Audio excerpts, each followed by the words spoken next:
I cannot believe it. I thought this was impossible, like a growth spurt in my 30s. I didn't think this was something that would ever happen here. I feel like I'm 9 years old and I just watched a birthday party magician pull a quarter out from behind my ear. My mind is blown. Earlier today, former Prince Andrew was arrested following Epstein Files revelations. For those that don't know, Prince Andrew was in a lot of the files. There were even pictures as well, very disturbing stuff. He was a stronger presence in the Epstein Files than Obi-Wan Kenobi was in the original Star Wars trilogy. He was in there a lot. And there's been tons of allegations and a lot of evidence and a lot of ties with Epstein. But I think most people, myself included, just didn't expect anything to happen because that's been kind of the protocol recently, where the Trump administration in particular is constantly just telling the American public to move on from it and it's not a big deal, stop caring. Pam Bondi struggles through her lobotomy to try and get a story straight about where she stands with Epstein files on if they exist or if they don't, if they're on her desk or what's going on there. It seems like everyone kind of plugs their ears when Pam Bondi's around and they don't fill her in on the talking points, so her story's never cohesive. The only thing she sticks to is that Epstein files are all out there and we're done. And there's nothing more to be done about it. Justice has been served with 0 arrests outside of Maxwell. And of course, Perjury Patel loves to lie about it. Todd Blanche also takes a special kind of joy in letting people know that, yeah, most likely nothing's ever coming from this. It's not a crime to party with Epstein. Is there any chance that any of these individuals who partied with Epstein and engaged in, relations with minors will be prosecuted? Well, Any look, chance? I'll never say no, and we will always investigate any evidence of misconduct. But as you know, it is not a crime to party with Mr. Epstein, and so as horrible as it's not a crime to email with Mr. Epstein. And some of these men may have done horrible things, and if we have evidence that allows us to prosecute them, you better believe we will. But it's also the kind of thing that the American people need to understand that. It isn't a crime to party with Mr. Epstein. It isn't a crime to have Didn't look like that's all that was going on some of those photos. I mean, if the photos could speak, some of them look pretty bad. That's right. And unfortunately, photos can't speak. And so we need witnesses and we need Are there evidence videotapes that you all have? Yeah, there's a lot of videotapes, actually. But according to Todd Blanche in this administration, that's not like actionable evidence. Yeah, there's nothing here. Everyone's making a mountain out of a molehill. But interestingly enough, it seems like other places in the world are taking it more seriously than America is here, this administration. Internationally, there have been a lot of powerful figures that have come under intense scrutiny and have stepped down or been relieved of their position. And now we're seeing Prince Andrew be arrested in the UK for his involvement here in the Epstein files. And they're investigating that, seeing what's going on there. That's more than this administration has done. The Trump administration, still 0 fucking arrests outside of Maxwell, whom they're doing everything in their power to ensure has the most luxurious time in prison possible. Now, normal, sensible people with a functioning frontal lobe are all celebrating that it's an arrest in regards to the Epstein files. Finally, hallelujah! That's a pump your fist moment. That's a certified finger-wiggling situation here. But weirdly enough, there's one person who's real tore up about it here. I'm telling you, this guy looks like he's got the suds right now, like fucking SpongeBob. Trump's extremely sad that Prince Andrew got arrested. I got a question about something big overseas today. The former Prince Andrew arrested by the police there, related to something with Jeffrey Epstein. Do you think people in this country at some point, associates of Jeffrey Epstein, will wind up in handcuffs too? Well, I'm the expert in a way because I've been totally exonerated. That's very nice. I can actually speak about it very nicely. I think it's a shame. I think it's very sad. I think it's so bad for the royal family. It's a very, very sad. To me, it's a very sad thing. When I see that, it's a very sad thing to see it and to see what's going on with his brother, who's obviously coming to our country very soon, and he's a fantastic man, the king. So I think it's a very sad thing. What a fucking odd response. It's sad that someone has been arrested in relation to the Epstein files. Why? Why shouldn't they be investigated? Why is this sad? Why is this cause for tears? Like, he looks like he just watched the ending to Marley and Me. He's looking emotional as shit right now over Prince Andrew's arrest. Why is this something sad? Like, not a single mention of, like, the victims ever from Trump, really. He never really seems to care about the victims in the Epstein case. It's only ever, oh man, there's a lot of innocent men here that are getting roped into this, and that's the real victims. That's the real sad story. Guys that, just wanted to talk baseball with Epstein and all of that kind of shit, getting labeled nasty stuff. Man, that's the real bitch of it. It's so wild to me that when it comes to Epstein, Trump's MO is move on, it's not a big deal. Yeah, the most infamous child sex trafficker in this nation's history, had a bunch of clients and all of them are getting away with it. Big whoop. Go cry about it. Kick dirt, pussy. Let's move on. It's nothing that anyone should ever care about. All the rape, the torture, the murder, all of that stuff, it's not a big deal. That's small potatoes. Get over it. And then when someone like Prince Andrew gets arrested in regards to it, he's like, oh, now that's sad. That's really sad. We need to take a moment of silence here. That's sad stuff. Please, won't everyone play a sad song on the world's smallest violin for Prince Andrew? This is a really heartbreaking scenario here. It's like watching an ASPCA commercial. I couldn't believe it. I shan't believe it when I saw Prince Andrew was arrested. Oh my lord, an entire tissue box was expended, wiping the tears from my eyes. What a weird response. It's very clear this administration is desperately trying to do everything in its power to distract and deflect from the Epstein files and try and minimize just how important this is, how big of a deal this is. And now he's trying to sell you on this pile of dog shit here that it's like a bad thing that Prince Andrew's been arrested.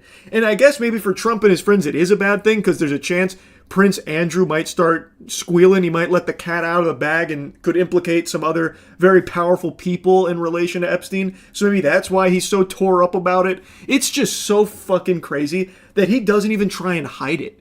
And he doesn't need to. His fan base will absolutely just swallow his whole cock at all times for anything at all. A stunning royal arrest. Former Prince Andrew taken into custody from his home in the English countryside. It follows growing revelations about the alleged connections between the late sex offender Jeffrey Epstein and Andrew, the former Duke of York and brother of King Charles. Thames Valley Police saying the arrest was on suspicion of misconduct in public office. This seems like they're pursuing it pretty seriously. I imagine an investigation is underway where I would, again, guess that they find a lot of evidence on Prince Andrew and Epstein's connections and some really fucking horrible, heinous shit. Now, I've got a little hunch there's a little someone special out there that's also starting to sweat profusely after seeing this news of Prince Andrew's arrest. Victoria Hervey. Victoria Hervey had a relationship with Prince Andrew quite a while ago, and she's got a very interesting take on Epstein. That was very powerful. So like if you were on the scene and you were powerful, like to be honest, like if you're not in those files, it would be an insult because it just means that you were a bit of a loser. Right. So the people who aren't in the files are losers. Yes. Okay. Are you in the files? Well, of course I am, because it's any journalist that wrote about it. That's an astonishing attitude, isn't it? You're the loser because you're not in this. I find that jaw-dropping. They're just so brazen now. With her whole chest, she says it would be an insult if you weren't invited to party with Epstein. You're a loser if you didn't party with Epstein. Police have been looking into emails in which Andrew apparently shared confidential government information with Epstein. The latest batch of released files showing Andrew forwarded reports about foreign countries and trade opportunities to Epstein in 2010, when he was serving as a UK trade envoy. Charles, how long have you known about Andrew and Epstein? But the scandal has been growing for years. That clip they show in the segment right there where someone said, how long have you known about Andrew and Epstein? And the crowd erupts in shock and awe and disgust. Like they're upset that someone said something about it.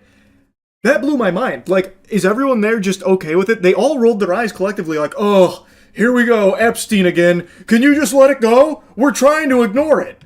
Like, what the fuck? I'm hoping I'm having like a bad read on what happened there, but I think it came across pretty clear that the people there were not too pleased to hear Epstein's name brought up there. They'd rather just pretend that it's not real, I guess. Which is crazy. And that's exactly what so many of these powerful politicians that have engaged in these unthinkable evil acts want. And people, just sheep, are okay with it. They're like, oh my God, look at this guy who went out of line and said something about Epstein and Andrew. This is crazy. Can someone shun that guy? Can we get him out of here? With other allegations, including of sexual misconduct against Andrew, including from Epstein victim Virginia Roberts Giuffre, seen in this picture with Andrew. The prince asked about it in an infamous interview in 2019. She described dancing with you and you profusely sweating, and that she went on to have possibly. There's a slight problem with the sweating because I have a peculiar medical condition, which is that I don't sweat. That one is a timeless Prince Andrew classic. That one is an iconic moment from Prince Andrew's time on Earth. I actually made a video on that 6 years ago. His defense was, this couldn't have happened. This is a big, bold lie. This is a fib because, well, I don't sweat. Even though there is so much proof of him sweating, this guy sweats. He's a fucking sweater. He sweats a lot, actually. It was the wackiest fucking defense. But again, he got away with it until very recently, it seems. And I guess it's not even clear if he hasn't got away with it. He's been arrested, but he's not, in jail or anything yet. They're still investigating. So, it's possible he still gets away with it. But for all of this time, he hadn't even been arrested or anything. So even, the worst fucking lie ever to protect himself about not sweating was enough. It's just so blatantly corrupt across the globe. They don't even bother trying to hide any of this or even cover it up at all, really. And people just excuse it. They just let it go. In that clip a moment ago, where someone brings up Andrew and Epstein and everyone's like, fuck you, buddy. I'm busy being a blind worshiper of this political figure. Come on, man. I'm busy trying to not think for myself. It's so sad and scary. Now, anyway, in America, obviously there haven't been any Epstein-related arrests since Maxwell, of course, and if Todd Blanche and the rest of the administration is anything to go by, it doesn't seem like they're interested at all in pursuing anything Epstein-related with clients or co-conspirators, anything like that. It doesn't seem like they're actually pursuing justice in any way, shape, or form. They're trying to hammer home the point that you shouldn't care about it, get over it. They are literally saying that. So it doesn't seem like there's any arrests coming to anyone there. And there have been a couple of very powerful people that have lost some of their positions at the corporations that they were a part of as a result of the Epstein files due to public pressure and scrutiny. So there have been some people that stepped down here, but again, no investigations, no arrests or anything like that. So it looks like they're still getting away with it. Even though they might not be at those mega corporations anymore, they still have unfathomable wealth and are not punished for their involvement in these Epstein files and all of their fucking crimes or anything. The administration is not interested in pursuing it, it seems. But who knows, maybe Prince Andrew's arrest is the first domino to fall, and we'll see tons more arrests of these evil, vile people that are pulling the strings behind the curtain, that have gotten away with this evil for so long. Now, I want to put a little bonus clip in here because something else has just recently happened. A new name, well, I guess not a new name, but more information has come out about Leslie Wexner and his involvement in the Epstein case, and a very interesting moment has just unfolded as he was being asked questions. It was just regularly done.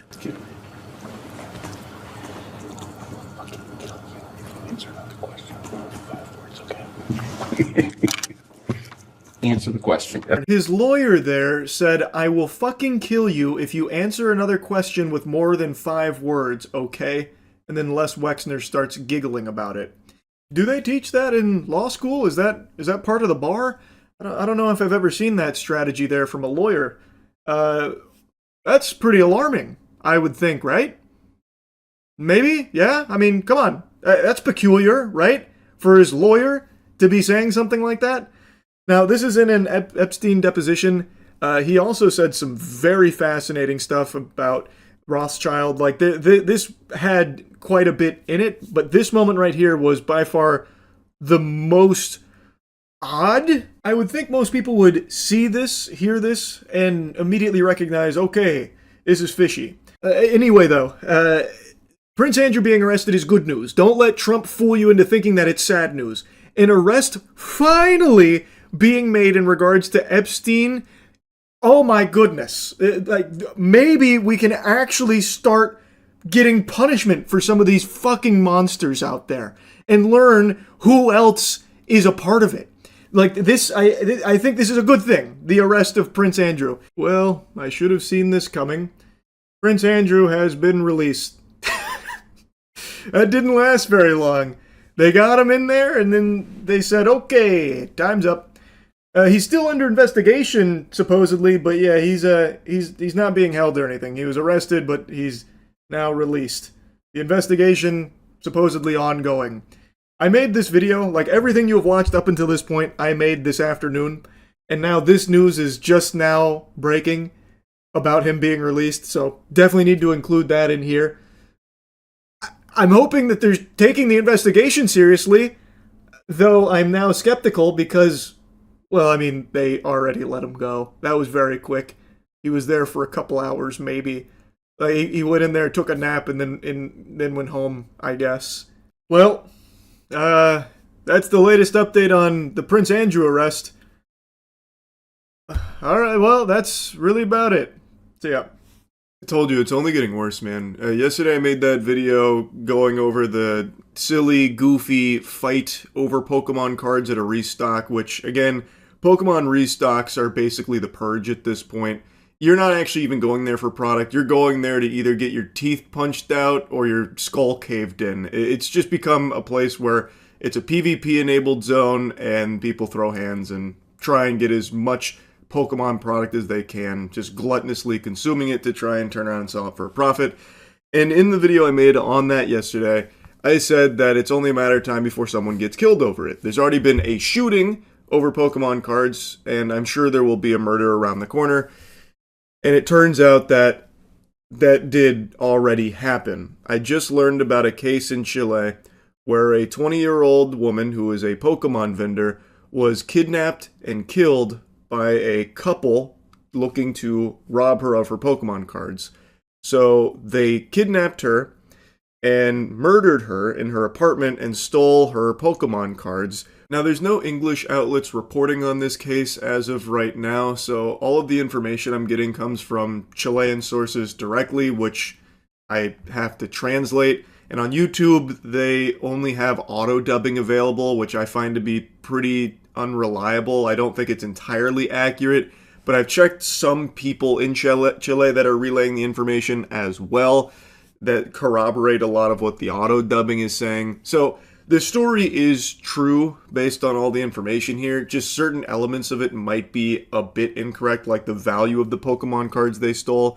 It's reported that this couple robbed and murdered this woman for 3,000 pesos worth of Pokemon cards, which is not expensive. That's not a huge value there. They didn't get the fucking one piece or anything. They basically got like 2 hamburgers worth of Pokemon cards.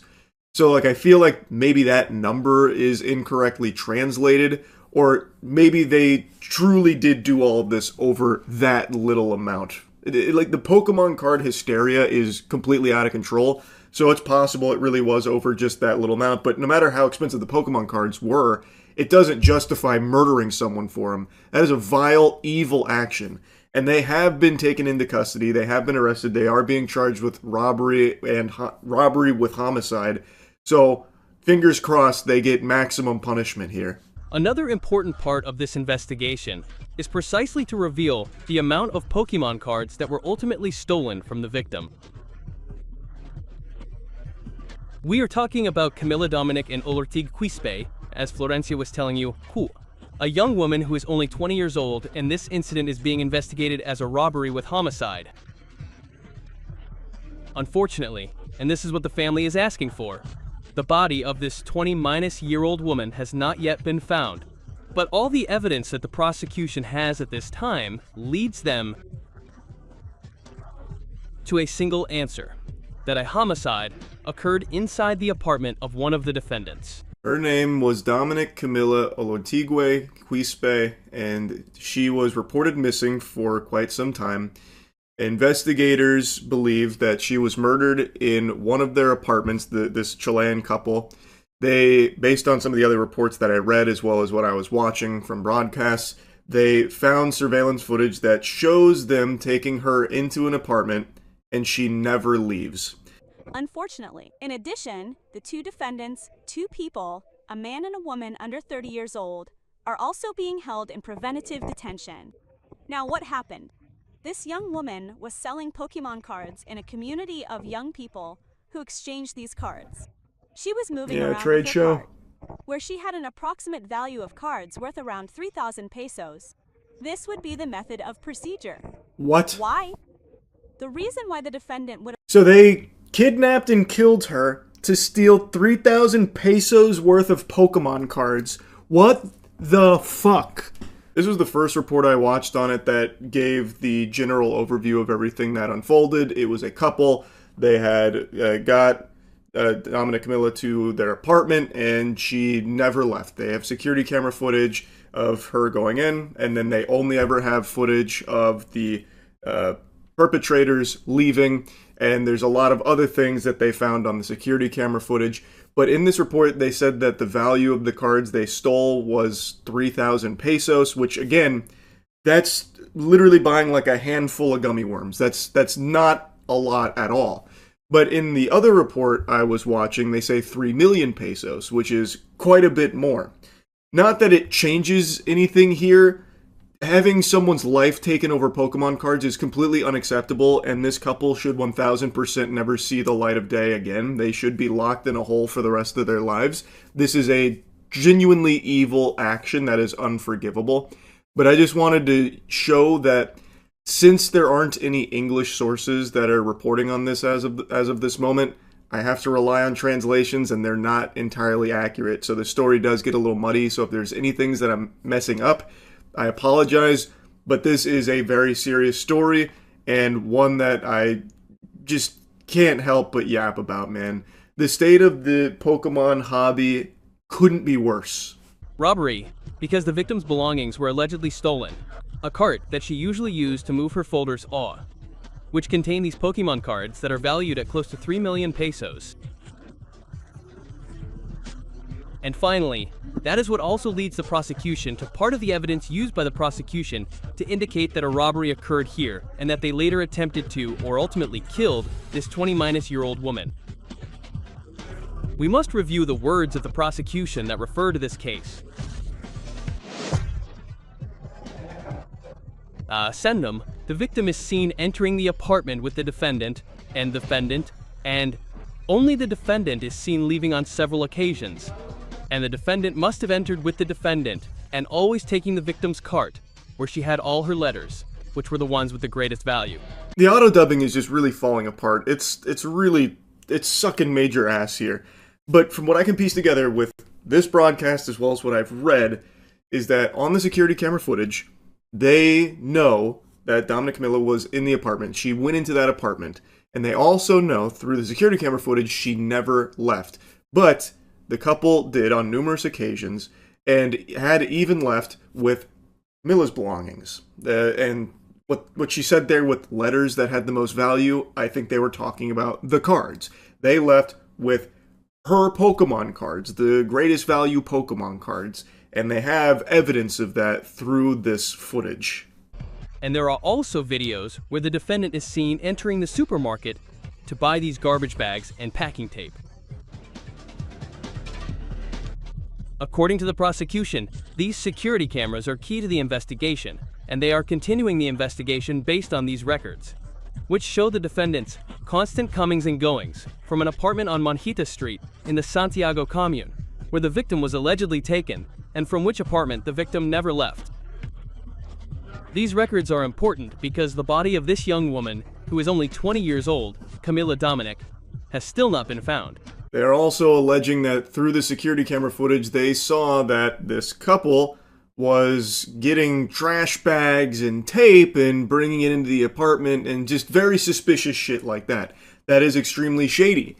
So they haven't found her body. They are still investigating and doing all they can to locate that, but they are treating this as robbery with homicide. That's what they are pursuing here. They have enough evidence to support that, it seems, and it is just fucking sickening, man. I know I've made so much content on it recently. I just can't help blabber about it. I'm obviously very passionate about TCGs. I have an entire fucking channel dedicated to it. So seeing what's happened to not just Pokemon, but just TCGs across the board really sucks. And in Pokemon in particular, it is really in the shitter. It is just terrifying. People being beaten to a fucking pulp. People being shot over Pokemon cards. And now, even people having their lives taken over Pokemon cards. And again, there's other examples of scalpers going crazy and all like, you know, trying to get their hands on the same stuff to try and flip for like a fucking $5 profit over the years. But for Pokemon in particular, it has become just deplorable. Like, Team Rocket doesn't beat up Ash Ketchum or shoot Pokemon trainers to get their hands on the Pokemon. And they certainly don't murder people over it, but the fucking Chilean Jesse and James here certainly do. It's scary, and it's only getting worse. Like I said, it has spiraled totally out of control now. It's heartbreaking hearing about what happened to this woman in Chile. So anyway, I just wanted to talk about it a bit. That's really it. See ya. Alright, man. This new tactic that they're pulling out for the Epstein files, that they're really digging in deep in the John Madden playbook for, is unbelievably ridiculous, even by the standards the circus has already set. This is like if I pissed on your head, but didn't even try and call it rain, I just called it piss. I just say, hey Buster, I'm urinating on you. And you're just supposed to like thank me for it. Last night there was a big bombshell breaking. All Epstein files released. Pam Bondi announces DOJ has released all Epstein files under the Epstein Files Transparency Act, including justified redactions and a list of high-profile names appearing in these documents. When I saw that fresh little nugget drop there, I actually thought that there was a huge Epstein file dump where they actually did unredact everything. Maybe Pam Bondi getting biblically smacked down at that hearing the other day and embarrassing herself actually did lead to these files coming out, the remainder of them.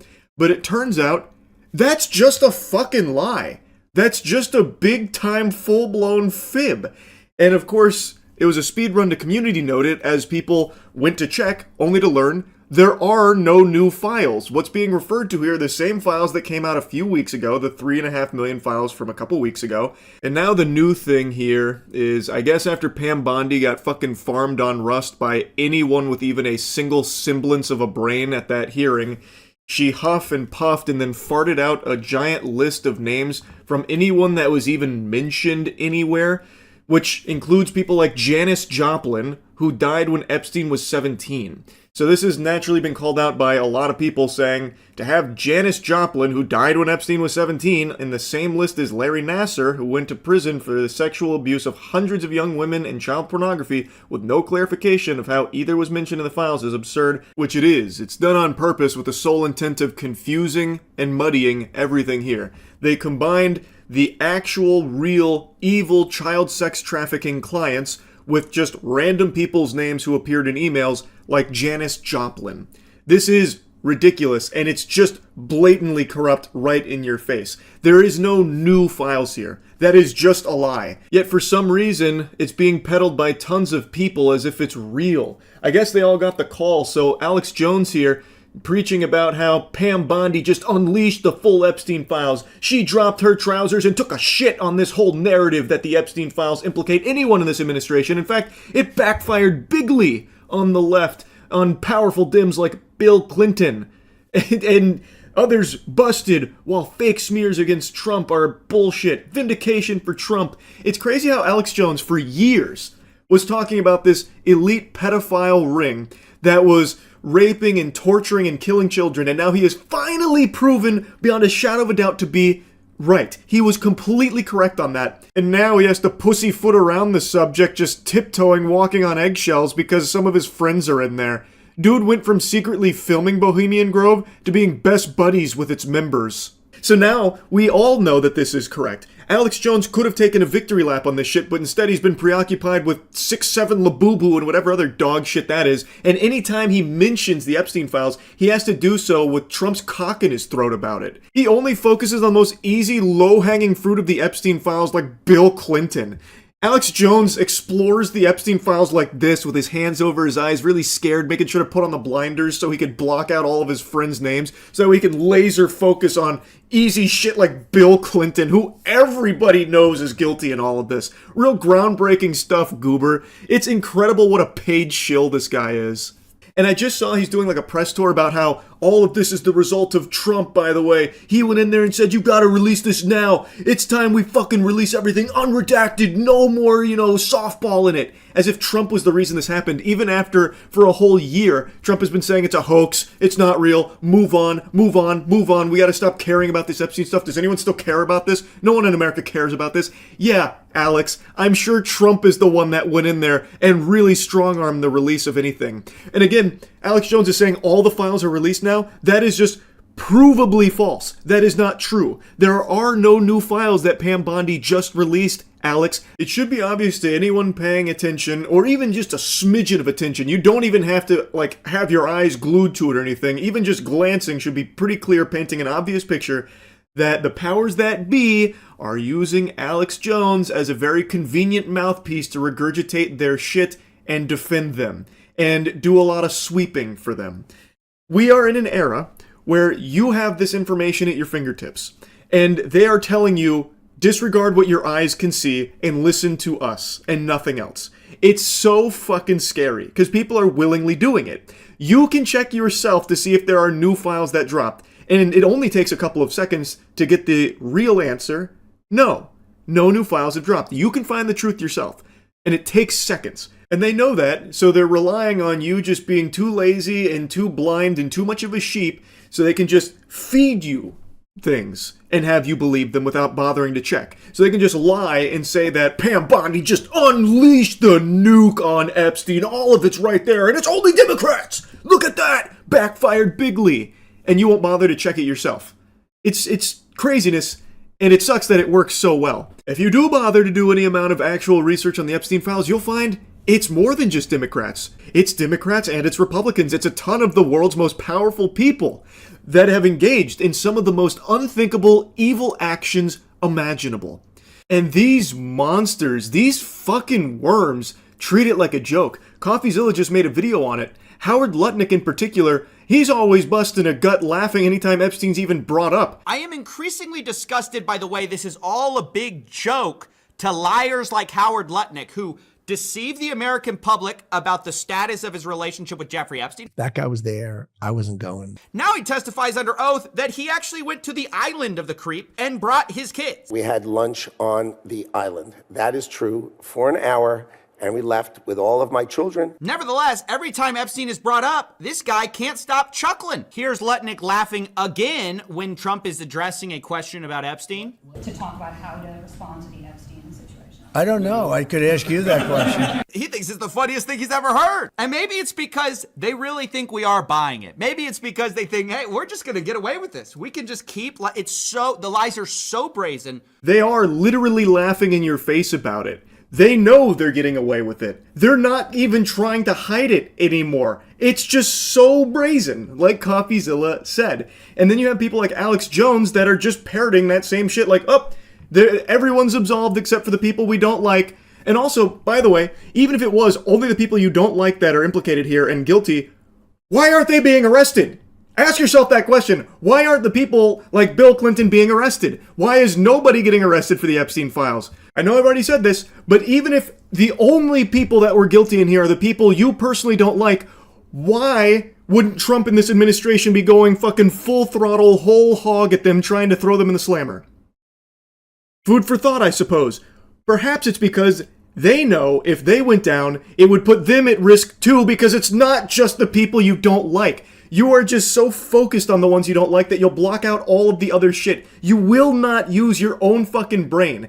Now, another big thing that's come out that it seems like a lot of mainstream media and a lot of Twitter personalities refuse to speak on is Epstein's potential ties to Israel.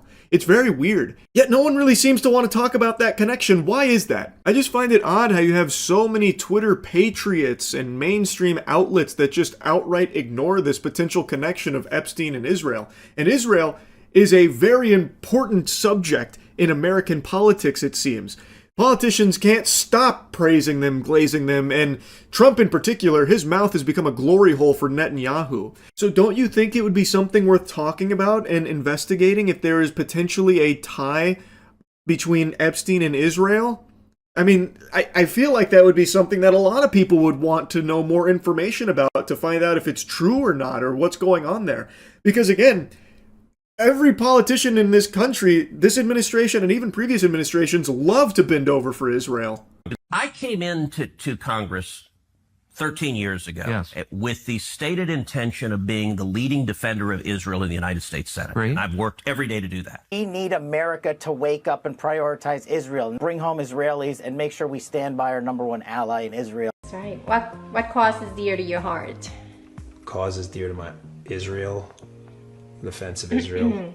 What is #1? I have said to people when they ask me if this Capitol crumbled to the ground, the one thing that would remain is our commitment to our aid, and I don't even call it aid, our cooperation with Israel. That's fundamental to who we, fundamental. Miriam Adelson is amazing. What she has done for Israel, for our country, and for this world is second to none. Thank you, my friend. The sad truth is, for way too long, anti-Semitism has been allowed to grow unchecked in this country. Too many institutions have abdicated their moral responsibility to speak up. There's an additional 100 clips I probably could have pulled, but these were the ones that were top of mind, and I think it's pretty clear that Israel is an extremely important subject to the powerful politicians in this country. Fucking Ted Cruz goes as far as to say it's the sole reason he got into politics is to defend them. I've said it before, I'll say it again, I don't know how that's not treasonous. He is a representative in our country who is openly stating that his priorities are a foreign entity. Whatever, I guess. I suppose that's fine by today's standards. I don't really get how. And boy howdy, isn't that Nancy Pelosi statement quite the eye-opener. Even if everything crumbles over here, we will still find a way to honor our aid to Israel. We'll start botting in RuneScape if that's what it takes to make enough money to send it to Israel. Damn everything else here, that's the most important part. Pretty crazy shit, I would think. I feel like maybe I'm on the crack pipe here, but that should be a little concerning that the politicians that are supposed to be representing this country seem much more focused on the interests of another. But anyway, my point is, with the release of all of these Epstein files, even though hundreds of the files are just completely worthless garbage that are fully fucking redacted, just nothings, there is still a lot that remains that showcases a potential connection of Epstein and Israel. Now, of course, nothing's confirmed or anything, but shouldn't that at least warrant some kind of investigation, at least some kind of poking around? This administration is very blunt about how little they care about the Epstein files. They literally say that. Trump always talks about how no one should care about this and move on. And also, they're very open about, we're probably not going to look to investigate anything. There's nothing actionable in there. Whoops-a-daisy, can't do anything about it. Sorry. And, of course, Perjury Patel just continues to lie about it. But anyone that actually takes a peek at it should at least find it odd that a lot of these outlets, like journalist outlets, a lot of politicians, and a lot of the paid shills online are not talking about the Epstein-Israel connection in any capacity whatsoever. And when they do talk about Epstein as a potential spy, they always make a mention of CIA, or, maybe not being a CIA spy, but never going as far as to talk about a potential connection to Israel. That should be very weird. Why is that something no one would talk about when Israel is such a huge piece of this country, apparently? Why wouldn't that be something that would be more discussed by the mainstream? It's all so blatantly corrupt. Anyway, just wanted to yap about this latest lie. That's really about it. So yeah, I'm in a bucket hat. I'm enjoying it. I'm having fun. Now, a buddy of mine just sent me something that I can promise you no one's having fun with except for the people that were paid to promote it. It is called $1 Million Fan. It is a show which is pitching a $20 million prize pool for what seems to be a load of horseradish. And in case you were wondering, yes, that is an AI mansion on their front page of this contest. At least from everything I can tell, it's an AI-generated mansion. Which immediately should let you know that you're dealing with some high-quality content here. No reason not to trust that. I can't believe anybody would be pitched this and actually think it's legitimate. Like, it takes 3 seconds of looking on their website to smell the poop. It is unbelievably foul. Like, there is no world where this happens. To put in perspective that prize number, $20 million, that is significantly more than Mr. Beast's Amazon show and would make it by far the highest grand prize pool in any kind of like reality game show history, pretty much.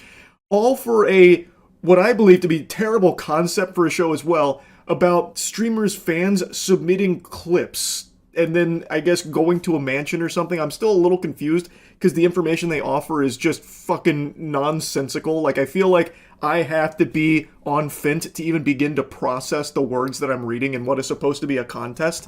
So I want to go through this. I want to really get into the weeds here because this is mind-bogglingly stupid. This is a special kind of scam that I just can't even picture someone falling for. Yet, some streamers have publicly promoted it. I'm assuming they were paid to do so by their talent agency, who was approached by whoever's behind the $1 Million Fan Show to do this.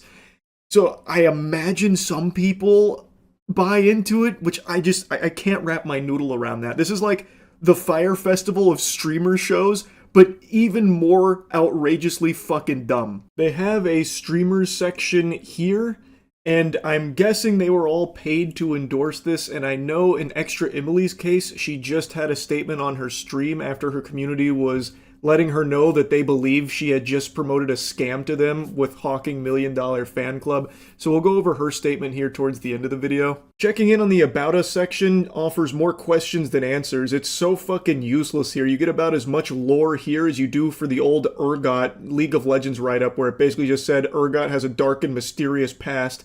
So $1 Million Fan is a high-stakes reality television competition built around one simple idea: the fans deserve a seat at the table. Created at the intersection of modern creator culture and large-scale unscripted entertainment, $1 Million Fan brings everyday fans face-to-face with the creators they support, competing together in real-world challenges for life-changing prizes. This is not a meet and greet, and it's not passive fandom. It's participation, pressure, and performance. This feels like it's an AI-generated About Us section. Each season pairs selected fans with major online creators in a fully produced, on-location competition environment. Contestants are tested physically, mentally, and strategically across a series of escalating challenges designed to reward adaptability, teamwork, and resilience. The result is a show that feels authentic, unpredictable, and genuinely earned. $1 Million Fan is produced with the same standards as top-tier television professional crews, rigorous safety protocols, transparent rules, and a clear separation between entertainment and fair competition. No purchase is required to apply or enter. Fan participation pathways are designed to be accessible, compliant, and audience-first. At its core, $1 Million Fan exists to redefine the relationship between creators and their communities. Fans are no longer just viewers, they are competitors. Creators are no longer just personalities, they are teammates. Every moment is rooted in real stakes, real people, and real outcomes. This is reality television built for the internet generation, bigger, bolder, and centered on the people who made creator culture possible in the first place. So who the fuck are you, by the way? This is the About Us section, but you've only told us, like, I guess the elevator pitch on the show. Who is putting this on? Where is the $20 million coming from? Who is the professional television crew here working on this? Like, this is not providing any actual information about the team behind $1 Million Fan. That should immediately raise some red flags that they're not front-facing with who is even putting this on in the first place or where this prize purse is coming from. Their About Us section is fundamentally just like a high schooler that's cramming for a summer reading book report where they're trying to meet the word count. This should immediately be raising red flags and have you asking some questions like, why are they not being more forward with who is behind this? Is it the fucking Rockefellers? Like, whose identity are they protecting? The Elusive Man or something from Mass Effect? Like, where is this coming from? Who is putting this on and who is putting this together? This About Us section is nothing but meaningless fluff gobbledygook that doesn't actually answer anything or provide any real valuable information about this production and who's responsible for it. And then when you go further to their partners section, they have like a couple of brands listed here. Their 3 listed affiliates are Malwarebytes, Hide Me, and then that mystery affiliate in the middle there is StubHub.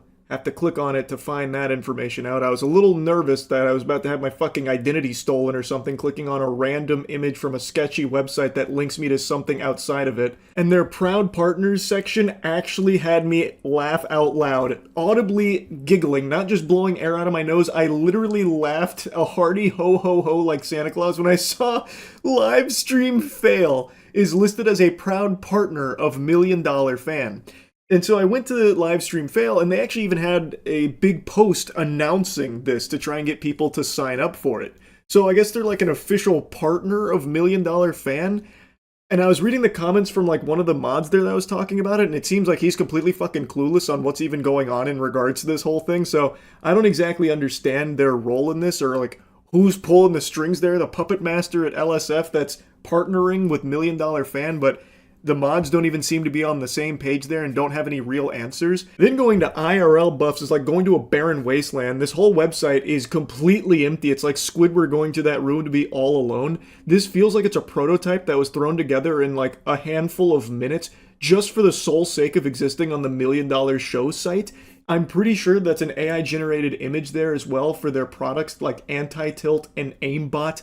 Like, this whole thing is extremely sketchy to me. There's like no actual information on this website at all. It is just trash. And then their 3rd listed partner, the VGS Robot Wars or whatever, that doesn't go anywhere. You can click the image, but nothing happens. So when it says coming soon, it literally means coming soon. One of their partners, they're still Imagineering right now. They have the concept of a partner, but it doesn't actually exist. This whole thing, I truly don't know how anyone could be pitched this and just say like, oh yeah, I'll put my name on that. Now I ended up making an account, Gilman Tookus. I used 10-minute mail, I set up my account, and it seems like there's a lot of monetization here. So you can buy some emote packs, up to $5.50 worth of creator emote packs, which give you 10 entries into the competition. But they do explicitly make clear numerous times, no purchase is necessary to enter, but kind of nudging you a little bit to maybe make a couple purchases. But you can't legally require a payment. You can't legally require someone to buy something in order to enter into some shit like this. So that's there to cover their own ass in the eyes of the law. But they do very much try and incentivize you to spend money here for the $1 Million Fan show. Going to their official rules, I thought for a brief moment I was going to learn more about the sponsor here, but it's talked so vaguely that it sounds like a Destiny 2 raid boss. The sponsor, $1 Million Fan Reality Show Inc., referred to herein as $1 Million Fan or the sponsor, is a Canadian for-profit corporation operating as a technology and media company that organizes and promotes sweepstakes events. The sponsor operates sweepstakes and skill-based contest experiences and separately provides application review and casting evaluation services.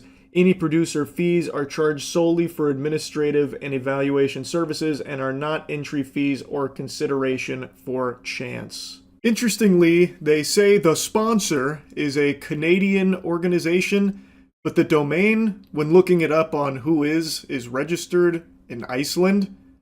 I don't know, it feels a little odd. It felt peculiar. Maybe that's standard business protocol? Not really sure, but just thought it was something worth mentioning. Now I bet you're scratching at your neck wanting more details on how to enter, and don't worry, they have this section here that's nice and convoluted. So, how to enter. A. TV show spots. The TV show selection will offer 2 different methods of entry with a total of 14 show participation spots available. 1. Sweepstakes entry, random draw, 7 spots. Participants may enter sweepstakes for a chance to win 1 of 7 show participation spots. Sweepstakes entries are available through 2 methods. Paid entry, donation method. Visit the Experience webpage and follow the donation entry process. Each confirmed donation will provide entries into the sweepstakes with the number of entries determined by the amount donated as indicated on the Experience page at the time of donation. Participants may donate multiple times and there's no limit to the number of entries per person. Yippee! Yeehaw, I can keep giving my money for a better chance at being on this imaginary television show. Then there's method 2, free entry, no donation requirement. Participants may also enter sweepstakes without donating. To do so, visit the Experience webpage and follow the free entry alternative method of entry. Each valid submission will count as one free entry into sweepstakes. Free entries are unlimited. Participants will submit free entry by mail, which I'm sure people can't wait to go by mail for their free entry. Then there's also 2, the contest entry. This is judge section, so this is outside of the sweepstakes. In addition to the sweepstakes, 7 show participation spots will be awarded through a skit-based contest. Contest entrants must submit an application and/or participate in the contest process as described in the Experience rules. Winners will be selected by a judging panel based on specific criteria, originality, creativity, skill, or other merit-based factors as outlined in the Experience rules. Contest entries will be judged by a qualified panel chosen by sponsor using the following weighted criteria: creativity 40%, originality 30%, skill or ability demonstrated 20%, overall impression 10%. The 7 highest scoring entrants will be selected as contest winners. In the event of a tie, sponsor reserves the right to conduct a secondary evaluation. Judges' decisions are final and binding. Now, let's assume that you do enter into this. You waive your right to basically everything, which this is standard. I saw some people calling this out as being like really alarming, but I don't think people ever really read terms and conditions. These kind of protection clauses are always baked into contracts these days. Not that I agree with the practice, but this isn't anything super new. This is probably boilerplate shit if I had to guess. So if you read through the entry conditions and release, if you bother to go through and read that, you'll find a lot of legalese that's there to kind of just protect themselves in the event that someone tries to pursue legal action against them. And this is baked into so many terms and conditions these days where companies just throw the kitchen sink in there knowing full well a lot of it's not enforceable, like it's not going to actually stick, but they throw it in there just because why not? They know people aren't going to fucking read it in the first place. And in a lot of cases, it gets overturned. Like, you can't just knowingly scam someone and say, look at the terms and conditions in section 117, you agreed that we could scam you, and if we did, you wouldn't be mad. There'd be no tears and there'd be no legal actions. You agreed, you signed right here by signing up. That doesn't work.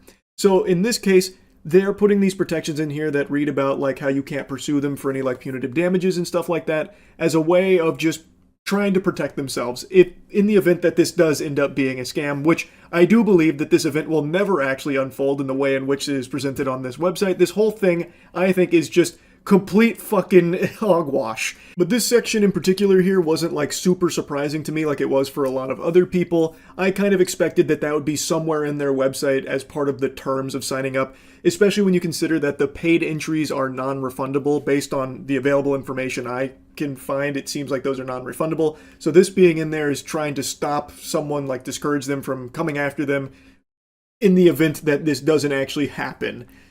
Which, again, if you do get scammed by this, I don't think these terms protect them. I'm not a fucking lawyer, but I don't think it actually would really even do much in that case. Anyway, though, let's move on to the next component of this, which was Extra Emily's response when people were calling it out. I know it's sus. I know it looks sus, okay? Mythic pitched it to me, and I was like, okay, sounds good, but I just don't want LSF to be part of it. Like, are you kidding me? Like, why is there an LSF person? Like they're like use, and then they're saying like, oh, Emily is backing it up, and I'm like, I just posted it because I had to. Like, I had to be like, okay, I need to tell people about it. Pardon? What do you mean you only posted about it because you had to? You didn't have to. You could have said no to this when they approached you. She makes it sound like it was an obligation she couldn't avoid. You didn't have to accept the deal. And she even talks about how she like didn't really look into it or anything, just said sounds good off rip.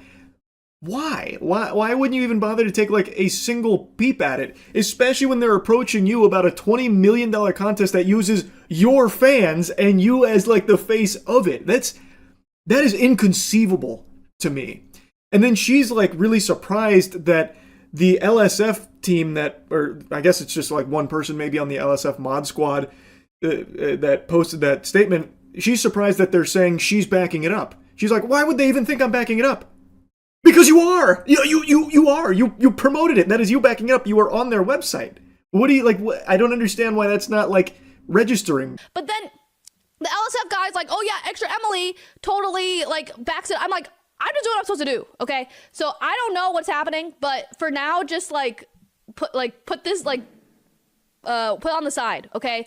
So I will get more information on it and then let you guys know. So yeah, but I promise I'm not trying to scam you guys. I apologize I didn't do more research beforehand, but I'm gonna have them do more research. Then she'll keep them updated on all of that.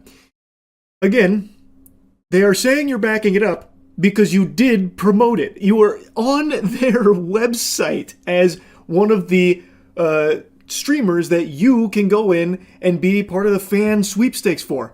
The images that I put there of the emote packages on my Gilman Tookus account, I did that through Extra Emily's portal on Million Dollar Fan. So they are saying she's backing it up because she agreed to this promotion. Now, do I believe Extra Emily was intentionally trying to scam her fans for a paycheck here? No. But as she said, she didn't do any research on it, and it doesn't. She's using the word research like this would have been some kind of Herculean undertaking in order to get down into the bare bones of it, the truth of the matter, when it actually would have just taken maybe 4 seconds of just typing in milliondollarfan.show and looking at the website. You are literally greeted with an AI generated mansion. It doesn't take much effort to have been pitched this and been like, all right, let me just check it out real quick before I say yes, and be like, oh, yep, this is fucking nonsense. This is Barnacles. Again, I don't think she's a bad person who did this maliciously or anything, but this was so easily avoidable. And she's surprised LSF is involved. LSF is on their website, proudly presented. Again, if she even just went to their website once, she would have seen that. She would have known. It's very clear she didn't even bother to type in the name of what she was about to endorse, which is why I believe this was probably some kind of paid promotion. I'm assuming Mythic approached her with this $1 million fan show pitch, as well as what they're paying for the integration, and she just said yes to it without a second thought, really. That's my guess. Now, I also want to yap about how surprised I am that her agency, her management team, Mythic, would even bring this to her in the first place. Why they would even serve this up on the plate to the streamers to begin with. I feel like the agency shouldn't have even entertained this $1 million fan show pipe dream. There is no real information available on anyone even associated with this show that's apparently going to be on television based on their entry rules. It's going to be a big budget reality TV show program somehow, somewhere with a professional crew, this and that. This is a multi-million-dollar production. Based on everything they're talking about in their About Us section, this sounds like this would be an $80 million produced show with a $20 million prize pool, which is unheard of. Absolutely unheard of. And yet there's no real information available on it. I don't see why Mythic would even take this offer and present it to the streamers with so little available on it. This feels like a very fraudulent show that is now being put out to streamers here as a potential endorsement. So I'm surprised that Mythic even served it to them to begin with. But again, I think it was so easily avoidable for the streamers that are listed here to just type in that show, look at it for even a second and be like, yeah, this is fucking garbage. This isn't real. I'm just surprised that it's at this point now where there are potential victims here. There are potential fans of Extra Emily or the Botez sisters or S-Fan or someone that maybe saw this with their name on it and been like, oh, this sounds incredible. $20 million? I'll do a free entry. I'll do a submission here. Well, actually, maybe I'll do a paid entry, get the emote package to support the creators too, and give me some more entries for a better chance of competing in it. And it's sad. It's just fucking sad. Because again, I don't think this is real at all. I feel like there's very few people out there that would go to that website and walk away with a positive impression that this is something on the horizon. It doesn't seem feasible at all. Would love to be proven wrong though, I suppose. I guess we'll see. Anyway, I had to yap about this. That's really about it. See ya. New crazy Florida chase just dropped. Look up Wild Chase in Florida Keys. Let's see. I bet this one goes crazy. 2 weeks ago from Scooper. A big police response. Is there audio right now? Because if it's only in the left channel, I won't hear it. My left earbud doesn't work. This one? Oh, multiple angles. There's a Range Rover coming up on me right now.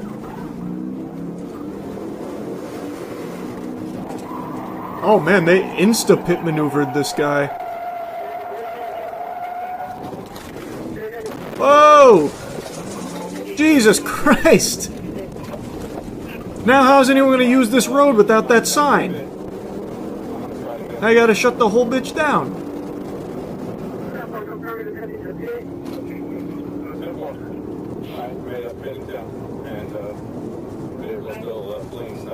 Man, this thing really ate that pit maneuver like it was a fucking hamburger. Wow.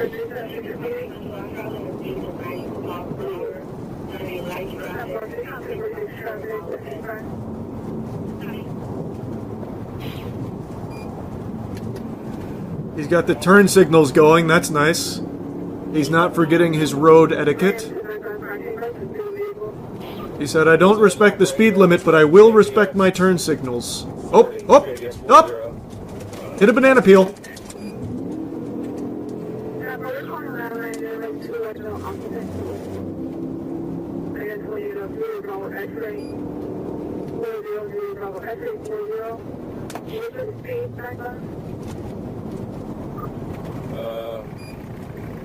We're slowing down right now.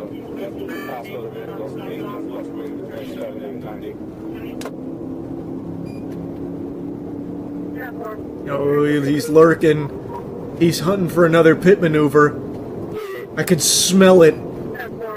Oh, he wants it. Oh, he wants it.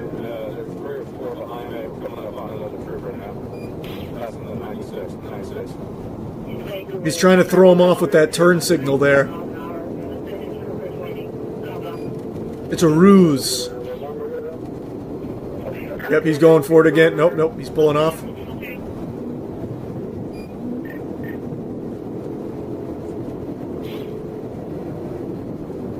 He can't pit on this side. This guy knows it. He's familiar with the tactics.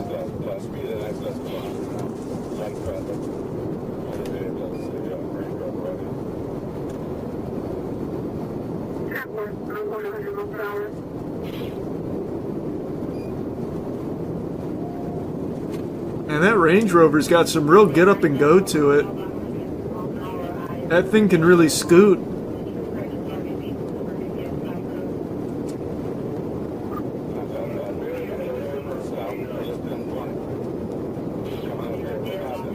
He's lucky Steven Seagal's not in this jurisdiction. Dude will be catching up to him on foot.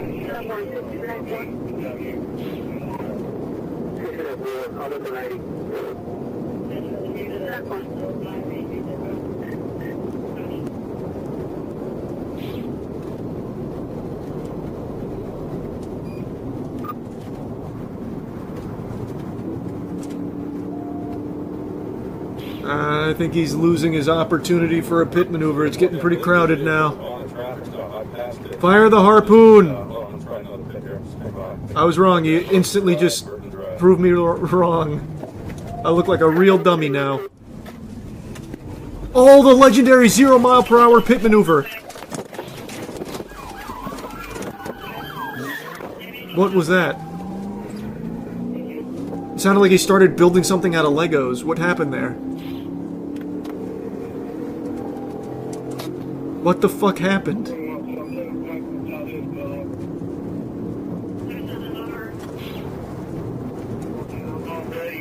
Ramp that shit off of a tow truck!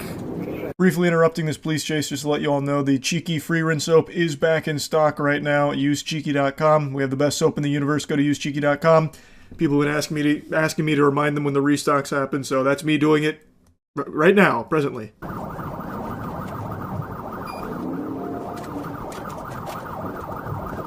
Oh! He really greased it.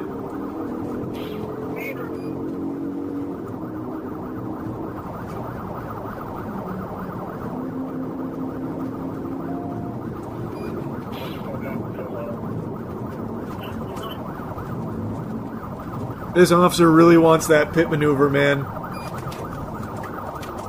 Is he gonna do it? Oh! No. I thought he was gonna go for that that real low speed pit again. Oh, they spiked him! Damn it, it's not enough to stop the Range Rover. God, what are those tires made out of? Tungsten? Dude's got the adamantium rims. This shit probably reinflated. And there's someone at the Ring doorbell at the officer's house. What pandemonium. Man, this is quite an advertisement for a Range Rover, I'll tell you what. This thing eats pit maneuvers, spike strips. Nothing slows it down.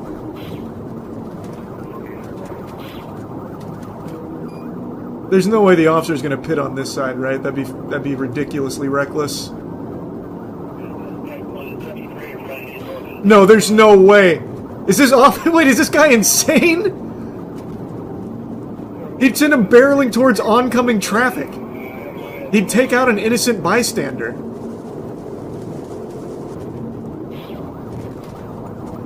Oh, they're splitting it. Did he? Oh, he pumped the brakes, yep. I think he's losing speed. Yep. Looks like he got a little bump there.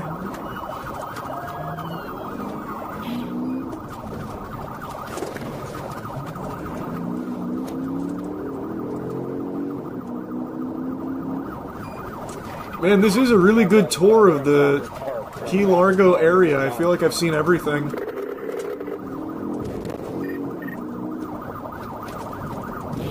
Oh god, the landmines.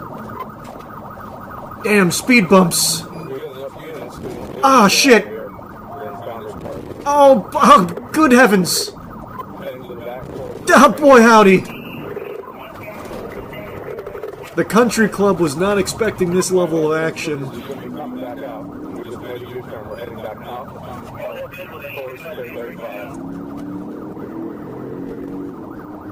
Good God, there's bumps. Oh, not again.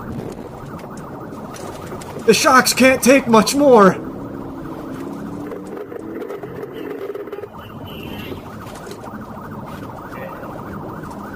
Imagine the car drove into the water and turned into a sub. Yeah, imagine he hits the fucking submersible tech. Uh-oh. He's off-roading. Man just transported to Narnia back there. That's a parked tow truck! Someone ramp it off that bitch now!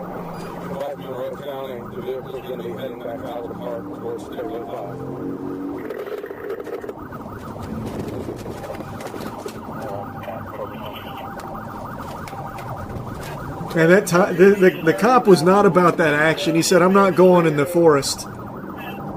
You won't find me going in the trees. Ah! Oh, this cop just wants to pit maneuver anything that moves. He almost got his fellow officer. Oh, shit! That tire's completely gone. He's running on rims. This is probably curtains, right?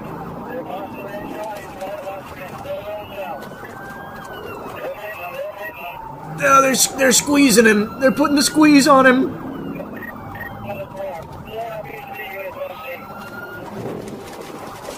Yep. Kablam. Oh, wait a minute! He's engaging the afterburners. He's turbo boosting.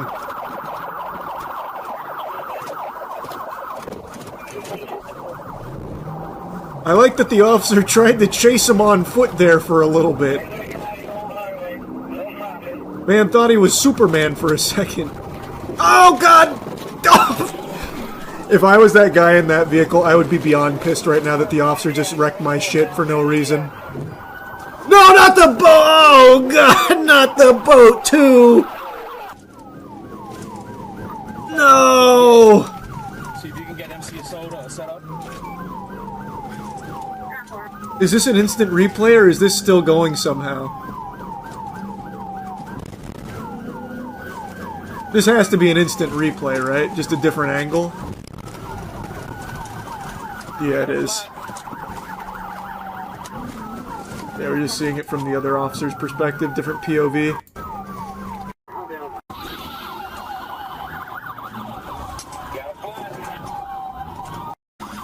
Man, they got every angle here.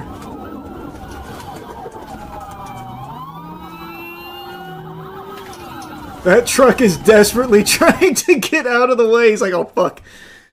No, I've seen this movie before. Not my truck.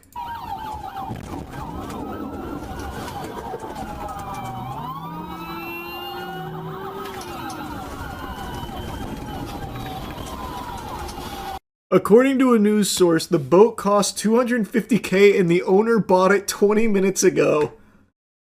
I'm sure the officers will cover it. Yeah, no doubt, no doubt. They'll personally reimburse him. I'm certain. It's on their to-do list. Just give them some time.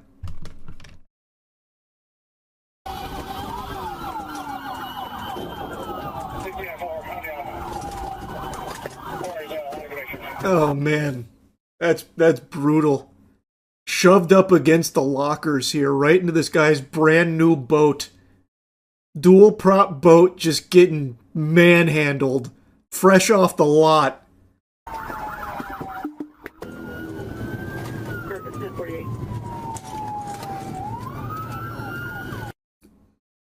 What? I'm assuming they just get him out of the vehicle. Yeah, it looks like that's it.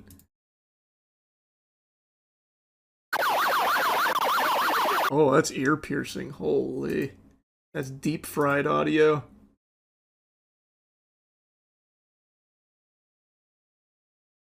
He's coming? Yeah, they were on standby. I flew them to come. Can I learn a little bit about this guy? Bring him into this vehicle for an interview. Over here across the street, it's done. What do you mean? Like the engine done, or? I don't know. Right between he's done, he hit me. I got in front of him and he T-boned me. Oh, shit. So crazy seeing how slow this guy was. Oh, he was unbelievable. Holy shit.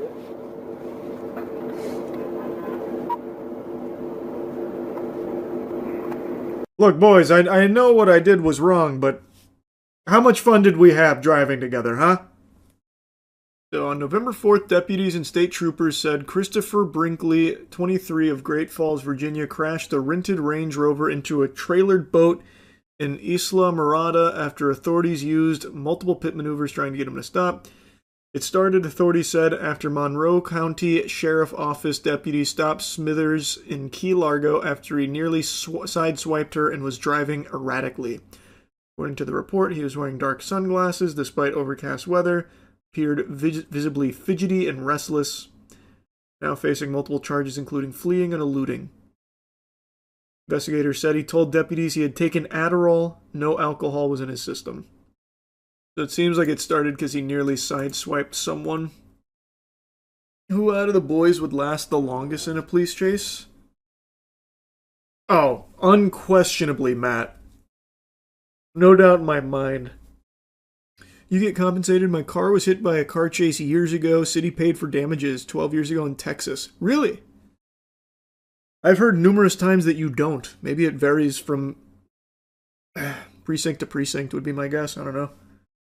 The vast majority of numbers you see on the internet aren't real. The accounts that you interact with, the posts that you see, oftentimes aren't even made by a human being on the other side of the keyboard. The cyberspace is dominated by bots. And unless you've just woken up from a coma, this isn't news to you. Everybody knows that now. It's an accepted part of cruising the World Wide Web that the shit you see is artificially inflated. And it's become a huge yapping point, a massive topic, specifically dead internet theory, and diving even deeper into the minutia of bots, cannonballing into the deep end of the pool, you will find viewbots, a topic that often gets very aggressive and accusatory because it is so prevalent across streams in particular, on Twitch, on YouTube, on Kick. Streamers of all shapes and sizes are often using viewbots to boost their numbers. It's not some big conspiracy, it's not deep state propaganda or anything like that. It is a provable, real thing that platforms just don't seem to be taking any real action on at all. I could right now go live on Twitch, openly stating I'm viewbotting it out the wazoo to fucking 20k viewers, And maybe the worst that would happen is I get like a 24-hour suspension from Twitch. They don't care. They made that push like a year ago about getting bots off the platform, but that lasted for what, 2 fucking days? And then they took like a catastrophic hit to their overall viewer metrics, and I guess they pumped the brakes because at the end of the day, and this is something people say a lot, and it is true, those huge numbers are good for Twitch as well to advertisers, even if the numbers are fake, even if they know it's botted, phony baloney, fraudulent viewer metrics. It doesn't matter. It makes them more appealing to brands. So it seems like they are very hands-off when it comes to doling out big punishment for view bots. It's not exactly a well-kept secret. It's pretty out there in the open that tons of streamers view bot. Now, the reason why I'm yapping about it again is because just yesterday, or maybe it was even earlier today, I don't know, time moves in a weird fucking fashion once you hit your 30s. Everything blends together, your bones fucking creak anytime you walk up or down stairs. Anyway, though, I'll stop bitching and whining about that. I know you're not here to listen to me play a sad song on the world's smallest violin about my deteriorating cartilage.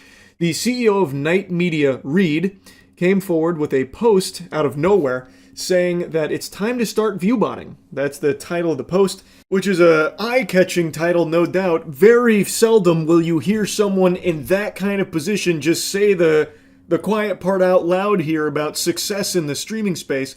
And make no mistake, Night Media is fucking huge. They are one of the top dogs in the YouTuber streamer agency space. They are huge in the industry. They represented Mr. Beast for a while. I don't know if they still do, but they have represented and still actively represent massive creators. So it was certainly interesting to see him with a post like this that makes it seem like he's out there saying, everyone's got a view bot, we got to open Pandora's box. If you're not pooping, you're farting.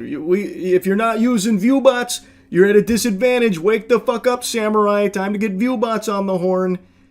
But reading the post, it's a little bit different, though ultimately his tone around viewbots does seem to be somewhat positive. What does it take to cut through all the noise on the internet? If everyone else is botting, why shouldn't you? We used to live in a world where if you made great content, algorithms would find an audience for your videos.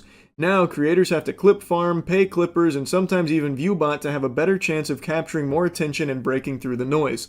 This is especially true on platforms like Twitch, where viewbotting can surface you on the front page of popular streaming categories. Off rip, this is some turbo doomer shit because it kind of positions it as like your only option if you're just getting started.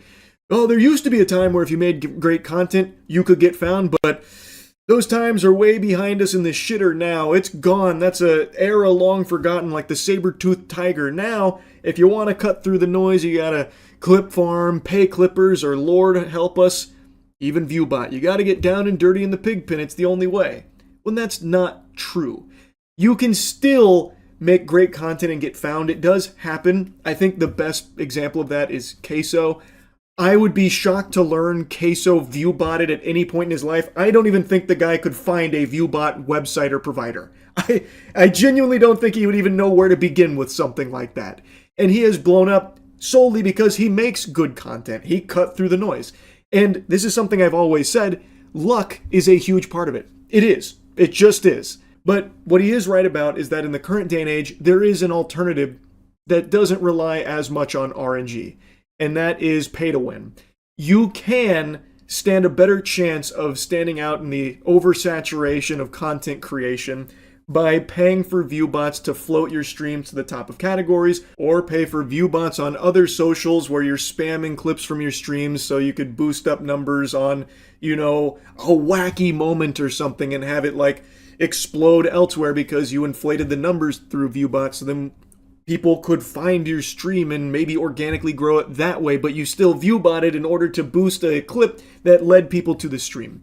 Like, there are paths that don't rely as much on luck, because if you just have money to start and just start buying views, it does help put you in front of more eyes. It's something that's very common, especially on Twitter. But at the end of the day, I just don't like this mentality that Reed kind of encapsulates here of, well, everyone else is cheating, so I should too. And he's trying to make like a strong argument that everyone else is doing it. Content alone, it could be the most slapping banging content ever. It's not good enough. It's all about the distribution method now, which is dominated through bots and shit like that. So really, you got to think about this strategy of using bots. I just don't like how he's positioning bots as a strategy instead of calling it what it really is, which is cheating. Like, yes, you can gamify the distribution and shit through bots. Everyone fucking knows that. But I just don't think it's something that should be outwardly encouraged. And it's really weird that the CEO of Night Media, one of the biggest agencies in the space, especially for streamers, is having this kind of viewpoint. Like, his title isn't exactly indicative of his thoughts, because he does say, like, this is a problem, this is an exploit, but he speaks about it like, this exploit exists, so you have to use this now. It's like, you really should, like, almost that it's a necessity. And I just don't like that perspective, nor that mentality. I just think there's a reason why this topic on viewbots is always so passionate from so many people, because viewbots fucking suck. Nobody likes that. It is just a completely dog shit norm right now. And I don't think it needs to be even more normalized. But it's not some requirement or anything like that. Reed then goes on to make a mention of advertisers and viewbots. Do advertisers have any way of tracking botted engagement, and why isn't Twitch cracking down on this at all? Those are two really good questions. The answer to do advertisers have a way of tracking botted engagement is a big nobody fucking knows. My gut tells me there's no way advertisers would have any clue, because how would they? How would they distinguish between authentic and real viewers through just a number plastered on a stream? It'd be entirely on Twitch to take care of the bots and get that number to be where it's like the authentic viewers and not just like, fraudulent ones. I don't see how they could ever possibly know what's real and what's fake based on just the publicly available information, and I doubt Twitch is behind the scenes saying, okay, so your advertisement was played in front of 1 million concurrent viewers over the course of this campaign. Of that, about 15K were real human beings. We really appreciate your business. Like, I highly doubt that fucking happens, right? Like, it doesn't happen on a streamer basis with sponsors either. So, like, if a streamer is botting his stream up to, like, 5K, but really he only has, like, 1,000 real viewers there, and he works with a brand, and he sells to this brand at the 5K concurrent viewers, he's making a lot of extra money versus if he sold at his real 1K, and now the brand gets put in front of what they believe is 5,000 people, but is actually 4,000 bots with only 1,000 real people there. So maybe the campaign only sees them make like 3 fucking sales. Like, man, Perry Poutine Gotcha Game only got 3 clicks through this guy's stream, even though he has 5K concurrent viewers. What's going on here? And then you can maybe speculate and surmise that, okay, he's botting. But then you'd also never really know for sure, because you could also say, like, okay, maybe his community's just not interested in this gotcha game. These brands, I don't think, have any idea, is the point I'm making. I don't see how they would. It's entirely on Twitch to combat the bots, and I don't think there's a way or a tool that these brands have access to that normal people don't, that lets them see real versus fake viewers. And then to Reed's second question about why does Twitch not crack down on it, I think everyone knows, because Twitch also benefits from these hugely inflated numbers. They see a lot of upside to these massive numbers being housed on Twitch. I think that's pretty clear. Probably don't need to dive any deeper on that. And it is something that he starts to tackle in his next section here about platforms needing to take action. He goes on to talk about, how prevalent the botting problem is, as well as the reluctance from platforms to act on it, believing that the more views there are, the better things look for advertisers, which many people agree with. And again, that probably is the simple truth of it.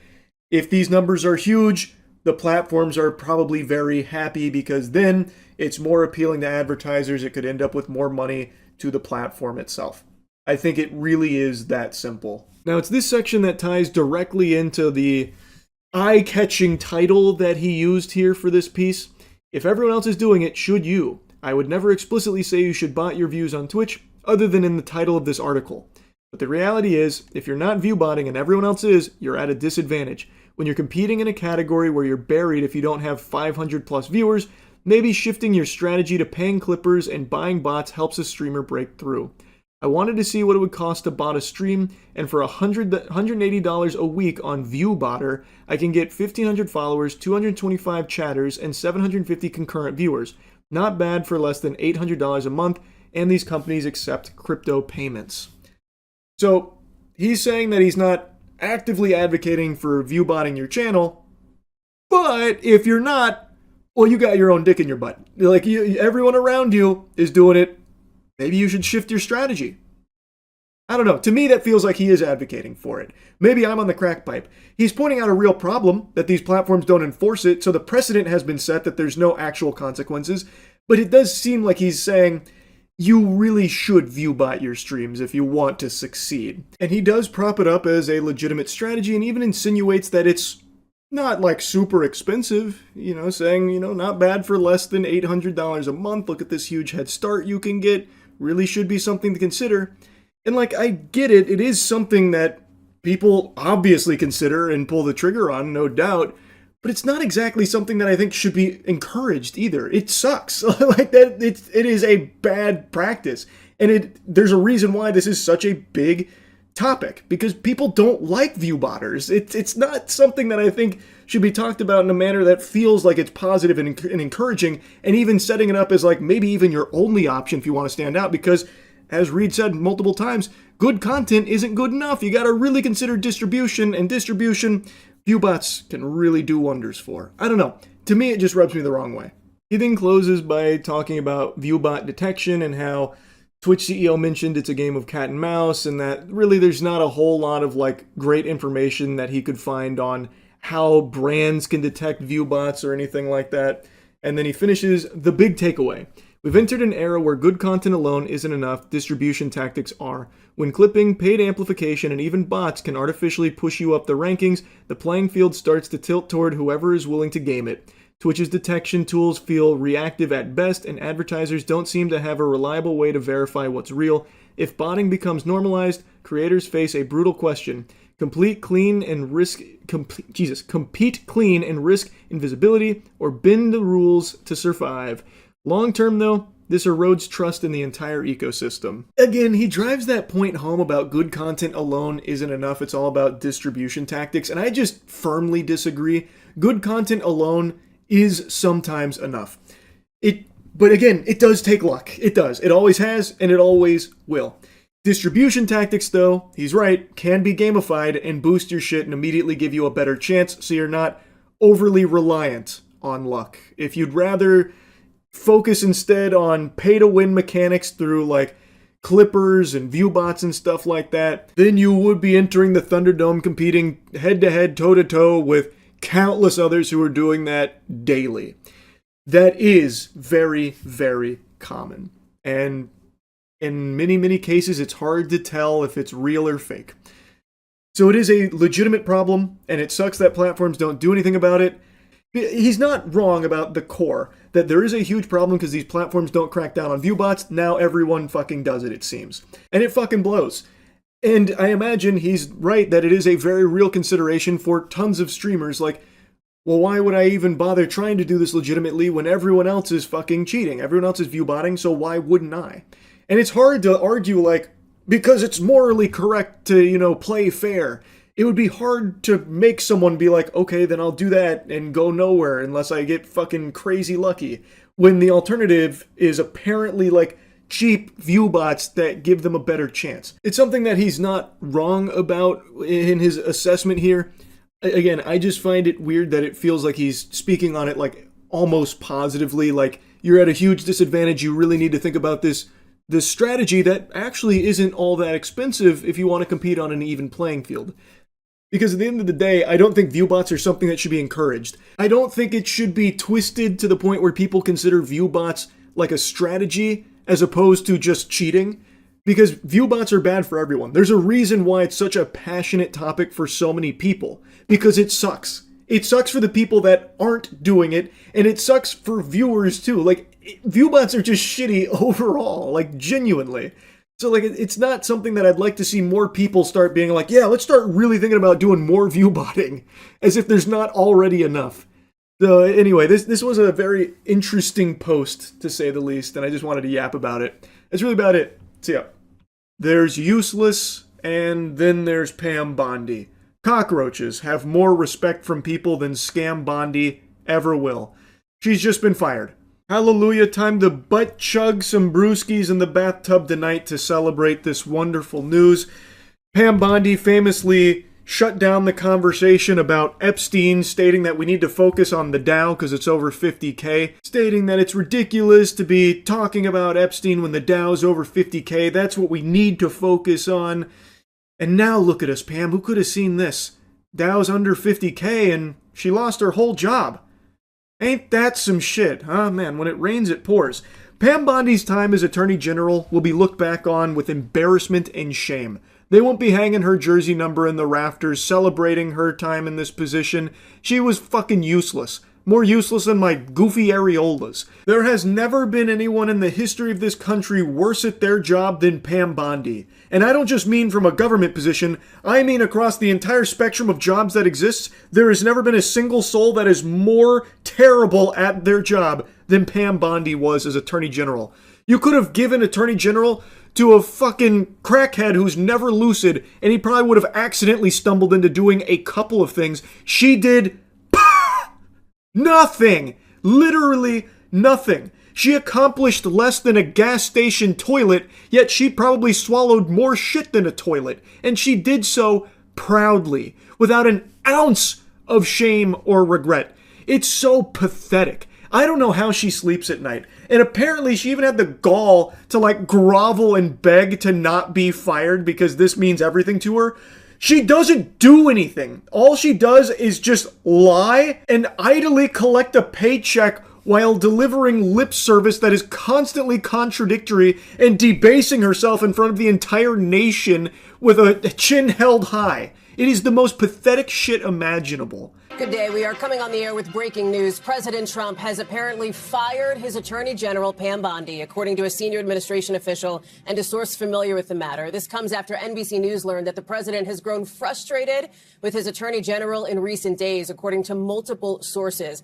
This is a blow because she has been a very loyal sort of friend and ally of the president for a long time, going back to Florida. I love how the reporter struggled to find the words to adequately describe her relationship with Trump, because friend and ally, loyal, that doesn't even really encapsulate it. She was a leech, an actual parasite, a fucking hemorrhoid, a pinworm, living deep inside the asshole of President Trump, more than willing to just suck the farts straight out of his butt.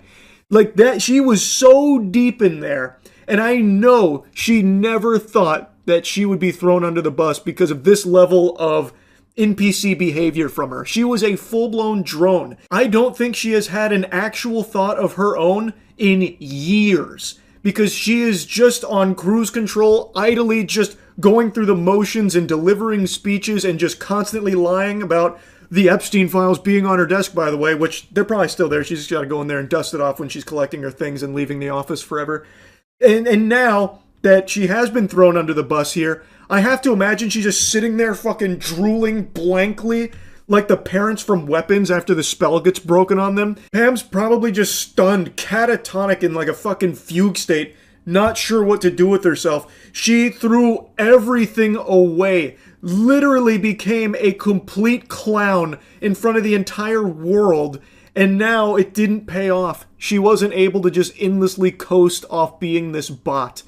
Assisting in the first Trump term.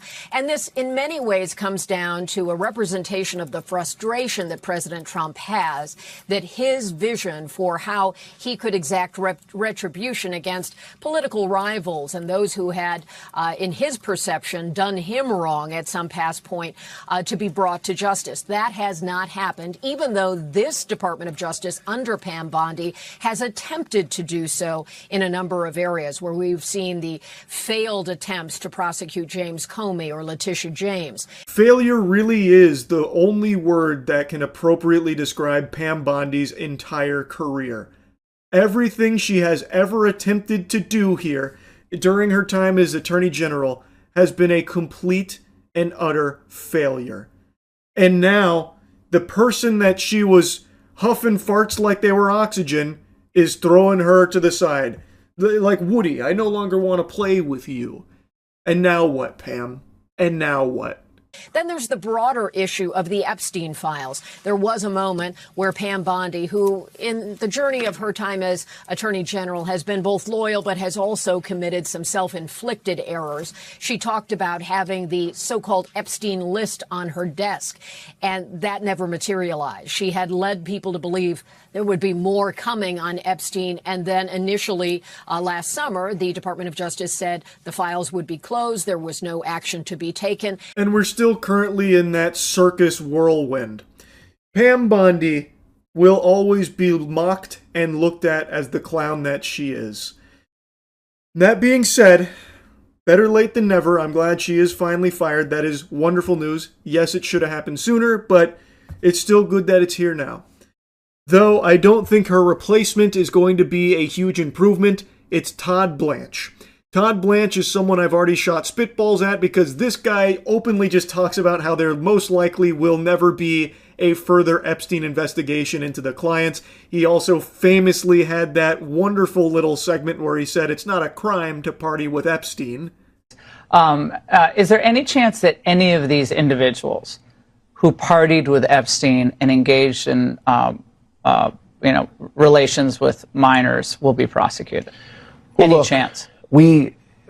I'll never say no, and we will always investigate any evidence of misconduct. But as you know, it is not a crime to party with Mr. Epstein, and so as horrible as it's not a crime to email with Mr. Epstein. And some of these men may have done horrible things, and if we have evidence that allows us to prosecute them, you better believe we will. But it's also the kind of thing that the American people need to understand, that it isn't a crime to party with Mr. Epstein. It isn't a crime to have Didn't look like that's all that was going on some of those photos. I mean, if the photos could speak, some of them look pretty bad. That's right. And unfortunately, photos can't speak. And so we need witnesses and we need Are there evidence videotapes that you all have? Or? For the millionth time, yes, there are videos. Also, Todd Blanche mentions the witnesses and stuff, but they don't really seem to want to talk to the victims overly often. That seems to be an area they're not super gung-ho about gathering information from the potential victims that have come forward. Todd Blanche is not someone I put a lot of faith in doing a better job as Attorney General, but I will say it would be hard for him to do a worse job than Pam Bondi. And he is not shy about just letting you know that they don't really plan on doing a whole lot with the Epstein case. There's another clip that he has become infamous for where he's pretended he didn't understand the question when asked about like the abusers in the Epstein files, that kind of thing. So Todd Blanche, not exactly looking like a superstar to really start pumping your fist about, but doesn't mean we can't celebrate Pam Bondi being fired. But anyway, just wanted to yap about this and say, bye Pam, enjoy retirement. Anyway, that's really about it. See ya. Let's do a little role-playing here, a little thespian exercise. You're going to play the judge, and I'm going to be presenting a case to you. It's the case of a university student being caught red-handed with over 100 videos on his phone of him secretly filming women using the toilet. He was even caught in the act filming a woman using the bathroom. And now I present to you this irrefutable evidence where there is no wiggle room for some kind of alternate explanation. There is no way to weasel out of this being him filming these videos without permission, non-consensually, in a private setting, the toilet. Now, I, as the fun-size lawyer, present to you this case. What do you rule? What do you think is punishment that fits that crime? I would wager a guess that if you've got all your marbles about you, you would rightfully say that jail time is in order for a perverted, unremorseful freak like this. Now, what if I told you this drama exercise wasn't all make-believe? This is a case that just unfolded in Australian court, and the judge ruled that the punishment for this individual wasn't jail time. It was a very stern, hands-on-the-hip wiggling of the finger saying, "Now don't do that again." He secretly filmed women inside toilets and showers, but Barefoot Cow doesn't appreciate the camera being pointed at him. Mr. Cow, why did you upskirt women? The Melbourne University biomedicine student, originally from Vietnam, walking from court on a community corrections order. How peculiar that the guy who was addicted to upskirting women and taking non-consensual videos of them using the bathroom doesn't like to be filmed himself. Well, isn't that just the strangest thing? So this is 23-year-old Bao Cao. He is a biomedical student in Australia, and he was caught with over 100 videos of him secretly filming women in bathrooms. They mention like shower. He was caught in the act of filming a woman using the toilet. That's how they actually apprehended him.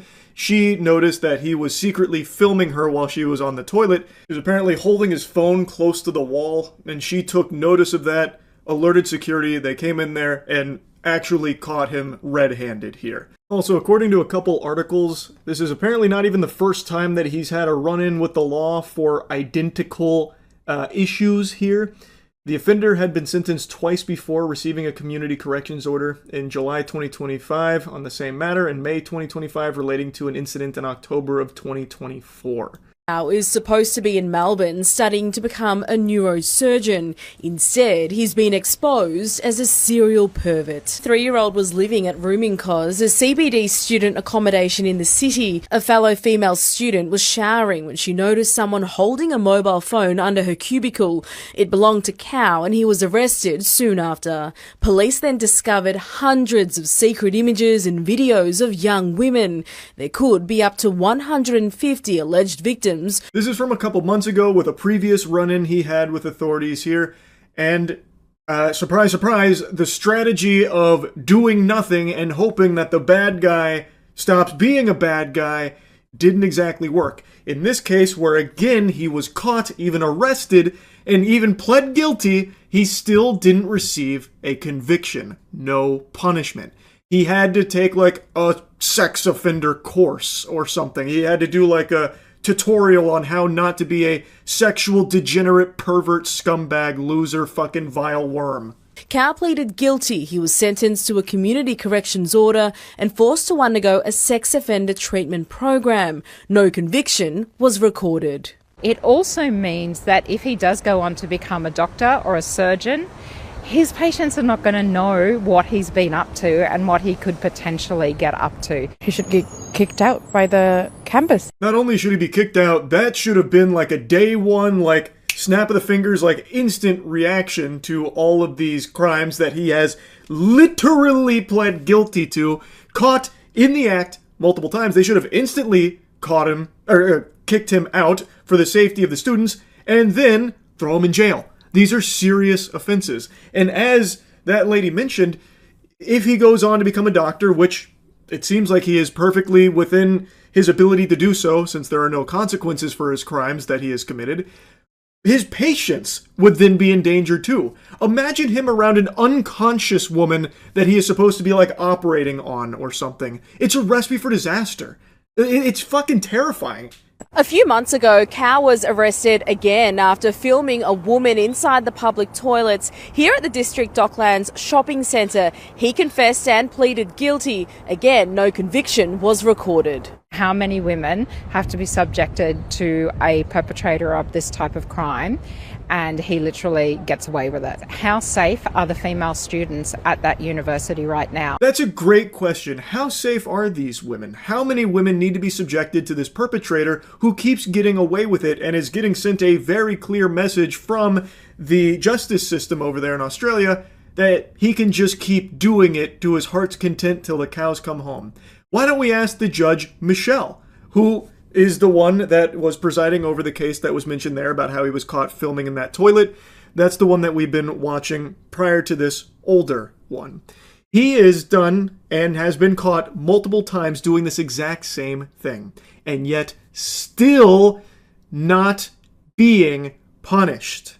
Mr. Cao, do you still plan on becoming a doctor? Mr. Cao, do you plan on apologising to your victims? Police found over 100 secretly recorded videos and images of innocent women on the 23-year-old's phone, taken inside public bathrooms at Docklands District Shopping Centre and at his student accommodation in the city.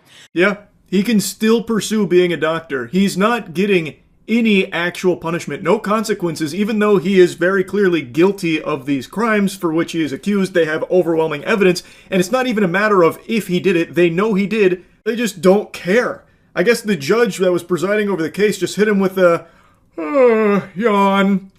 So what? He had over 100 videos secretly recording women in bathrooms? Big whoop! I got the fucking courthouse shitter bugged right now! Sue me! What a despicable outcome to this case. To me, it reads like they don't take sexual crimes seriously.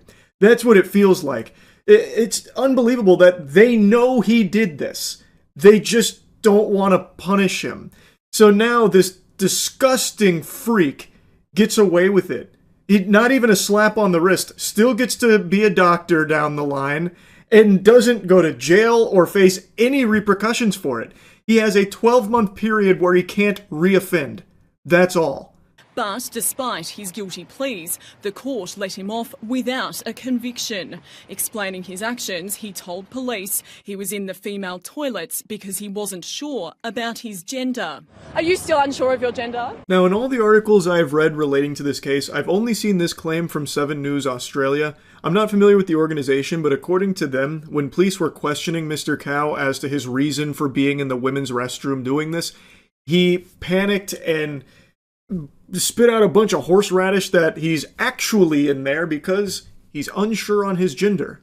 However, according to a different news organization, what he said when confronted by authorities after being caught in the cubicle secretly filming that woman is that he was gay. He told the police that the reason he was in the women's restroom is because he was gay. Reaching into her cubicle, she ran and told security, and when he was confronted, Cal said he was gay. That's why he was using the female bathrooms. When police seized Bao Cal's phone, they found more than 100 different videos, but only one victim was identified.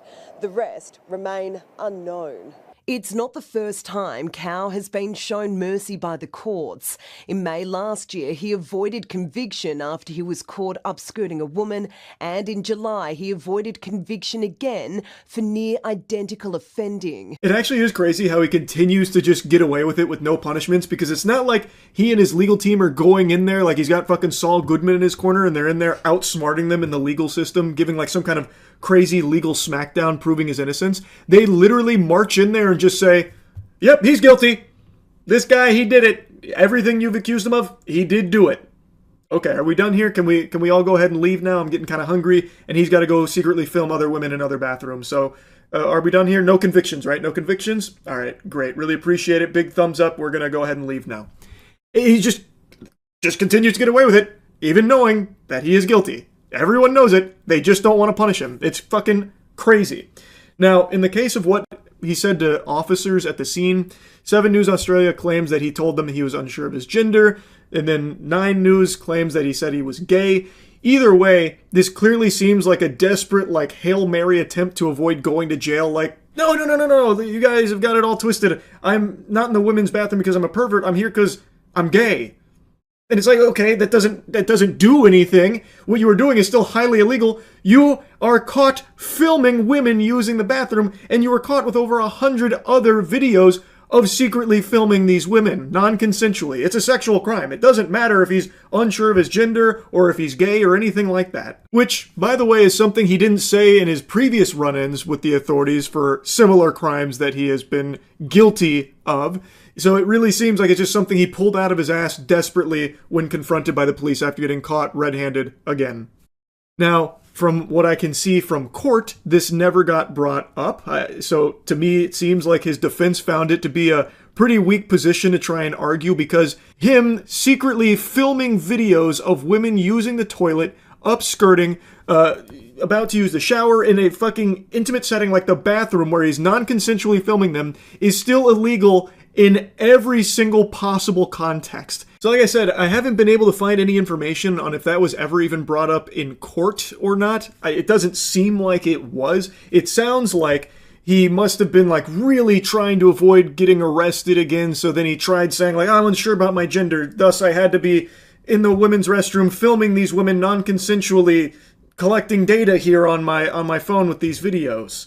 Like, it sounds like that was something he just tried with the police that were about to arrest him, and not something that they actually tried as like a legal strategy, though I don't know, because not all of the information on this case is public. All we have is the judge's final verdict, where she cites things not related to that, but instead that he's young and also might be lonely. That was her reasoning for no punishment for a serial pervert who has committed numerous crimes. The court today heard one of his traumatised victims remains anxious and, unsurprisingly, hypervigilant. The incident impacting her ability to use public restrooms. In her sentencing, the magistrate said Mr. Cow has no family here and considers him to be isolated in the community. She also said the 23-year-old's youth needed to be taken into account. Bro, this judge can suck a fart out of my butthole. What are you talking about? What does that have to do with this case at all? He's 23 years old. Do you think he doesn't know the difference between consensual filming and non-consensual filming? This is a sexual crime. He is using the women's restroom for the sole purpose of filming them use the bathroom, and apparently upskirting women. And apparently, according to some of the articles, was secretly filming women who were about to use the shower. Like, this is not a matter of like, he didn't know any better. How could he have possibly known? He's alone in our community. What are you talking about? There's plenty of people in the world that are alone right now that don't do this degenerate, disgusting, criminal shit. And the message that the court is sending to the victims here is just gross. Literally giving the victims one of these right here. That's the gift from the judge in this case. Over 100 videos of victims that, again, they know the guy is guilty. They know that. They even say as much. And then they just don't do anything about it. They let him get away with it. It's not even like the illusion of a punishment. They don't even try and pretend like they're punishing him. They're even just trying to garner sympathy for the guy, saying like, oh, well, he's alone and, well, he's only 23 years old, so we have to make sure we take that into account. So I think what makes sense here is that 12 months, just don't do it again and we're good here. Then all is squared. The victims got no justice. So, like, they read an impact statement from one of the women who was filmed by Cow here, and she's talking about, like, how it actually really traumatized her. And I imagine many others probably would feel the same if they found out that when they were using the bathroom, there was some secret fucking evil weirdo in the stall next to them filming them the whole time in order to jerk off to it.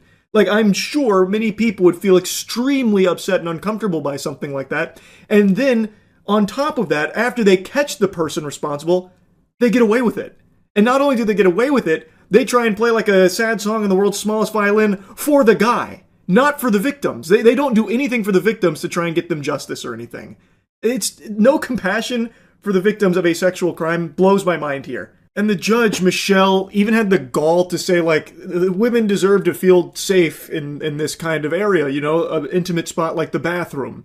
Which is why I'm ensuring that this guy does not go to jail and does not get punished. We'll have a 12-month period where we ask him to maybe just stop, pump the brakes on that filming women secretly in the restroom business. That ought to make all these victims feel better and feel safe again. It's crazy, man. It blows my mind. Judge Michelle really dropped the ball on this one. I think there needs to be a follow-up investigation here, but that's... maybe I'm on the crack pipe. I just feel like justice wasn't exactly served. No convictions, even though this is not the first time he has faced this. He continues to have a 100% win rate here, and even just...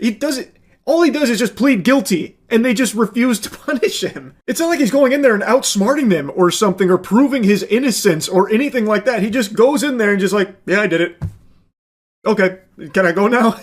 Are we done here? Like, oh yeah, we're done. No conviction. Don't worry about any of that pesky nuisance stuff. Don't worry. Go about your day. Keep studying. Can't wait to see you as a neurologist out there and all that stuff. It's mind-boggling. It really is crazy. I had to yap about this when I learned about it. That's really about it. So yeah. Well, look what the cat dragged in. AI! It is some more wacky news in the world of artificial intelligence as all facets of our entertainment is consumed by the slop. An AI music homunculus just signed a $3 million record deal after one of their tracks charted on Billboard. Talisha Jones is the flesh, blood, and cringe behind her AI character Zanaya Monet, and she used the very common AI tool Suno, which just spits out tracks based on whatever prompts you put in there. Pretty, like, standard stuff. and one of them happened to chart on Billboard because we've reached this point now where people are just wiggling their finger to AI music proudly. And now she's 3 million clams richer for typing in a few sentences onto Suno thanks to this deal with Neil Jacobson's Hallwood Media. I don't know what Hallwood Media is, but that is a fucking circus now. They should be ashamed of themselves. They should be like fucking drowning in Rotten Tomatoes for this trash. Actually, how stupid do you have to be to pay $3 million for something like this? You can just generate Zanaya Monet songs yourself. Like, what are you even spending the money on here? It's not like Talisha Jones did anything like creative or new or innovative. She just typed in prompts to Suno, which is a tool available to literally every single person on the planet. Even me, a silly, stupid goober here, was able to generate trash songs on Suno. Anybody can. I generated songs about cock out the wazoo, and it took seconds.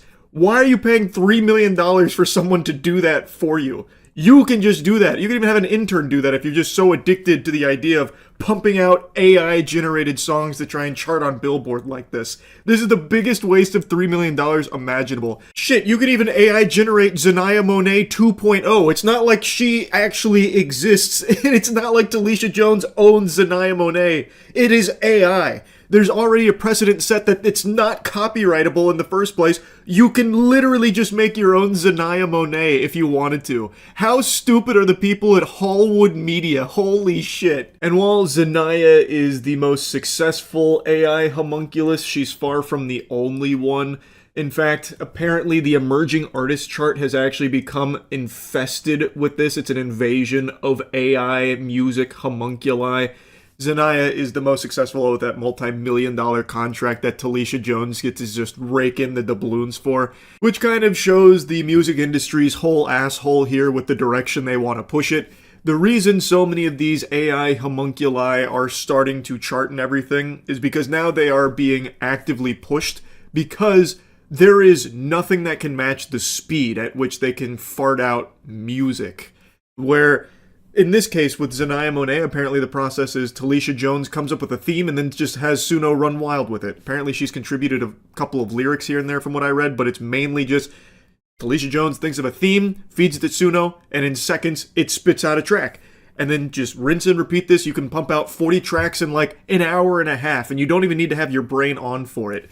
There is no human being on the planet that can match that. And in the current day and age where people just want instant gratification, just stimulus, any kind of stimulus at all, it doesn't matter to them. This is exactly what the record industry wants because it is basically free. It is extremely cheap to just have all of these being shit out all the time, and people will listen to it. Like, they will happily listen to just AI tracks because they just want something on. Doesn't matter what, doesn't matter where it came from, as long as it sounds like music, they're happy campers, it seems. So, this AI homunculus push in the music industry is great for the upper echelon vampires of the industry, where now they can just funnel some resources into just shitting out AI Suno tracks and it will chart on Billboard. It's fucking crazy. It is so sad how quickly this is all just going straight into the dumpster. I legitimately think we're getting pretty close to the point where music industry is going to just stop hiring human beings altogether, because what's the point anymore? If people don't care if it's like actual art or anything, if they just want the noise, well, AI is significantly cheaper and significantly faster. If you have a human being signed to your label, it's significantly more expensive. There's significantly more human beings you have to hire to help work on it, audio engineers, stuff like that. It takes a lot longer to produce like an album, whereas here, it's a couple $100 for a subscription to Suno, and that's it. And then you have endless albums that you're able to churn out at lightning pace. You could churn out one a day if you wanted to. And since people are willing to consume it, they don't really care if a human being produced it, I guess.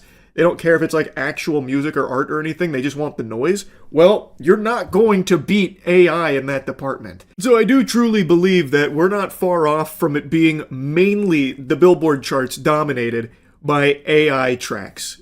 I think it's getting to that point. And I'm not even talking just like AI assisted tracks. I'm talking like Zanaya Monet level, fully AI generated music charting on Billboard. And that sucks. That really fucking sucks. Oh well, I guess. Jesus Christ. Big stinky. That shit is awful. Anyway, just wanted to talk about this a little bit. That's it. So yeah, it happened. Doomsday is upon us. Nostradamus tried to warn us, but we plugged our ears and refused to listen. But now, we have been dragged kicking and screaming into the end times. Pranksters found AI. Or at least one of them did. This one courageous soul bravely peeled himself away from his daily routine of eating glue to use AI to have an overwhelmingly negative impact on strangers' days. Full disclosure though, I don't think every video they've posted doing this prank is real. Because some of them are just so outrageous that I find it hard to believe that he wouldn't have had his ass beaten right then and there for doing it. So I take all of them with a grain of salt, but what he's showcasing is very much something that can be done, and I have seen other videos of others doing to a lesser degree. This guy, however, has made it his entire identity to do these AI pranks. So he's the one that I want to talk about today to show. Do you know that guy in the blue shirt that was sitting right behind you? He was like going up behind you and like kissing you in the back of the neck. I recorded it. That guy, right? Mm-hmm. Look. He did it with... That's crazy. What this guy does isn't really a prank. Fundamentally, what he's doing is he's framing innocent strangers for crimes they didn't commit. He has, I think, 28 of these. It's basically all he does now is these AI pranks. And I don't know how what he's doing isn't a crime in and of itself. Because this is going to lead to an innocent person getting arrested. No doubt in my mind. In this one right here, what he's doing is he's going up to a stranger, claiming that another stranger that was sitting near him was kissing the back of his neck.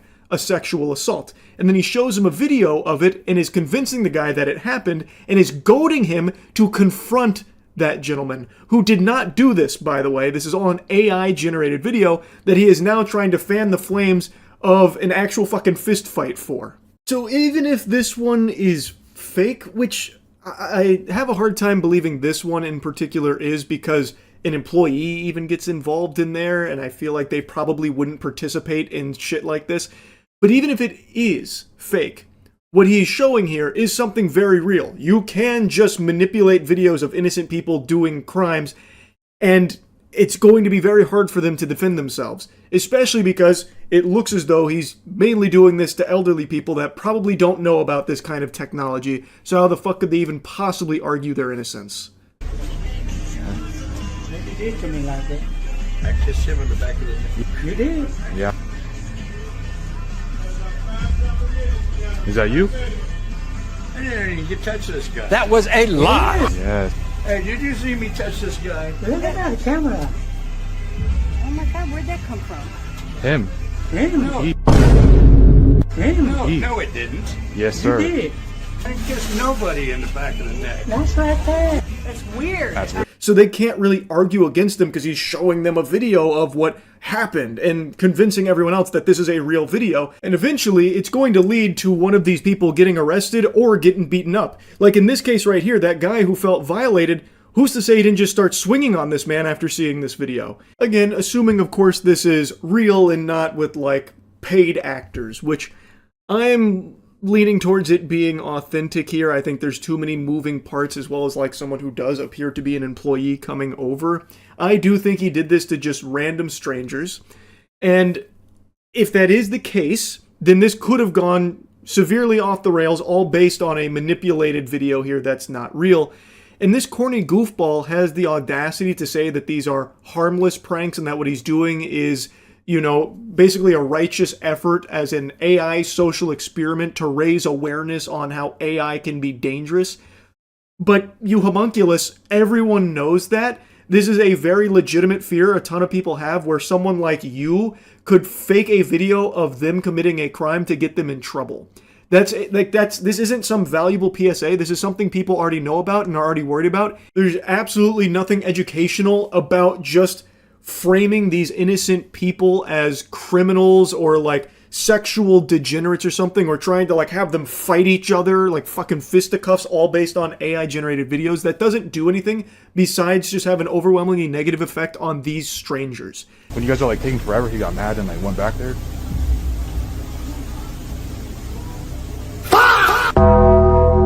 Is he allowed to go back there? First off, I didn't go back there.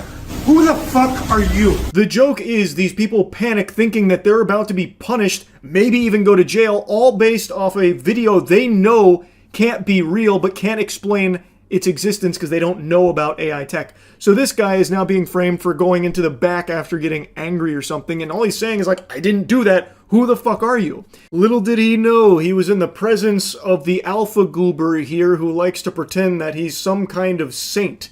But what he's actually doing, assuming these are real, which this one definitely feels real, what he's actually doing is just exploiting elderly people, treating them like props in his videos for the sake of making them the punchline of his joke of, haha, they don't know this is AI and I've made them look like criminals and they can't explain it, ha ha ha, they look so stupid.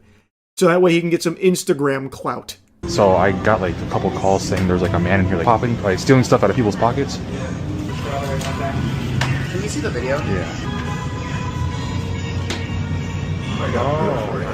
Yes, So you didn't have a wallet or anything? in your no, back pocket? no, it's right here. I have no problem calling out the damn person who did it. It's in your butt. Oh shit! Oh shit!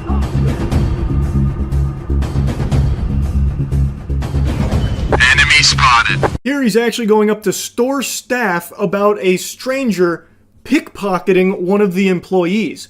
Again, this is a crime. They even all go together as a group to confront this guy they think stole from this man or was attempting to. Who's to say they wouldn't have just called the police right then and there and this innocent man being taken away in handcuffs? Now, I imagine at that point he probably would have stepped in and said it's an AI-generated video. Maybe, but maybe he wouldn't. Maybe he would be afraid that then he'd be in trouble. So maybe he'd just keep his fucking mouth shut and that guy would then go to jail all based on this AI-generated video. It's terrifying. Not only is he trying to suckle from the titty of clout, but he's also just trying to promote some dog shit website that's probably a scam. It's why he has his watermark plastered all over the place there, and in every single one of these videos he is shamelessly shilling for that site constantly. I imagine it is a fraudulent website based on this guy's behavior and the way that it gets discussed here, which should be further evidence to this guy's true motives not being something positive about AI awareness, but instead to get Instagram followers and money through his affiliate partnership here with that site that he is constantly plugging. Now again, there is a chance that this is all scripted, but I find ones like these hard to believe that he would have the wherewithal to fake it and be able to get this many people on board with it, because that does appear to be like actual Sprouts staff. Like, they are wearing a uniform, they are coming from the back of the store. This is not a set, it doesn't seem. This Instagram account is not nearly big enough to have some kind of soundstage out there in LA to put together, like, a Sprouts studio look. Like, it's not fucking Pluribus here or anything. Like, it feels like he is actually at Sprouts, those are actually employees, and they do legitimately go confront that guy. It feels real. Into a team member's pocket. I didn't reach into his pocket. We got a complaint, we received it, and you magically get this on camera and you're reaching into one of my team members' pockets. I swear that's not me. The odds of that same shirt, though.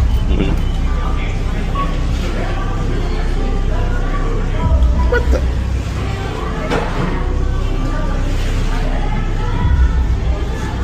I don't know what the hell's going on. I did not go in his pocket. This is not making any sense to me.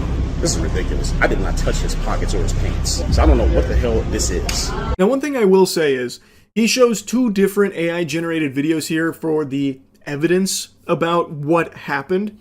And it feels like it should be obvious that something's very fishy there. Like, surely the employee would have felt something or, something like that. Like, it doesn't make sense. But I also could see a side of things where they have these videos from a customer who's making this complaint about being, witness to a crime. So they're acting on that information without really thinking too deeply on it because they have this evidence here. So they confront that customer who seems very confused by it. I do think his reaction is less than I would have expected it to be when so many people kind of gank him here about him stealing or attempting to steal from an employee. But overall, I just can't imagine this one being faked. Maybe he's in on it, so he's just playing along. But in that case, wouldn't he be worried about facing repercussions? Because those do appear to be real employees. And like I said, if they did alert authorities and authorities showed up, would this guy have piped up and said oh no, it's an AI generated video, I made it all up, it's fake?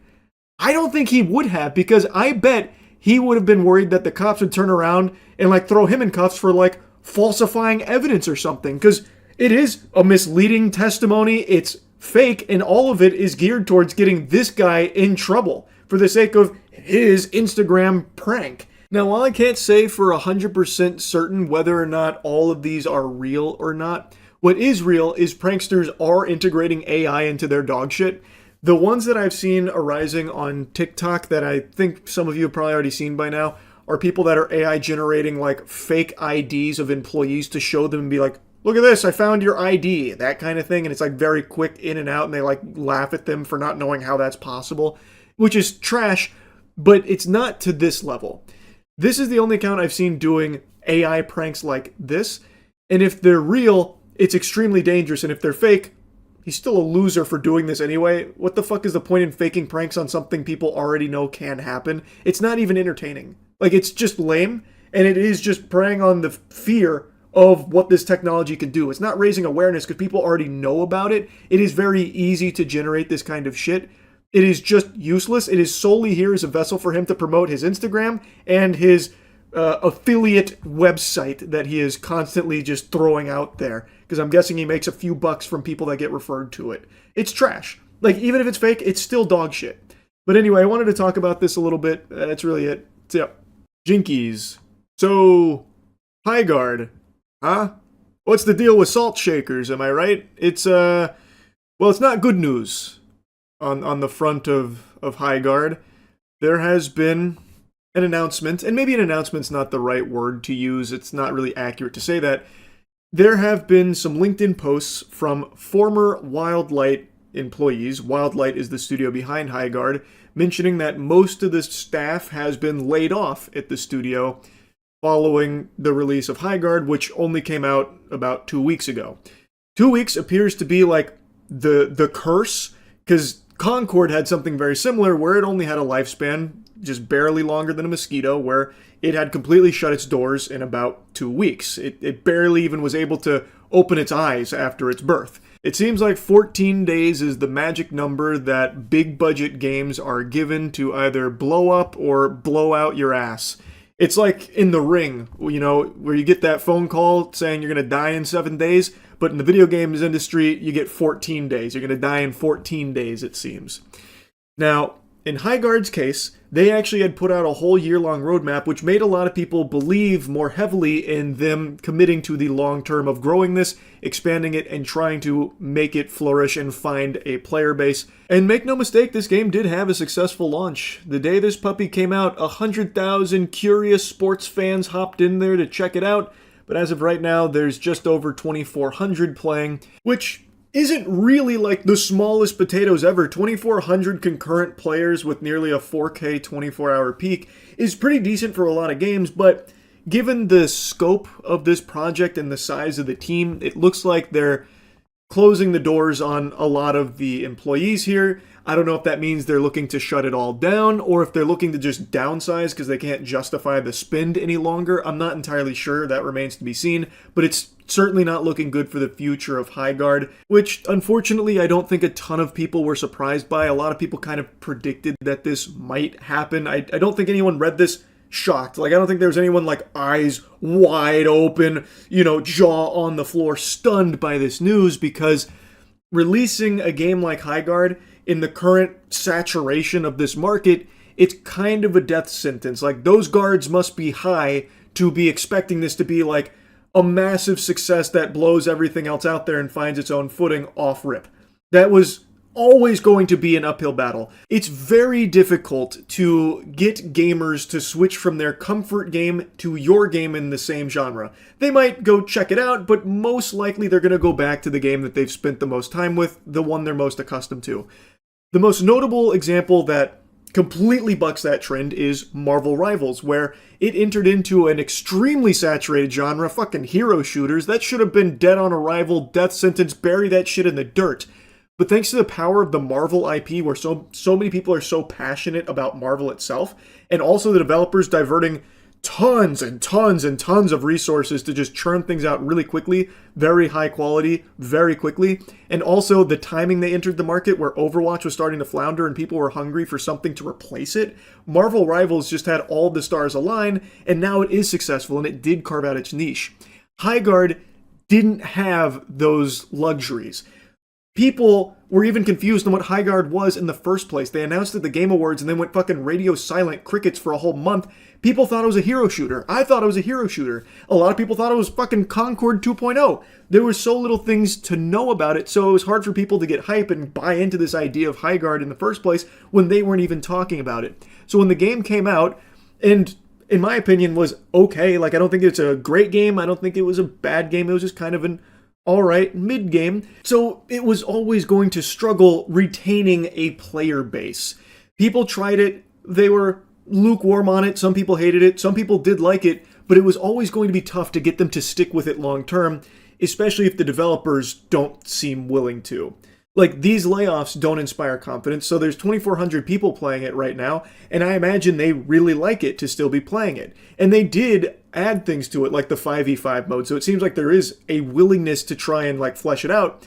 But with these layoffs, it seems like the future's uncertain, and who knows, you know, maybe down the line they could have carved out a unique identity for it. It did have some unique ideas, like with the base rating, so like maybe there's a what if there, and again, they haven't announced that they're shutting down or anything. They haven't fully turned the lights off over there, so perhaps it's still in the cards, but I just don't understand why it feels like no one at these companies internally is putting their thinking caps on. It doesn't feel like they're being realistic. Because this was a very likely outcome that most people were kind of expecting to unfold here. So why are they already laying off people after only 2 weeks? Why wouldn't you go into a project like this with a longer runway like, look, we might be bleeding players for a couple months, and that's okay. Like, we have allocated budget to account for that as we look to try and find our community and build this game with the players. Like, they're already doing mass layoffs after just 2 weeks. So it seems like they were expecting this to just fucking explode and be the next Marvel Rivals or the next Call of Duty or something. Like, who really knows what the expectations are anymore at these companies? It just surprises me how quickly games will come and die. Anyway, though, taking a look at the LinkedIn here, this comes from someone named Alex Grainer. Unfortunately, along with most of the team at Wildlight, I was laid off today. This one really stings as there was a lot of unreleased content I was really looking forward to that I and others designed for Highguard. However, I'm excited for my next adventure. If your team or anyone you know needs an experienced level designer, hit me up. Check out my portfolio here to see what I've done the last 7 years as a level designer in the AAA space at alexgrainer.com. Cheers. The way that Alex writes about it on LinkedIn sounds like most of the team at Wildlight has been laid off, and then he said how disappointed he is because there is unreleased content that they were excited for, meaning that it feels like that unreleased content is never coming. So my impression is that these layoffs are in preparation for shutting it down, especially when you also look at Josh Sobel's post. Today I was laid off from my job at Wildlight along with most of the staff. Once again, echoing that same sentiment that most of the staff has been laid off. You can't run a game like Highguard with most of the staff gone, and this was the lead tech artist. So this is like a pretty big position, it feels like. It was the best team I've ever worked with, and I've never put so much of myself into a project before. I wouldn't trade the past 2.5 years for anything. And then he goes on to talk about his experience, so if anyone has, you know, a need for his expertise, to please reach out about it. To me, this feels like the end of Highguard, more like Byguard, because it's saying goodbye here. It feels like these posts make it pretty clear that most of the staff has been laid off, and that it's likely winding itself down for that next step. It feels like it's in that stage where it's probably closing its doors. But I could be entirely wrong. It's just, you know, the statement about the unreleased content that's not coming, these layoffs, most of the staff gone, as well as like a position like fucking lead tech artist. I mean, it'd be tough to keep the game going with basically no one left at the company, right? You would think. Anyway, though, this isn't something that I think is worthy of celebration or anything. I wish Highguard was better and performed better so that way they could keep chipping away at something and maybe make something special eventually. Like, take for example No Man's Sky. No Man's Sky came out to nothing but booze. Just an absolute flood of booze, trash, and look what happened over the years. They worked so hard to make an extremely special game, and now No Man's Sky is a fucking masterpiece, right? I'm not saying Highguard was ever going to be able to do that, but I would just like if these games, you know, they actually were willing to stick with it for a while to at least see what they could do with it.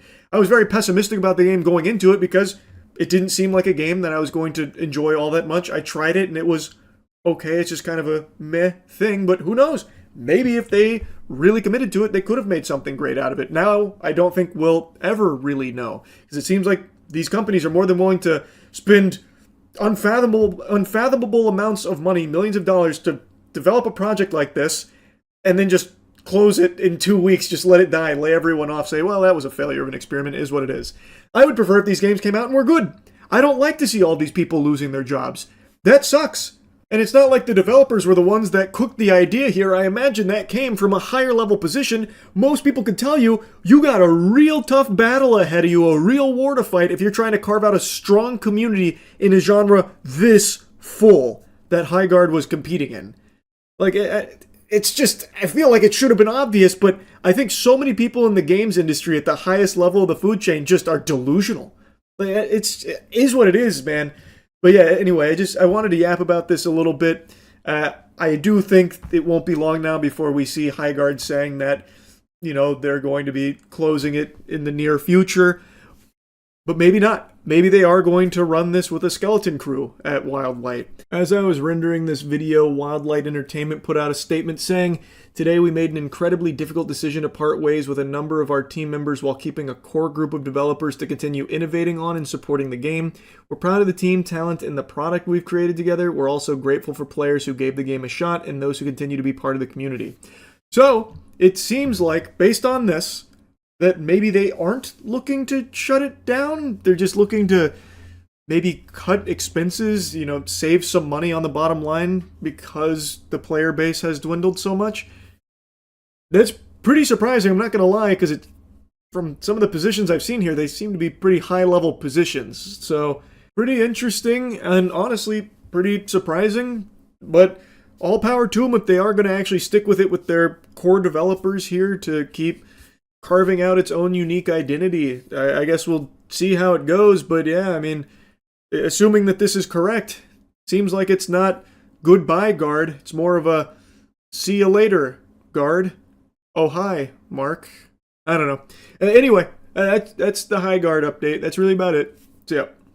I got a bit of a wacky rant for you here today, so I hope you're feeling particularly goofy, quirky, and Lord help me, I'm going to say it, maybe even a little zany. Panera Bread. I'm almost ashamed to admit it now, but I used to be an avid consumer of Panera Bread. For the better part of 2 years, it was my go-to post-workout meal, meaning I would have it like 5 times a week. Side note, I just watched that clip back in editing. The fucking Planet Smoothie logo faced the camera directly. It almost looked like a Death Stranding Monster Energy ad right there. I'm not sponsored by Planet Smoothie, I just got this because I was fucking thirsty is all. But yeah, I would have Panera Bread like 5 times a week, post-workout, and even though it was more expensive than all of the alternatives, it felt worth it to me because it was a high-quality meal, or at least I felt like it was. It tasted great, it tasted fresh, so I really, really enjoyed it. But over time, it got shitified. And I know you hear this a lot for a ton of things, it did get worse. And in Panera's case, it literally did change for the worse. And I'm clearly not alone here in this thought because Panera sales and traffic has been declining. You can look that up yourself. And at least in my local areas, like the Paneras I used to go to, are significantly less full. They're far more empty. It's like Call of Duty 4. 50,000 people used to eat soup here. Now it's a ghost town. And it's because people are just choosing any other option really at this point. And I saw an article today, and it's what sparked this rant here from me, made me put on the diaper and start whining, because the article does point out some very strong contributing factors for why Panera has been spiraling down the shitter, but it also leaves out what I believe to be the biggest reason for people's abandonment of this brand. So I just kind of wanted to get into the weeds of it here and show you the article, but before doing that, I want to give a very special thanks to something special. Big thanks to Old School RuneScape for sponsoring this video. I'm sure all of you know this by now. The first entirely new skill in Old School RuneScape history is launching today. That's right, sailing is finally here. I think also a lot of you know that I am a hardcore RuneScape player. I started back in 4th grade and I finally maxed my account 2 years ago. And it is still one of my crowning gaming achievements. I am a huge old school RuneScape enthusiast and I am extremely excited to get my max cape back once sailing drops because I'm going to have to 99 it to get my max cape again. So, the race to world first 99 for sailing starts today. I will be participating. Without exaggeration, this is the biggest update in old school RuneScape history. Sailing offers a whole new way of exploring Gielinor here. It's also a skill that's trained through a variety of means, whether it's salvaging shipwrecks, exploration, racing, port tasks, and it's one that of course can be experienced with your friends as well. You can have NPC crewmates or you can have your friends crew with you, and there's new enemies, new resources, just so much here that I'm extremely excited to sink my teeth into. So if you've never played old school RuneScape, now is the perfect time to start. You can click the link in the description below. I've always said it's a game with infinite content. Like if you could only choose one game to play for the rest of your life, you can't go wrong with old school RuneScape because you will literally never run out of things to do. So thanks again to Old School RuneScape for sponsoring this video. I'm super excited for sailing. Panera lost diners by cutting portions and staff. It's reversing course to win them back. Panera Bread has unveiled a turnaround strategy to reverse years of traffic declines. Basically goes on to recount the glory days, but now it's kind of falling into the fucking back rooms here. And you don't typically hear a lot of glaze for Panera in the modern conversation when it comes to eating options. Now, the article's not wrong here. This is a contributing factor to Panera's decline and fucking death spiral here. It has definitely lost consumers because of portion sizes and being extremely expensive for the morsels that you get. You'll pay like fucking 20 bucks for half a tiddlywink of a sandwich and a cup of soup. That's not a great deal unless that is the best goddamn half a sandwich and cup of soup of your life, or it also comes with like a stripper that'll give you a lap dance for free. It's just not great value, and that's obviously played a huge role here, but I think there's more than the article is talking about that I want to dive into the spaghetti and meatballs of. But before doing that, let's go ahead and look at what the article highlights.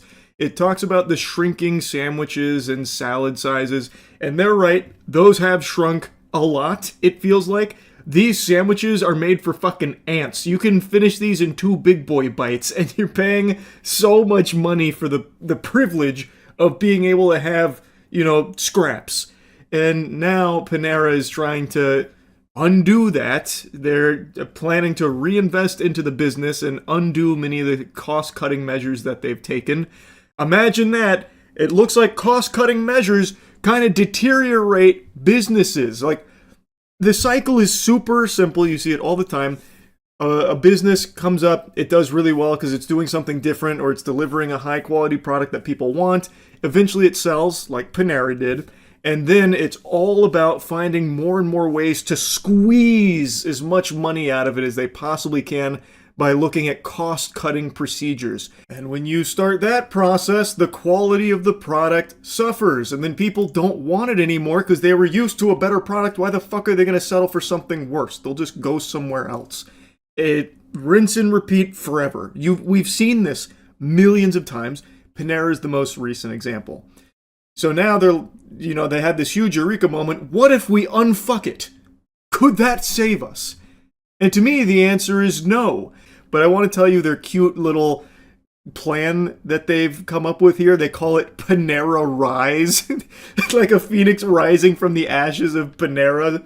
It's adorable to call it Panera Rise. It makes it sound like they're leading some kind of revolution here. Honestly, just sounding like some shit out of the Hunger Games, but the company aims to refresh its menu, focus on value, improve its service, and build new restaurants. That last one there is pretty ambitious. When people are already not choosing Panera, you're going to try and build more restaurants when the interest couldn't be lower. It is a bold strategy. Very, very ambitious indeed. Now, I'll give some credit where credit is due. This is at least somewhat honest here, saying, we squeezed food costs, we squeezed labor. They did. He then also identifies himself as a reformed CFO.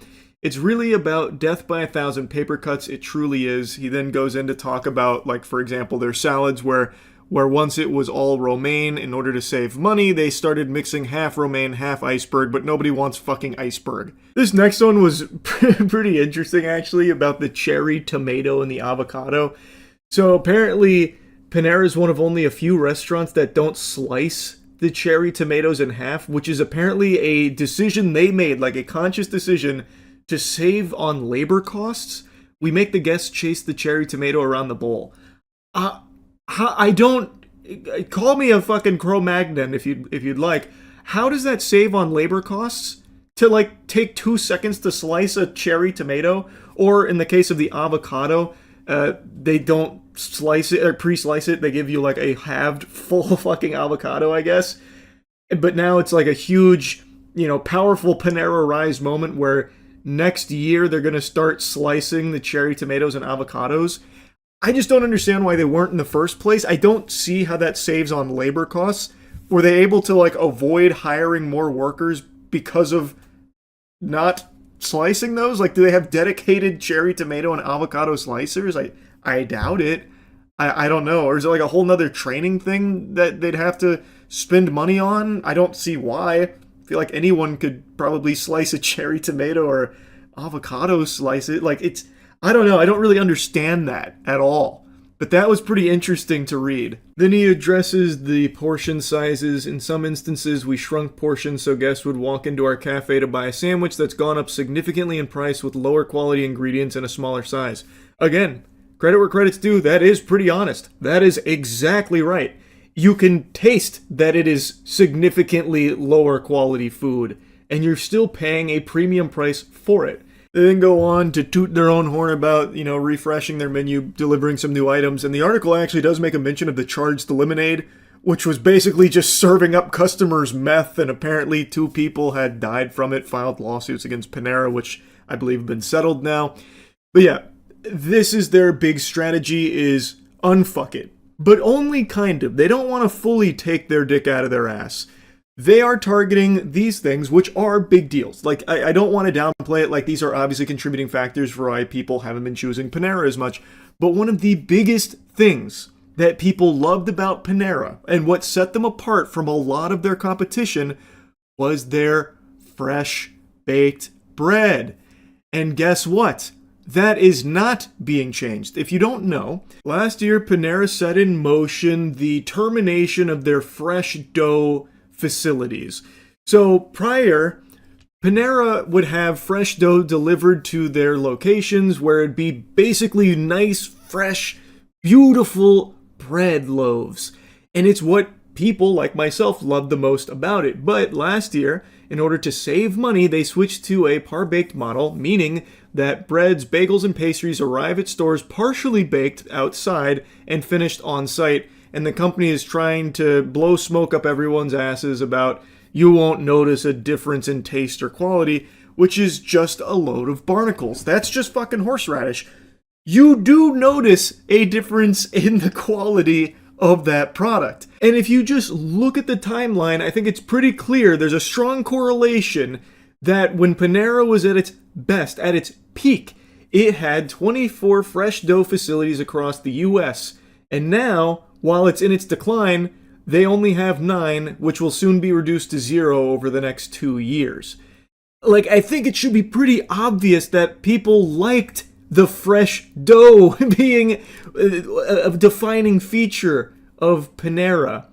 And they also then say that of the hundreds of jobs that are affected, they're trying to offer other positions to help them find work through Panera. And that Panera is saying that the strategy will open the door to new locations in areas that were once too far from its fresh dough facilities. Thus, fewer logistical barriers could mean faster growth for the chain and fresher bagels at 4 p.m. if the company's plan actually works.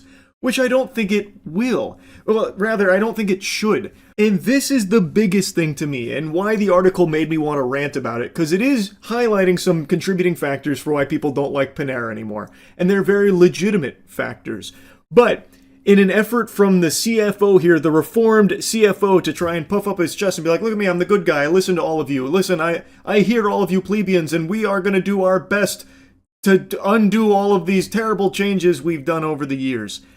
He's saying all of these things, and he is making some changes, it seems, but one of the biggest things is still actively implemented, which is a cost-cutting procedure, which is closing all of their fresh dough facilities, meaning that there's still not going to be any of that fresh dough delivered there. They switched to a model that is significantly cheaper with a significantly lower quality product. So he could flap his gums till the cows come home about how he's, rolling everything back that made Panera so bad recently. But the truth is, behind the scenes, they are still ultimately focused first and foremost on that bottom line and saving money, pinching pennies everywhere they can.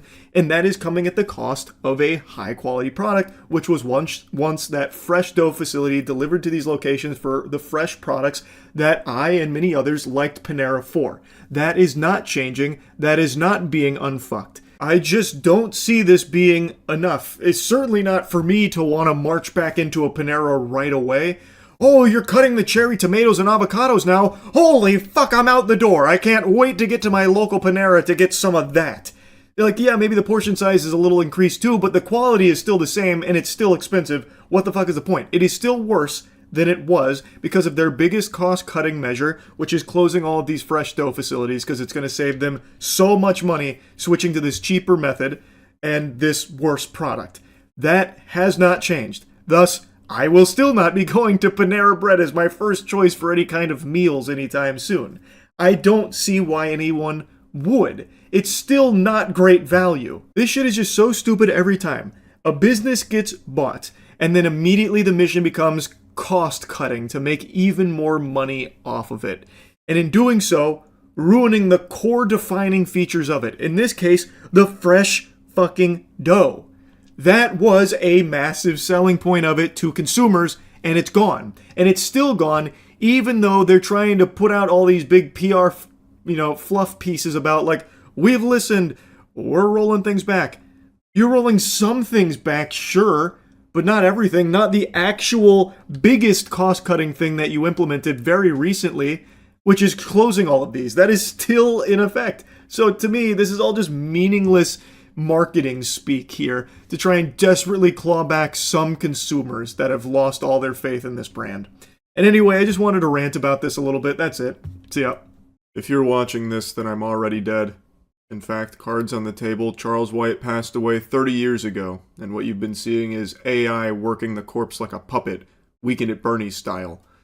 Brock, put Charles in a bikini. This concept actually isn't that far-fetched. There's been a lot of discussion over the last 24 hours about Meta's patent on AI that can run a dead person's account, continuing to post and chat on their behalf, and even replicating online behavior and video calls. It can do messaging and video calls. So even though the person is deceased, their online behavior will carry on as if nothing is wrong.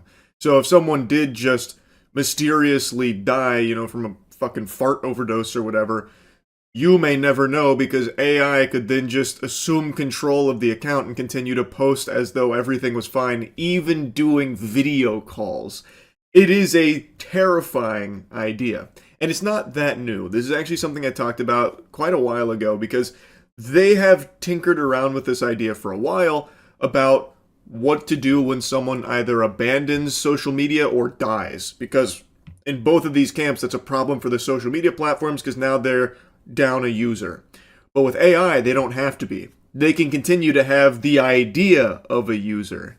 So the filing was granted in December but submitted in 2023, and the language model can replicate a person's online behavior using their past data, which, again, I think everyone is privy to. I think everyone knows that AI is constantly studying your shit and will do its best to put on your fucking skin suit and pretend that it's you if given the directive to do so.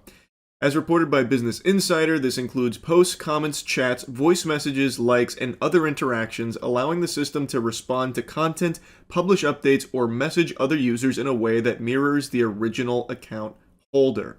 According to the patent, the model may be used for simulating the user when the user is absent from social networking system, including cases where the person is on a long break or deceased, and the filing notes that the impact is much more severe and permanent if the user has died and cannot return to the platform. What a delightful idea. So if you're taking a long break from social media, don't worry. AI can just take over and replicate you. So that way everyone can continue to get your fucking silly, goofy updates and, think everything's all sunshine and rainbows for you. You don't have to worry. Even though you're taking a social media break, why not post through it with the power of AI? Or if you're dead, why not let AI become you online? That seems like a great idea. And this kind of pitch, again, isn't that new.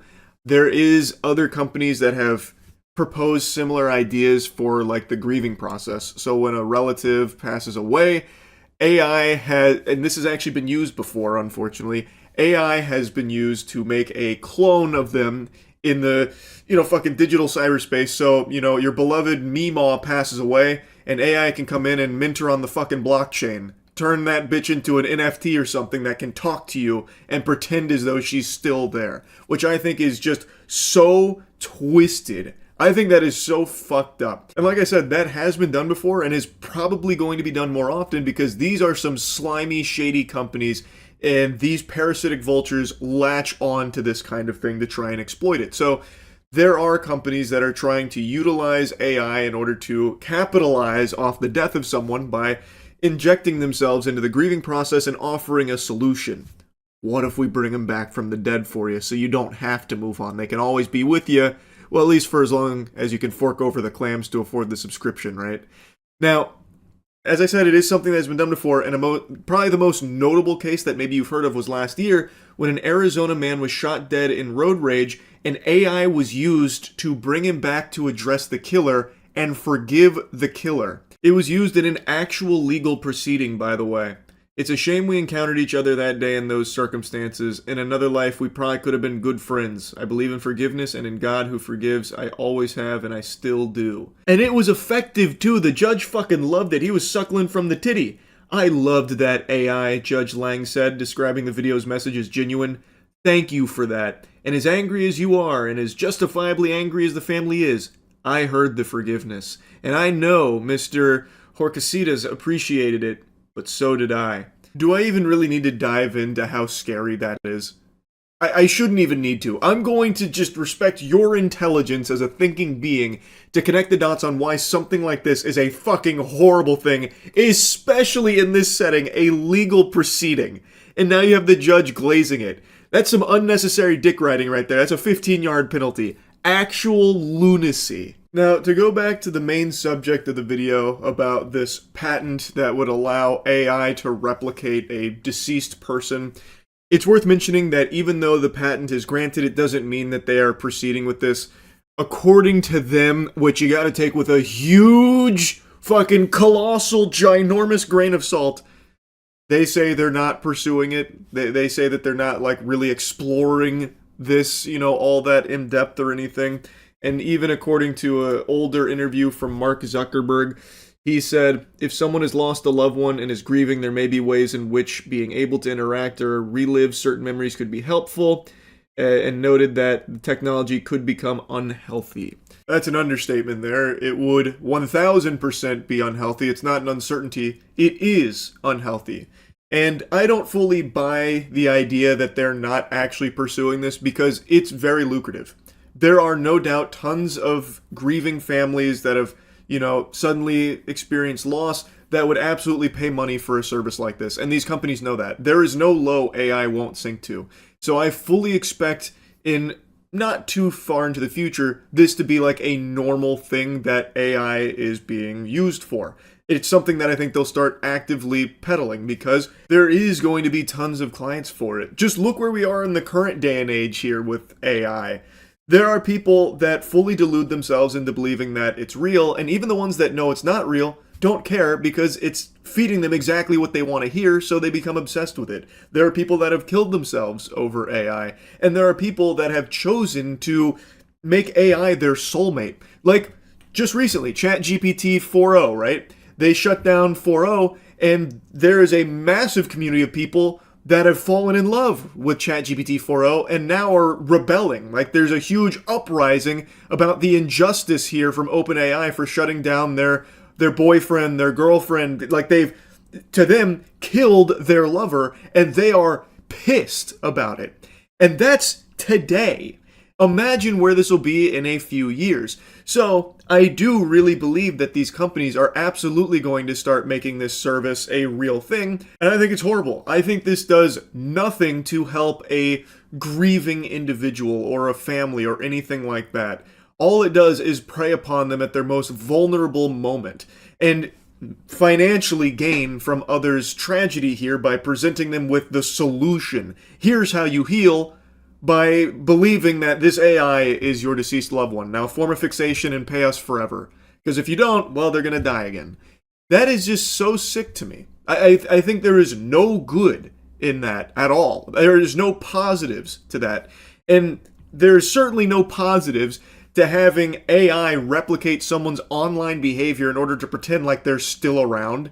That's so fucking stupid. And if you want to go a step forward, it can be used as an incredibly diabolical tool. Like, let's say, for example, you know, a chemical outbreak or something leads to the death of an entire, you know, small town. And, well, the responsible party, that's going to be a real big blemish for them. That's going to be a huge problem. Well, thanks to AI, you can now just have AI come in and replicate the online behavior of every single one of those people, and no one would know they're all dead. like people on the outside have no fucking idea what happened over there, unless of course they physically went to location or something. But yeah, obviously that one's a little more out there, but you see what I'm saying. Legitimately, there is no benefits to having AI pretend to be someone that is dead. To pretend like they're still alive and posting and doing video calls and chats and interacting with online content, posting their own content. That shit is just terrible. There is nothing good that comes from it. And even though they say that they're not actively pursuing it, I still think they eventually will. They have the patent for it. I imagine they'll probably start moving on it if they're not already. Anyway, just wanted to yap about this a bit. That's it. See ya. I want you to take a good hard look around you right now. Are you surrounded by concrete walls and bars? If the answer to that question is no, it means that you're not in jail. Congratulations. Good job, bucko. Do you enjoy that fresh air? That freedom? Would you be willing to trade it for a couple of views on TikTok? I imagine most of you politely decline that offer. However, there is a handful of fungal parasites called TikTok pranksters that enthusiastically pump their fist and say, yes, absolutely, I will make that trade. A trade that's worse than the fucking Mavericks getting rid of Luka. There are TikTok pranksters who are totally remorseless and willing to trade their freedom for a couple of views on TikTok. And today I just learned about the most egregious example of this. Alexis Martinez Arizala. You don't know his name. You'll never know his name, but you do know, most likely, what he did recently. Alexis was that brain-dead goober, that bumbling, drooling idiot that did the AI prank on the officer, where he showed him an AI-generated video of that officer's patrol car being broken into, and then got arrested for it. This video kind of popped off because everyone was clowning on this guy for a dog shit AI prank. I talked about it a little bit, but I didn't really follow it because I just assumed this would be business as usual with these parasites where they get a slap on the wrist, thrown back into society for them to just continue to be this miasma of cringe that haunts every fucking facet of civilized society for their TikTok clout. But it turns out I was actually wrong. You see, this dumb asshole actually went above and beyond the Call of Duty here for garbage pranks. He did this AI prank multiple times to such an extreme degree that he has been extradited from Puerto Rico and is facing serious charges here in Florida, and according to Atozi's video, could carry up to 12 years in prison. So let's go ahead and show you the most viral stunt that he did here, his AI prank on the officer. We are told he's a South Florida native, but U.S. Marshals actually caught up with him in San Juan, Puerto Rico. You're actually in here. Here's the video circulating on social media that shows 4 men in suits entering a Seminole County deputy's patrol vehicle. They were going inside of your car, in and out. An online prankster recording the moments he walks into Academy and shows it to the deputy. The deputy, clearly convinced, runs out to the parking lot, hand on his weapon. So you probably just left it unlocked. It should have been unlocked. I hit the button. But this video is fake. It's a deep fake, to be exact. What a classic gut buster there. Haha! Gotcha. You thought your car was being broken into. And he doesn't just do it to officers, by the way. He actually does this to normal civilians as well, terrorizing them with these same kind of AI fakes that he makes of them and doing like crazy shit or having their things stolen or even their spouse cheating on them. But this officer one did get him arrested. And something that got pointed out in the reports is that the officer was on edge approaching the vehicle thinking that it had been broken into, so he did have his hand on his weapon. If there was just a completely innocent civilian that happened to be near that police car with the officer approaching it, there is no doubt in my mind, and also other officers chimed in and also echoed the sentiment, that that would have been a situation where the officer would have probably ended up detaining that completely innocent person solely based off of this AI video that this fucking loser made. So, and that could have, who knows what could have happened there. It's extremely dangerous. James Copenhaver agrees. The former detective says this deputy did everything correctly, but things could have ended differently. What would have happened if some bystander would have been stopped at this patrol car, tying his shoe or what have you, and this deputy approached? Pretty good chance that person's going to probably be put on the ground at gunpoint because the deputy doesn't know what's going on. That guy is totally right. The entire basis of this prank, like the punchline, is making the person you're harassing fearful. In this case, it was the officer. Like I said, he does it to normal civilians as well in similar fashion with their shit being stolen.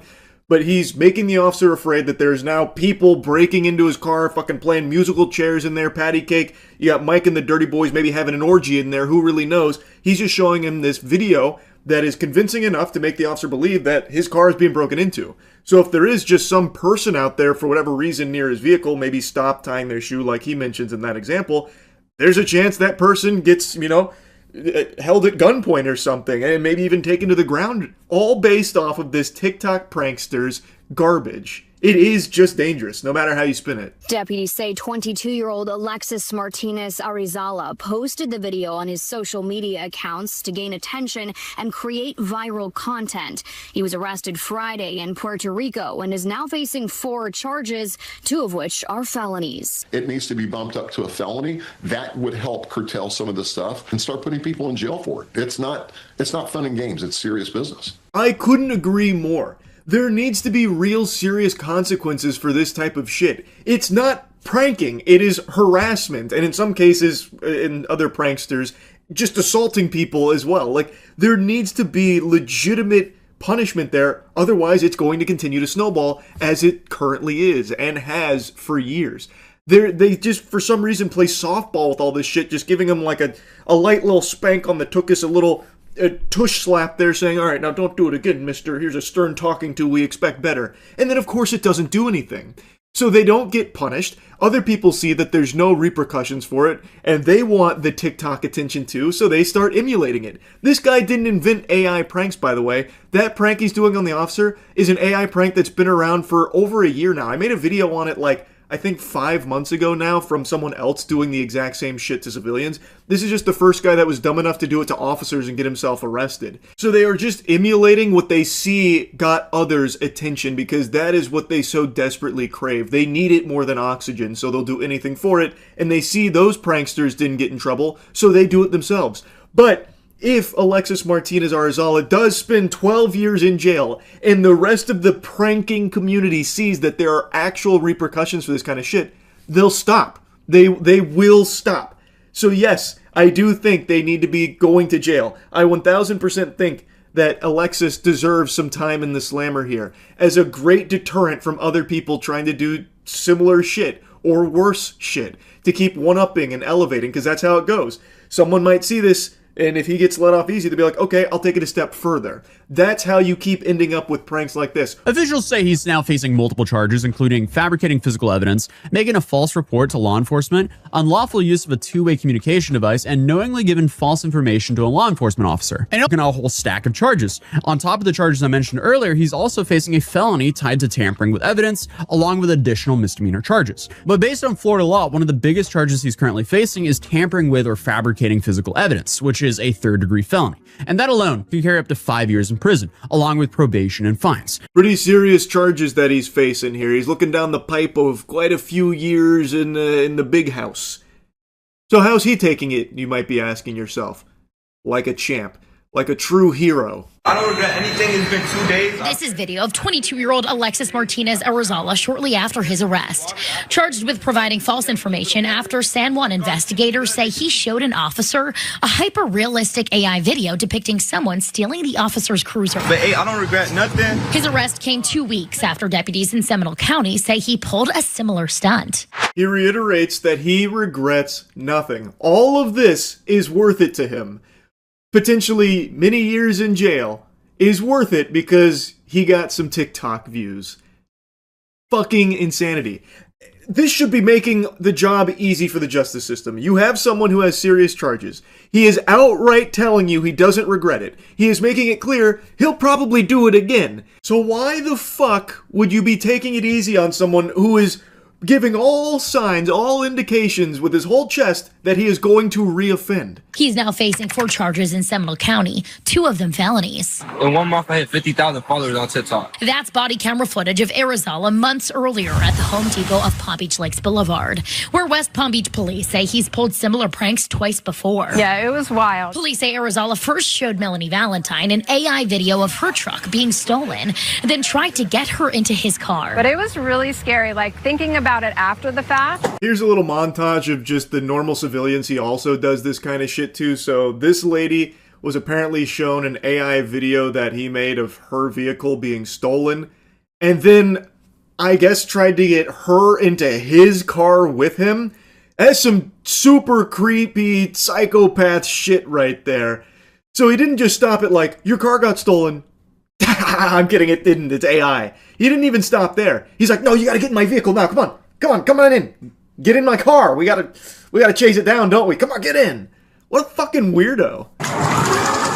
In a second, the content creator admitted on this body camera to using another customer's likeness to create an AI image of him kissing another woman, then showed it to his wife. That's not his wife. That's a fake woman. Oh yeah, you love to see that. Normal couple minding their own business in Home Depot, only to be interrupted and harassed, trapped in an unskippable cutscene with this shameful piss stain that's AI generated a video of the husband kissing another woman in the store. Now, I can't tell from this footage since it's blurred, but they do seem to be on the older side of things, so maybe there's a chance that they didn't recognize this as AI, and now the wife thinks that the husband is unfaithful to her. Like, it's just, this isn't even, like, entertaining. It's just fucking sad. In a third stunt, police say he startled a West Palm Beach gas station clerk. I just showed him an AI video of like a body just getting dragged, a fake body. He was arrested that night for resisting an officer. Bro, are y'all serious? But not for any crimes related to his AI use. This one sounds fucking insane to me. I can't piece it all together and can't find the original, but from what I can gather from this, he AI generated a video at that gas station of a body, presumably a dead body is my guess, that scared the gas station clerk and was designed to scare him, which is what led to all of this here. What's even the prank there? Aha, I made this gas station worker think someone was fucking dead. Haha. I can't even fathom the type of unlovable, greasy loser that actually likes these kind of pranks. Just sitting there clapping, giggling. Haha, that's so naughty. That's so savage. Anyway, I won't bother torching you with more of this guy's trash. He is facing some serious charges, and I can only sit here, fingers crossed, hoping that they don't play softball with him. He has literally said, puffed out his chest like a real tough guy, and said he has no regrets. As if he did anything worthwhile here. He did AI pranks. And now there's a chance he just threw his whole life away for it. And I really hope that they do seriously punish him to serve as a nice deterrent from other losers like this guy trying to do the same shit. Anyway, that's really about it. So yeah. Alright, hold your horses. Twist my arm, why don't you? I'll review Fallout Season 2. I wasn't planning on it because I'm so tardy to the party with it. I only finished Season 2 like 3 days ago or something like that. And the conversation's been there, done that, and now that the dust is settled, I guess I'll give you my thoughts on it because people keep asking. I thought it was alright. I think it's much weaker than Season 1. There are quite a few things about it I found disappointing and just a step backwards compared to where they were last season. And that's not to say Season 1 was perfect or anything, but it was very solid. I really did enjoy it. I went in expecting like poop and maybe even a little shit, but I actually got something that was entertaining. Season 2, though, while I didn't get any, fecal matter or anything, it is just not as strong. There were still things I liked about it, but overall, as a complete package, it just left a lot to be desired. I guess before diving into complaints, I'll at least give you the things I really liked about the season. I think they nailed the look of New Vegas. I really think they crushed it. They did a great job in season 1 with sets and costume and everything. I do think they capture the spirit of the games really well. In season 2, it's no different. I think they absolutely knock it out of the park with the way New Vegas looks. I think they crush it with the characters. Deathclaws, I thought, looked great. Outside of one scene where it got a little janky, but for the most part, I really think they nail the aesthetic of New Vegas, and I do think they capture the spirit of it as well for the most part. The action, again, shines. I think they do a really good job of bringing the over-the-top gore from the game to the show and keeping the almost silliness of some of the, blowing people's limbs off and shit intact and making it feel like it fits in the show. I do really like the way they handle action. I think they've continued to do a good job with season 2 in that regard. I think the action slaps, though there are quite a few things. It's not quite how I remember it from the game. Granted, it's been many years since I played the game, but it doesn't follow what I thought it would from the established lore of New Vegas. But what they put here still works in the context of the show, so I can excuse it to a certain degree. There were some things I really didn't like about some of the changes they made, but overall, I thought it was fine in the context they built it in for this series. That being said, I've got to make a mention, and I know this is supposed to be the thumbs up moment, the thumbs up section here, but I have to make a mention that what they did with the factions here, I think, was a big old blunder. I don't really like the changes they made to the factions at all. I guess we can get into that more in a minute if I want to dive deeper into spoilers, but if you played New Vegas, you're better off just neuralizing yourself and forgetting everything that happened in there, especially in regards to factions, because the show takes pretty much none of it. But like I said, what they do and how they change it fits in the context of this show, but even still, I couldn't help but be disappointed, specifically about some of the decisions they made with the factions.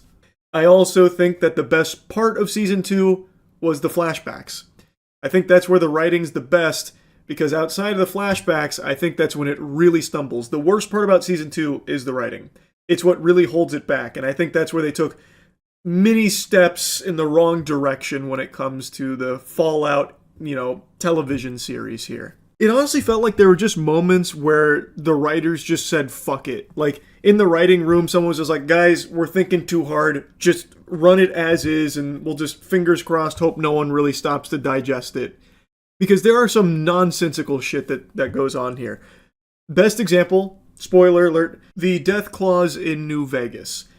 New Vegas is not the way it was in the game. I do think it looks very similar, and I think they capture this, the aesthetic of it, and I think it looks really cool, but they do make a crucial change, which is now it's infested with Deathclaw. And people live just outside of this barricade. And there are a bunch of Deathclaws in there, and at the end of the season, Maximus fights the Deathclaws in there. And he starts beating some of them, but there's a lot. And then at one point he gets tail whipped and sent through the barricade. Very easily. The Deathclaw could have broken through this. It is literally one piece of sheet metal. And they launch Maximus through it like a fucking missile. And now all of a sudden the Deathclaw start pouring out into the area where people live.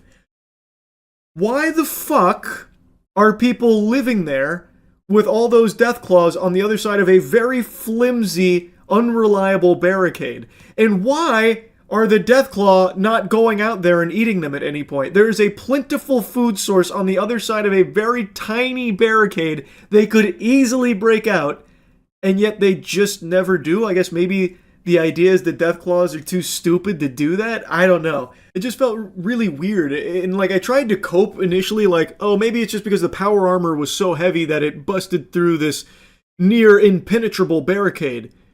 But then the question naturally arose in my noodle, well, if the power armor is so heavy that it can do that, then the Deathclaw must be like 10x that strength in order to ragdoll the power armor like that. Meaning, if they just hit their tail against that barricade, it would have fucking disintegrated it. So, like, there's no way of spinning it where the Deathclaw couldn't have been going through that barricade anytime they wanted to. They just, I guess, decided they never wanted the food on the other side. And I just really don't get why people would choose to live there knowing the Deathclaw are there. Just very odd.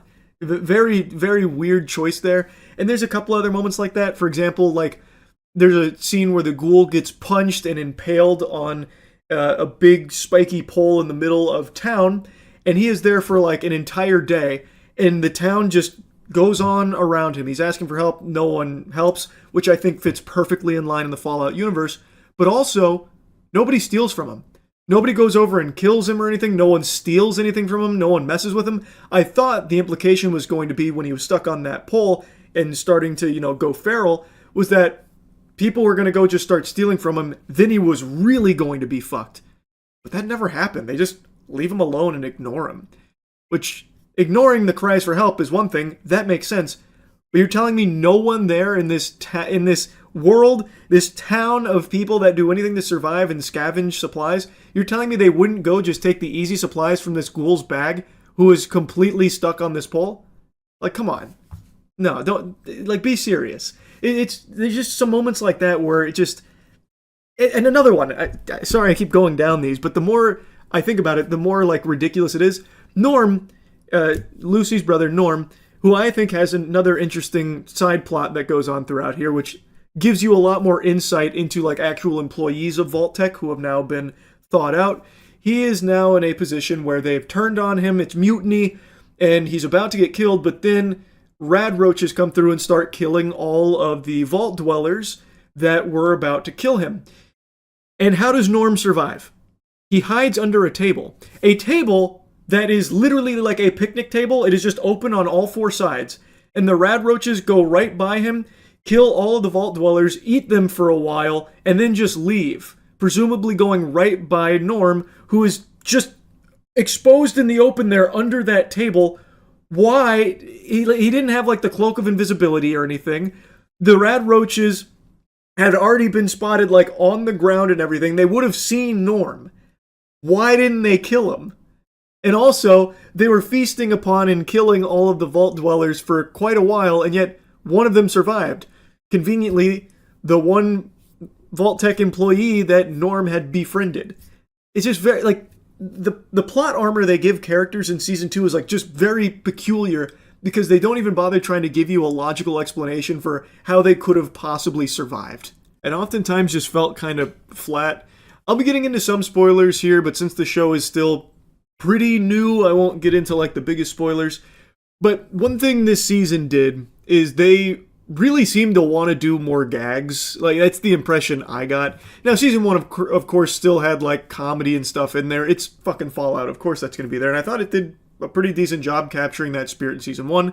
In Season 2, I think overall they do a good job of capturing the spirit of the Fallout world. But when it comes to its characters and some of like the jokes they tried to play off, I thought they really fucking fumbled and fell flat on their face. Like, the entire side plot of like the inbreeding support group, I thought offered nothing and was just like a headache every time they were given screen time, and they got way more screen time than I think they ever should have for the role that it played in the show.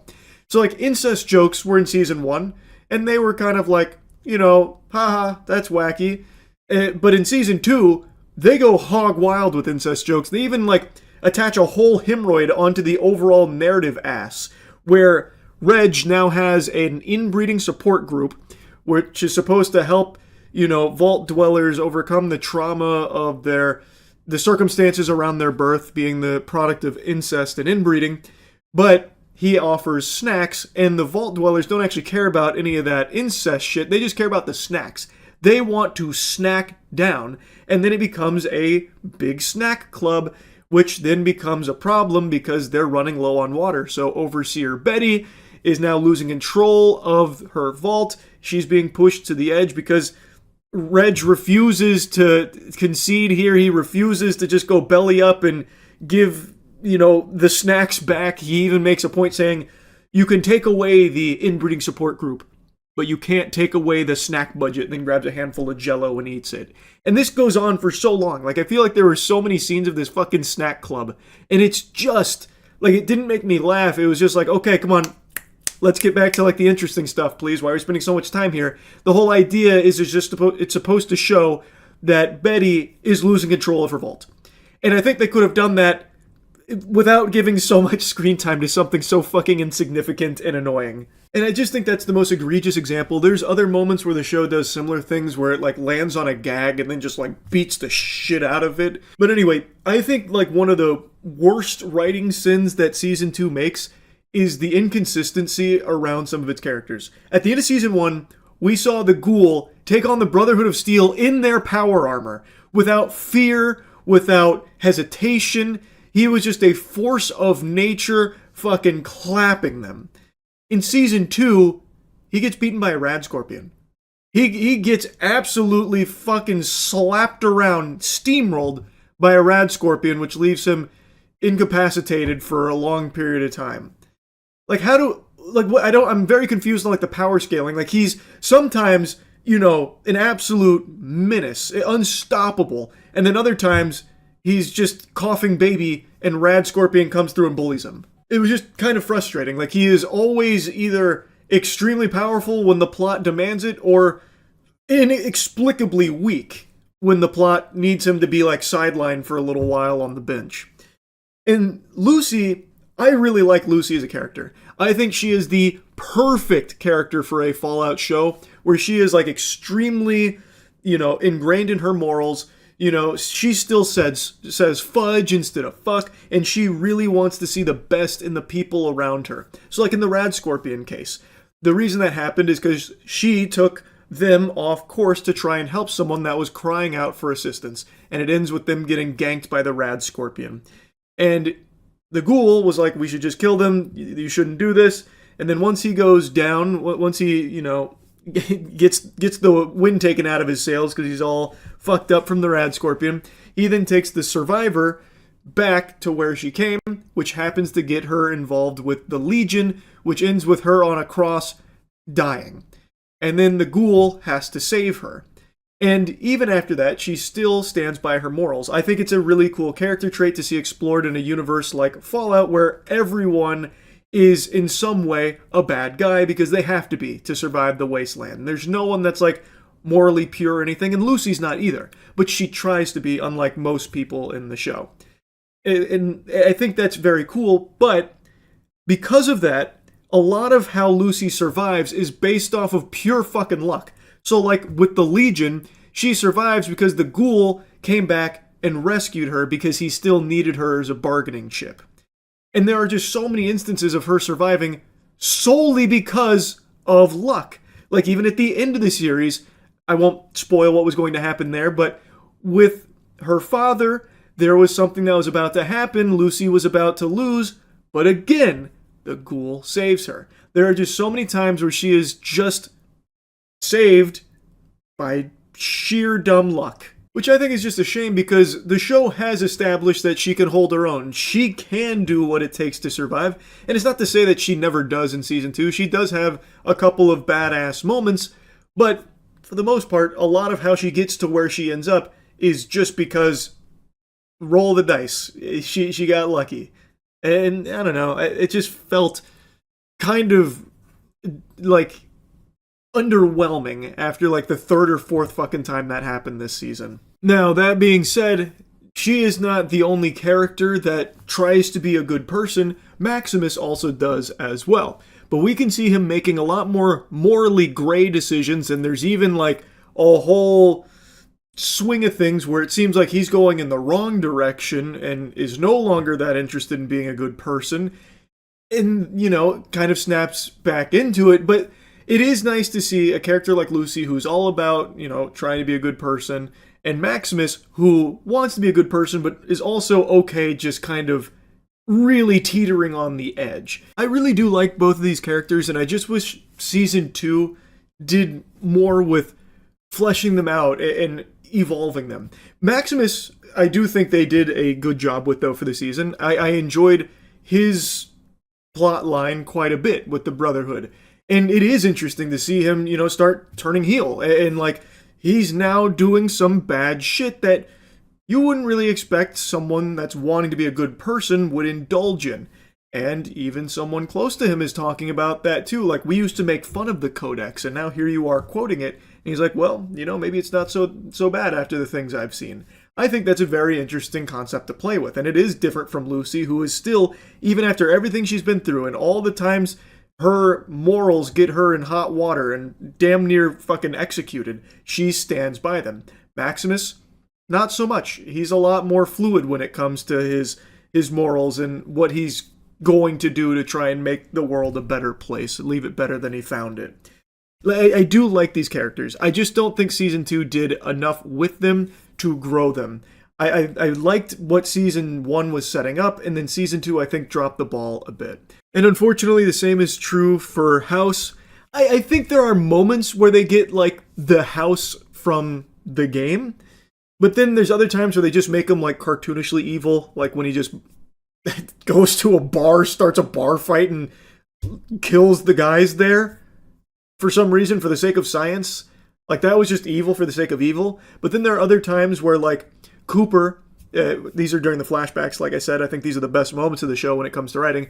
Cooper's, like, talking to House, and then you get to really see House, the way in which I remember him, and what is objectively a more interesting character. One who isn't, like, fully just, like, some madman, raving lunatic, evil, billionaire guy. He is a bad guy, but a complex character. Like, just as he was in the games, he has a lot of depth, and they show that only in some flashbacks. Like, it seemed like they really wanted to do more with House, but then also felt obligated to make sure this is a bad guy and he does bad things. Watch him kill these guys in a bar fight. That type shit. So that, like, just kind of disappointing with some of the things they did, like with House. But as I said, in the flashbacks, that's when the writing is at its best. Like Coop and Barbara's conversations about, what they're going to do about the end of the world and their daughter, and how that changes their thinking and the way in which they want to approach the problems that they face. I think the flashbacks handle all of that very well. It's just when they get outside of flashbacks, it starts to really fall apart. Anyway, though, I don't think Fallout Season 2 was bad. It was still enjoyable. Like, I did enjoy watching it. It wasn't like a slog, and it didn't frustrate me a ton to the point where I didn't want to watch it or anything like that. I did like it.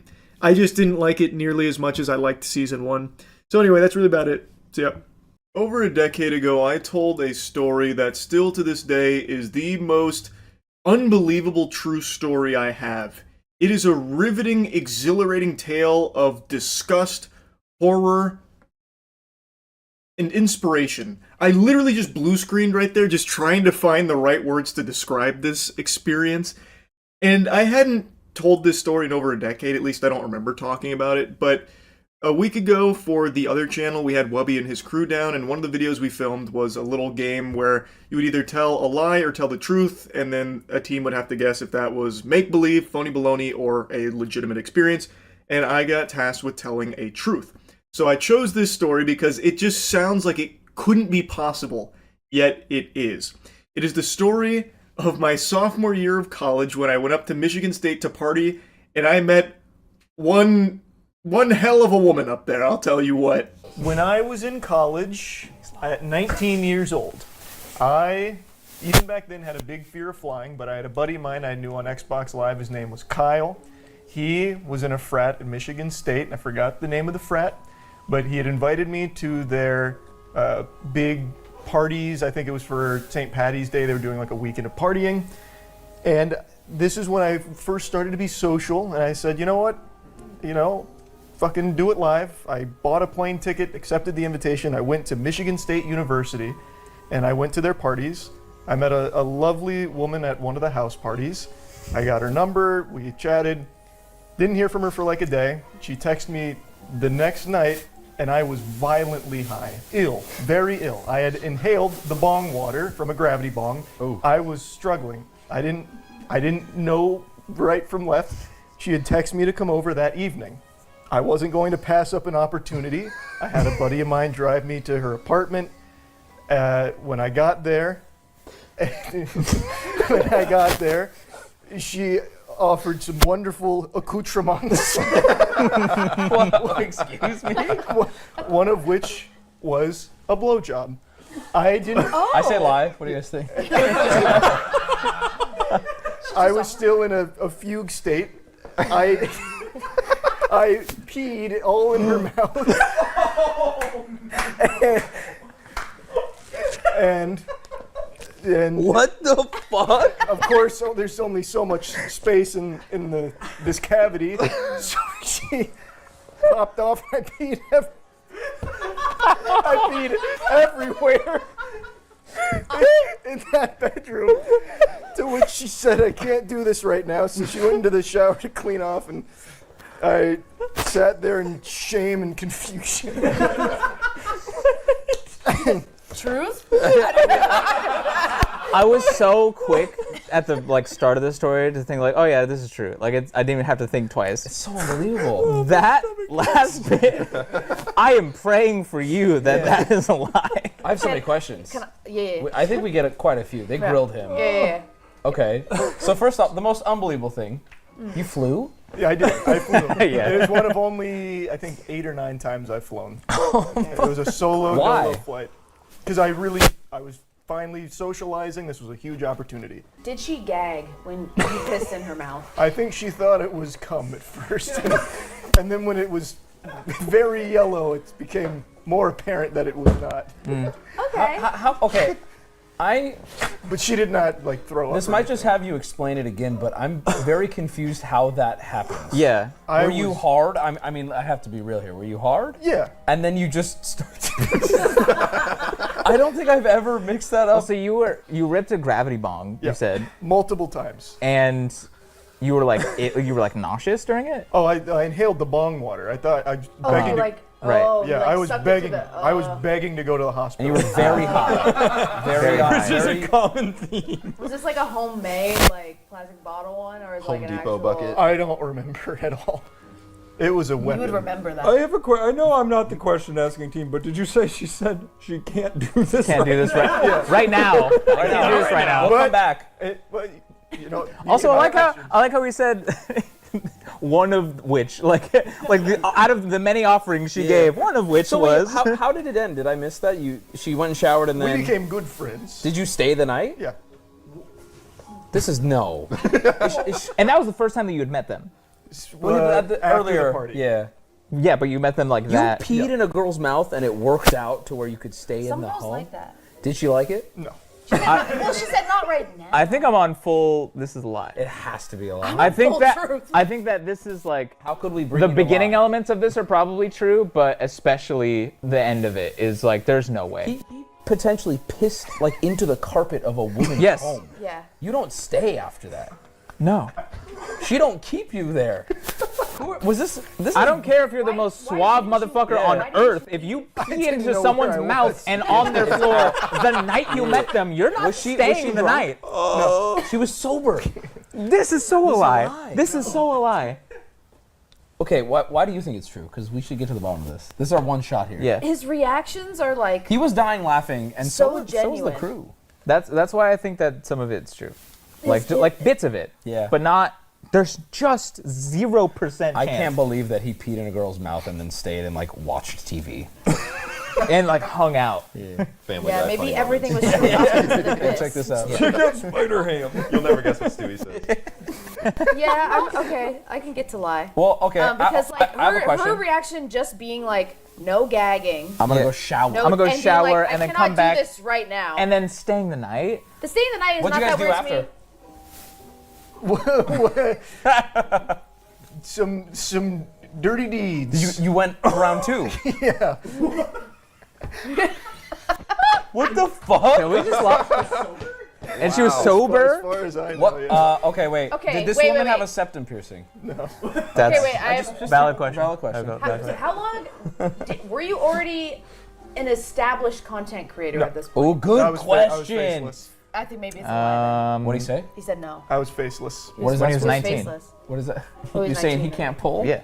No, I'm saying if you were as large No, as I he get is it. now and you piss in a girl's mouth, She you're would gonna come ask back. them to still Yeah, fuck them. I agree. What? Lie? Lie? I think it's a lie. And if all of that is true, hats off Yeah, to good on you. however the fuck that happened. Also, you delivered now it really it's well. on the other channel forever. Yeah. Yeah. I think it's a lie, I'm gonna go lie Charlie. as I well. go lie. I'm gonna go lie. Locking it in. Locking it in. It's the truth. I've actually told this story once before, right after it happened in like 2014. I remember that. You made it into a video? Well, I was playing Five Nights at Freddy's. Like, you guys aren't gonna believe this.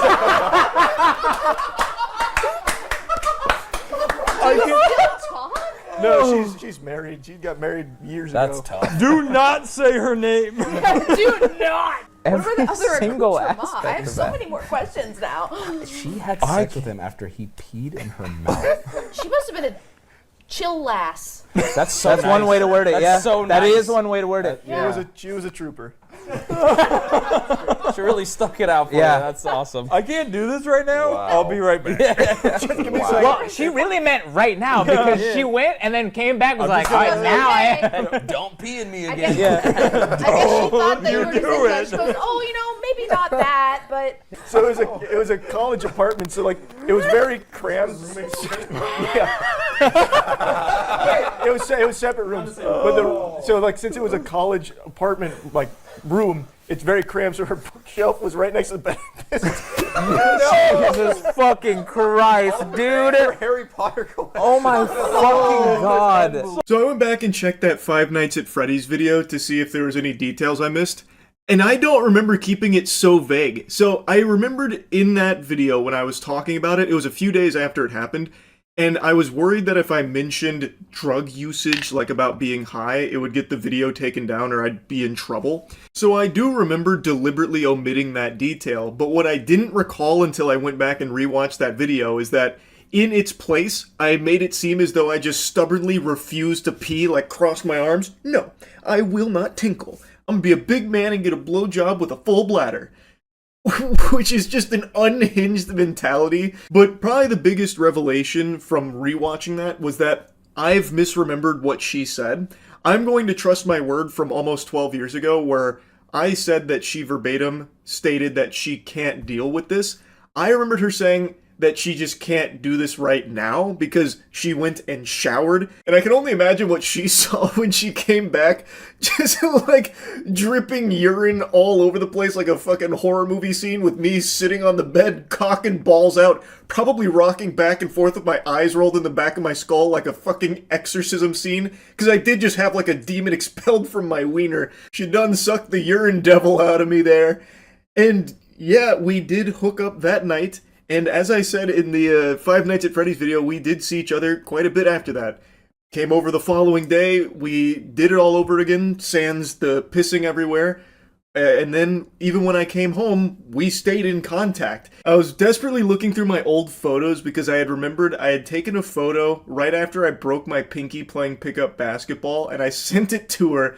And I was like mewing, and I thought it was a really cool picture. Also, my pinky never fully healed. So that's why I have this like really fucked up pinky that I can't fully extend. And I sent her that. I don't even remember why. I think it was unprompted. And she was like, oh, that's pretty cool, I guess. So like, yeah, I mean, we stayed in contact. And then I remember a buddy of mine told me she had got married at some point or something. So yeah, definitely an experience I will never forget. She was great. And it's been a long time since I've dusted off this story. So it was a lot of fun to go down memory lane again. That's really about it. So yeah. Oh, thanks for stopping by.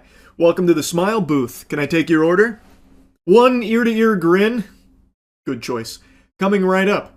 I want to give you something to actually, like, this isn't even sarcasm. I want to give you something to actually smile about. The biggest charity stream ever is currently going on right now, and the amount of money that it is raising for an organization called Cancer Fighters is extraordinary. It comes from Polish streamers Latwogang, Lotwo Gang. I'm sure I butchered the pronunciation. I'm so fucking sorry. I don't know how to say it properly. Anyway, 9 days ago, they started a stream to raise money for a charity called Cancer Fighters. You can see that they had a goal of 10,000 zloty, which is roughly 2,700 USD. Over the course of the 9 days, what has unfolded is genuinely extraordinary. They went well above that goal. They soared far higher than that, and it became the most successful charity stream ever. As of me making this video right now, the 9 days has just now ended, and I don't want to spoil the surprise for how much they raised, but whatever you're thinking, those are rookie numbers. You're going to need to drastically pump those numbers up. You're going to need to double it, maybe even triple it, because this was the record-breaking charity stream that I genuinely don't think people would ever guess to the amount of money that was raised. It is incredible. This had Polish celebrities, influencers, television stations, everyone coming together not only to watch it, but also to donate and support, the money going directly to children battling cancer through this organization called Cancer Fighters. It became just all of Poland supporting this. And what they have achieved is awe-inspiring.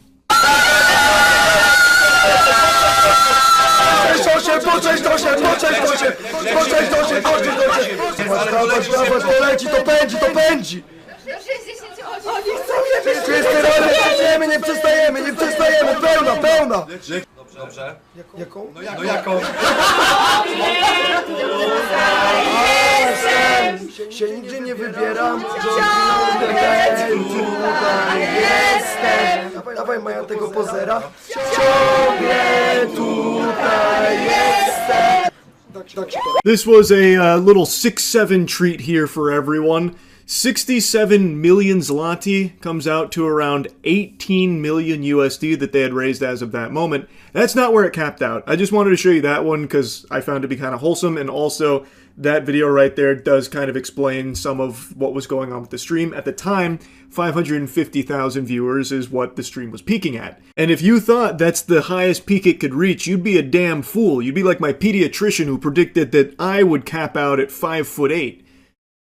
Except I didn't reach 5'8". I stopped at 5'6". So you'd be the opposite of my pediatrician, because they kept growing. I stopped growing at 5 foot. They went way above 550,000 concurrent viewers and way above $18 million raised. Wyrok! Rak to nie wyrok! Rak to nie wyrok! Rak to nie wyrok! Rak to nie wyrok! Rak to nie wyrok! Rak to nie wyrok! Rak to nie wyrok! Rak to nie wyrok! Zapamiętajcie to, rak to nie wyrok! 200 milionów, ale to jest tylko część tego wszystkiego!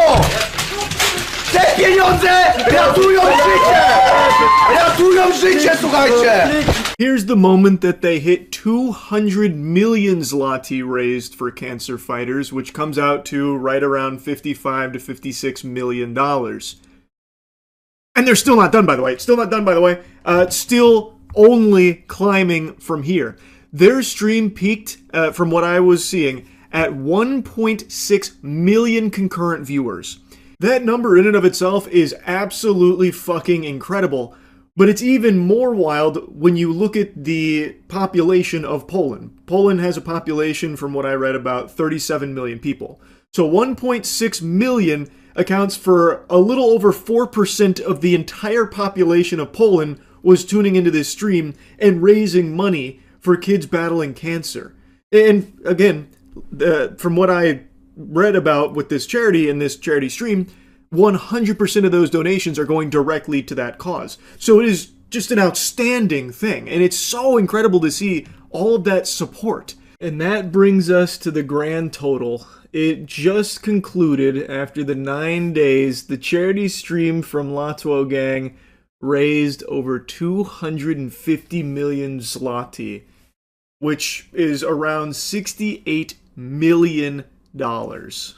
Amazing. Genuinely amazing. I wanted to yap about this a little bit because I think this is such a positive thing. It started with a goal of $2,500, and it concludes 9 days later over $68 million to help children battling cancer. An amazing stream, an amazing achievement. I just wanted to yap about it a bit. It's really about it. So yeah. Here's something I've been glued to that I think more people need to be made aware of because it's very serious. Right now, there is a slapboxing match that's been going back and forth between Pete Hegseth and Anthropic. And really, it's the entire Pentagon versus Anthropic. They're behind Claude, which I'm sure many of you are familiar with. The military wants unrestricted access to Anthropic's AI. And they have a contract in place, and right now, Anthropic is planting its feet and lat spreading, refusing to be bullied into giving them unrestricted access. The CEO of one of the biggest AI companies in the world is meeting with Defense Secretary Pete Hegseth today as the Pentagon threatens to essentially blacklist that company, Anthropic, from lucrative government contracts if the AI company doesn't lift its restrictions on how the military can use its technology. The Pentagon has a $200 million contract with Anthropic. And a source tells CNN that the company has concerns over two issues: AI-controlled weapons and mass domestic surveillance of American citizens. Sounds pretty reasonable to me. Yeah, that one passes the smell test. Those are very legitimate concerns, and Anthropic wants these restrictions in place to ensure that its AI can't be used for mass surveillance of American citizens or autonomous AI weapons. And because of their reluctance to concede on that, Pete Hegseth has been stomping his feet, bench pressing 315, and has given them a deadline till Friday to play ball with them or risk being blacklisted. And the reality of the situation is, even if Anthropic doesn't budge and they wipe their ass with the contracts, numerous other AI companies will step up and just gladly take the bukkake from the Pentagon with completely unlimited access, no restrictions to their AI. But right now, Anthropic is the most powerful and the one that they really want, which is why they're trying so hard to get them to release these restrictions and let them use it for whatever they want. Which, again, the main things from Anthropic that they are very concerned about is the mass surveillance of American citizens and AI autonomous weaponry. Again, I think those are very reasonable restrictions to keep in place to ensure that the AI can't be used for those two things, because it fucking shouldn't be. If anyone here has ever watched Terminator or any sci-fi movie where AI assumes direct control of the military and everything goes tits up, you've seen this exact storyline play out in those montages that give you the lore breakdown for how we got there. Like, it's crazy to see it unfolding now in real time in the real world. Obviously exaggerating a bit, not quite to that level yet, but it is extremely serious.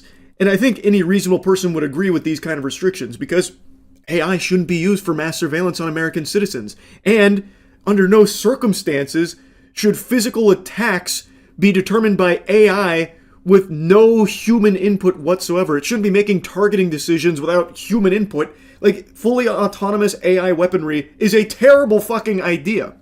And actually, the CEO of Anthropic did an interview going over these two things because he's not backing down on them. That's one reason why I'm worried about the autonomous drone swarm, right? So, the constitutional protections in our military structures depend on the idea that there are humans who would, we hope, disobey illegal orders. With fully autonomous weapons, we don't necessarily have those protections. Now, for what it's worth, I'm no fan of Anthropic. There is no AI mega corporation you'll catch me waving the #1 foam finger around for and advocating for and glazing or anything like that. I think all of these companies are greedy as fuck, controlled by shady vampire ghoul creatures. And I know Anthropic has built up somewhat of a reputation for being the good guys in AI. But I am not one of the people that actually believe that at all. But he's 100% right. Fully autonomous weaponry cannot disobey an order, even an illegal one. It will always follow through, no matter what, unquestionably. And that's not a good thing. That's not a positive thing. I'm sure a lot of you have probably seen a lot of those like YouTube videos or like a long time ago, the Reddit story that would circulate like once a year for the big updates talking about the man who potentially saved the world, Stanislav Petrov, who was an officer during the Cold War era, and while on duty, he received a ping from the early warning system alerting him to incoming United States missiles. He believed that it could have been a false alarm, so he decided to go against protocol, and instead of reporting the incoming missiles, he waited. And it turns out his hunch was correct. It was a malfunction in the early warning system, but the standard protocol dictates that he was to report these incoming missiles, which could have led to a retaliation from the Soviets, which would have led to a retaliation from the US and could have been a nuclear disaster. There's been a lot of debate about whether or not that would have even happened had he reported the missiles, because there would have been other checks that would have went into place potentially, but with such high tension and such little time with incoming missiles, there's a lot of speculation that, yes, had he reported it, they could have immediately just decided to retaliatory strike the US. Regardless, what is irrefutable is that he made the right decision by disobeying protocol, disobeying like the order of operations here. By not reporting those missiles, he made sure that there wasn't a nuclear disaster. It was the right call. The point I'm making is the ability to disobey an order or not follow through on protocol is something that's important. And there's tons of examples of it. I just chose this because I think it's the one some of you have probably heard of. So there's no benefit to having fully autonomous AI weaponry that can't disobey anything and has to follow through on everything without question. Update these protections appropriately. So, think about the Fourth Amendment. It is not illegal to, put cameras around everywhere in public space and, record every conversation. It's a public space. You don't have a right to privacy in a public space. But today, the government couldn't record that all and make sense of it. Right. With AI, the ability to transcribe speech, to look through it, correlate it all, you could say, oh, there's this, this person is a member of the opposition. This person is expressing this view, and make a map of all 100 million. And so, are you going to make a mockery of the Fourth Amendment by the technology finding kind of technical ways around it? He then goes on to say that maybe we need to update a lot of these protections to encompass things like AI finding workarounds for it. And the point he is making is that this kind of implementation of AI could very much make a mockery of the Fourth Amendment, flushing it down the shitter. His point is, even though it's not illegal to have cameras in public all over the place, out the wazoo till the cows come home, without AI, they can't piece together everything, comb through everything, make a map of people that's, opposition, stuff like that. But with AI, they can. Mass surveillance is made much more possible. It would circumvent protections of things like the Fourth Amendment. He's right. So he is not backing down on these things, which is what's causing so much friction with Pete Hegseth and the Pentagon, which I really feel like any sensible person should see and be extremely concerned, because I think these are reasonable restrictions. Now, unfortunately, like I said, even if Anthropic does stick to their guns here and it does cost them this contract, it doesn't just die there. It doesn't fizzle out.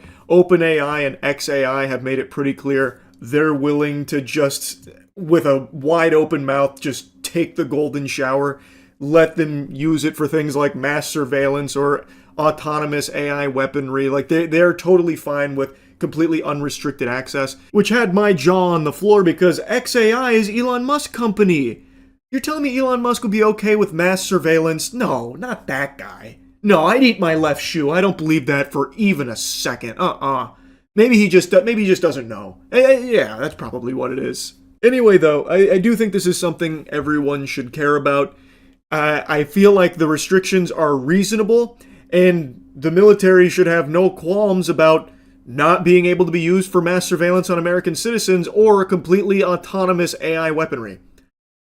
Maybe that's a hot take, maybe I'm on the crack pipe, but I think those restrictions are totally fair, and it's kind of alarming that they're making such a huge stink about it, and going to, outright saying they're going to blacklist Anthropic should they not lift those limitations.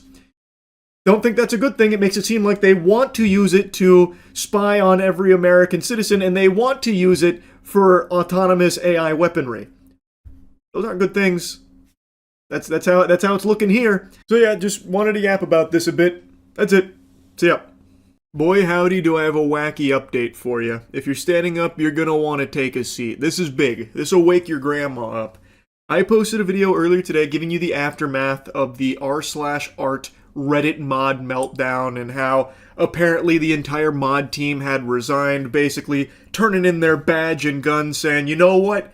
We're done here, bucko. All because one greasy ghoul on the moderation team let his ego spiral out of control because of that small crumb of power he was given as a moderator on the subreddit. And he just went ballistic. He lost his mind, lost his marbles, but could never lose his virginity, and it was just pure pandemonium. He got called out, couldn't handle the criticism, and then it seems like the entire mod team disbanded because of it. But I just learned, because I was reading the comments on the video, that Dolan Darkest had posted an update to the story that actually paints a very different, even more pathetic picture than what we thought happened.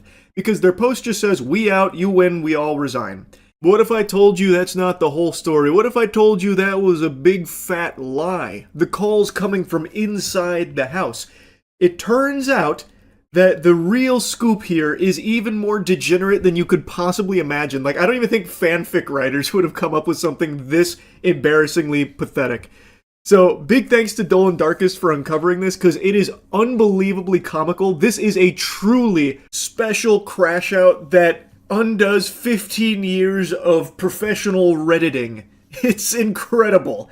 And I use the word professional Redditing in jest. That's not really a thing. If anyone calls himself a professional Redditor, that is someone that needs to be locked inside Arkham Asylum ASAP. It turns out the moderator who power tripped and caused all of this in the first place, known as Neo Diogenes, actually had one last power trip. According to one moderator, they had no idea what had happened, as no communication was given when the subreddit was locked down. He undid this lockdown, and then he got kicked as a mod. So this is one of the mods on the team that was unaware they were fighting in a war right now. They didn't know Judgment Day had happened. So they're saying, I woke up to a bunch of people DMing me about a situation I knew nothing about and responding to my comments in completely unrelated subreddits. I contacted admins, tried to contact the mod who had locked the subreddit through various channels, attempted to undo the lock, got my actions undone, then got booted as a mod. Now I see posts from meme subreddits I frequent and give my side. I haven't chosen anything lol. He then went on to explain that there can be unlimited mods, so he wasn't like taking somebody's space by being there and only did what he could to help out with some of the tools and things like that. And it was not like, you know, constant updates what was happening there, which is why he was out of the loop. So Scooby-Doo and the crew pulled up here, and Dolan unmasked the mustache-twirling evil villain, and it turns out it was someone named Neo Diogenes, which, according to a lot of people on Reddit, is someone that has somewhat of a toxic history. I'm not overly familiar with Neo Diogenes and his reign of tyranny and terror. I have no clue. But according to Dolan, that was the mod that was going on this wacky power trip.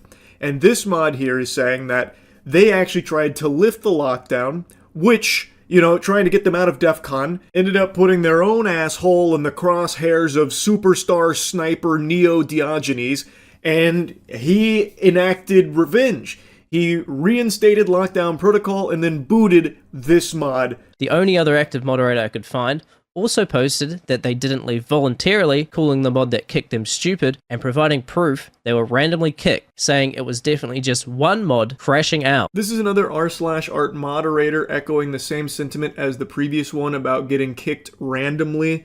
So basically, Neo Diogenes was purging. He was on a fucking crazy crash out, leaving bodies in his wake. I don't have access to any logs anymore, but I can post this as proof that I didn't leave voluntarily. You don't get these messages when you leave a subreddit on your own. I'm not sure which mod did it, but they're fucking stupid in any case. And then they posted the screenshot. The other message Dolan highlights from this mod is about how they believe it is one mod crashing out, which I think is the correct theory here. I think that's pinning the tail on the donkey. And keep in mind, all of this started because the person whose post they removed messaged him asking, are you really going to do this because I provided information? That's what started all of this. Someone just messaged the mod loosely questioning their decision, like with the enforcement of their rules, because it was a bit of a stretch. And that's what started all of this. Someone dared have the gall, the chin, the strong chin, to question Neo Diogenes. Now, during Neo Diogenes' crash out, he actually left a bunch of unhinged, sarcastic messages, deleting them 30 minutes later. Comments such as, "You're right, we look like total shits. It's why we quit. Better to be done with all that because we obviously suck at everything. You won, we quit. Go and live life to the fullest, champ. Like I said, I'm boring." Looking at the message history from Neo Diogenes is just so sad. Yep, it's my fragile ego. For 15 years, all I did was... I'm assuming that says moderate. I don't know why it's censored. Maybe it's a joke. Maybe Dolan's viewing it as like a slur. And Reddit. Sometimes simultaneously. Holy shit, this guy's like an X-Men mutant. He's able to moderate and Reddit at the same time? What the fuck? I didn't know anyone could be so powerful. I was blissfully unaware that superhumans like this existed amongst us mere mortals. Wow, that's crazy talent. God, the tone of his messages is truly insufferable. Just playing the world's smallest violin for his pity party and the wambulance showing up. Yep, that's right. It was a temper tantrum. I've learned my lesson. It's why I'm not going to be a mod again. I'm not cut out for it. Sure, whatever you want to call it. Either way, the result is what you see. You're right. It would have been a good idea in hindsight and all that. You're right, we look like total shits, it's why we quit. Better to be done with all that because we obviously suck at, well, everything. Actually disgusting that he's roping in anyone else on the mod team to his temper tantrum. This was a solo project here from this guy. It was entirely just him alone on the front lines of this battle. The mod team was not backing him from everything I've seen. And now, it looks like he has completely nuked his Reddit account. I actually caught this in action when I checked out his account earlier today. All of his posts being deleted and replaced with random words using a plugin. And now, his Reddit account has absolutely no posts left on it. Nuking 15 years of moderation that he did for free, by the way. Nuking an entire subreddit because you couldn't deal with criticism. And then kicking every other mod while you're at it, making it their problem as well. And then deleting every single comment you've ever made on Reddit. That's some major main character energy there. That was a beautiful callback from Dolan there. That shit had me giggling when he brought out the major main character energy. That was what Neo Diogenes said to Hayden Clay when Hayden was like, "Hey man, it really feels like you have a vendetta against me because this is just way too extreme with what you're doing." That was one of his responses. He said, "I don't even know who the fuck you are. That is some major main character energy." So, based on this investigation here, with all available evidence, it seems that that post, "We out, you win, we all resign," was very misleading. The truth, hidden in the pudding here, is that one mod was going through a very impressive crash out, and while still power tripping, sucking their own dick, kicked the other mods of r/art, then made that post, making it seem like they all banded together in unity and left together as a result of the backlash from this guy going off the rails. That is a nefarious plot right there. That is dubious, to say the least. So now all the other mods that seem to not be on his side at all have now been roped into it because of him kicking them, making that post, making it seem as though they were still suckling off his nipples there. Like, hey, we're in this together. Like as if they were backing him up. But that's just not the case, it doesn't seem. That's crazy to go this far. So he kicks all the other mods and then deletes his entire 15-year Reddit history, and it seems like Reddit is the most important thing to this guy's life. So that is a big fucking deal. All because the guy whose post you removed dared ask for more clarification and if there was any wiggle room to maybe, like, instead of delete everything, just remove that comment that he believed was violative. Because someone dared ask him a question and try and, like, expand and question him, it started this crash out. That's unhinged. And I'm not exaggerating either. It was one message that set this guy off. They hadn't talked previously from what I can see. When that poster was moved, he just asked, "Hey, are you really going to remove it because I gave a little extra information?" And immediately he goes into, like, combat stance. He's like, "All right, it's time to get pugilistic. You ready for fisticuffs? I'm gonna maybe delete your entire post history. Would you like that? I could do that if you want." And the guy's like, "Okay, bud, calm down here." And he's like, "Okay, it's gone." Like, that's it. He took the smallest, most trivial nothing burger and blew it up into this. I just can't, like, it is a very special crash out. And also, my apologies to the mod team. I had no idea that he was using you like puppets in his game here. He was the chess master and you were pawns on his board. I didn't know, and I apologize for, I guess, making the assumption that you were all, fighting together here based on his posts saying that you were, or implying that you were. And I'm going to be super honest with you here, sports fans. It's hard for me to even be mad at this mod anymore. It has become, it's so fucking cartoonish at this point, this level of pettiness. I didn't even know somebody could be so petty. I didn't know that was possible. And from what I can tell, Hayden Clay, as a result of all of this, has gotten a ton of support. So that's really good to see. And it has just been a pretty incredible series of events to watch unfold here over the last 24 hours. Anyway, I had to give you the follow-up here once I watched Dolan Darkest video on it. Unreal. That's about it. See ya. I just wanted to briefly give you the latest information in the David case and the murder of Celeste Rivas Hernandez. I know I've made a couple videos yapping about this, and it's a really genuinely difficult topic to even talk about because of how disgusting it is. But the reason why I keep bringing it up is because there is a not small number of people, a relatively strong movement, the Dipshits for David, that are constantly trying to brainwash people into believing that David has been framed. They keep regurgitating that, well, they haven't found him guilty yet, thus we know he's innocent and he has been framed, he's actually a victim in all of this, and they're trying to bury all of the real information and muddy everything, even though so much of this evidence is publicly available evidence.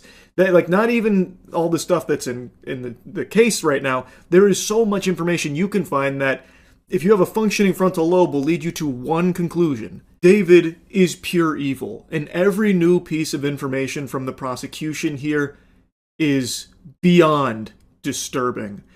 So I just blabber about this because I want to at least provide the real facts about the case here to try and combat all of the incorrect gobbledygook people are spitting out there, this mumbo jumbo from this group that for some reason wants everyone to be supportive of David and like plug their ears to what the prosecution is bringing forth. It's fucking lunacy. Mark, the details alleged by prosecutors are frankly disgusting. In this preliminary 8-page brief signed by LA District Attorney Nathan Hochman, prosecutors paint a picture of a rising pop star who they say lured a young girl and then eliminated her when she threatened to expose their relationship and derail his fame. This had been brought up previously with the potential motive behind David's killing of Celeste Rivas Hernandez.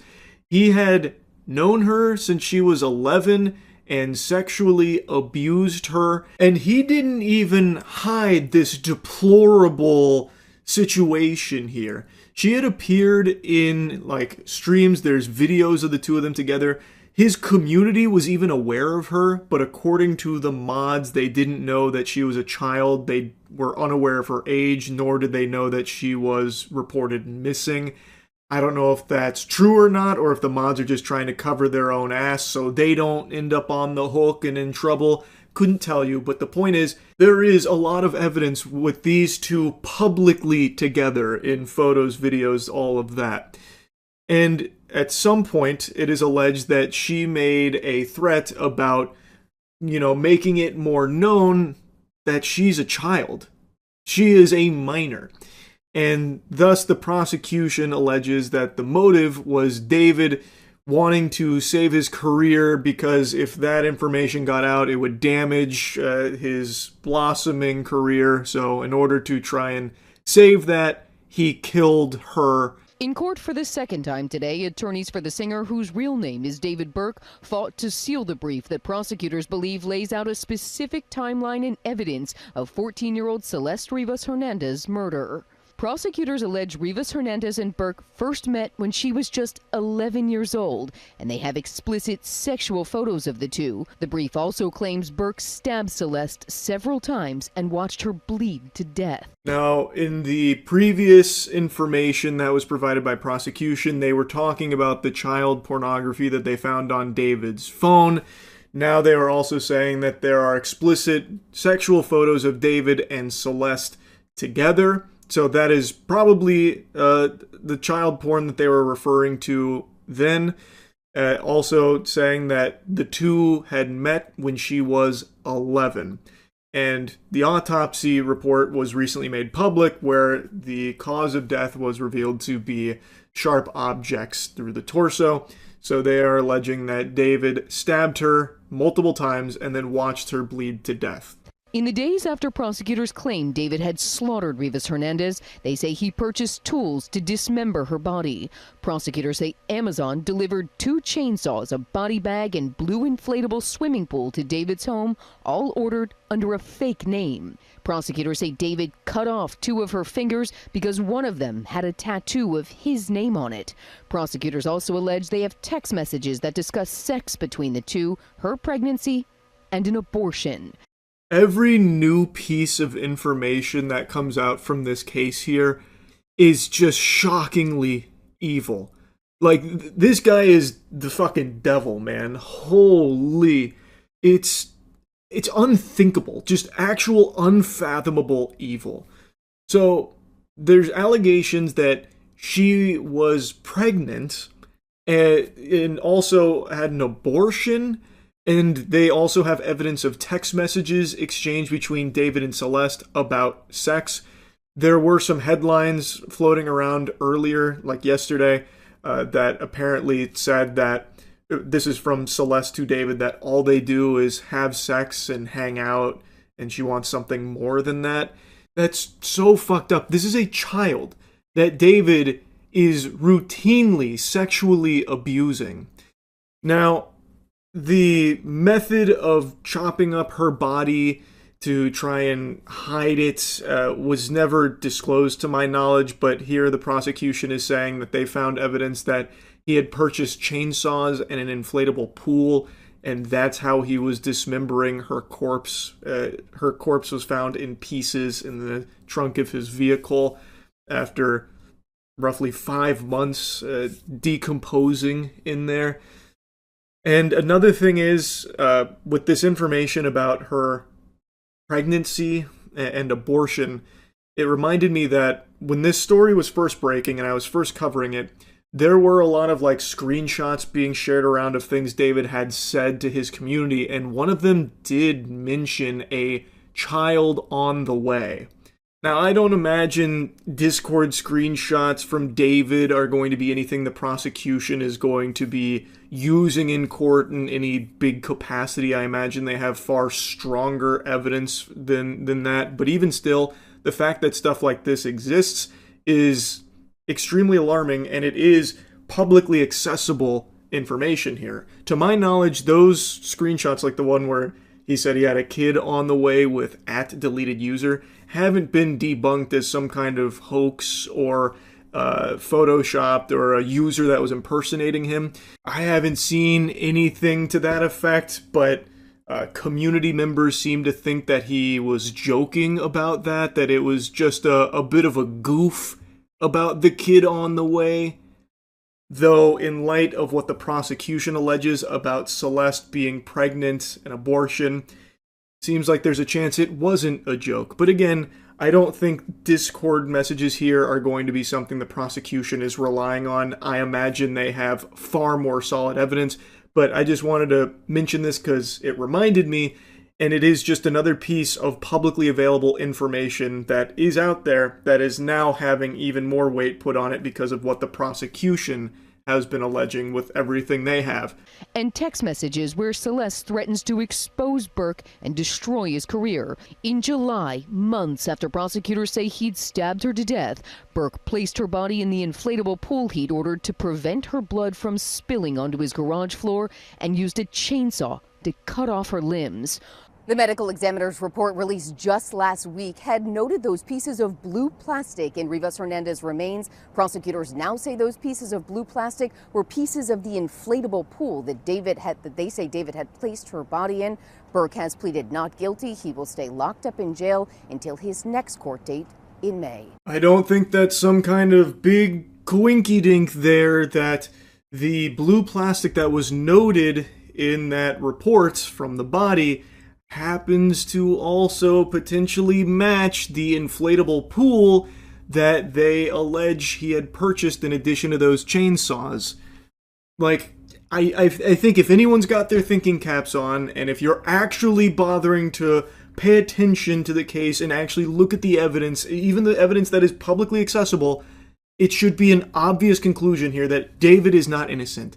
He is not some fucking angel, some saint that's been framed by a ne'er-do-well out there that's trying to, ruin David for their dubious schemes. David is pure evil. That's what I believe, and I think all of the evidence points to that fact as well. Former prosecutor turned criminal defense attorney R.J. Dreiling says David's defense team will seize on one detail. They note in their brief that David was sending text messages to Celeste after her death. They're going to use that to prove that, look, there's no way he knew that she was dead or responsible for it. He still tried to communicate with her after her death. That's a pretty fucking weak argument, if you ask me. No. All of this evidence, it's hooey. It's a load of hooey because the only fact that matters is David was sending her text messages after she was already murdered. Why would he do that if he knew she was dead? Wouldn't make any sense.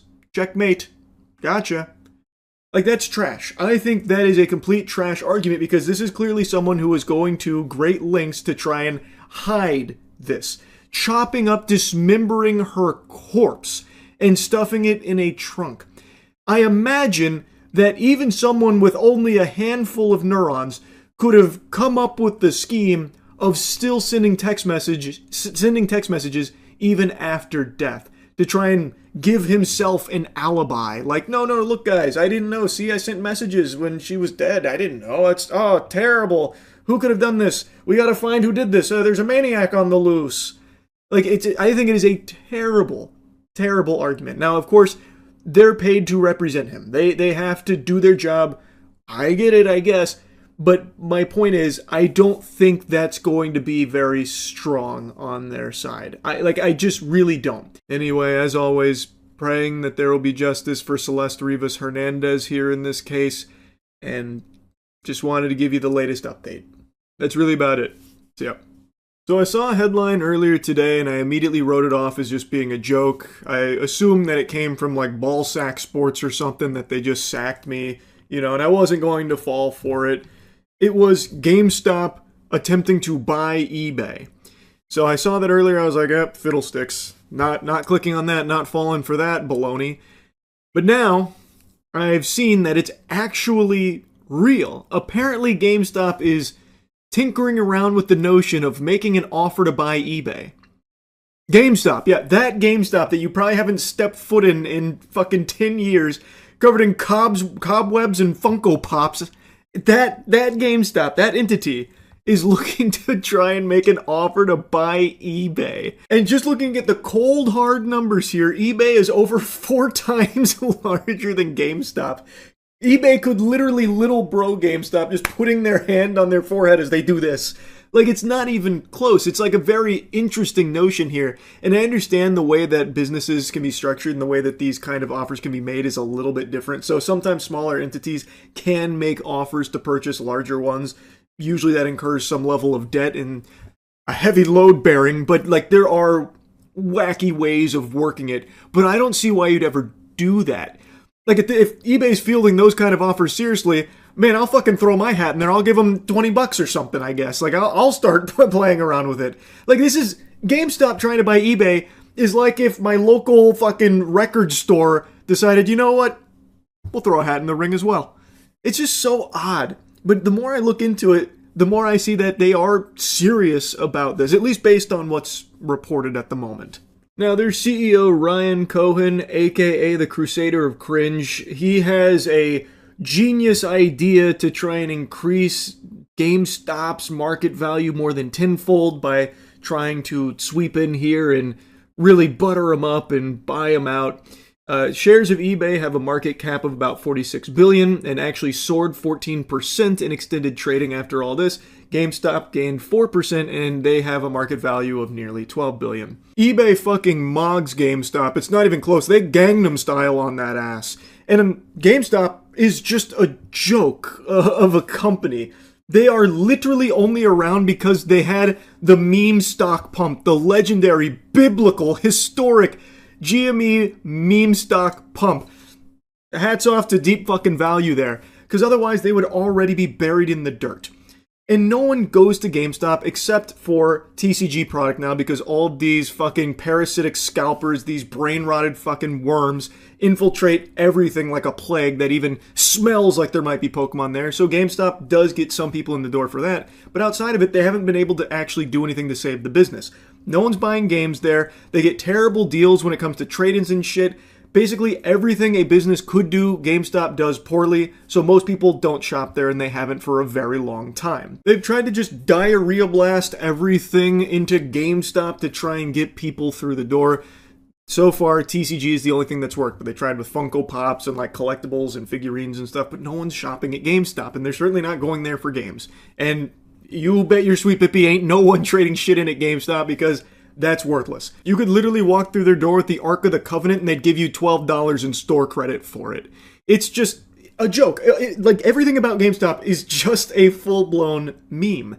Like, I wouldn't be surprised if the offer they're making to eBay is like $5 billion, but $30 billion in store credit.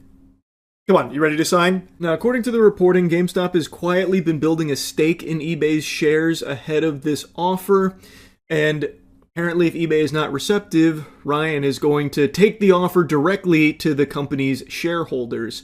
Obviously, all the details aren't publicly known yet, but this article does make a mention that this is kind of a rare maneuver here. For a public company to target one nearly 4 times its size, deals such as this rely on heavy debt, stock insurance, or both, banking on future earnings of the combined company to justify the cost. Now, from eBay's perspective, this sounds like a brain-dead idea, because there is nothing GameStop brings to this deal that helps improve eBay in any way. Everything GameStop touches is turning to ass. They've got the cheese touch. They have the mid-ass touch, which is something I've said before. Literally, they are an example of how not to run a business.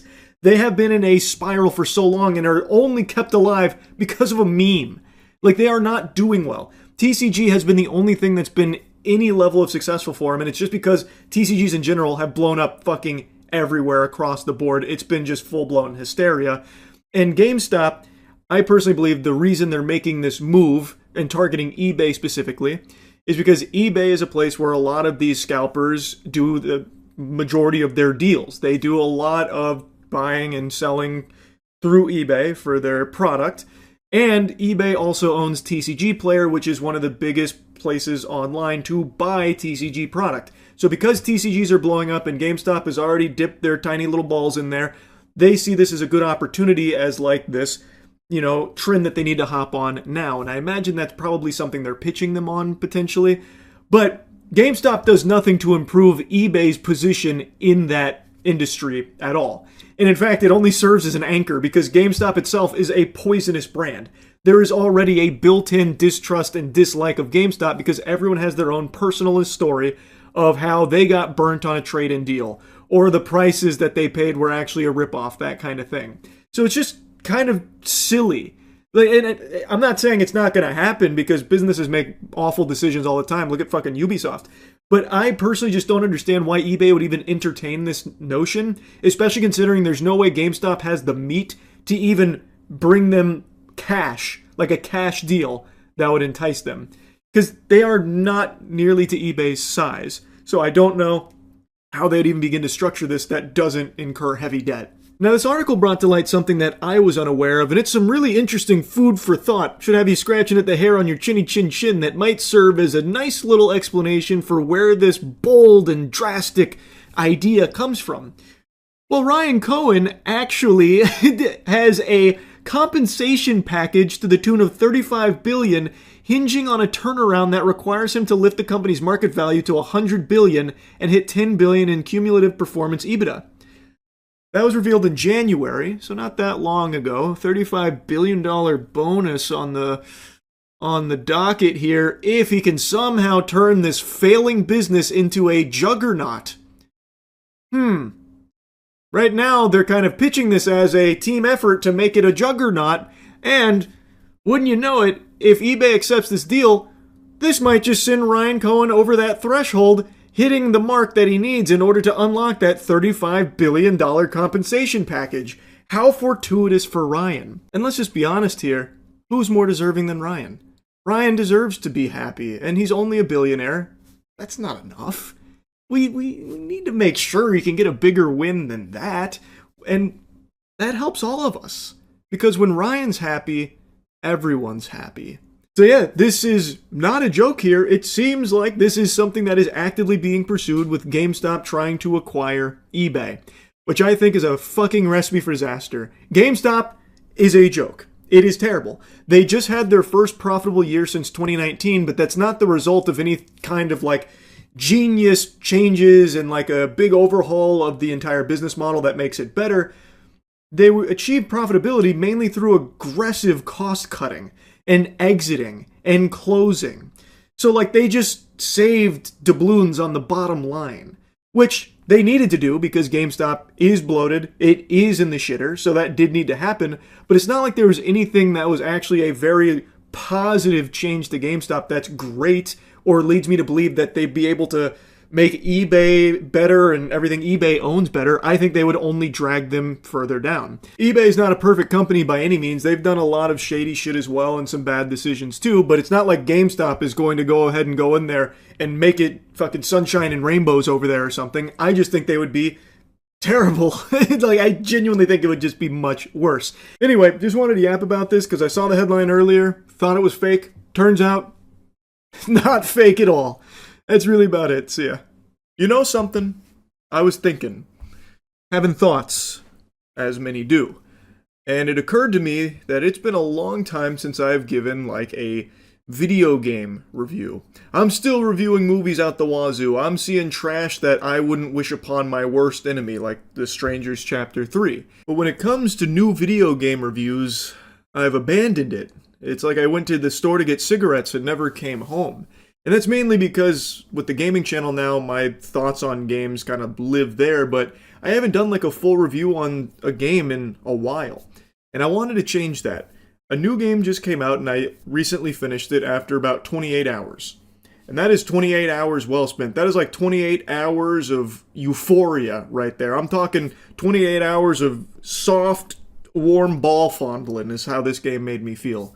Nioh 3. Now, I'm a huge fan of the Nioh franchise. I've sung its praises for years. I have always glazed it. And even recently on the gaming channel, I uploaded a full Nioh 1 and 2 playthrough, a cumulative 30 hours worth of content I dropped, played all off stream, just to get excited again and get ready for Nioh 3.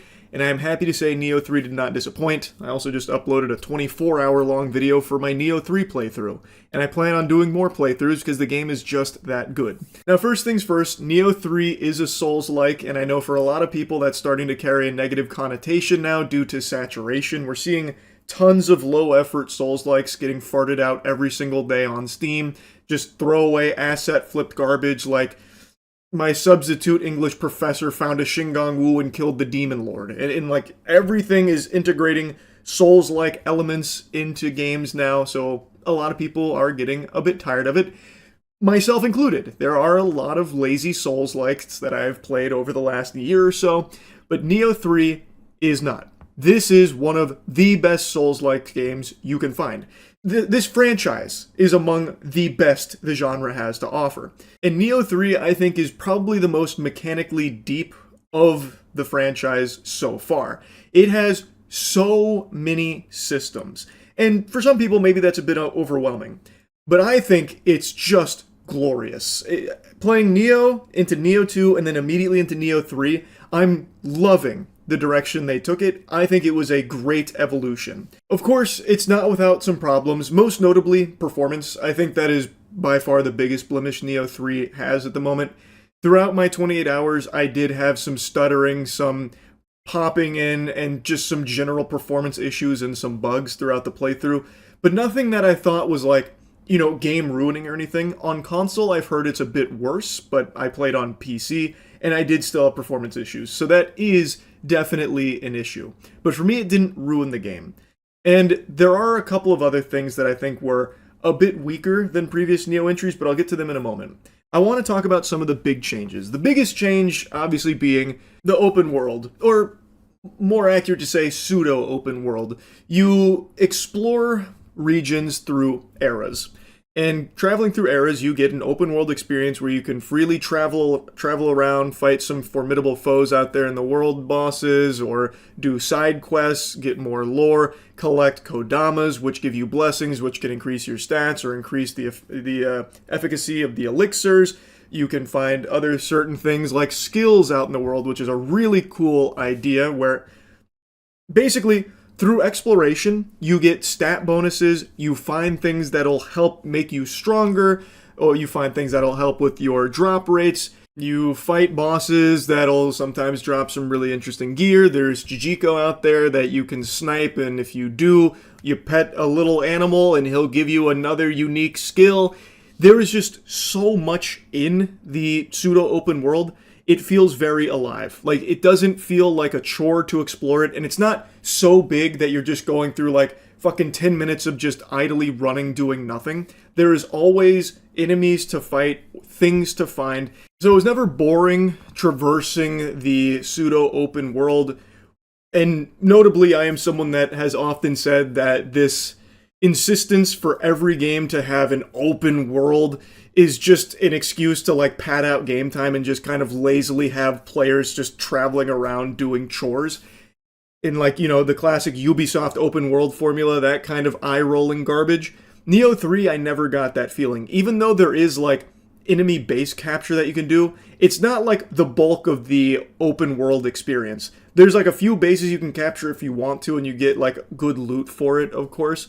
But there's just so much to do in the open world, and so much to find, and so many ways of using the open world to cater to your build. And there are endless builds that are viable and fun. I'll get to that in a moment. But yeah, the biggest change probably to the Neo formula is this open world approach now, and I think they did a good job with it. Previously in Neo 1 and 2 it was mission based, so this is a big deal. They do still have missions here. You can do them through battle scrolls, so you can do like specific missions, so it's not like completely done away with, but the bulk of it's going to be through these open world experiences through the eras. And for me, I thought it was good. Now, I briefly touched on builds. Let's talk about that, because I think that's where most players are going to be very, very, very pleased. If you've never played a Neo game, and you're thinking about giving Neo 3 a shot, I think you're really in for a fucking treat if you're someone that enjoys min-maxing and getting like extremely wacky and silly with build ideas, because this game has so much depth. I could gush and grannies for hours about how much you can do here to cater a playstyle to whatever you think is fun. So like for me, I changed it a few times.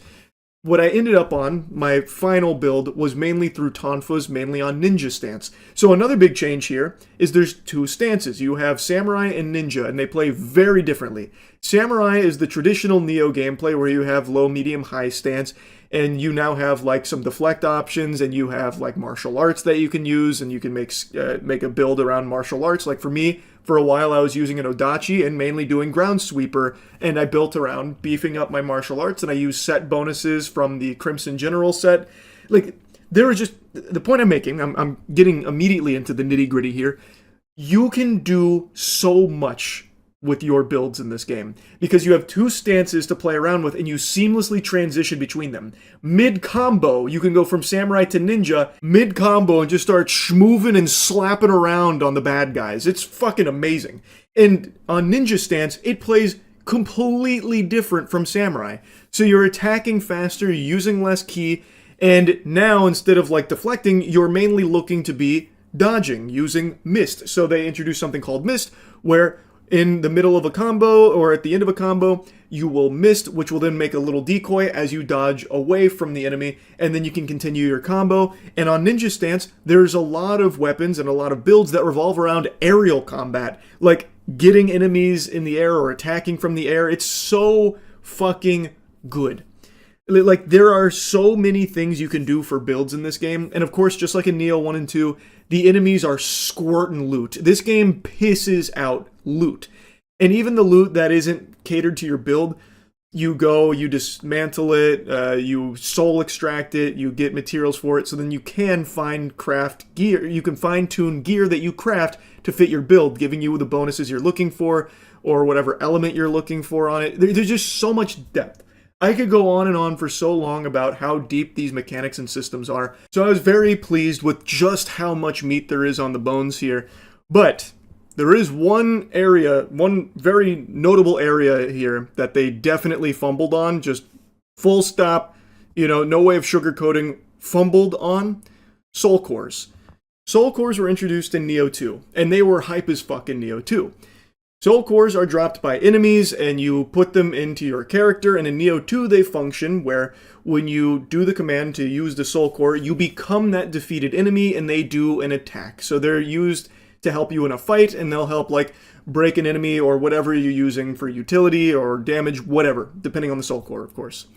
In Neo 3, the soul cores don't function that way at all. It's completely different. They did an overhaul, and boy howdy did they fucking fall flat on their face. I think this was a full-blown miss. So now when you use a soul core in Neo 3, you don't turn into that enemy or anything. Now your soul cores have slots where it's a yin and the yang position. And if you put a soul core in the first position, it gives you some bonuses. So you can, of course, cater it to your build. Depending on what you want, you'll put a soul core that has corresponding bonuses. And when it's in that position, you can summon that enemy. So what you do is you fucking hold out your hand and, I summon this yokai. And then he goes out there and he does his move. And it's underwhelming. I don't love that. I liked when you turned into it and unleashed the move yourself. It was pretty cool. And you could use it mid-combo. Whereas here, you have to stop everything, halt what you're doing in order to say, Pikachu, I choose you! And get him out of your Pokeball. And if you put a Soul Core in the other position, you then get a talisman. This is where you get your classic Neo talismans like Carnage, Sloth, Weakness, that kind of thing, as well as, of course, a bunch of new things like Water Familiar, Talisman, stuff like that. It comes from these soul cores. They give you those when you put them in the other position. And I just find this to be a huge downgrade. I thought the way soul cores functioned in Neo 2 was fantastic.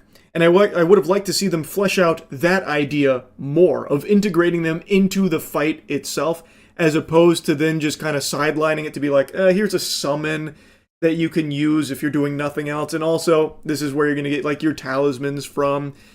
I can kind of see what the goal was, the idea. I just don't think it's as good as it was in Neo 2. I don't think it needed that kind of change. I just don't think they nailed it when it came to soul cores. But most other things I do think are extraordinary. I really do think they've done a great job on the whole. There's just a few hiccups like that. It is so fucking addicting to just be tinkering around with build ideas, noodling on certain things, and just trying to come up and cook up the optimal build for your play style. And what's extremely nice, a big quality of life change here, respecking is free. At any time you can change your stat distribution, you can change your skills where you put those and just redo it. So if you commit to a build and you're not really loving it, just fucking respec. It's free, it's instant, it's not a headache or anything, so you can constantly be experimenting. It seemed like the focus on Neo 3 was go wild, create crazy builds, fucking break the game, just have a hoot and a holler, and I really appreciate that. But a consequence of that, a consequence is a word I'm using very loosey-goosey, is the game is easier. So Neo 1 and 2 built up a reputation of being punishing, brutal, like a cheek-clapping experience that a lot of people maybe just set the controller down and never revisited. Neo 1 and 2 for a lot of players was extremely challenging to the point of being unfun. Neo 3 is definitely easier, which I'm not the biggest fan of because I always enjoy the challenge of Souls-like games.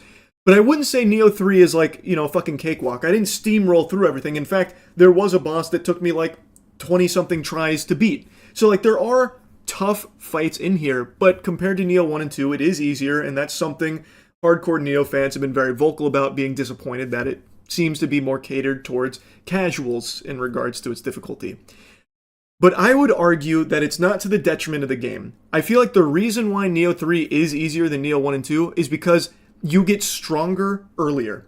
In Neo 1 and 2, you start fucking pitiful. You start coughing baby. Whereas in Neo 3, you start hydrogen bomb. Like, you are already strong from the jump, which I think is fun. I think that's exciting. It doesn't bother me that much. And I also think because there is so much versatility to these builds and so many like ways of weaving these stances together with combos and martial arts, you just have so many more tools to be strong that you can just break enemies. You can just fucking slap enemies around. So I don't think it being easier is like the worst thing in the world, but it is something that I wanted to mention for sure. And also, a criticism that's existed of Neo since the first game is enemy variety. That doesn't change in Neo 3. The enemy variety's lackluster. You're going to be seeing the same enemies over and over and over and over again. Like, you're going to get more familiar with the enemies in this game than you are your own fucking parents. You see them all the time, and there's not a huge cast of them. So, enemy variety, definitely lacking. Do I think it's the biggest deal in the world? No, but I mean, come on. For 2 games, people have been talking about enemy variety, and now you have, like, a pseudo-open world. This would be a great opportunity to, like, you know, silence that criticism by just introducing more enemies, which obviously easier said than done, but it is, once again, something that is lacking here. But anyway, I think the game is a must-play for anyone who likes action games. Just in general, action games. I said the same thing for Neo 1 and 2, and I'm saying it again for Neo 3. I think this is truly a must-play action game. I don't have a whole lot to say about the story. I'm not going to dive deep into the story because it's not the best story, but it's a fun story. Like, it's a story where you're going through the ages here, beating yokai to death, and you're getting, like, bits and pieces of actual history mixed with myth. It's enjoyable, albeit at times completely nonsensical. So what? I don't think that's a big deal. It's fun, and it's always compelling. And the boss fights, very fun. I think there was a couple weak bosses that, you know, weren't the most fun to fight, like they were kind of boring. But on the whole, I think they fucking crushed it on most bosses. And you get to see some familiar faces come back from bosses if you're doing some of the side quests, which was nice. That was cool to see them make a return. I think the bosses are going to shine. I think people are going to really enjoy most of the boss fights. And I just think most people will really like this game. I think Neo 3 is fantastic. I've absolutely loved my time with it. 28 hours well spent, and I'm excited to do more playthroughs. So anyway, that's really about it. So yeah. Did you see what I saw? Trump Mobile made an announcement! My phone's coming! They start shipping the Trump Mobile device this week. The T1 is on its way. I told you, we had a lot of people doubting it, a lot of naysaying, it's not coming, it's not real, but I told you! I knew it! I knew it! Just like the One Piece, it's real and it's on its way. So let's go over the big video from Trump Mobile here. I have yet to receive an email about the whereabouts with my phone, but I'm sure that that's just... They're probably just so excited, so many happy customers that have been fucking salivating, waiting for this, that they'll get to mine eventually. No doubt, I'm sure. As I've been told for the last 5 months, any day now, and now we've reached any day. Well, the nebulous idea of any day. Some people might be getting emails about their phone being shipped out this week. So far, I am not among them. But I will be eventually, I bet. Introducing the new T1 phone from Trump Mobile, a powerful device designed for performance, reliability, and real American value. Amen. That gave me the biggest, hardest, most throbbing patriotic boner I ever did have. That is the truest statement ever uttered out of someone's pie hole.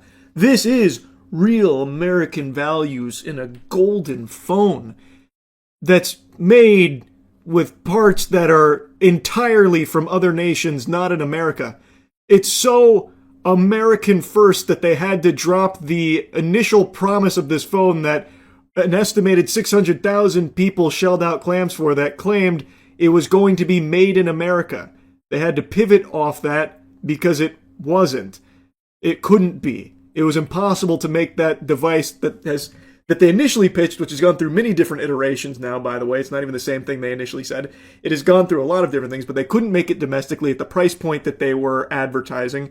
So instead, it had to be made with parts that were entirely overseas, with favored nations, whatever the fuck that means, and is assembled here in Florida.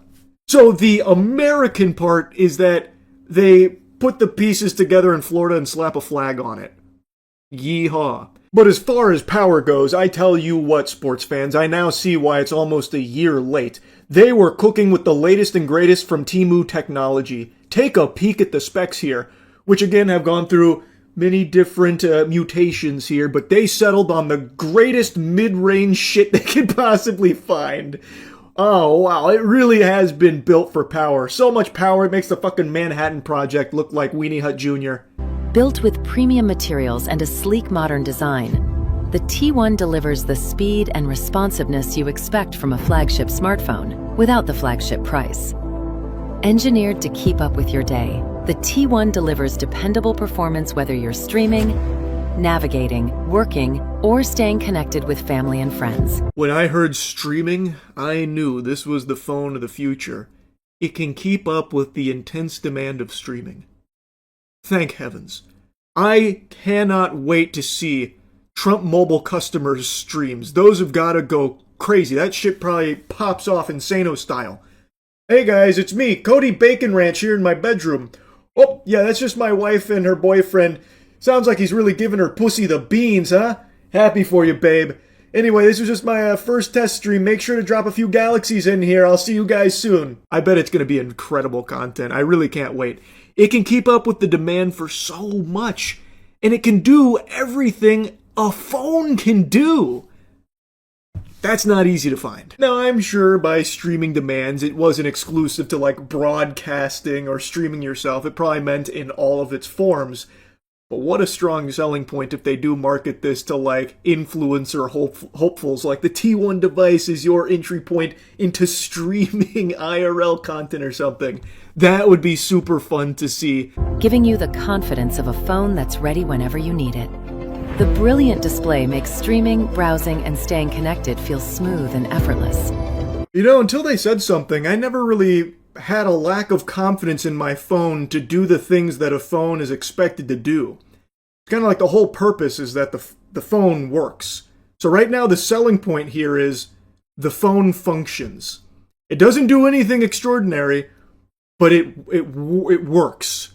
That's really what we're falling back on. Like, hey guys, look, it's late, but rest assured you can be confident that this phone will do the things you expect your current phone to do. Unlike many modern flagship devices, the T1 includes a 3.5mm headphone jack, allowing users to utilize their existing audio equipment.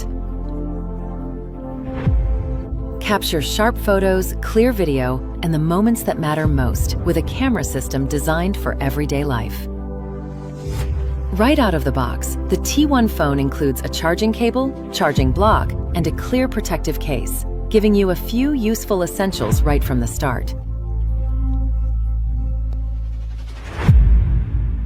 When I tell you I can't wait for this phone, I don't think you fully understand just how excited I am to finally get my fucking paws on it.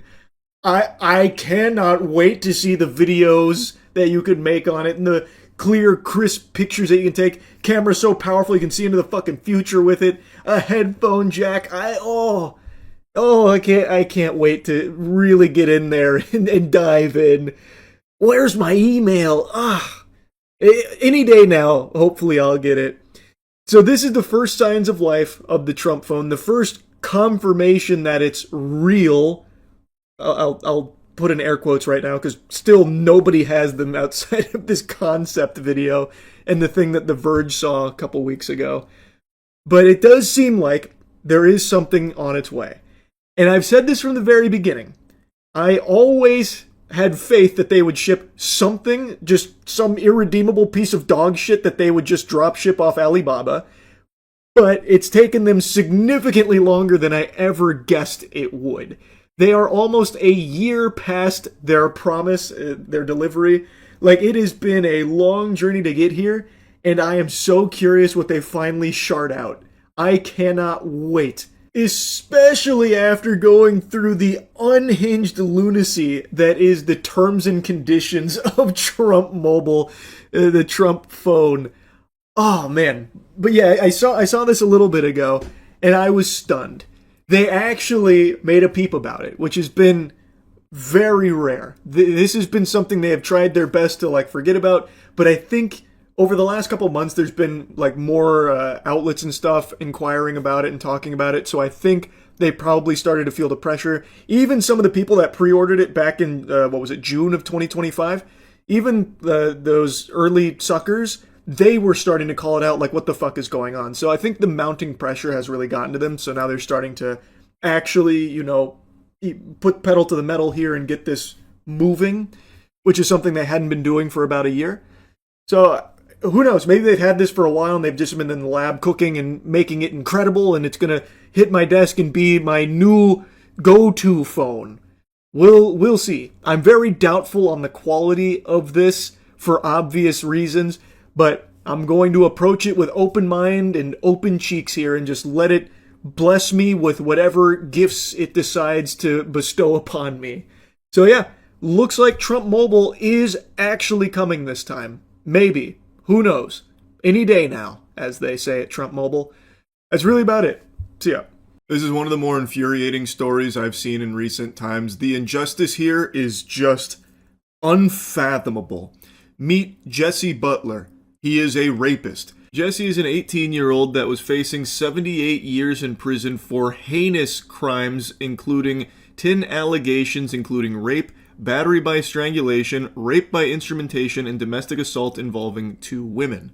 He pled no contest to these charges. The evidence is overwhelming. It is irrefutable that he is guilty of these crimes he was charged. There's photo evidence. There's even a video Jesse himself took of him strangling one of his victims till they passed out. There is more proof that Jesse Butler is guilty of all of this rape than there is proof that the sky is blue. This is not a matter of him like weaseling his way out of these charges because they were able to muddy the water or something. He literally pled no contest to them. So you would think this would be a slam dunk case to lock a monster away. I think every sane person in this country would hear this story, learn about Jesse Butler, and agree this is just pure evil and there is no reason at all he should be anywhere but behind bars. But we have to remember, not everyone is sane. And some of these people that have a fucking screw loose are also in positions of power, and in this case, a judge.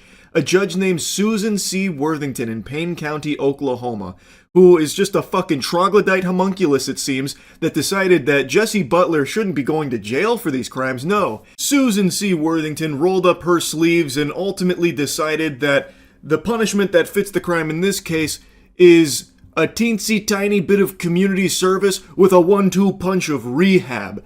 That is the justice that Susan C. Worthington brought to the victims of this rapist. This guy will not see a prison cell. He is still going to be a free man, even after pleading no contest to these heinous, vile crimes. He is a rapist. And this judge, Susan C. Worthington, has said, that's okay. Well, it's nothing we can't fix here with a little bit of tender love and care and a bit of elbow grease with some community and service. Now, to be clear here, and keep in mind, I'm still a little, new to understanding how a lot of this shit works with my fucking Neanderthal brain here. But as I understand it, this wasn't Susan C. Worthington's proposal or anything. This was a plea deal that was reached and was put in front of Susan. She granted it. But she had the ability to reject it. A judge can reject a plea, and especially in a case like this, that would have been the right thing to do. This is a monster that under no circumstances should be afforded this kind of deal. This is someone that should not be able to weasel their way back into society. They are a danger, a menace to everyone around them.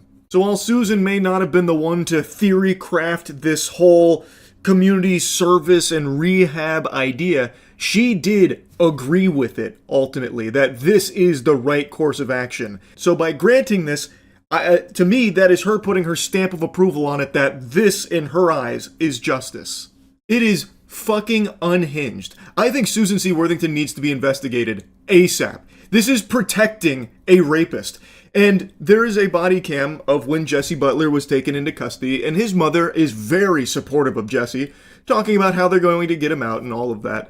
And it turns out Jesse's family is very well connected in Oklahoma. They have a lot of powerful friends, it seems, over there in Oklahoma. Of both victims who came forward against Jesse, there is a third victim who, if she hasn't come forward, but can you blame her when you look at this as the justice that they get? Speculation is that Jesse Mac Butler's father is a man by the name of Mac Butler, and he was the head of football operations at OSU. So somebody with deep-rooted ties into the community, and that then leads you to the judge in this case, or one of the judges in this case, Judge Susan Worthington. Between her and her father, the Worthingtons have had a hold on that bench for over 50 years.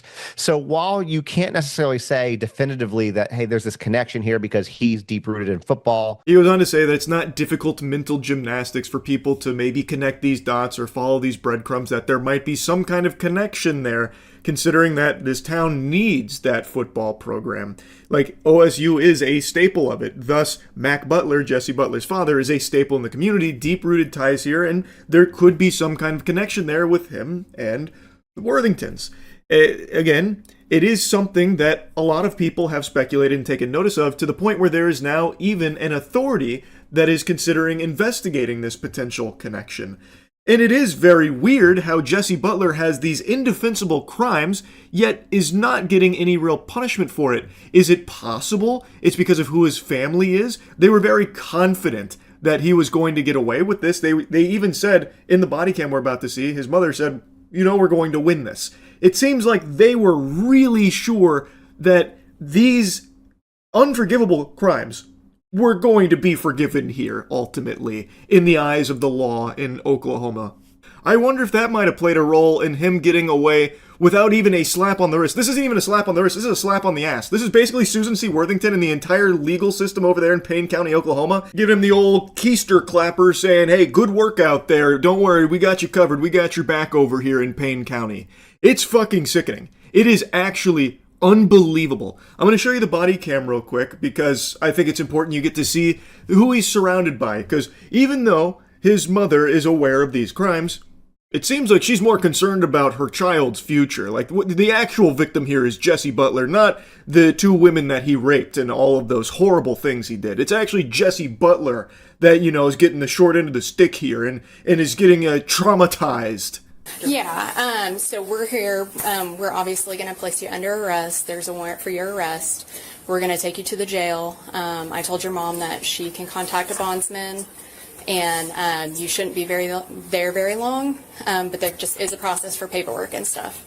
But right now you do have to come with us, and I do have to put you in handcuffs, so turn around for me. You have to put me in handcuffs? Oh man, Jesse's calling the wambulance there. You can see him start to tear up. Oh man, it almost breaks your heart looking at him get all sad like that. And his mom, she's starting to feel it, saying, oh, do you have to put him in handcuffs? Fucking obviously, yes, lady. Of course they have to put him in handcuffs. This guy is a violent rapist. To such an extreme degree, I wouldn't have been surprised if he tried clawing at the fucking cage in the back of the police car to get his hands on one of the officers' necks to strangle them and rape them. This guy is an animal, an absolute fiend. He is a fucking monster. Of course they need to put him in handcuffs. Transport somebody in custody. You know we're doing this. It's okay. Yeah. I'll get you out. For me? Alright, stay silent. Rick knows about this. Candy's on this. Dad's on his way. We're coming to get you, okay? Just stay strong, okay? Say your prayers. Awful experience for the child.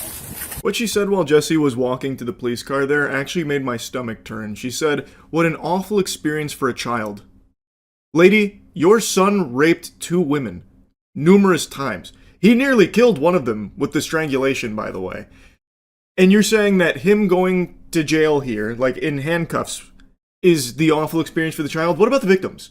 What do you think about that? Do you think that wasn't an awful experience? Like this is worse? like Jesse's the one we should actually feel bad for here. I understand it must be extremely difficult to wrestle with this reality that your child is a monster. I can't even imagine what that's like. That would be soul-crushing. But to wipe your ass with reality and just blindly support them to the point where you will do anything to ensure they don't actually get punished for the very real crimes they committed that you yourself are aware of. Again, this isn't a matter of like his parents believe he's innocent or something.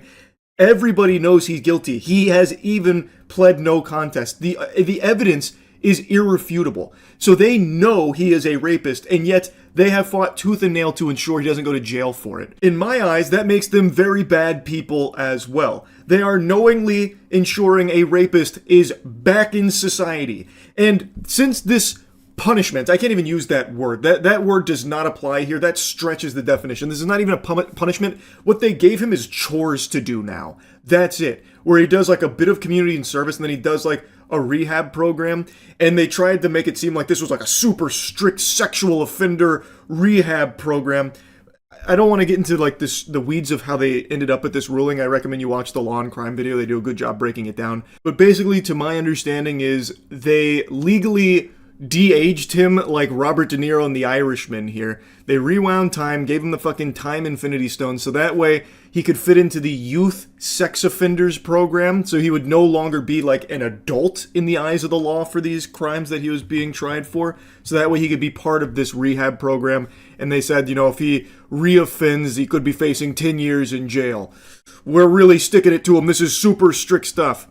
And I truly think, I really believe, that this is so weak, so flimsy, that the lesson Jesse Butler learned here is that he can get away with anything. And that the only reason he got caught is because his victims survived. So I bet that if he continues to be a free man, it won't be long until he rapes again, and this time he will not leave them alive. That's what I think is going to happen down the line as a result of this ruling here. They have let a monster back into society, and they have now said to that monster, he's untouchable.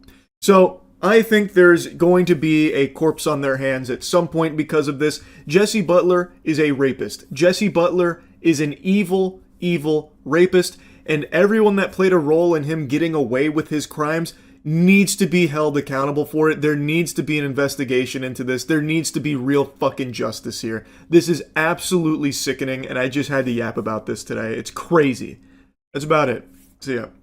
Glaze is a powerful thing, and it spreads like a virus. To some people, it's like a drug almost, where they can't help but just spread it.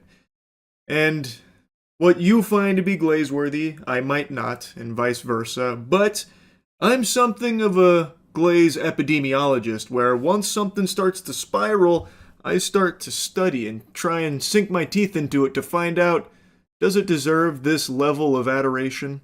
And such is the case with an anime that just premiered called Sentenced to be a Hero. I'd never heard of it before, but seemingly out of nowhere, tons of people gushing grannies over it. I've even seen some people say that this will be the biggest anime of the season, which is big boy words. That's beefier than this fart. Don't know if the mic picked it up. That one was just a bunch of air. The hair was a silencer on that one. Not a lot of bass there. Point is, this is a stacked season for anime. Some huge names are coming in for a new season that people are extremely excited for. But right now, all eyes and all attention are on Sentenced to be a Hero. Now, granted, it has started before a lot of the other ones, but it has a huge 9.1 rating as of me making this video, so of course, I had to check it out. Does it live up to the hype? Now, there's only one episode of it right now, but it's an hour long, which I really appreciate it. I think that's always pretty special. To me, that shows like a level of confidence in the show that they believe it's going to be a spectacle, and we're coming out, the gloves are off. So it's 1 hour premiere here for Sentenced to be a Hero, and let me tell you, wow, is it impressive. Like, the visuals in this are incredible. I saw that was a lot of people's big point is how great the action is in Sentenced to be a Hero. They weren't lying. It is constant action throughout this hour, and it is animated beautifully. It goes fucking hard, and I love that our main character, Xylo's power, isn't the standard, super strength kind of thing. He uses sacred seals. One of them lets him fly, and the main one you see him using for combat is he imbues swords with fire and light, which cause them to explode. So he throws swords that blow up on impact, and he uses it to kill demons. In this show, they're called fairies. They're controlled by a demon lord. It is extremely hype. This premiere felt like I was watching the finale to an anime season. Like, this was almost anime movie level quality for this hour. I was very, very, very impressed. They were definitely right when it came to the hype around the action and the animation. It was extremely good. Now, I also was pretty interested in the world they built here. Hero shows are a dime a dozen. That's like the main thing. Even outside of anime, everything is geared towards like hero type content. So immediately the name Sentenced to be a Hero, I thought, okay, it'll probably be a pretty generic hero anime, which is fine as long as, you know, it's cool. They do give it a different spin. So in this universe, being a hero is like the worst thing you can be. It's a crime. Rather, it is like the biggest possible punishment for criminals. When people see a hero like Xylo, they're not excited, they're angry, they're upset, because they know that the reason he is a hero is because he was sentenced to be one, meaning he is the lowest of the low. He is a piece of shit that took a shit. If you are punished, like the worst imaginable punishment in that world is being sentenced to be a hero, which gives you basically immortality, where even if you do die on hero duty, they drag your soul back from hell in order to make you be a hero again. So you are constantly being fundamentally tortured on the front lines fighting for the rest of the people around you. So it's not like a noble position, it's like the worst position, which is an interesting spin on it. And also, they introduce goddesses, which are like these weapons that are utilized by the knights. However, in episode 1, our hero, Xylo, makes a pact with a goddess, and they are fundamentally like the most powerful weapon against the fairies / the demon lords. It's a really interesting spin off of tropes in the anime hero genre, and I'm very curious to see where it goes. That being said, it's very simple so far. We're only an hour in. Our main character, he was betrayed, and his crime seems to have all been a setup, and now he's forced to endure this eternal punishment for it, where he is viewed as like the ultimate evil. And of course, there's other heroes around him, and now he has a new goddess that he has made a pact with, and they will be fighting fairies and demon lords, presumably for the rest of the season. So while it's not extremely deep right now, I could never expect it to be after just one episode, 1 hour long, but it is enough to get me hooked on the show.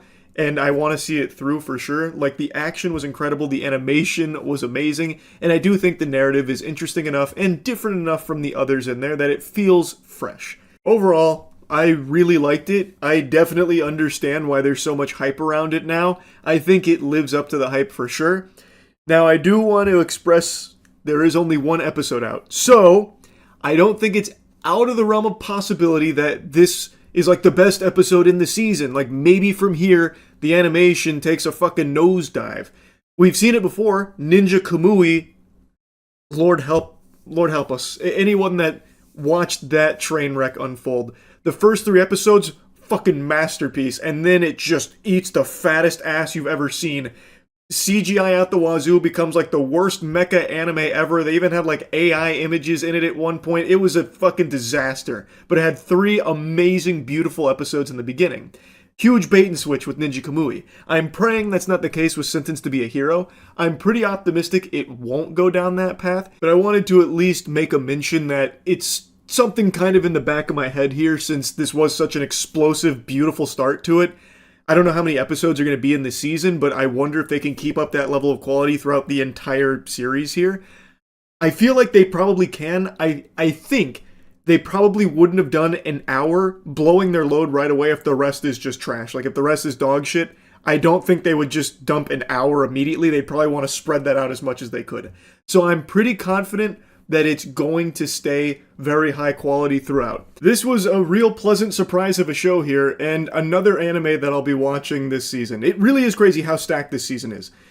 There are so many bangers, and now, from out of nowhere, from the top turnbuckle, Sentenced to be a Hero comes in and just fucking lat spreads. It was a really good premiere, and while we're on the subject of anime, I started Orb on the Movements of the Earth very recently. Well, I started a while ago, but then tons of other stuff came out, so I ended up watching that, fell to the back burner. Started again recently. What an incredible show. I haven't finished it yet, but man, what an amazing show.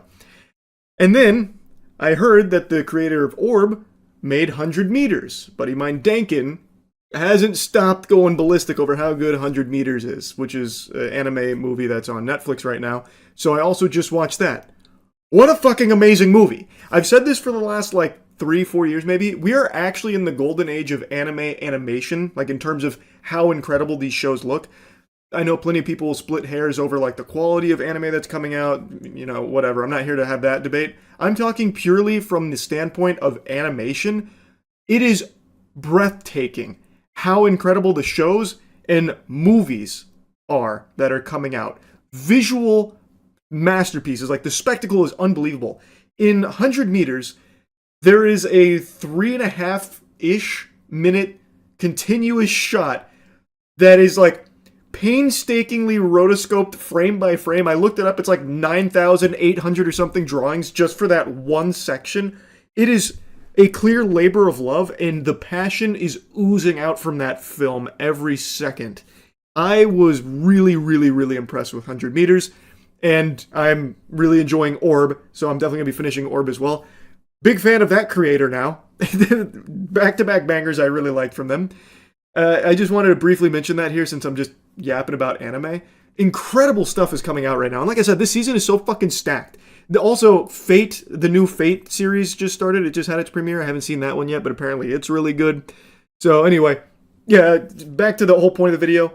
Sentenced to be a Hero. Great start. Excited to see more. That's really about it. It lived up to the hype. That's about it. See ya. Dodecahedron. Very powerful. Geometry so strong, so divine that even me just saying that word probably healed someone's bronchitis out there watching this. And I recently learned about a pioneer in the field of dodecahedrons, metatrons, and pyramids named Scott. And let me tell you something, Scott is very powerful. Sacred geometry bends to his will. He's like a level 99 cleric. He's able to keep the whole party healthy thanks to his healing starship that he commands. You see, he has set up unfathomable technology that science can't even begin to comprehend. It's copper pipe in the shape of dodecahedrons. He also has a Metatron Merkaba, of course, you can't forget that. A pyramid, as well as a little table underneath this where patients will pay a visit to Scott and also pay hand over fist oodles of cash, presumably, to be there. And what Scott does is heal them. He basically sits you down in his dodecahedron copper contraption and he factory resets your ass. He's setting that shit back to default settings. He could probably even fucking de-age you with this. If you go in there and you're 80 years old, you'll leave 18. But, as they say, the proof is in the pudding. So let me show you a little bit of butt here. I'm going to show you some of Scott's work, and it's irrefutable evidence. But also, the most impressive thing here is he's not selfish with it. He's not hogging the secrets of this sacred geometry to himself. In fact, he is enabling anyone out there to buy their own dodecahedron copper contraptions from him, from his website, and you can even own your own Metatron Merkaba for the low price of $150,000. Have you heard of dodecahedron quantum healing? Okay, can't say I've heard of that one either. Dodecahedron quantum healing, huh?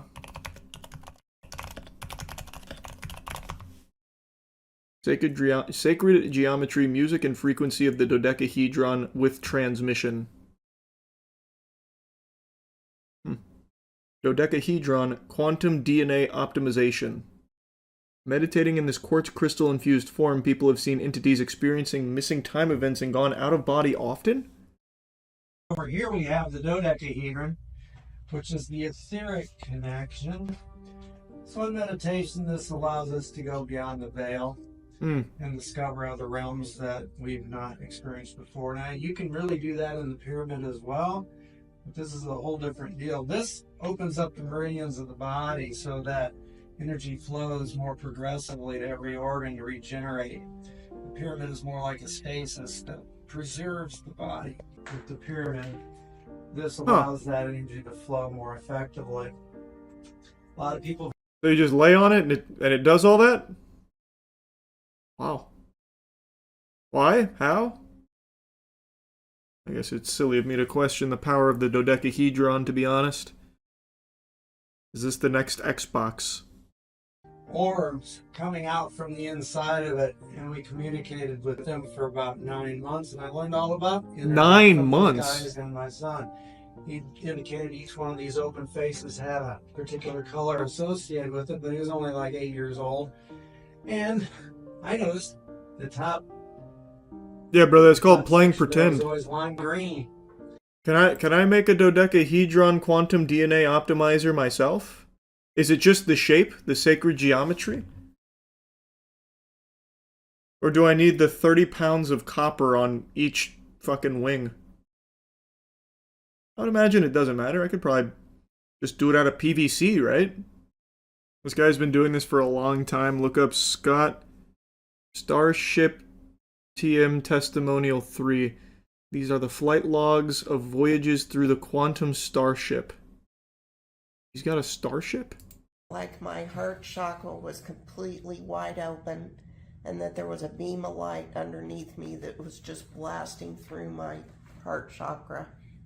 Awesome. And that I was just like elevated in this beam of light. With my lungs, they feel so much more expanded. I've recently had pneumonia, and it's helped a lot with that. The starship did? It's a healing starship? I was going towards the sun. It was just like pure light, and I was just cruising. I was like just shooting straight towards it. Jesus Christ. And it was like change path. You don't want to be going towards the sun. The energy and cruising. And I remember at one point in time I was like head towards the sun, and I'm just like Why is everyone going towards the sun? Get out of there. That's like the last place you want to go. Oh my god. What the fuck? He wrapped her in spaghetti. In quantum state, the dodecahedron interfaces the etheric into our 3D world. Check out the Metatron cube. Metatron cube 3D. Oh, is it Scott's Metatron cube? The Merkaba entrance point. A lot of people have been asking me, how do you get inside the form? This Metatron's cube. I'll show you. See this pipe? Watch this. Do this. Give it a little turn. And what does the Metatron cube do? Connecting to the divine through sacred geometry. Divine geometrical universe. Okay. Well, that makes sense. He had another channel where he used to sell lemonade. Oh. Does he still sell lemonade? Did a deep dive on this dude. He's been doing this for nearly 30 years. He has so many YouTube channels. Who's to say you don't travel to the sun in the dodecahedron Metatron cube? I've never sat in one. That shit might wrong warp me like it's Ocarina of Time speedruns. Who's to say? You can order one from his website for only $900. I can order my own Metatron cube. Wow, and for $6,000 I can get my own indoor Merkaba star tetrahedron. Wow. Holy fuck. For $150,000 I can get this. A lot of people. This is his Starship Metatron Cube Merkaba. $150,000. Oh my god, I'm losing money not buying this. Wow. For $15 worth of pipe and a table. Holy fuck, he has Suno AI Quantum Healing Music album. Look up Scott Ascend. Nice. Oh, the $900 is for his mobile pyramid. for his mobile pyramid. Thank heavens. I was needing that. For when I need to starship travel on the go.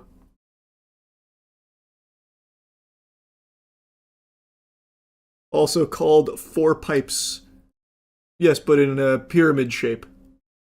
And copper. Portable starship. Yeah, exactly. See, that guy gets it. For $2,700, I get the dodecahedron printed crystal connectors. All of these seem great. Have you not looked at the studies page on his site? Oh, does he have studies?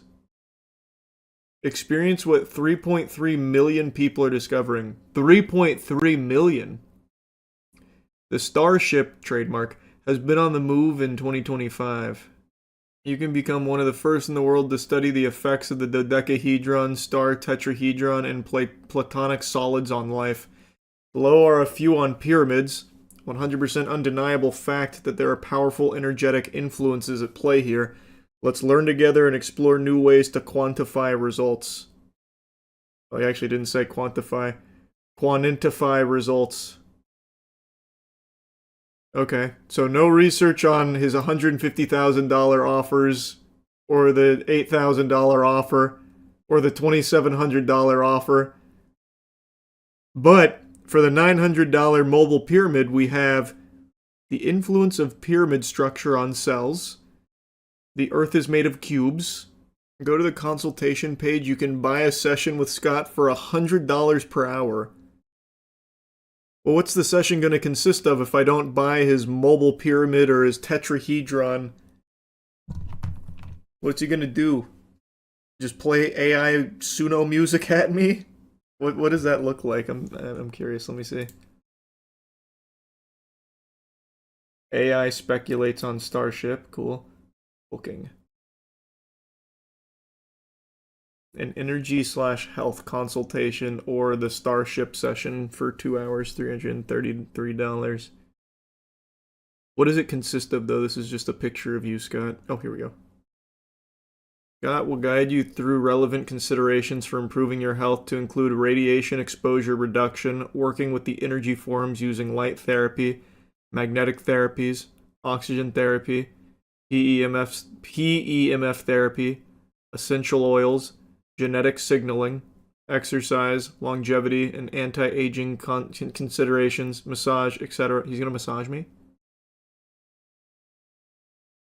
Oh, wow. Wait, what? Scott was diagnosed with leukemia in late 2006, cured it in 3 months after discovering his cure protocol early in 2007. There's no way he's trying to say that, like, the dodecahedrons and tetrahedrons that he sits inside cured his leukemia, right? That would be another level of scam. It went from silly to downright exploitative. Does anyone actually believe these work? I have no doubt. I mean, on his channel, he has a ton of people that filter in there, and now looking at the prices on his website, they're paying hundreds of dollars just to sit in his fucking his copper pyramid. Kindness. What do you think of when you think of kindness? Good deeds, smile on your face, helping others. Maybe you even picture some positive presence in your life, like Mr. Rogers. Well, it's time you throw out everything you think you know about kindness. You see, Darman fam, real kindness is this face.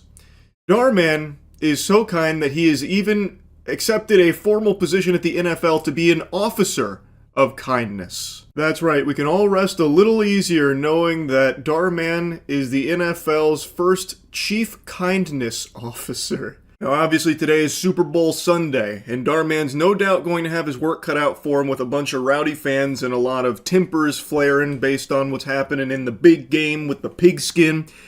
But I think Darman's up to the task of making sure everyone stays happy and kind. It's like Cupid, but instead of shooting arrows that make people fall in love, he shoots arrows that make people kind to one another. So you might see a Seahawks fan and a Patriots fan arguing, but Darman will come through, separate them, and say, "Wait! Why don't we all just get along?" And then the two of them will exchange a handshake and maybe even offer each other some money. You see the news about Darman becoming NFL's Chief Kindness Officer. I keep forgetting to look that up. But yeah, I saw Darman has been knighted by the NFL, I suppose, as the Kindness Officer. Let me see what that actually means. 3. Would you rather have $100 for yourself or $500 to give to your teammates? $500 to give to my teammates. Why'd you choose your teammates? I think they deserve it more than me. You want to go pass it out? All right, let's do it. Nice! Spreading kindness, let's go! Anglazi, you deserve it, bro. What's up, bro? So what is... I was hoping this would be an explanation on what the fuck the Chief Kindness Officer means. So he just does Mr. Beast style shorts? Now, just to be clear, if he's giving away money to kids and organizations that need it on behalf of the NFL, that's fine.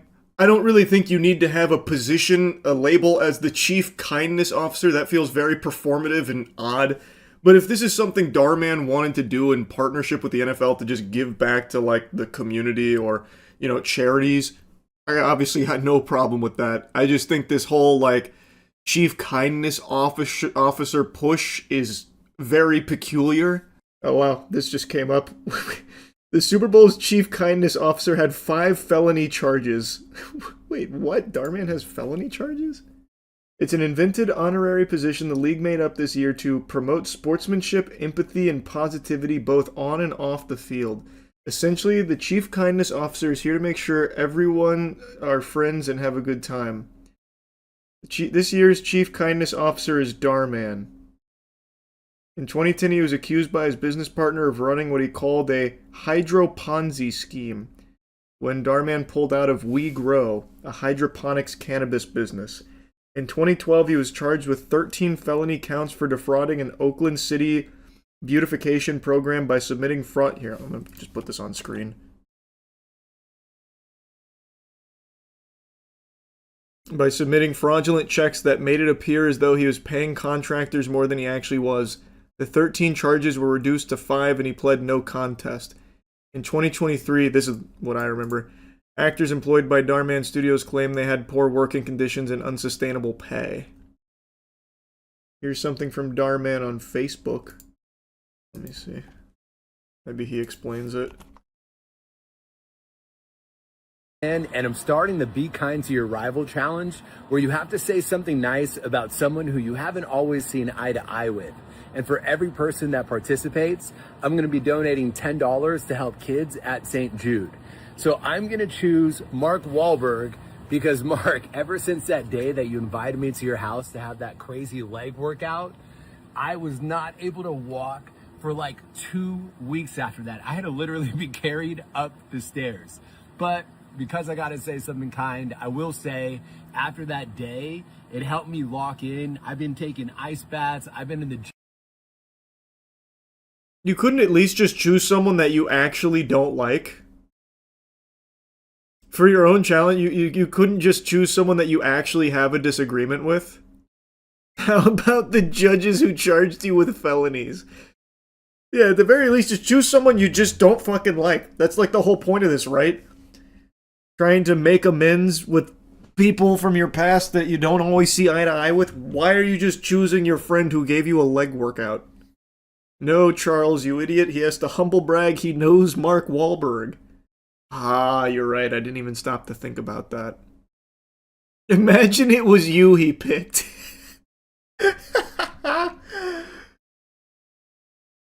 That'd go kind of hard, actually. But not me. It'd be Chinese Charles. There's this fucking asshole on Billy that keeps talking all kinds of shit on my productions. Still really trying to find out what his role with the NFL is for kindness officer. This does not feel related to the NFL in any way. Alright everyone, choose someone you don't like and say something nice. And then I'll be donating some money to St. Jude's. I mean, that's great. I mean, just donate 100,000. I think that's great. That's kind. You see, scientists created a universal kidney that can match any blood type. That's nothing. NFL's chief kindness officer Darman created a smile that can match any face. Now, honestly, the duties of this position still elude me. I don't know if he's going to be like fucking Commissioner Gordon here from, the Gotham City, where he's going to be out on the streets doing kind gestures. To me, it seems like this is purely just a PR thing to team up with Darman, who is massive and has a huge audience, to do little Mr. Beast style shorts and handshake with the NFL saying thanks for sponsoring NFL. It doesn't seem like this is a genuine thing to try and spread positivity or kindness. It seems like it's more just marketing mumbo jumbo here with Darman's face on it. But maybe he is, taking a real role here. And I think if that is the case, I would love to hear from the NFL's chief kindness officer about the latest scandal in the NFL with James Pierce Jr. James Pierce Jr., linebacker for the Falcons, just did something I think, pardon my French, is pretty fucking rude, actually. I think he's a bit of a jerk. To Falcons. And before that happened, police say Pierce Jr. was at the police station and allegedly involved in a domestic dispute. This video that you see here shows the first round pick of 2025 being brought to the ground by several police officers. Doral Police tonight telling us they first heard reports of Pierce Jr. and his girlfriend, WNBA star Rickea Jackson, having an argument at the police station. Investigators say Pierce left in his car, then crashed near Northwest 103rd Avenue and Northwest 66th Street. Pierce Jr. faces 6 charges tonight, 2 counts of aggravated battery with a deadly weapon, assault on an officer, stalking, fleeing, and misdemeanor resisting arrest. Not good. The Falcons put out a statement saying, "We are aware of an incident involving James Pierce Jr. in Miami. We are in the process of gathering more information and will not have any further comment on an open legal matter at this time." Now, I would like to hear from Darman here. I think this is not good. What you just saw on the news there with the officers on top of him like they're trying to recover a fumble, that's no Darman skit.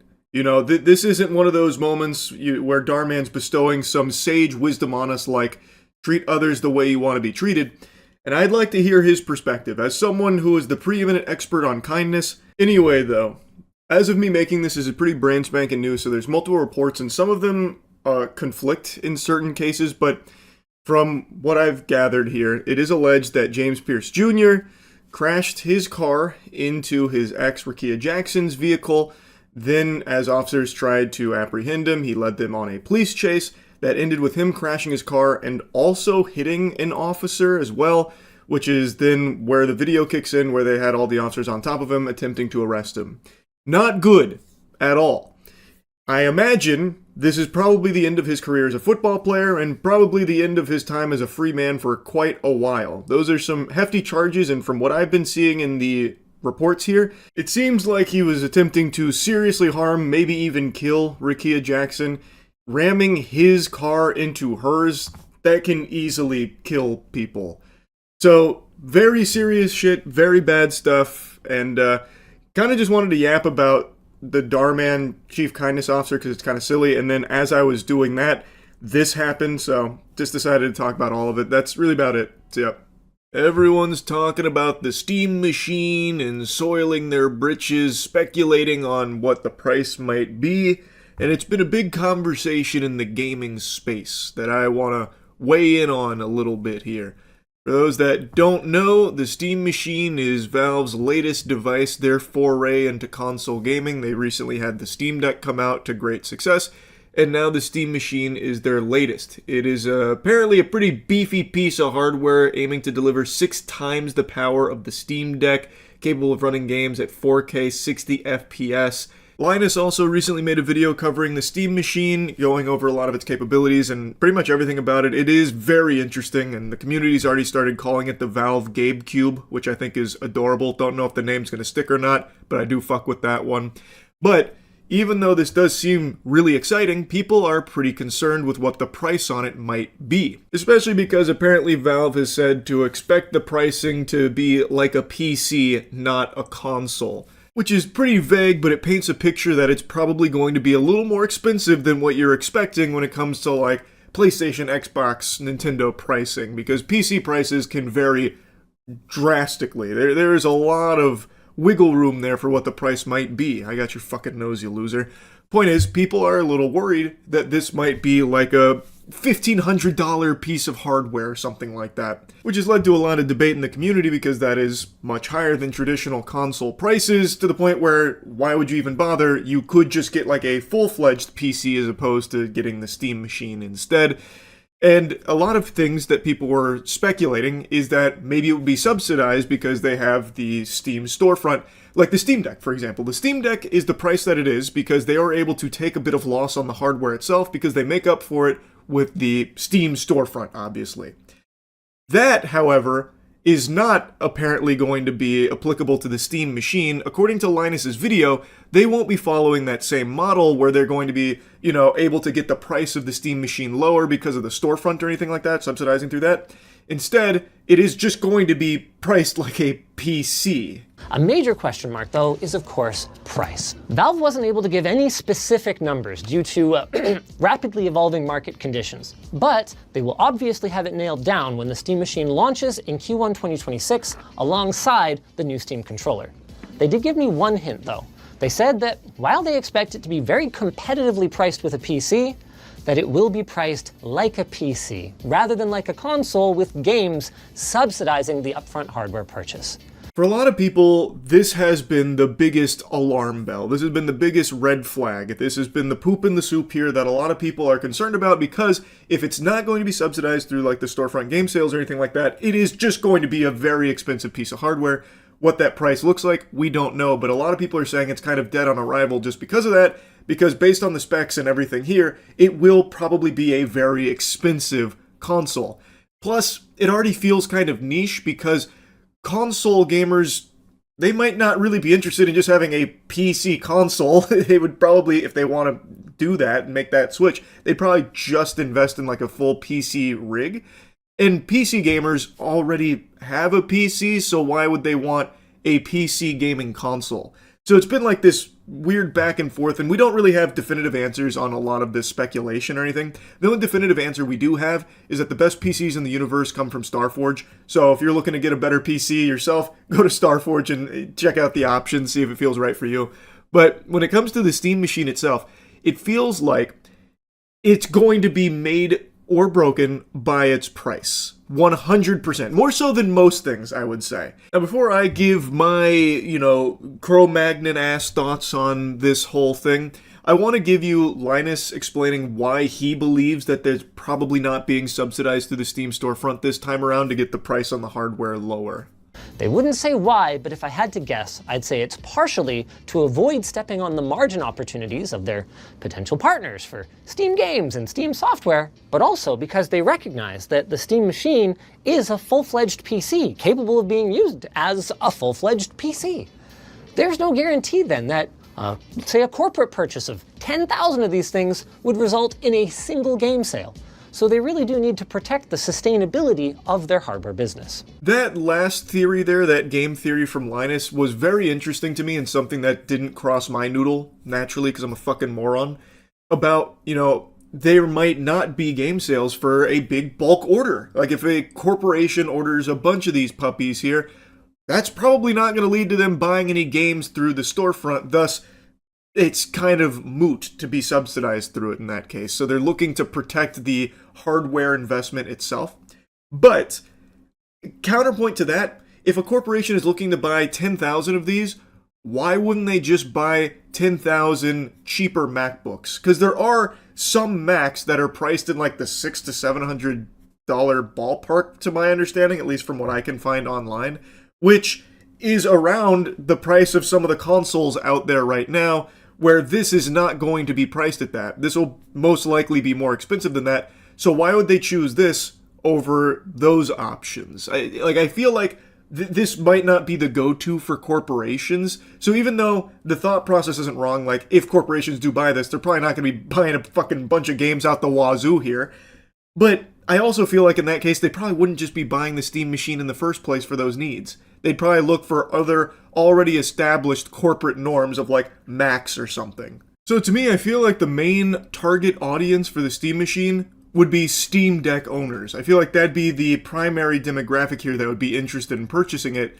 But if the Steam machine is north of 1,000 clams, who in their right mind, save for those that maybe had just recently got a lobotomy, would actually want to pay that much money for the Steam machine when you could instead just spend that money on a more powerful PC? Like, yes, this is a pretty powerful piece of hardware, but the options in this price range, if it actually is like 1,000 plus, like a lot of doom and gloom people are saying it's going to be, the options in that range are more powerful than what you would get from the Steam machine in the first place. So if it is in that ballpark, why would anyone be buying it? You know what I mean? And I do agree with the sentiment from a lot of people that it lives in a confusing limbo where it's a little unclear, a little muddy who the actual customer is supposed to be. Because if you are already a PC gamer, this doesn't really offer anything that you'd want. You probably already have a rig far more powerful than this in the first place. How would you justify spending what could be $1,000+ on basically a tiny pre-built PC?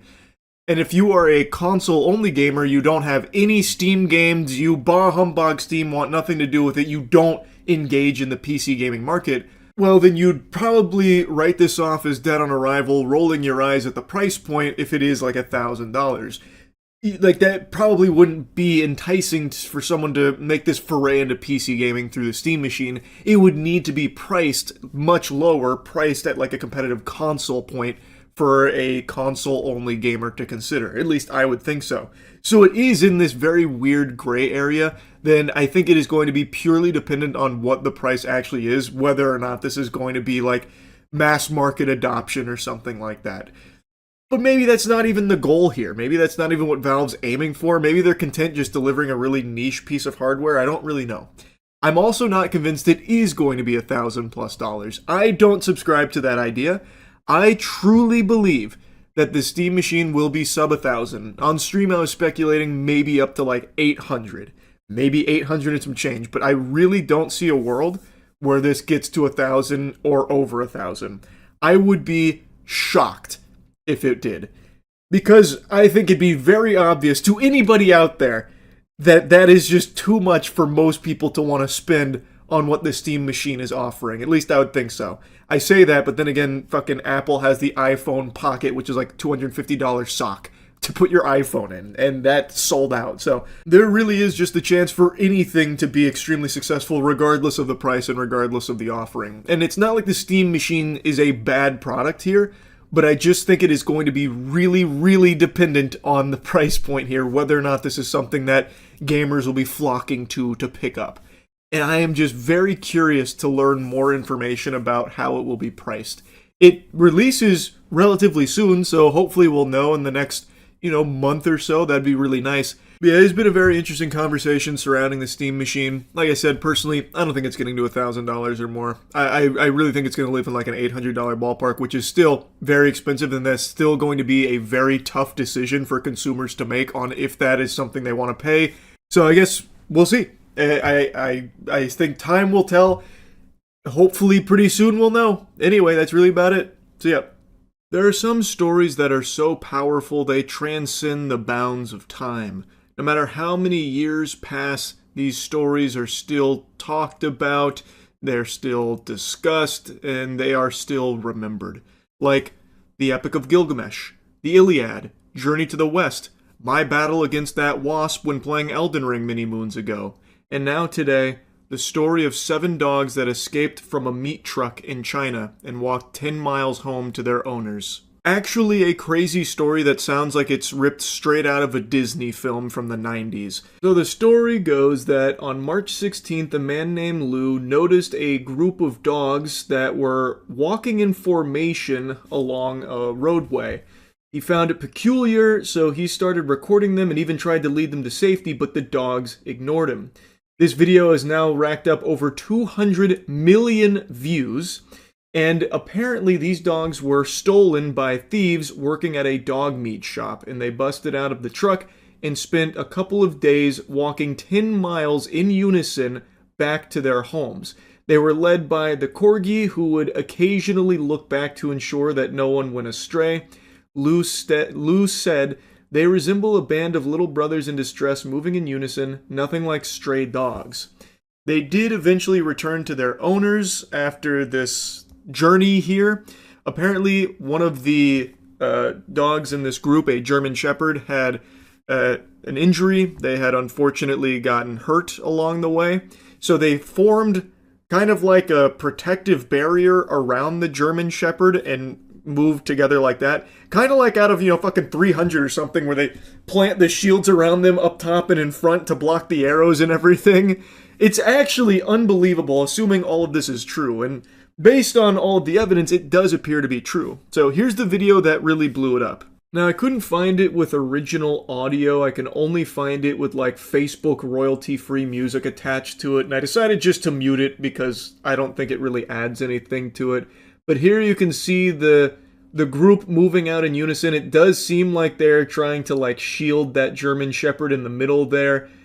And like, at first I thought it was AI generated. Like, I thought it was just some bogus AI short that they slapped a sob story on. No different than like Reddit karma farmers who will just take a picture of their PlayStation 2 and be like, man, I still remember my father before he went off into space and then blew up from a cosmic alien attack, giving me this PlayStation 2, and I know it's a little out of date and old-fashioned, but I can't help but keep playing this in his memory. Can I get some updates in memory of my papa? Like that kind of garbage where it's just a bunch of barnacles. So I thought that this was fake. But the more I looked into it, the more sources that were coming out to confirm that it is legitimate. According to the sources out there, after the dogs rejected Lou's help and he was unsuccessful in trying to, get them to safety, he then shared that video online and urged local authorities to step in and help. It was at that point they got the UAV online here from the local Bitter Coffee Stray Dog base that reported that the dogs come from the same village, typically roaming freely together and having formed strong friendships. In response, the base dispatched several volunteers and even a drone to track the dogs and facilitate their safe return home. So they got the cavalry out there in order to get the dogs back safely from the sound of things. One volunteer claimed that individuals operating a dog meat shop had stolen the dogs, suggesting they may have escaped from a truck, though no witnesses saw their departure. So that component of the story about them escaping from a truck destined for a dog meat facility, which would have obviously spelt their doom, isn't fully confirmed. That hasn't been verified yet, though that seems to be what most sources are indicating is likely what caused them to be so far away, is that they were stolen for that purpose. And I guess it could make sense if they do frequently travel together, as the claim states. If they were all together and then someone just came through and got all of them at once, that would explain how they got the whole kit and caboodle here. But again, it's not fully confirmed or anything like that. But what is true is that this group of 7 dogs was traveling for quite a while, covering miles of distance to get back to their village, to get back home. And they did it all together as like one coordinated troop. It's fucking incredible, actually. Assuming, of course, it is all true, which, again, all the sources I can find seem to agree that it is. One of the owners has apparently come forward talking about the relief. They were the owner of the German Shepherd and the Golden Retriever, stating how happy they are to have them back and fortunate that they were able to return to them. I also saw a couple other images capturing their journey. So yeah, I personally believe that it's real, and man, that shit is crazy. Like, I'm very happy that they made it back safely. As of now, this is all the information that's available. I'm hoping there'll be some additional information and a follow-up investigation trying to find the thieves that were responsible for taking the dogs, and hopefully they'll be brought to justice. It is a crime, what they did. It is 100% a crime, so hopefully they get punished for it. Anyway, even though this is a story about dogs finding their way home, there really is just something inspirational about it to a certain degree, to see this kind of gumption, to see them band together and go over the course of a couple days, many miles home against all the odds and get back safely all together as one unit is really just something super incredible. So yeah, I just wanted to yap about it a bit. That's it. So yeah. I heard a name today that I haven't heard in many moons. Had me feeling like Robin Williams when he crawled out of Jumanji asking what year it is. That name? James Charles. I just got a DM on here from a girl that said, "Good morning, James. I know you'll probably never see this, but if you could just take 1 minute to read it, would really mean a lot to me. I'm really struggling right now because Spirit Airlines just filed for bankruptcy and I have lost my job. Here's a GoFundMe link. Any donations help." I'm sure they do, sweetheart. I'm sure they do. You know what else would help you? Getting another job. What a yucky douchebag. This is like cartoon villain level evil monologue here. Oh, no money, huh? No money? Bang! Shrink ray! now you're short too, like that kind of thing. It's so over the top, stinking, oozing assholery. I cannot believe his delusional mind thought this was a good idea or like a strong look or a worthwhile dunk to be punching down on someone who's already fallen on hard times after losing their job. And they reached out to you in this desperate situation because clearly they have an appreciation of you. So they threw the Hail Mary, seeing what happens. I doubt they were expecting this kind of response. Now, of course, there is always the chance that it is fraudulent. There are so many fake GoFundMes out there, so there's always a chance that all of it is fucking fiddlesticks. It could all be baloney. I have no way of knowing that. I only have James Charles fucking Gangnam styling on this person and insulting them for it to go on, which leads me to believe that it might be real, because if it was just fake, obviously just a sham, why would he even be bothering to crash out for over 2 minutes about it? So I'm going to work under the assumption that this is a real person that has reached out about it. You could have just not responded. Like, that was also an option. You didn't need to come over here and start, like, spitting and dunking on him. Like, how dare you even message me asking for help? Are you out of your fucking mind? I'm James Charles, goddammit. And is there anything ickier than someone that has a job like James Charles telling someone else to get a job, preaching that they need to get a job? Brother, this former Spirit Airlines worker is a 10 times harder worker and has done 10 times as much labor as you ever have in your life. James Charles' entire career has been just farting out dog shit products and posting cringe videos, and he couldn't even do that without also trying to sext minors. So how dare you try and tell an actual hardworking American to go get a job as if you've done anything worthwhile and you've done like actual work. You got the easiest fucking job in life. You got dealt a very lucky hand, bro. This is so tasteless. It's so crude. Coming from James Charles of all people. So you've never been in a desperate financial situation. Great. Group hug in the shower tonight, James. Glad you've never gone through a financial struggle. This person is. And they desperately tried to reach out to you, and there's no obligation for you to try and like save them or anything. Obviously, there's no expectation of that, but they tried anyway because they're feeling in a rough spot. So they tried, and now you're insulting them and publicly trying to humiliate them for it. It's just so gross, bro. Yeah, try that. Because in the time that it took you to copy and paste the same fuck-ass message to myself, who you don't follow, by the way, and probably 100 other influencers and celebrities, you could have applied for 100 other jobs, but you didn't because you're a lazy piece of shit and you're entitled. And you think that influencers and celebrities should fund your life for you. Why would I ever help you? There's no way the word entitled just left his lips. Right? No, I must have misheard that. There's no way he said that. James Charles did. He didn't use that word against somebody else, did he? It had to be an audio glitch. I'm gonna assume that there's no way his vocal folds would even let the word entitled leave his lips. Oh my god, the lack of self-awareness would probably cause his fucking head to combust. So I'm not even gonna bother touching on that one, holy. So let's instead look at the other stuff he said. He really highlighted that this person doesn't follow him. Who gives a fuck? There's plenty of people that I watch their stuff and engage in their content with without subscribing to them or following them on socials. That's pretty normal, actually. I don't know why he's like spiteful about that. So then he's using that to say like, oh, you must have sent this to like 100 other celebrities. Based on what, man? You're just making an assumption. You're just taking a guess. You don't know that. You could be the only person they reached out to about it because they really admired you and thought that maybe you could be that helping hand. Which again, there's no obligation for him to do, but why go this hard against them? This is fucking diabolical. And you have no idea if they've sent out job applications or not. Why are you speaking as though you're certain they haven't? They very well could have 100 job applications out there right now. The Spirit Airline layoffs are still pretty new. Getting a job right away is not like this, bro. I don't know how out of touch you are with reality and what's going on in the world around you. It doesn't happen lickety-split like that. So in the meantime, they are out income. And I imagine as a Spirit Airlines employee, they weren't rolling in dough, able to afford fucking mansions and stuff. They're probably wondering where next month's rent is going to come from in the meantime in between jobs. So they reached out to you in the interim. That would be my guess. You have no clue if they've sent out job applications. It takes a while. You're not a fan. You don't even follow me. You've never supported me. This is your first time DMing.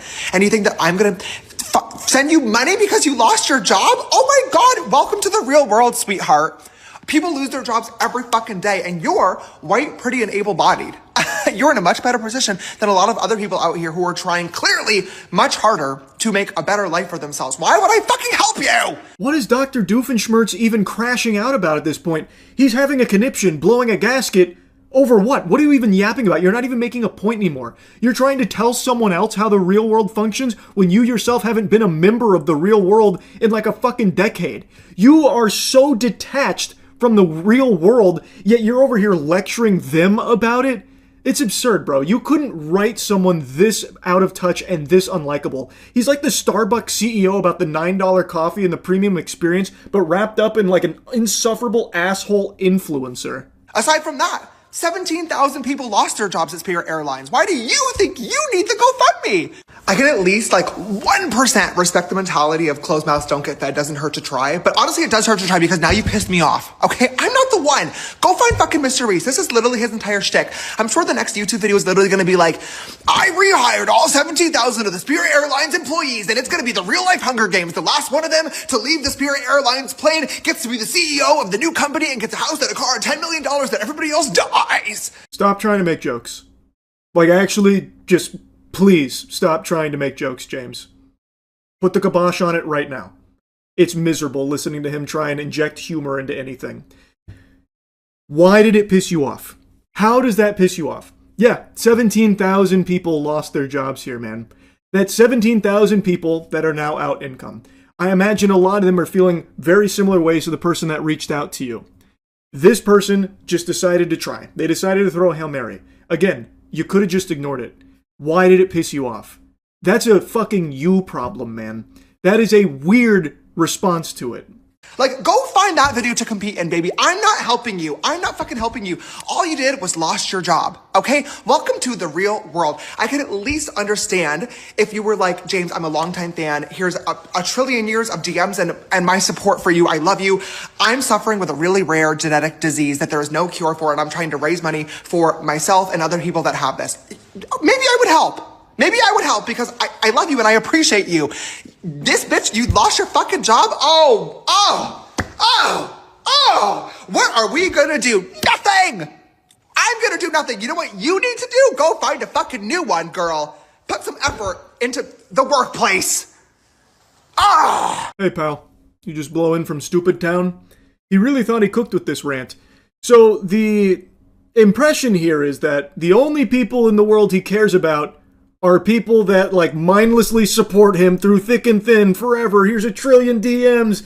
Okay, now I care about you. So maybe if you had, like, a genetic disease where you were dying and you were about to just kick the bucket, I might consider spitting on you if you were on fire. I might, because you've proven that you're a fan. And those are the only people I care about. Those are the only human beings to me, are the fans. Then I would have cared. By the way, worth reminding you, there's nothing that says that she wasn't a fan, by the way, James, just because she didn't follow you or DM you before. What an awful perspective to have on people, huh? Again, you could have just not said anything about it, but you decided to make a whole show. You decided to go fucking hog wild on it. And man, do you look like a clown talking about hard work in the real world, two things that you are not someone to be lecturing anyone on. You don't work hard, and you are not in the real world. And that's one of, like, the biggest things, like, points he tries to make here.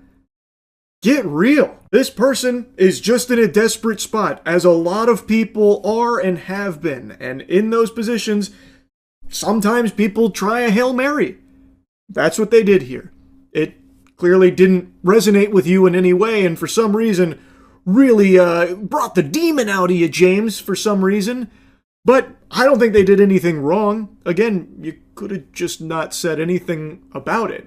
And you have no idea if they are applying for jobs. It rarely happens overnight, especially currently. So in the meantime, having no income is scary and detrimental to actual working people, James. Most average workers can't just coast off of poop they shat out years ago like you can, just collecting paychecks off of the trash that you've peddled over the years passively. So, in the meantime, they made this GoFundMe, they reached out to you, and then you had this ballistic response to it. And James did get dunked on for it, so he made an apology video. This video was fucking stupid. It was rude, it was obnoxious, it was privileged, and most importantly, it was completely fucking unnecessary. When I saw that DM, I absolutely had the choice to ignore it and say absolutely nothing at all and move on with my day. But instead, I couldn't even tell you why. Her message just triggered me, and I decided instead to make a video about it. Put a shirt on. You don't need to get into formal attire, not asking you to put a suit and tie on, but could you do the bare minimum of at least putting on clothes? Why are you filming this video half awake in your hotel bed after a night of binge drinking and meth smoking? Like, you couldn't just do at least a tad bit more? Why do I have to watch you shirtless here fucking like sleepwalk through your response? And I bashed her, and it was obnoxious, and I shamed her for asking for help in a situation where she was clearly really struggling, and this could have been her absolute last resort. I have no idea what was going on in her life, and I should have never assumed that she was just copying and pasting this DM as an easy way out. I don't know. I just don't know. Ooh, I know. Pick me. I've got my hand raised. I know. It's because you are an egomaniac. It's because you are a self-centered, self-absorbed, narcissistic piece of shit, bro. That's why you did it. You thought that you were above this person, and you thought you could actually convince your audience that what they are doing is wrong and worthy of being shamed, and you tried to even spin it in a way like hard work, when you yourself are not the product of hard work. So you tried to puff out your chest about how much it takes to get back out there with the elbow grease, pulling yourself up by your bootstraps, but the message falls flat because you, the messenger, are not that person. And you're also choosing someone who is going through a very real grievance, again, assuming all of this is a legitimate story and a legitimate person, which I have no reason to believe it's not, based on everything he's said. So, really, it was all a pile of dog shit, and you let your mask slip so people get to see even more about the real you, James. This is the real you. My intention behind making this video in the first place was, I get a lot of messages like this every single day. And for me personally, it definitely sucks to receive messages from people that don't follow you and don't support you, treating you like our personal ATM or bank account. But what I'm sure sucks even fucking more is not knowing where your next paycheck is coming from and not being sure whether or not you're going to be able to put food on the table for yourself and your family. So it really doesn't matter what my intentions were behind making the video, because it came across as super fucking privileged and like I was basically shaming anybody that's unemployed for not trying hard enough to get a job. And I feel awful because that wasn't my intention, and it really hurt a lot of people. This is coming across very genuine here, James, as he's falling into slumber here. It feels like I'm watching a video of someone ODing. Why did you even film it like this, man?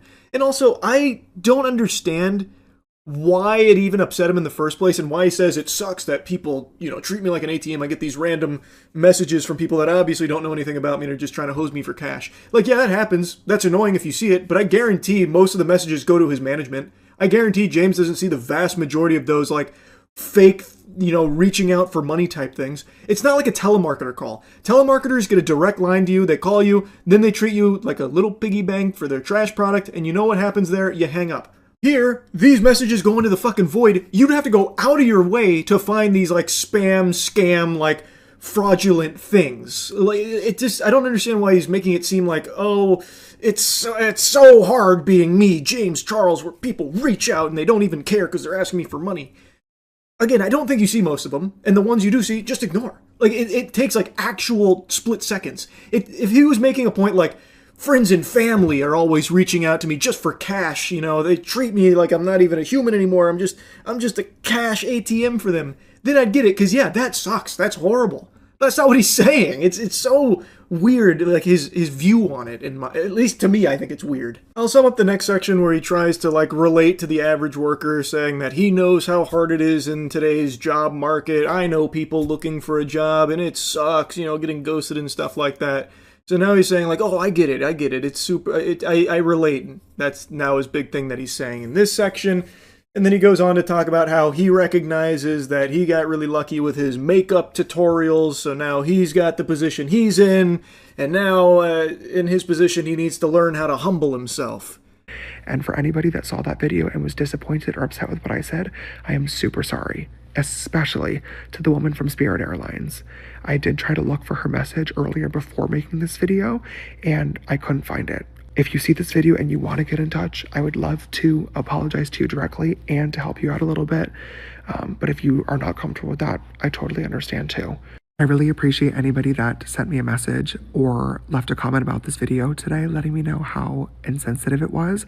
I really needed to hear that. I was giggling so hard. He's going on like, okay, I really want to help now. I tried to find her message, but I fucking banished to the shadow realm somewhere along the way. I really want to help. I've learned my lesson. And then there's a cut, and then he's got the blanket pulled over him. He's tucking himself into bed. Why? It's so fake. It's so unbelievably fake. And I really need to think twice before I hit record and just start yapping on this account. I genuinely treat this spam page like I'm on FaceTime with you guys. I love to laugh and tell you stories and rant and scream at the camera and joke around with y'all, but sometimes I genuinely forget how many people are watching, and it was completely inappropriate to make a joke out of somebody just trying to provide for themselves and their family. That's definitely my bad. What joke did you make, man? It was just insulting them. It was just berating them for having the gall to try and reach out to you in any capacity during a hard time. Where was the haha? I don't know why he's saying it like that. Like, I just, I love to rant, I love to yap, I love to laugh, I love to joke, and well, I just forgot that so many people like me and watch me, and this one came across bad. I shouldn't have been joking about this one. But you weren't joking. You were just insulting this person. What are you talking about? And it wouldn't have changed even if you had, like, a fraction of the people watching. You'd still be an asshole. Yeah, it'd still be fucking weird to have that response to it. So yeah, that's the James Charles stuff going on in a nutshell. I haven't heard that name in a long time, and it popped up today, and I had to watch that. What a wacky fucking rant. Anyway, that's really about it. So, yeah. The Stranger Things series finale just aired. 10 years. 5 seasons. The journey is now concluded.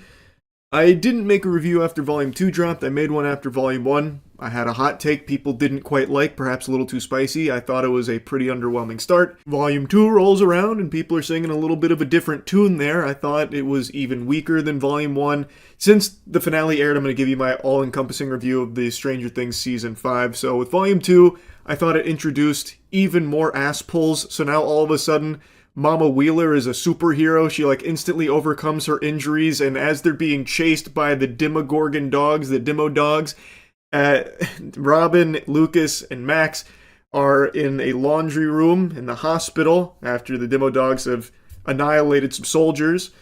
And while there, he is still playing Kate Bush to try and help Max back to the corporeal realm.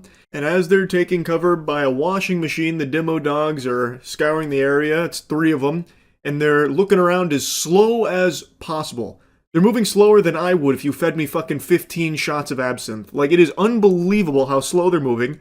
Robin even makes a mention to Lucas, hey, turn off that fucking Kate Bush. We gotta pipe down here real quick or we're gonna die. And he's like, nope. So he doesn't. The Kate Bush is still playing. Somehow this doesn't alert the dogs in any way, shape, or form to their location. Maybe they're huge Kate Bush fans and didn't want to interrupt the track. Or maybe they're completely deaf. But as the dogs get closer, that's when Mama Wheeler pops in, because she had actually booby-trapped one of the washing machines. She put an explosive in there, and as the washing machine starts, all 3 dogs all of a sudden get alerted to it, I'm guessing by sound, so they're not fully deaf, and then they're just watching the washing machine complete its cycle with the explosive in there, blows up, kills all 3, Mama Wheeler saves the day. And literally 2 episodes ago, we just saw that she can't really move and she literally can't speak. But in this episode, not only can she move and speak, but she is the fucking Terminator and even has a full conversation about how she needs to get her daughter back. So I guess she has Wolverine's healing factor now, I suppose. But that's just indicative of my main complaint of this season, where everything just happens with no real explanation for how that's even possible for it to be happening in that way.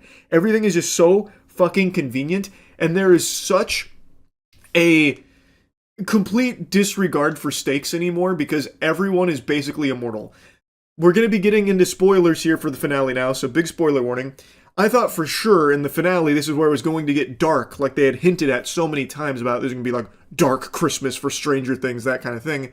And still, even in the finale, nobody dies except for one character they brought back, which was Elle's sister, who we hadn't seen since season 2 in the most hated episode in the entire fucking history of the series, basically. Well, second only to the conclusion of Volume 2, I suppose. So a character we don't know, can't really care about, who had very little screen time in the season, is the one they decided to kill as the emotional moment. But there was just a complete reluctance here from the writers to actually kill off characters that would have made sense to kill off in that moment for like a whole completed character arc, and to remind the audience that this is an intense situation. This is, life or death scenarios. It's not Weenie Hut Jr. Previous seasons, they had no problem doing that.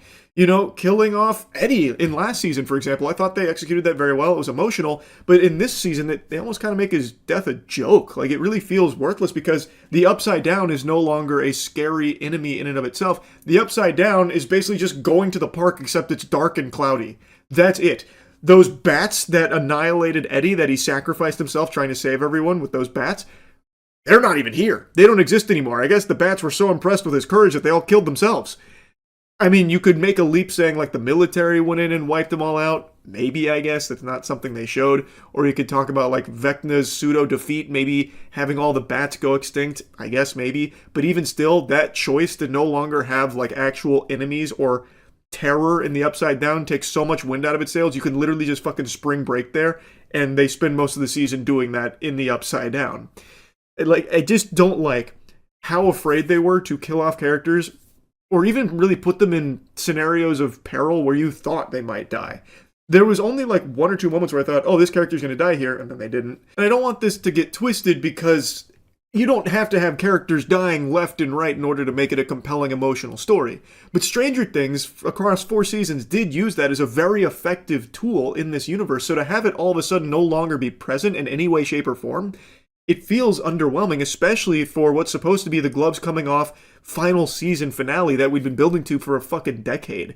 And it just felt so easy for them to do exactly what they wanted, everything falling exactly how they needed it to, according to plan.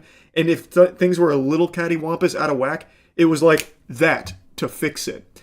It just felt so simple for them. So I just leave feeling underwhelmed. Now, of course, everyone was talking about and making fun of Volume 2's final episode with Will, taking control of Vecna and turning his head saying, run, that kind of thing. And also the Will coming out scene. A lot of people were clowning on that for being not very great, especially compared to how they handled similar subject matter in the previous season, where they turned it into like a basically Avengers in-game moment, or like Lord of the Rings and My Axe, that kind of thing. It does just feel like season 5 felt very rushed in its writing, where they knew what points they wanted to hit, and they kind of just threw caution to the wind to getting to those points in the plot. Like the Mind Flayer being brought back into the fold.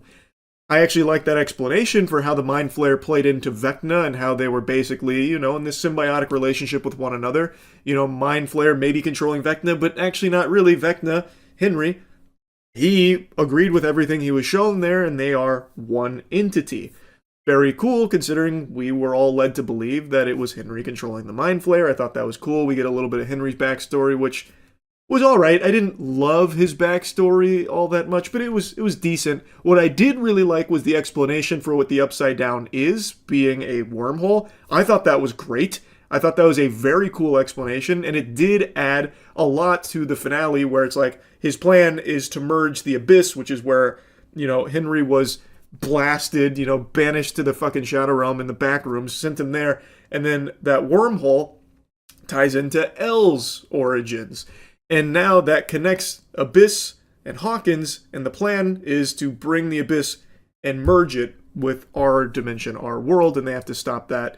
I thought that was all very cool. I really liked that. I don't think it was all bad or anything like that. There are some things I liked. I thought there were even some great moments in the season, but on the whole, it just feels like a lot of it was super rushed, and overall I find it to be the weakest season in the franchise, and being the series finale, the final season, that just leaves me feeling a little underwhelmed. All I'm saying, just a little disappointing, because some characters that we had watched for 4 seasons prior barely had anything to do in this season. For example, Joyce and Jonathan, it feels like they're not even related anymore.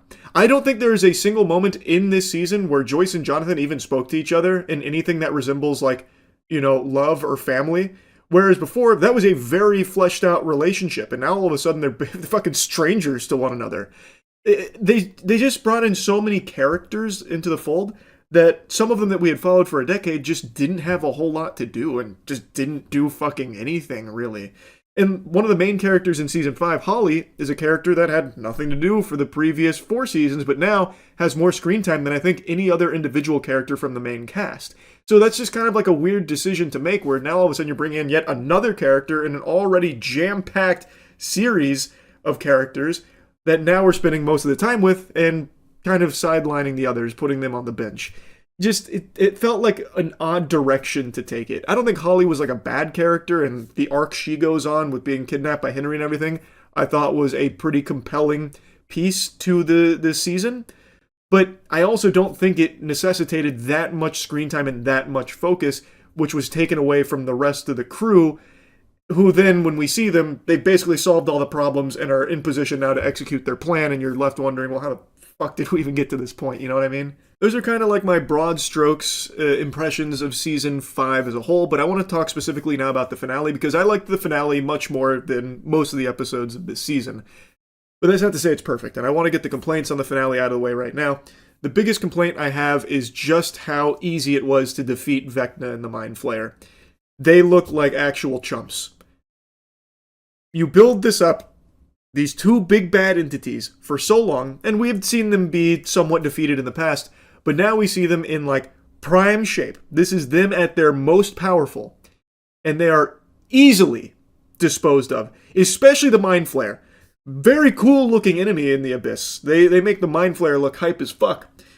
But the Mind Flayer is defeated by the team deciding we need one person to be bait, which is Nancy, who has become basically like a G.I. Joe super soldier. She's killed like a bunch of people now. She's an elite marksman killing everyone, so she's going to be the bait to shoot the Mind Flayer and have it chase her to a cliffside where the rest of the team is going to ambush it. And they come up with this plan while they are being cornered and chased by the Mind Flayer, meaning that they only have like maybe a minute at most, but more than likely like 45 seconds to somehow have Nancy be bait for the Mind Flayer without getting caught, this giant creature, and the rest of the crew is going to scale an entire mountainside, get to the top in like a minute, and then start like peppering it from up there. Break. And then they do it. Instantly they do it. Nancy outruns it, gets to the entrance to the cliffside. Everyone's already on top. I guess they fucking teleported it up there, or maybe they had really great climbing gear or free climbed it extremely fast. But they're all up at the very tippy top, throwing Molotov cocktails and flamethrowers at the Mind Flayer. Mind Flayer just eats it, just fucking tanking it like, ow, ow, ow. It doesn't like fight back. It doesn't have any special moves or anything that it uses. Dustin and Steve go under and start fucking jabbing it with their spears. And that's how they're able to stop the Mind Flayer. While inside, 11 is in a psychic battle with Henry, Vecna, and it's very easy for her to beat him. Because, of course, there is a hive mind, so as they're hurting the Mind Flayer, Henry's getting hurt too, but I don't know, it just felt like extremely easy. Like, very easy. She just kind of, like, ragdolls him a couple times, and then, like, he fights back a little bit, kinda, and then he pushes him onto a spike with the help of Will, who's, like, impeding his ability to fight back super well. But I don't know, man. You build up for all this, and then it's that easy to defeat them. It just, I don't know, it just, like I said, feels just a little underwhelming is all. And my other big complaint is the military here. They're just like the evil presence that wants to just make more psychic soldiers, so they want to kidnap Elle. And that's all they really care about. So after they save the day, prevent the Abyss from crashing through, as they're escaping, the military was aware of their plan because they were able to, intercept the others, put it all together. They ambush them. Big burp, huge belch.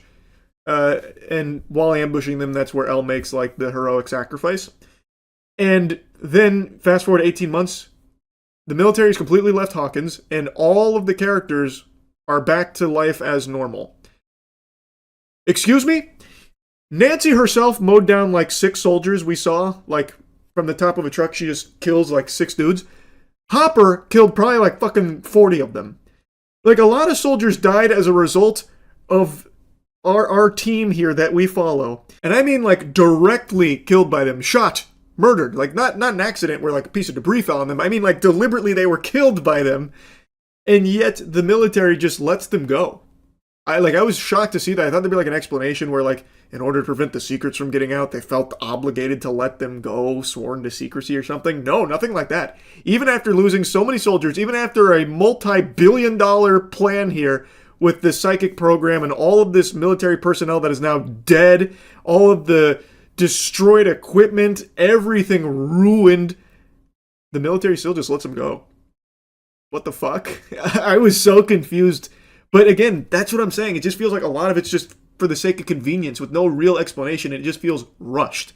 Like, that's crazy to me that after all of that, they just immediately like release them. There's not even a mention of them like spending time in jail or something and reaching some kind of deal. They're just instantly free to go. Like, after Elle sacrificed herself, I guess Dr. K was like, well, time's up. And then just said, all right, hey, scram. We're going to go ahead and leave now. Nothing more to be done here. Unless I missed something, but I don't think I did. And even if I did, I really can't think of any explanation where they'd be like, oh yeah, all those soldiers you killed and everything that you've done here that was highly illegal, that led to so much death and so much destruction, we're okay with that. We're just gonna leave and, you know, let bygones be bygones. That was weird. That was just weird is all. And I don't want to harp too much on the negatives because, like I said, there were a lot of things I liked about it. But man, come on, for the final fight, it is over in less than 10 minutes and not a single Demogorgon? Like, you're fighting on their home turf. Not a single bat, not a single Demogorgon. It's just Vecna, just Mind Flayer, and they just get fucking slammed. They get their hams steamed instantly by the team here. Like, come on. It just felt like such a weak final fight. Like, it wasn't climactic. Like, the actual death of Vecna, I thought they did great. Like, after he's defeated, everything that happened after he died, I thought was solid. Basically, everything once Vecna died, and, well, excluding the stuff with the military, I thought was handled well. Like, I love Joyce being the one to deliver the final blow to Vecna. I love seeing how awful Vecna was to the cast. Every traumatic experience they went through, having a flashback to it, having seen all of these horrible, irredeemable things that Henry was responsible for before Joyce delivering the final blow, I thought they nailed. But not having like a real, like, you know, intense final fight just weakens that experience. And to have the Abyss, this new area, this new planet that we are told is the home turf where all the Demogorgon, bats, all the nasty evil shit lives. This is their home turf. You're expecting it to be salty spittoon, crazy, scary. But then you get there, all of our heroes get there, it is completely empty. A barren wasteland, more empty than a fucking blockbuster. Not a single iota of life to be found outside of them instantly going to Vecna and the Mind Flayer. There is nothing else there that impedes them on their journey. It just feels super rushed. Now, I want to get to some of the things I liked here about the final episode. As I said, post-Vecna death, I really liked how they handled the characters and where they went from there. The epilogue I actually thought was solid, though I do think it dragged quite a bit. I feel like they killed Vecna pretty early on, and then it was like an hour worth of epilogue, so maybe that was a bit much. But I think overall, they did a good job handling the end of these characters in Hawkins and what that looks like. So seeing, you know, Dustin being valedictorian and giving a really inspirational speech to everyone about, you know, the chaotic good, tying it into Dungeons and Dragons, which, you know, is part of the show's DNA. I thought they handled that great. I thought it was a really good speech. Dustin then moving on to become big bookworm, but still, you know, making time to see his best buddy Steve, and like, you know, Lucas and Max, them just, you know, falling deeper in love over time, having their happily ever after. Will moving to a new area, finding more friends, finding a partner, being accepted. Mike wanting to use his talent for storytelling in order to share, you know, the heroic journey of his friends and his party and what that means in the context of like D&D storytelling. Ending with him watching Holly and her friends now playing D&D in that basement because now he and his friends have grown up. Now it's the next generation's turn. Like, I do think they did a good job with the epilogue. Steve, Robin, Jonathan, Nancy, where all they ended up at, 18 months after everything, where they have their own jobs, their own lives, but they want to make times to still see each other because they're never going to find friends like what they have. But they also don't want to be in Hawkins anymore. You have Joyce and Hopper looking to start fresh, move. He gets a new job, proposes, they're getting married. Like, it's all very touching. I think they did a good job with the emotional beats to wrap up the characters. Now it's time to yap about the big twist with Elle. So, as the military is ambushing them, trying to take Elle after they've saved the world, so that way they can get their psychic program off the ground, seems like, that's checkmate. And then Elle somehow was able to escape their clutches, and she sacrifices herself right in front of everyone. That moment was then undercut with a big twist when Mike revealed that he actually had a theory that wasn't Elle. That was an illusion from Elle's sister. With Elle's sister's dying breath, she made the illusion of Elle getting swallowed by the wormhole's collapse. That way everyone, including her friends, including her father, Hopper, believed she was dead, so that way she could go live a peaceful life off the grid, away from any threats of the military. So Elle is still alive. That's his theory. And it's an interesting idea as a twist. However, in Mike's own theory, he even says, how was she able to, cast that final spell while being suppressed? Because when they're being captured by the military, they had the psychic suppression system activated, meaning she can't use her powers. The entire season has showed she cannot use her powers, and even in the big reveal moment, she is struggling to escape, not using her powers or anything at all as she leaves. However, there's a huge fucking plot hole here where Elle was somehow able to drag Mike into the void to have their final goodbye and their final kiss. How was Elle able to do that while being suppressed by this military equipment? I guess you could say while she was escaping, she got far enough away that it stopped being effective on her. But I don't think she had enough time to do that. So there's a glaring plot hole that they even point out, how did she cast a spell while being suppressed? That doesn't make sense. And then, when giving the explanation for how that was possible, they still had her use her powers through the suppression, with Mike being pulled into Elle's mind with her. That's still her using her ability, right? Through the suppression system. So, there's still question marks for how that would be possible. Mike's theory, it does sound plausible if you forget about the suppression system being active at the time. I'm sure Hop would have told him about Callie's death, so this would be something that he could start to rationalize as maybe they had this secret plan together. The twist as an idea, I think, is cool, and it does make sense with, Hopper's speech being so emotional and having Callie hear that, her wanting to maybe do something to save Elle's life so that way she can go live the life that, she's always wanted and always deserved, being able to live peaceful, happy, that kind of thing.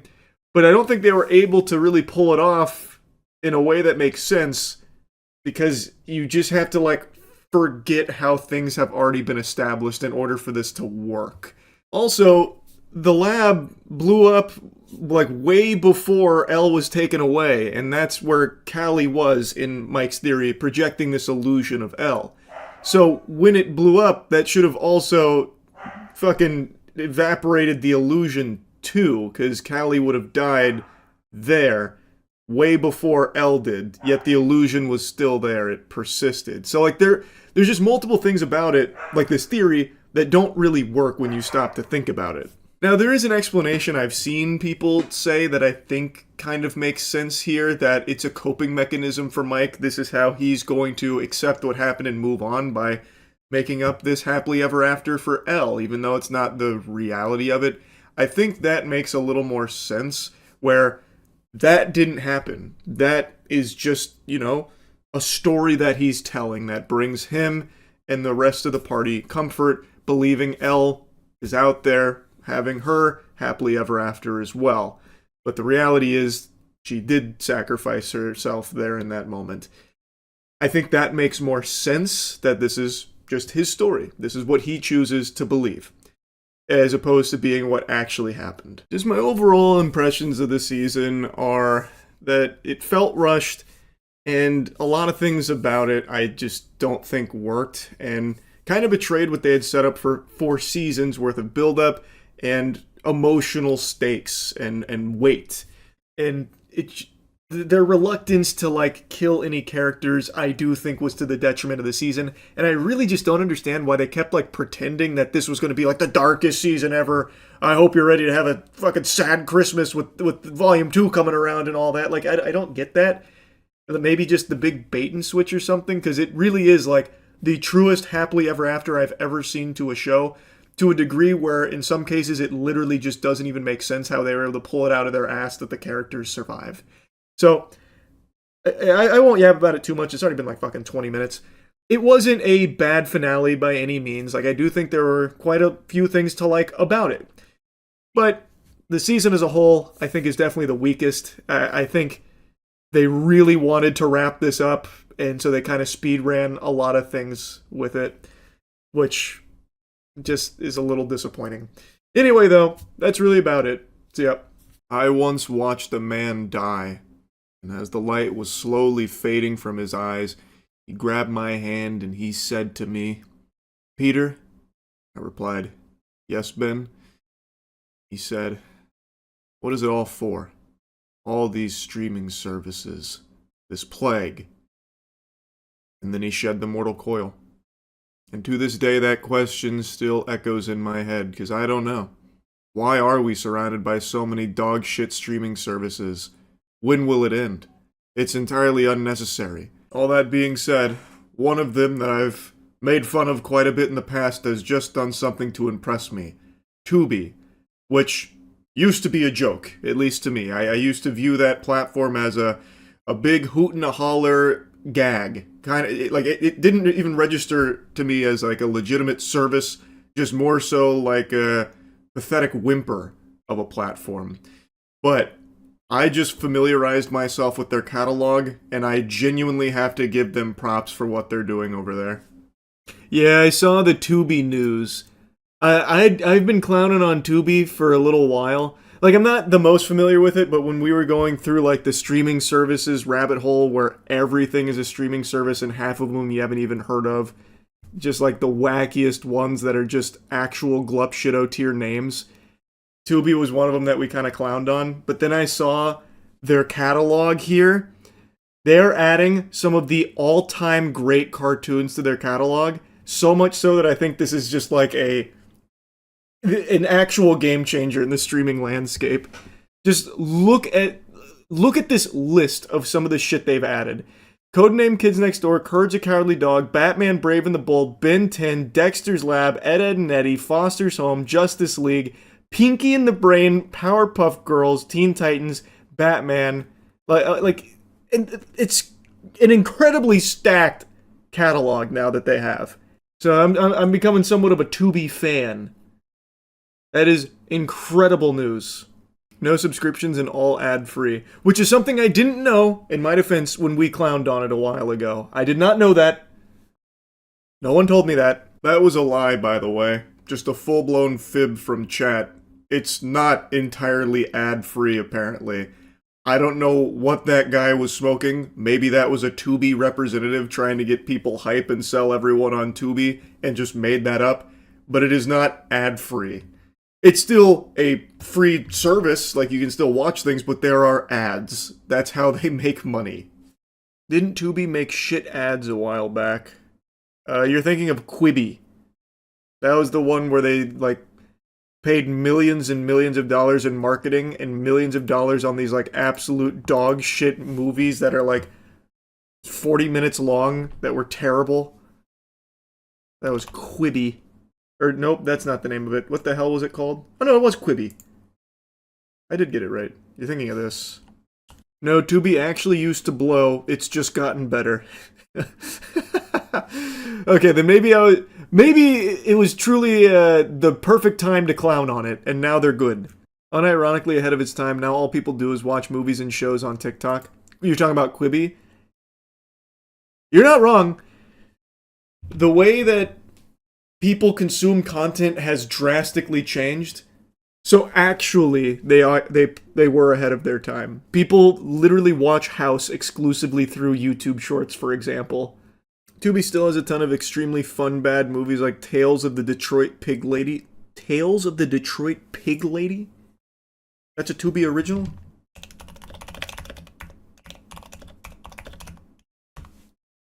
Like, what is this? One of Nolan's earlier works? What the hell is Detroit Pig Lady?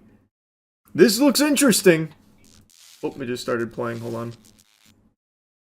The whole thing just immediately started playing. That's so hype.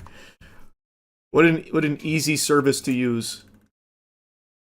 The Detroit legend of an old woman who lived on the block. They say she resembles a pig and will appear if you say her name 3 times in a dark room. So it's Bloody Mary, but for the Detroit Pig Lady. The blood of La Llorona. Wait, maybe I need to watch some of this Tubi trash. Wait, these might go kind of hard.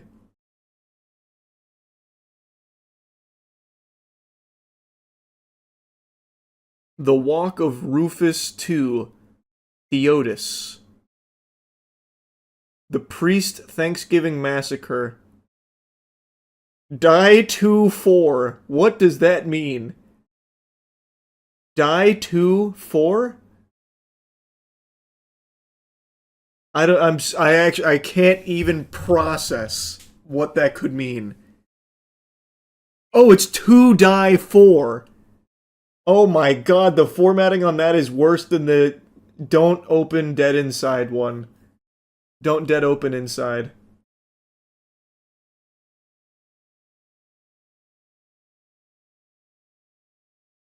It's under the picture. Oh, I didn't even look. I was just looking at these. I was too drawn in for the actual the text at the bottom. Horror anthology of short horror films from cult underground indie horror filmmakers from across the globe that will make your heart race. Bombshell Butcher. Creepy Tales of Pizza and Gore. Bro, I'm gonna have to watch some of this Tubi shit. It sounds awesome. There's a Popeye horror movie called Popeye the Slayer. You aren't ready for the meals Tubi is prepared to serve you up. No, I don't think so. I can handle their strongest potions. I have seen so much shit, there is nothing on Tubi that's going to be worse than some of the things I've already seen. Bro, these movies literally have like $20 budgets. I mean, that's cool. Hey, even if the 99% of this is trash, it's cool that they at least give them a platform to slap it on. Whatever. I can't even be mad at that. And the fact that they now have some of the best... it's not even up for debate. The fact that they have the best catalog when it comes to animation now. Well, we'll say cartoons. I'm a Tubi fan. It feels like a piracy streaming site layout. A little bit, huh? So how does Tubi make money if it's completely ad-free and no subscription? What's their monetization model? Is this some kind of like honey level shadiness? Like, what do they do? It does have ads. Oh, okay. Why does chat keep fucking lying then? Okay, so they do have ads. What happened to the League of Legends arc? Oh man, I'll spoil this a little bit, I suppose. I made a joke a while ago, like after we won the Demacia Cup, about doing like a full documentary, and we have gone hog wild on that documentary. So we got a huge documentary coming up about our Demacia Cup win as we prep for our next clash for the Noxus Cup. So we went hard on the documentary following we found the G-spot. So I'm still deep in that League of Legends arc. Holy shit, put it on Tubi! We should do that. It is very high quality. I think people will be very excited. We got the Shopify Rebellion editing squad on it. Well, I don't want to spoil too much because we also have a really, really big surprise with it that kind of blew the scale of it way over our expectations. We might have got a little too big with it. Will Chinese Charles also do a documentary? We'll see. Oh man, the Chinese translation on Bilibili for our League documentary is going to go nuts. They're going to be so excited on Bilibili to follow the journey of We Found the G-Spot. WFTGS Gaming. Holy. I've got to yap about two freaks today, and I want to start with the wackiest one. RFK Jr. and a dead raccoon's penis. That is a match made in heaven right there. That is peanut butter and jelly. Vultures don't get as excited about roadkill as RFK Jr. does. This guy loves it. And he brags about having like a freezer full of roadkill that he studies and like feeds to his hawk. I had no idea this guy was a cock scientist. I didn't know that. But in his new book, he just openly talks about the time that he pulled over with his family in the car, mind you, his kids in the car, pulled over in order to cut the penis off of a dead raccoon so he could bring it back and analyze it. As if he's some kind of like archaeologist. Like he's fucking Evie from The Mummy going through like the Book of the Dead trying to research it and learn about it as if he's some kind of scholar for dick. Animal dick. It's all documented in his new book, RFK Jr., The Fall and Rise.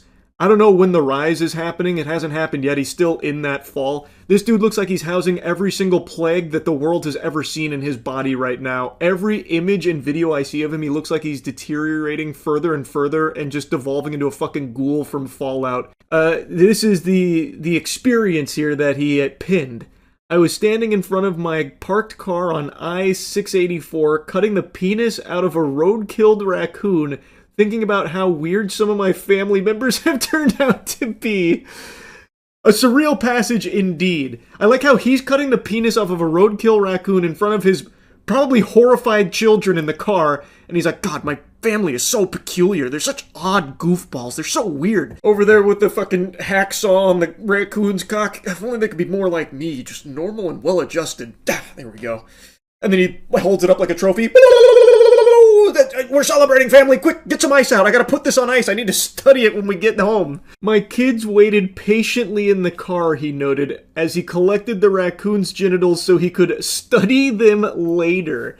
Finally, a man brave enough to go where science fears. He was willing to do the dirty work of snipping a raccoon's dick so he could take it home and really find out what makes it tick. Like, I'm curious, what is there to study with a raccoon penis? Like, what is there to do with that? What was he doing, just over there, like, playing with it? Stretching it like a penny whistle? Write it down. Interesting. These are the notes that will, no doubt, propel our species into the next scientific age, the final frontier of science. Raccoon genitals. Excellent, yes.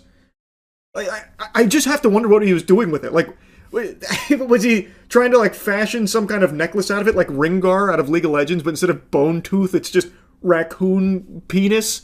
Or like, was he trying to make a stew out of it? Maybe he was like, crafting Saradomin brews out of RuneScape, just dumping the raccoon penis in there with some colloidal silver, just like this disgusting concoction, this witch's brew, this potion.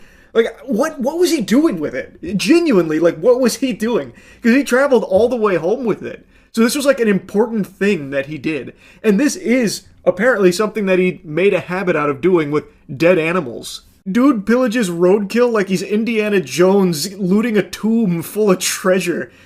Just imagine hunting with RFK Jr. Dude probably doesn't even bring a gun. He just sits there in the bush waiting for the animal to get hit by like a bus or a train. Then he leaps into action. Yes! Yanks the wiener off of it. According to his daughter, this obsession with dead animals also put a damper on vacations. Apparently there was an incident where a whale carcass washed ashore, and so RFK made a beeline for the beach and decapitated it with a chainsaw and strapped the whale's head to the roof of the family minivan with a bungee cord, intending once again to bring it home to study. Every time we accelerated on the highway, whale juice would pour into the windows of the car, and it was the rankest thing on the planet. Sounds like hell on earth. He's out here torturing his family on this vacation. We all had plastic bags over our heads with mouth holes cut out, and people on the highway were giving us the finger, but that was just normal day-to-day stuff for us. Sounds healthy.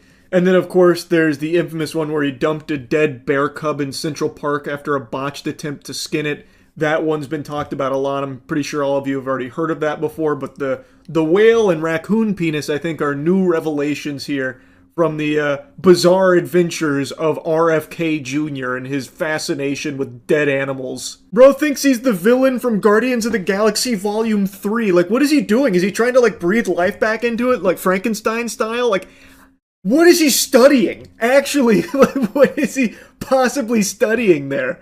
Holy shit, the worm in his brain must be giving him some odd directives here, forcing him to get all of this roadkill like treasure so he can squat on it at his house like Smog. That's his gold. All of this roadkill, all this dead animal penis and heads all over the place in his secret villain lair. What a wacko. But don't worry, some highly intellectual people are out there defending this as just a lame media hit piece. The raccoon was already dead. Find a new slant. Typical lamestream media hit piece. Ah, yawn. Oh, raccoon was already dead. Penis was up for grabs. I pull over all the time when I see a dead animal. I make sure to take that cock and balls right off of there. Normal activity. Wasn't alive, so it's not weird. If it was alive and he chased it down in order to yank that puppy off, then I might raise an eyebrow, but this is just lamestream media.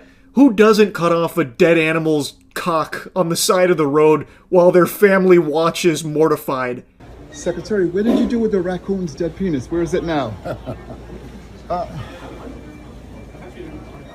That little giggle he does there, that laugh, that was some demonic sounding shit right there. That sounds like a man who can't wait to get back to that raccoon's penis that's rotting somewhere in his abode.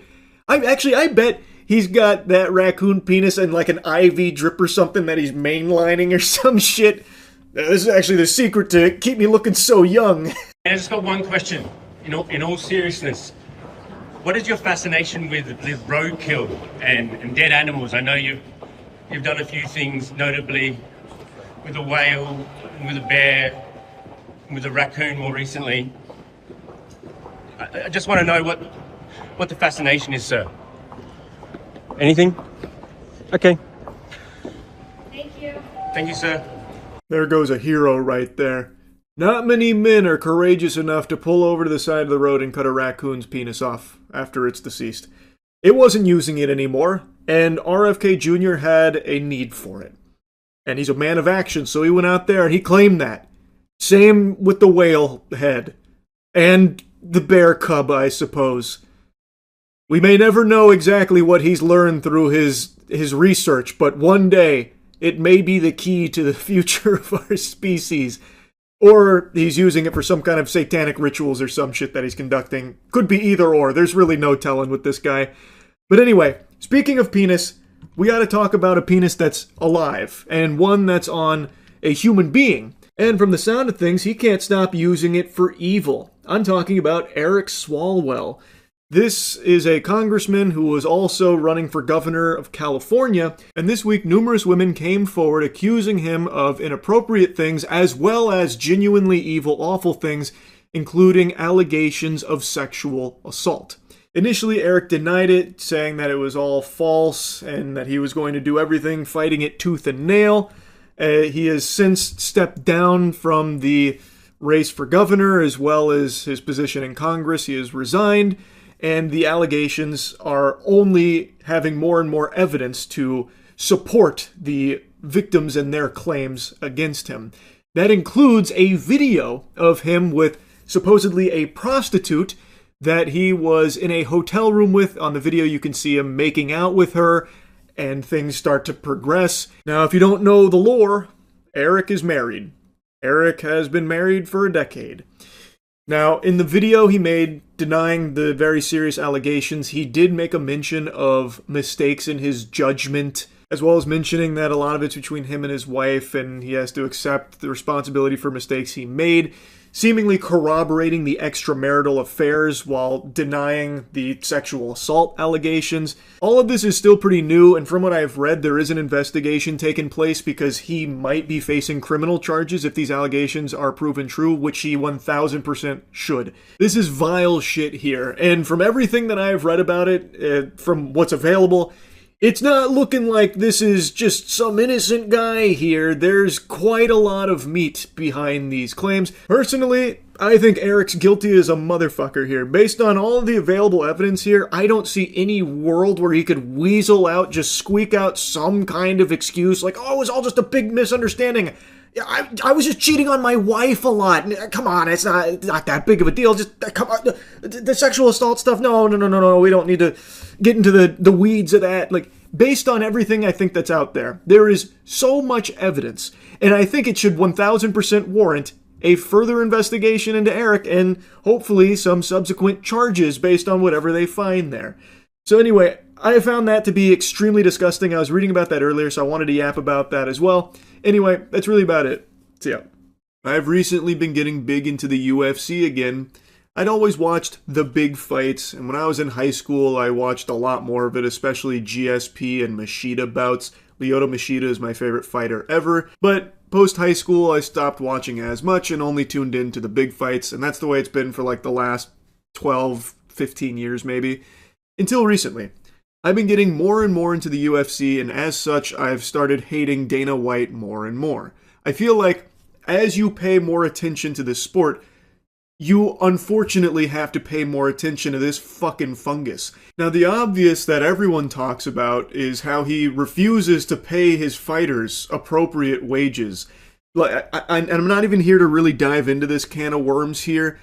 I'll briefly mention it, though, that it is sickening how underpaid the athletes are in the UFC. The only ones making, like, real money are, like, the actual superstars. But, like, their starter contracts of the 12-12, 12 to show, 12 if you win, that should be criminal. Dana White should be in handcuffs right now for that kind of shit. It's fucking disgusting how underpaid UFC athletes are if they're not champions. And it's something Sean O'Malley mentioned as well, though Sean O'Malley seems perfectly content being financially cucked by Dana White because he often defends it. But Sean O'Malley was talking about the money he made as a champion being significantly different from the money he makes not being a champion, which I think most people would expect, but the difference is absurd. I think a lot of you have probably heard that UFC fighters, when they're starting out, have to still have a part-time job elsewhere. They can't do the UFC full-time. It's not until you are literally like a top 5 cream of the crop level athlete in the UFC that you can actually make livable money there, it seems. And the bonuses that they introduced are kind of just a band-aid for the problem of Dana White being too cheap to actually pay his athletes. And I also just saw reports this week that they are now no longer accommodating team travel. They're only compensating for the head coach. Another classy maneuver here from Dana Worm White, who just has to find all kinds of grubby penny-pinching schemes because we have to remember, the UFC is just a tiny little indie promotion that's merged with the fucking WWE, and the UFC only generated $1.5 billion in 2025. That's not nearly enough to satiate Dana White's gluttony. I know I said I wasn't going to fully open this can of worms, and I still haven't. This is the tip of the iceberg when it comes to UFC wages and how they just don't want to pay their fighters at all. Now, I'll go ahead and move on to some other Dana White dunk topics in recent memory here because he just keeps making a fucking fool of himself and I have to clown on him for it. But before that, I want to make a mention that I also despise the UFC-WWE merger. I am just counting down the days until Dana White falls into his K-hole and then really gets convinced that he should be more involved with the WWE, so he tries to start shoving his meat over there and strong-arming some of his ideas in place. Like, listen guys, let me pitch you on something. What about Stone Cold Steve Austin versus The Undertaker in a slippery dickory match? First one to hold the other's cock for a 3-count wins. Thoughts? Because I can just see him doing some dumb shit like that. He is just a factory of zero IQ ideas and even worse execution. Anyway, though, I want to show you a clip that I just saw this morning. This is from an interview that I think is 2 months old, and I think it really showcases just how evil of a man Dana White is. Now, a little context before this clip plays, I don't think Dana White has any respect at all for his wife. A while ago, I made a video covering an incident where Dana White and his wife got into a bit of a slapping match at a New Year's Eve party in public. She had slapped Dana White, and then he responded by slapping her multiple times in public, in full view of everything. When I covered that, people were very upset with me for talking about it, and then even outright denying that it was real, that this didn't happen, this is a fucking lie. And then Dana White himself had to do like the world's smallest violin press tour about it, like, listen, don't defend me, this was bad. And I'm not trying to just regurgitate all the talking points from back then, but in the clip you can see he's already grabbing his wife when she slaps him, and then he slaps her multiple times and pushes her away. And it's not like he was in any danger here. Let's not pretend that he had just been attacked by fucking Brock Lesnar. This has been yapped about till the cows come home already. I know that. As everyone's already said numerous times, it's bad on all fronts. The slap from his wife is no good, and then the retaliation from him to slap her multiple times, also very not good. The reason why I'm bringing this up again is because after what we've seen him do publicly, like in that instance, and now what he's also now just said publicly about what he made his wife do in regards to the birth of his child to compensate his schedule, it just really feels like the most loveless, miserable marriage imaginable. It just seems fucking terrible. My son Aiden, when she was pregnant with him, the due date was the Chuck Liddell fight. Oh, Lord. And I said to the doctor, this ain't going to work. This doesn't work for me. Man, I don't know where this medical field medicine is at, but so we scheduled a C-section to take him early. Oh, really? Yeah. So was she gonna go natural? No. Okay, but there was a C-section. You're like, no, we got to back this up. Like, Yeah, was she gonna go natural? What? Like go in when the baby? Yeah. When the baby's due, you. Right. Hey, the baby's due. Let's go. But y'all did a That was supposed to scheduled be C- Saturday on the fucking Chuck Liddell fight. That was the date that they pinpointed. And Right, I'm you're like, nah, this ain't gonna happen, Jack. It's not gonna work for like, me. no, we're gonna be walking out in Vegas. like, something got to change. That's Big, you crazy. change? Okay, no, something. But digital detox. He goes on to say digital detox does not exist for him. This story is just vile. Like, I don't know how anyone could hear this and walk away with a positive impression of that. He jeopardized the safety and the health of not just his wife, but also his fucking baby, so that way he could go to the Chuck Liddell fight. So he had his wife undergo a C-section early in order to compensate for his schedule so he could still make that fight. That's deplorable. And they're talking about it, like joking about it, jovial, like it's not something super serious. That's a huge deal. You're going to C-section your baby early solely so you can go to that fight. Again, that puts his wife in danger. That puts his baby in danger. That's crazy to me that anyone's looking at this as anything other than just downright evil. This is so scummy. And he's proudly talking about it like, yeah, I don't slow down. I just don't slow down. My wife knows this. I'll be going all night. She knew this getting into it. In fact, with the birth of our baby here, I even made her get a C-section early. Ha ha ha. So that way I can see that Chuck Liddell fight, That's, what the fuck, man? That's crazy. Ordinarily, to a sane person, the birth of your child is going to be one of the most important, most memorable, most meaningful moments of your life. But to Dana White, that's just an obstacle, because now it's potentially infringing on his ability to go watch the Chuck Liddell fight. That's how much he cares about his promotion. He needs to make sure, the birth of his child is fucking, that's peanuts. That's nothing. That's scraps. Spits on that. We're going to speed that one up. Let's get through that real quickly so that way you can go to the real thing that matters, the Chuck Liddell fight. Like, even the most diehard of UFC fans should hear this and be like, wow, that's extremely concerning. That's just genuinely fucked up. And I have seen some cope with people saying he's probably just exaggerating or kidding around. I watched most of that podcast there. He doesn't go back and say like, oh, that story I told about making my wife have a C-section to deliver our baby early for the sake of the Chuck Liddell fight so I could still participate. Oh yeah, I made that up. I pulled that out of my ass. That was just supposed to be a good goof, ha ha ha moment, you know what I mean? So as far as I'm aware, this is a very real thing that happened. Something that he is very proud of, which I think is just sick. I think that is extremely twisted. And I also think it showcases his perspective on the UFC, where I believe Dana White is under the impression that people watch the UFC for him. Like, I think he believes that he is the UFC, not the fighters. And that's, I think, also demonstrated in how he pays them, or really doesn't pay them. So, him making it of, like, paramount importance that he is there for the Chuck Liddell fight, because that's what matters, is that Dana White is there for it. So he's willing to make the sacrifice of his wife's safety, the safety of the baby, jeopardizing both of their health, for the sole sake of ensuring that he can still be there, because that is what people care about. I think it's just super fucked up. I truly do. And I would also imagine that most people that watch the UFC probably have the same viewpoint I do on it, which is the fighters are the ones that make the UFC, not the other way around. I think if the UFC didn't have the talent that it does with the fighters that it has, it would not be in the same state that it is. Fighters are the ones that made the UFC successful. So I've seen a lot of fans and viewers online commenting or discussing what they perceive as a lot of AI-generated content in the broadcast that maybe wasn't in previous iterations of the UFC. Is this something that's coming with the Paramount deal, or just a new direction for the UFC, or do you have any insight on that? What does that mean? AI stuff, commercials, part of the promotional content, just AI in the UFC in general. I've seen fans complaining about. Oh, yeah? What are they complaining about?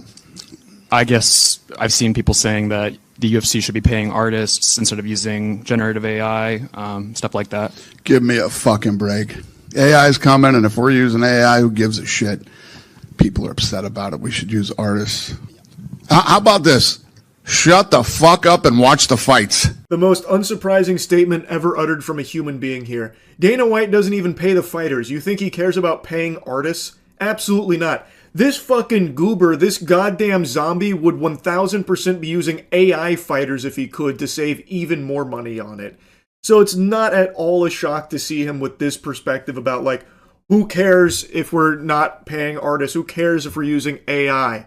Just shut up and consume our slop. Just watch our AI and put your thumb in your mouth and be done with it. Naturally, that's what Dana White is going to say about it. And expect a lot more AI from Dana White as he starts to recognize more and more how much money he can save by just farting out AI-generated shit into the UFC programming. So don't expect that to stop anytime soon. He'll continue to go hog wild with the AI, which doesn't elevate the production or anything. It doesn't make it better. It does make it worse, but it saves Dana White money. And that's the most important thing to Dana White. There's so much more. There's just plenty I could keep poking around about when it comes to this fucking scumbag, but I've already been going here for a while yapping about it, so I'll go ahead and stop here. I do not like Dana White, but I really, really like the fighters in the UFC. It's such a fucking shame. Hopefully the day will come where they're actually paid appropriately for their talent and their hard work, but with Dana White still at the helm, I wouldn't hold my breath on it. It fucking sucks. He fucking sucks. Anyway, that's really about it. So yeah. Why do babies come into this world crying? A question that's plagued inquisitive minds for generations. But I have the answer. I believe babies are born crying because they know that they will now have to share oxygen with Pokemon scalpers. And that is definitely worth shedding tears over. Also, they probably know that all their toys are going to be purchased by these fucking losers and flipped on Facebook Marketplace and eBay, so they'll never even get a chance to play with hobbies that are literally designed for them, but have been hijacked by these awful, degenerate losers. Another day, another big load of spit that I gotta fucking hawk the loogies on at scalpers. Why don't you just hell out and have one, dude? He's literally like asked you so politely, like. You want this one? You really do? Yeah, you do. Yeah. He just wants the pouch. But no, now you gotta buy it because you just did that. No, leave it there, because he just did that thing. There you go. You know why? Because I opened this. I collect this. Yeah, I did do. Okay, then buy it. Well, you can. You have all of them. That guy's nose grew 50 inches with that big lie that he told. My left butt cheek, that guy's a collector. He's a scalper. And there is so much ill will towards scalpers, rightfully so, that now they have to always try and hide behind, I'm a collector! Don't worry, I'm a good guy! I'm collecting all of this product. But everyone knows that's not the truth. Just look at this fucking goober. Look at the way that he lashes out because someone had the audacity to ask for one of the Pokemon products that this guy is hoarding. And so then he just starts crumpling it up like toilet paper and giving it to him like, okay, there, you can buy that, Buster. Then when the guy understandably says, no, this is stupid now, you've ruined it, I'm not going to pay full price for something that is completely ruined now because of your temper tantrum, the guy takes it back, he's like, well, I will purchase it because I am a collector, pinky out. Like, bullshit, man. No sane person is going to be paying full price for something that is completely destroyed. He's just trying to make a whole song and dance out of this performance. I'm a collector, so the condition doesn't really bother me. And that's just not true. If I crumpled up all of the Pokemon product around you and then charged you full price for it, would you do it with a smile on your face, Mr. Big Shot Collector? I doubt it, buddy. It's so fake, man. He is a scalper. No legitimate normal collector or someone that's buying it for their kids is going to take the entire stock of Target and Walmart Pokemon product. That is exclusively behavior from these degenerate worm scalpers. Hey! Scalper, no scalping. Scalper, no scalping.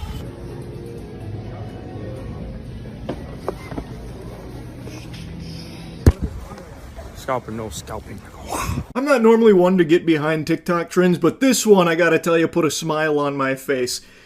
Just taking the Pokemon product from scalpers' carts, hey, you're not gonna get any fist wiggling from me over that behavior, because these scalpers truly think that because they put it in their shopping carts, it's theirs now. They planted the flag and now it's theirs, and you're stealing from them if you take one of those products, which is just goofy. That is just not true at all. In fact, you can make a much stronger argument that these assholes are actually stealing from the rest of the community that wants to get product either for their kids, for themselves. Unfortunately, that's more uncommon than saber-toothed tigers. That shit is fucking extinct right now because the only people that get their hands on Pokemon product from like Walmart and Target are these scalpers because they literally camp out and wait overnight for it on every restock and every drop. These unemployable, loveless losers literally wait hours overnight just to be the first in the door to get their hands on a couple of boxes of Pokemon product to ensure that nobody that actually wants to engage with the hobby can get it.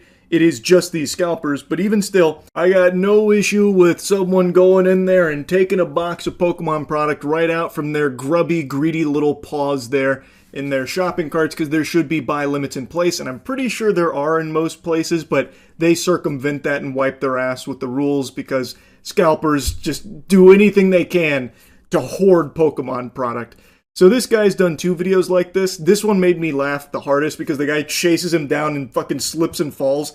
I don't know if the TikToker dropped the banana peel Mario Kart style and just had him spin out and eat shit, but he was feeling it, man. He had his like head buried down, walking slow over the cart afterwards too.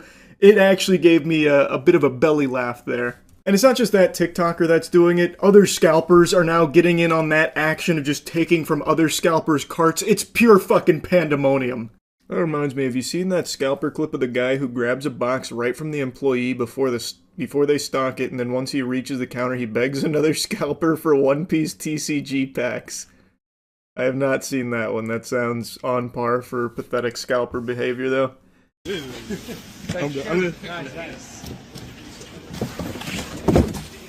But you cannot do that. Come on. What do you mean? I'm gonna pay, I'm gonna buy it. Buddy. I'm gonna pay for it. Okay, you're not allowed to take that box. Okay, You can get what you want inside it, but you can't take the box. Alright. Yo, could you not touch my... Yo. Can you not... This guy has the gall. Can you not touch my box? Brother, you just took this off of the employee's dolly. And now all of a sudden he's claiming ownership of it. What a loser. Normalize taking shit from scalpers. First come, first serve, bro. Yeah, but I was there first. Bro. Watch yourself, bro. Watch yourself, bro. I can hear this guy's a dweeb. Watch yourself. What are you gonna do? Cry to mommy about it? The chutzpah. Wow. What a dork. You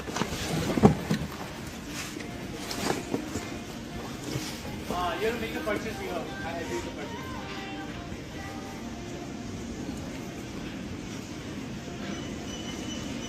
Fucking insane. This guy already got everything. So insane. Bro, you gon'... Oh, wow. Ooh, you...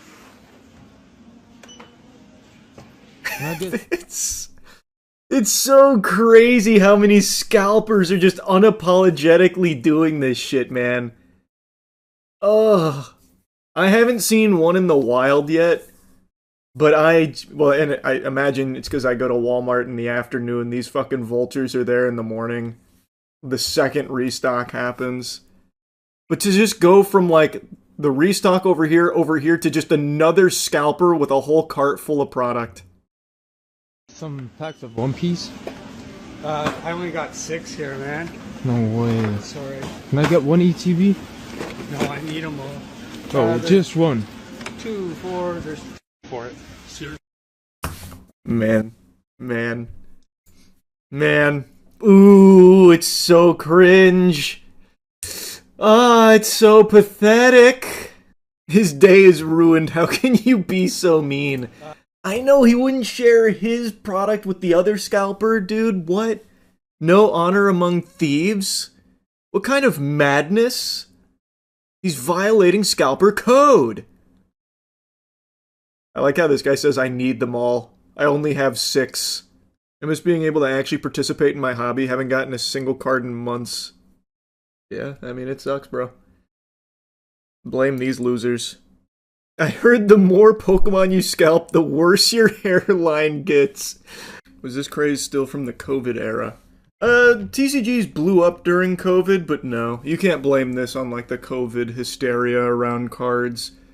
This is truly just the state of, like, everything. It's not just cards. There's scalpers for literally everything. Fucking Nitos, Burger King collabs, McDonald's collabs, Popeyes collabs, everything. That one was extraordinarily stinky. I could actually smell the fumes coming from the cameraman scalper here. Just listening to him speak was painful. He's in like a perpetual fugue state as he's bouncing around trying to grab Pokemon product to scalp. And then he runs into a bigger scalper. As Qui-Gon Jinn said, there's always a bigger fish. And then he starts groveling, begging for some One Piece cards. And then that fucking twerp is like, I only got 6. I can't part with any of these. I only got a measly 6. And then the rest of his card is littered with Pokemon. So you know no normal family is actually going to be able to get their hands on it because it's been cleaned out already first thing in the morning from these assholes. And of course, it's not slowing down. Some places are enforcing limits, others aren't. There needs to be limits in place. They need to stand by them. I promise you, the inventory will still move. You will still have Pokemon products flying off the shelves, even with a limit in place. You can just see the mile-long lines that are building every place that does have limits, so you can at least do the bare minimum of ensuring these scumbags can't just make off with the entirety of the inventory themselves. At least you can spread it out, and maybe there's a slim chance that an actual collector or family gets their hands on some. Limits should be normal when it comes to these products because it's just completely fucking out of control from all these scalpers that are sweeping like a plague. Anyway, just needed to clown on them again. That's really about it. See ya. Okay, I'm going. This is Burger King? McDonald's. The Grinch meal. We'll have Burger King later. That's in the next video. Okay, this is the McDonald's Grinch meal. Which, if you look at the box, it says, "This was my idea, Grinch." So he came up with this, and it says, "Festive, ew, Merry Grinchmas." The McShaker fries, all for me. It's empty. Did you ever do McShaker fries? I don't know what that is. I think actually you saying that shows no. Yeah, what is it? Let me teach you. Get your fries out. Also, our driver stole all of our fries. Yeah, I got extra ones. So, take your bag. Okay. You're gonna open the bag. You're gonna dump your fries in. I think they still do these in Japan, if I'm not mistaken. But they stopped here years ago. Now pull out your dill pickle seasoning. My dill pickle seasoning, huh? Are you a pickle fan usually? Like I on like stuff? pickles, yeah. Perfect. Pickles are good. You're gonna open your wow. seasoning, Mm-hmm. and you're gonna dump it in the bag. Oh yeah. Make sure to get it all out. That's very, very pickly. They did a good job on that. And then I'm guessing this. You're gonna, yeah. Do that, and then you mix shake them. Is this good for the audio? Yeah. Here, I'll take the camera too. Wow. Pour, sprinkle, Roll, shake, yeah. Oh. I forgot the roll. I did that part? Yeah, I almost told you. They always said you roll it so the seasoning doesn't come in. Very cool. I can't believe you've never had I've shaker never even fries. heard of shaker fries. I don't remember the seasonings they used to have. Wow, that didn't spread very evenly. No, yours did That's not. 'cause Look you at didn't mine. roll Look it. how beautiful it is. Ah, well, a lot of good pickle coming in. Want I me to guess. shake it for you? No, I'm fine. I made my bed. I'll lie in it. Wow. Can you see that? Yeah, you got a lot on that puppy. Alright, maybe I will. I'm gonna mix shake that shit again. Right here. That's just an instant kidney stone. I'll try the pickle. Wow. Oh wow. I'm saying wow for different reasons. My reason is these are good. That is actually pretty good.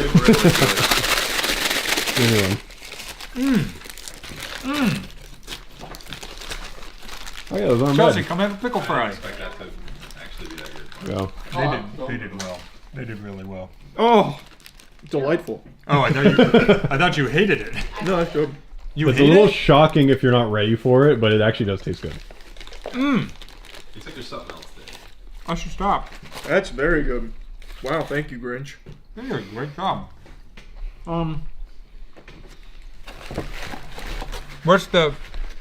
What do you do to my nuggets? They're just, so that's the meal. It's like the shaker fries. Are there 10 nuggets in there? Toy, I think. Something. Is that the toy? That's the toy. You okay if I open the toy? Yeah. I really Well, like you should have one too. Yeah. Are they different? I don't know. Are there multiple? They're multiple. Do you also have guarantee it. nuggets? Yeah. No, I have a Big Mac. There's a big, Oh, the meal comes Big Mac or chicken nuggets. And there's nothing special about those? Other than the shaker fries and the toy, I guess. Well, to answer the Grinch where he says this was my idea, it was a shit idea. I got socks. I got socks too. They're the same fucking socks. Same socks. I think that's a pretty good, like, is a as an good toy. adult, I That's a think good that's toy. pretty good. I don't know if a kid would like socks, but I would can't like read socks. it because it's on the bottom. Nose hazard. That's I can read, right? That says nose hazard. Yeah. You got sticky feet, man. Yeah, because you're I was smelly. thinking like somebody would kick me in the face. All right. Yes, that's what the Grinch is known All to right, do. Danny loves socks. I'll wear those. All right, and then Yeah, put those over we got the Big Mac. Big Mac. Yep, Big that's a Mac. normal Big Mac. You don't know that. They gave me sweet and sour sauce, just like the Grinch. They gave me Big Mac. Just like the Grinch. Whew. Am I dumb, or does that patty look a little different? I don't know. He just grinched on No, it it looks a like there's little like bit. egg on it, right? Is it that layer right there? It doesn't look like a little egg. Yeah. Yeah. It's like lettuce. No, maybe it is just. Yeah, maybe it is. I don't know if it's any different. Is it eggy? No, it's just a Big Mac. Is it good? I think it's a Big Mac. Here, I'll try it. Farm. You want a Grinch nugget? Yeah, I'll take a Grinch nugget.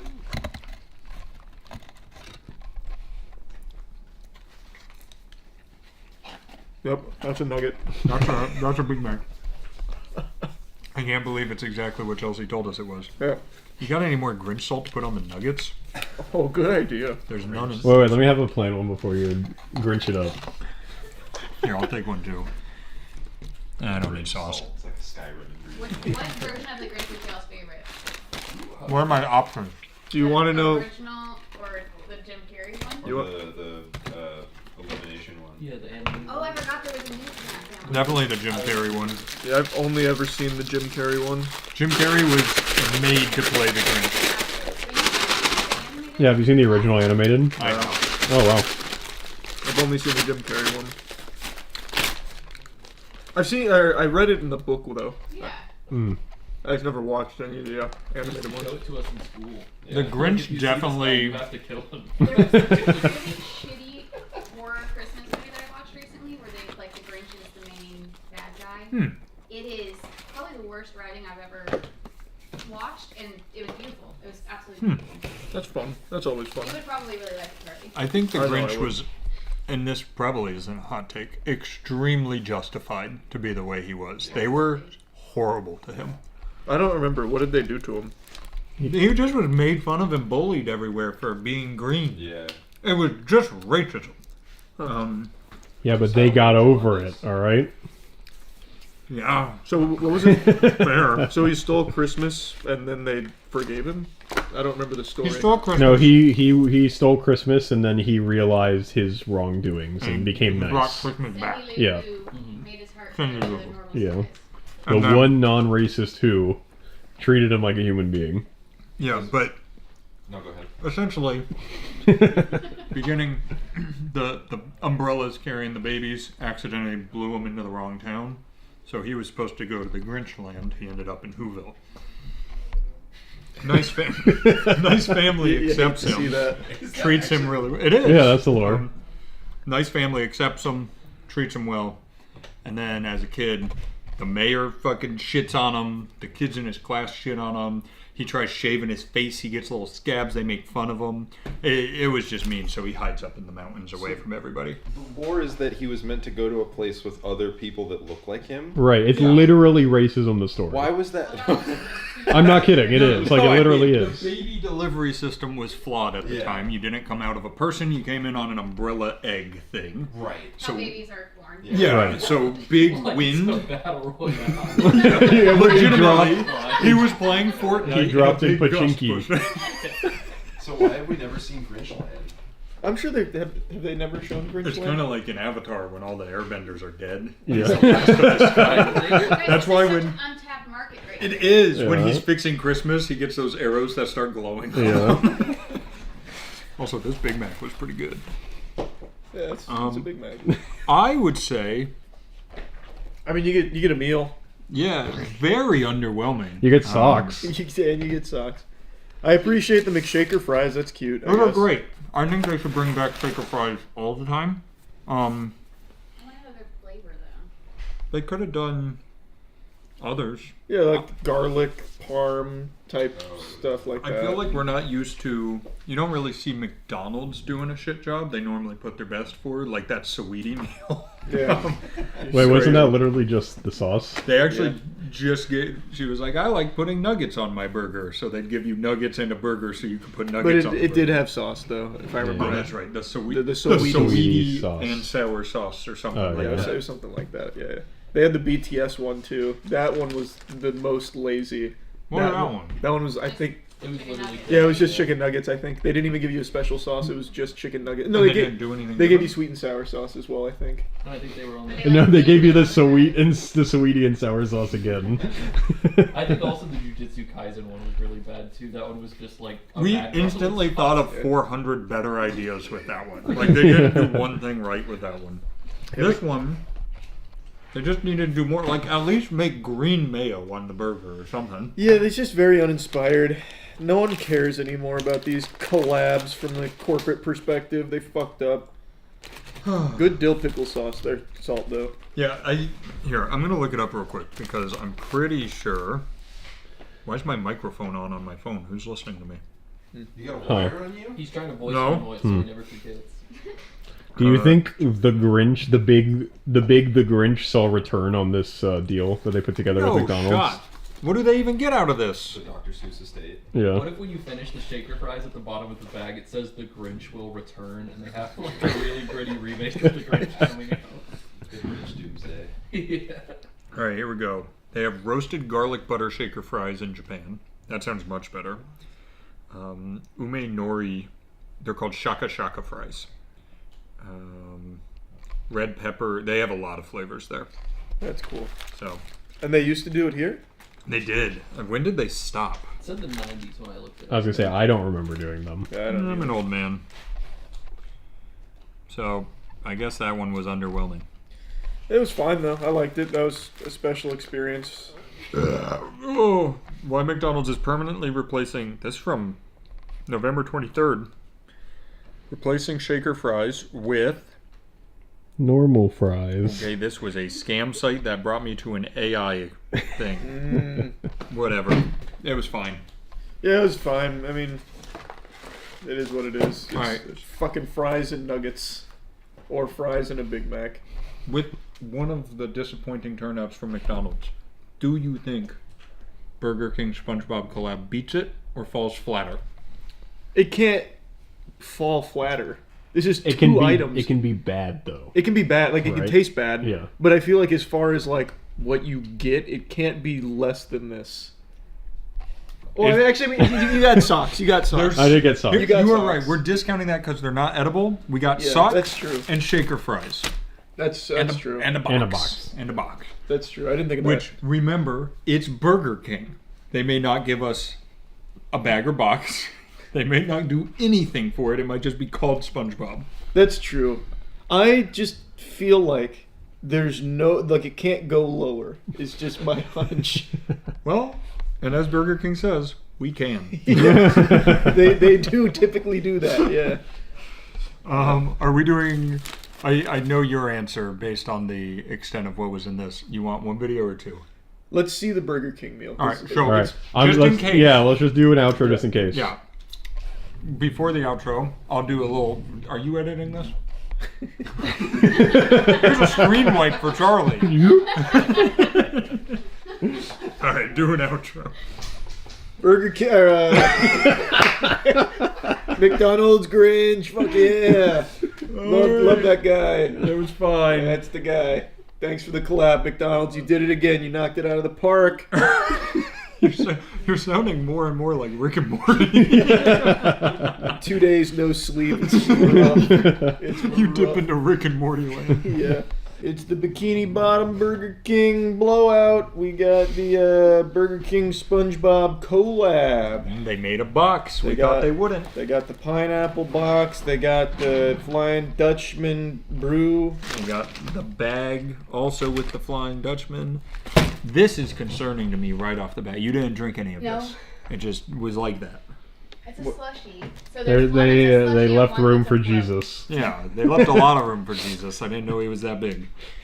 So this definitely melted then. So there's some that's like the one that Matt has is just the slushie, and then the one that you have is the float version. So it's a slushie with ice cream. It looks so good. Oh, yours has cream. Yes. All right, should we drink these before they melt even more? Yes, I would like that actually. Here, here. Ah, wonderful. I'll mix it up so it's a slushy again. That actually. What works. flavor do you think it is? Green. Mm. 2 salads. Green apple. I think it's Diet Dr. It's Kelp. yeah, it was kelp flavored. Is that what it's supposed to be? I would presume. One would presume. Yeah, let me see what it says. Frozen drink. It says frozen Fantapa. Oh yeah, Fanta Tropical. Oh, Fanta. I see. It's very sweet. Yes. Here, would you like to try it sans ice cream? Sure. I didn't taste the ice cream in mine yet, so I guess I know what ice cream tastes like, and I know what that tastes like. So. definitely tastes the same. Yes. I'm getting the ice cream.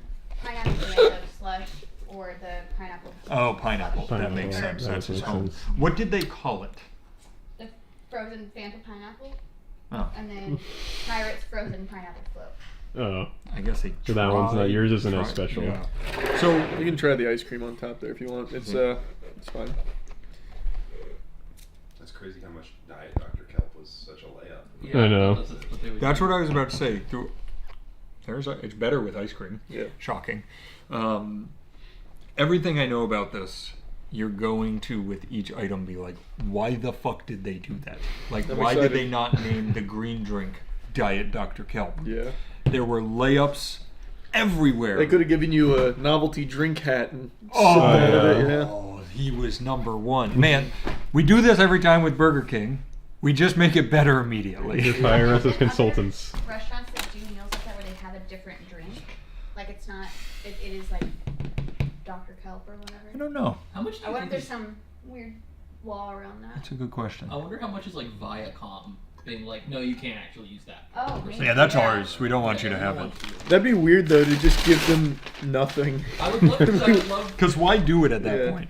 All right, what is this? These That is Patrick That's a- Strawberry Shortcake. That's a weird word. These are cinnamon rolls. Oh, never mind. Oh, I think they messed up. they're Gary shells. There- Ah.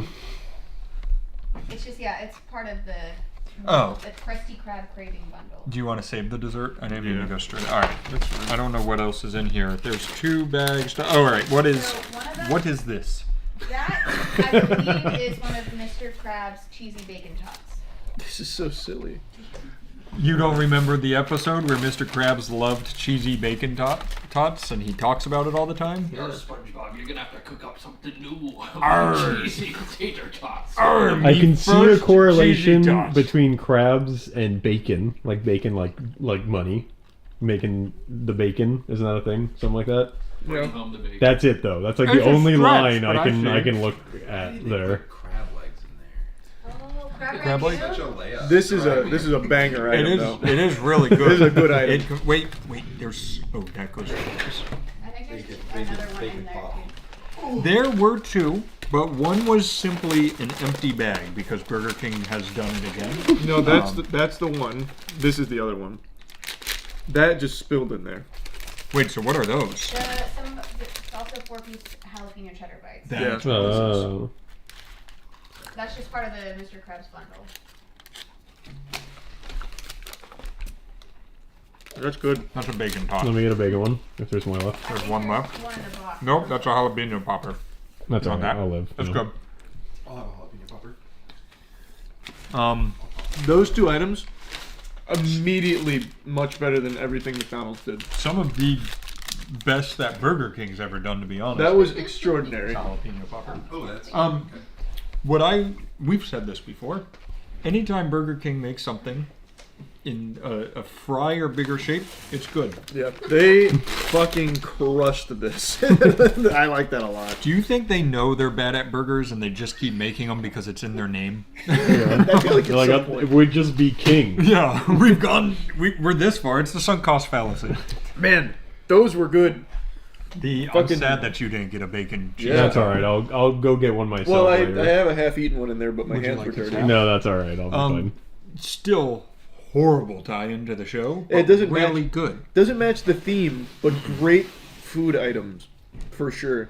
Like, I would actually say they should have just made those and not put. I have them a in question. Yeah. Have any of you watched current SpongeBob? No. Maybe Mr. Krabs took a weird bacon cheese twist that we don't know loves about. Bacon cheese. I started watching the most recent Sandy Cheeks movie.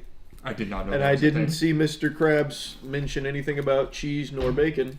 But that movie did suck major ass. what was the spoilers coming? What was the through plot like? The premise. I don't remember. But I recall it was half animation, half live action. It Like was, where they put them on popsicle sticks and walk them above the water. It was like Oh. 3D animation meets like a Disney like That's So Raven type sitcom thing. Oh. I didn't sounds finish it. weird. Who played Sandy? Well, Are you saying no, like an actress? No. Oh, Like it was still like more realism animation. Yeah, they had the same 3D animation that SpongeBob has become known for now, which is Yep. awful looking. Terrible. And then they had like a live action cast that was like the bad guys.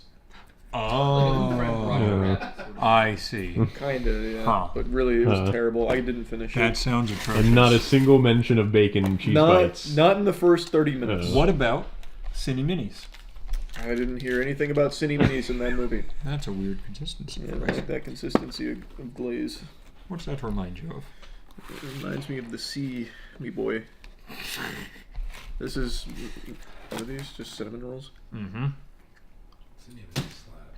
No. There's a cinnamon roll. There's a cinnamon roll. What's the name of those? Cinnamon rolls. Yeah, there's called City Minis. There's no tie-in to SpongeBob.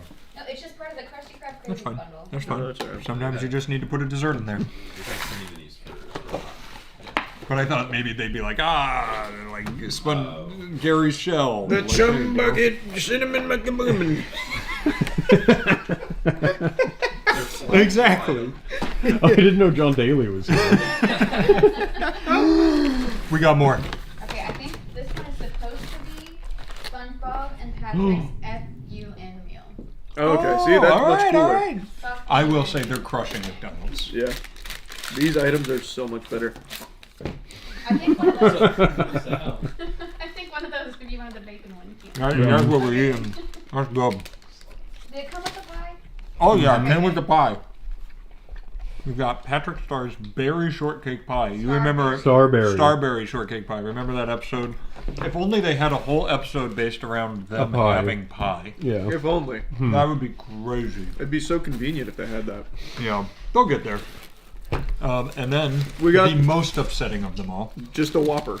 No, it's the Krabby Whopper. It's the SpongeBob's Krabby Whopper. Oh, if only in the show there had something to do with. I wonder if there's some burgers. reason they can't call it a Krabby Patty. I will say they did a yellow bun. They're encroaching on Wendy's territory. They are. Oh, wow. It's a pretty patty. Pretty patty. Incredible. Somebody eat it. Nasty patty. He killed the health inspector. Get it? No, get it with. Oh.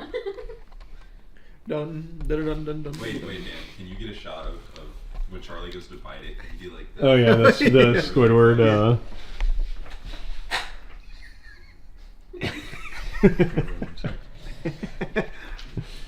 lot of lettuce. Can you taste the yellow? Can you taste the plankton? I did a little sleight of hand there. Call back to the episode.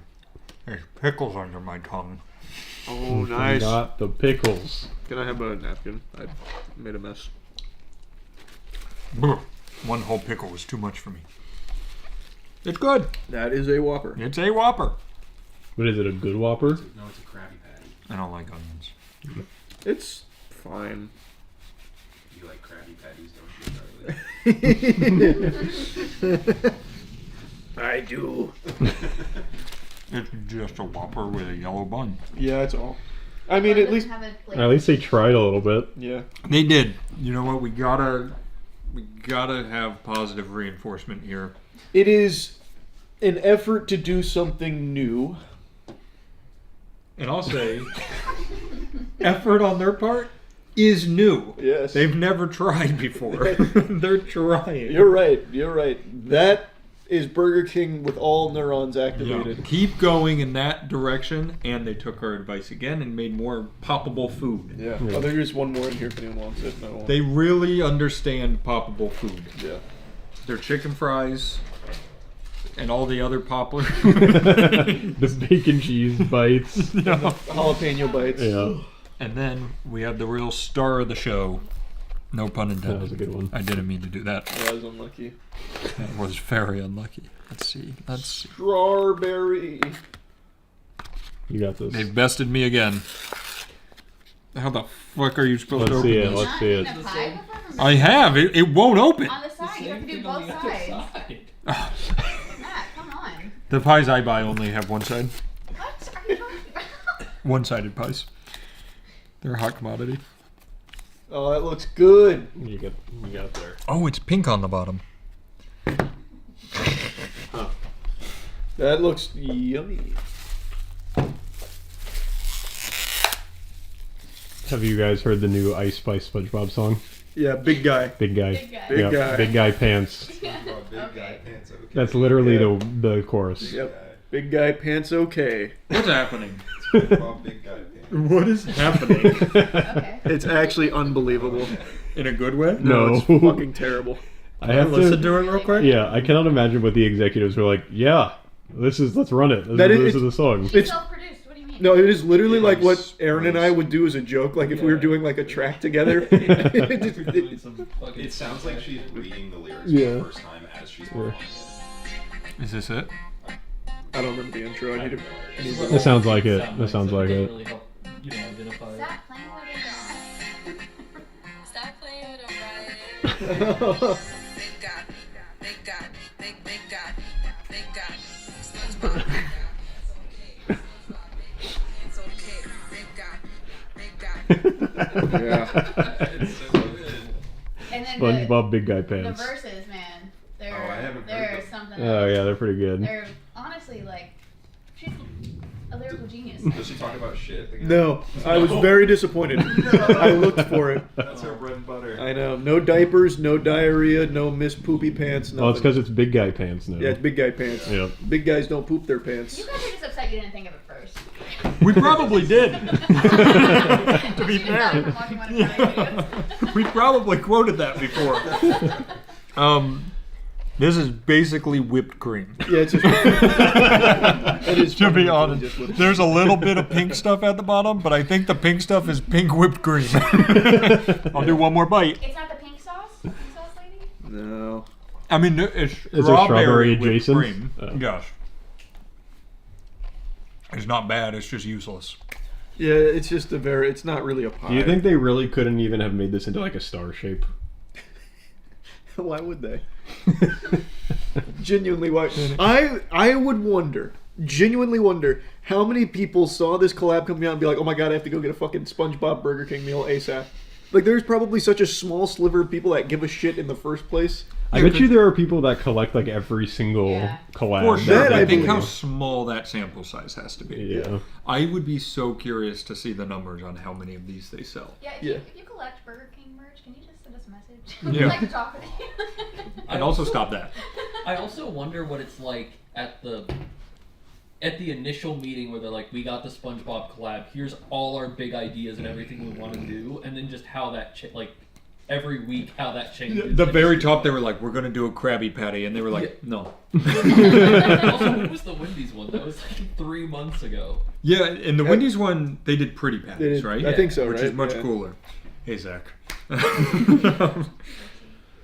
Yeah, they tried much harder than they normally do. Yeah, So and I props think they there. did better than McDonald's. They did. I feel you said this in the McDonald's one, which was either right before this in this video or a different video before this. They're getting so lazy. They're just it's going, so crazy, okay, yeah. the Grinch is on this. Go buy the Grinch meal. Like, he didn't do anything special. He's just Well, called so here's the Grinch. thing. I can almost guarantee, obviously, the market is kids. Mhm. The kids don't care. Mhm. Like, they want the SpongeBob meal. Once they've got the SpongeBob meal, it doesn't really matter what the SpongeBob meal is, I think. No. No toy for this. No toy. It's not a kids meal then. There wasn't a kids meal option. I didn't see it. Oh. That's a big Whopper This is- for a kid. I guess it is. That would kill a it's kid. for big guy. Not even a little For water big and guy. some soap solution to blow bubbles? Oh, Yeah. It's a layup, guys. It's disheartening. The only one who consistently puts crazy effort in is actually Wendy's.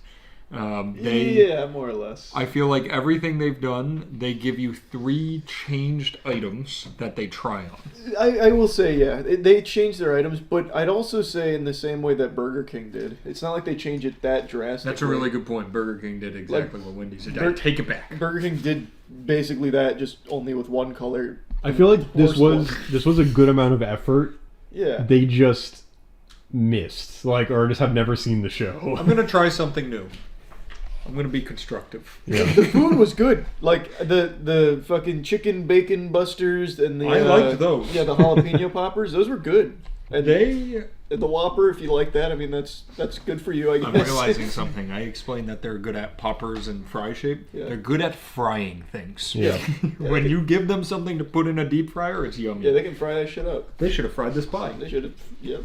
Patrick Starr's fried pie. Except for their chicken sandwiches. Was not the one that you could open like a That box? one sucks. Oh, yeah, that was Yeah. bad. That one was sucks. bad, All right, I go back to it's got to be handheld shape. Yeah, that was bad. Yeah. All right, I would give this better than normal. Yeah, this as far as Burger King options go, you get a lot of decent tasting stuff. And the tummy ache. Well, I don't have that yet, but it was good. I just wish if you're gonna do a collab, at least make it exciting. That's all. That's all I'm asking. The most defeated way possible. Well, I mean, like I've seen companies out there doing really cool collabs, like that Cheeky Soap Company. Yeah, Oh, yeah. they do some good stuff. I think they did what, like Solo Leveling and Chainsaw Man, and man, they hit it out of the park. The new movie just came out. The Cheeky Soap movie? The Chainsaw Man movie. Oh, the Chainsaw Man movie, not the Cheeky to Soap celebrate movie. the Cheeky Soap collab, they released a whole movie. Yeah, that was crazy. Boy, did they have to work fast on that one. Yeah. All right. Thanks, Burger King. Thanks, but we should do a Burger King soap collab. Oh man, that'd be so cool. This the soap Whopper. tastes like shit. No, except Burger King is giving other people the soap. Like, it's reverse of what you would think. Like, you guys aren't doing Burger King soap. Burger King is doing cheeky collab. We should approach SpongeBob. Now I'm just riffing. Sorry. We should approach SpongeBob about doing a SpongeBob Burger King Neil Soap. So here's the thing. I think SpongeBob has been licensed out to so many people, it's not exciting at all. I agree. Everybody's doing it. Yeah, I literally just don't think it's exciting. I think to Aaron's point, Wendy's, I mean, I think it was a year ago. No. I was legitimately not a year ago. It was Well, we actually did that a one at handful the of us. warehouse. No. We never did it. No, I think you guys, I remember you guys discussing if you wanted to do it here or at the That's warehouse. right. And we never did it. Shit. Huh. Missed opportunity. Yeah, it's being with two major fast food chains that quickly is just insane. Oh, look at you, big shot. Oh, wow. Enjoying all that air and clean water. Oh, makes me sick. You're an entitled freak. And I can't wait. I'm salivating for the day the data centers move into your community. And make no mistake, they will. The days of clean water and good air and reasonable pricing on energy in your local communities, I hope you're ready to wipe your ass with it, because the data centers, they are a-coming. We are experiencing a boom unlike anything else. They're putting data centers everywhere in this country. They'll probably start installing data centers in your fucking dreams to make use of that too. Every little piece of land is going to be ravaged, destroyed, raped for data centers, so that way they can continue to farm off the AI bubble. Now, data centers aren't used exclusively for AI, as you know, but that is the impetus, that is the catalyst for this major boom we're seeing in data center installments, and there is nothing good. You do not benefit from a data center. You can look at all of the available information from the data centers that are already up and running. The local communities do not see any kind of benefits at all, despite all of the hoopla that they try and feed you and all this shit they try and shove down your throat. You eventually choke on it when the truth is revealed that it doesn't bring jobs to the community. In fact, one of the biggest data centers in the country only employs roughly 150 full-time employees. Let that sink in, put that in your fucking pipe and smoke it. And the construction of it does bring a temporary boon of some temporary jobs, but that's behind you pretty soon, because once they're up and operational, most of these data centers are running so lean, some of them only have 25 full-time employees. There is nothing good about it. The actual community that falls victim to this plague that they come through and infest with their data centers doesn't see any of the upside. They only absorb all of the downside. The upside goes to the extraordinarily wealthy corporations that brute force these projects through. There is no benefits to the communities, and that's based on available data from everything I've seen. Like the most recent information on data centers and their effects on the communities that they impact, like directly. I haven't seen anything that's flourishing as a result of it in that community.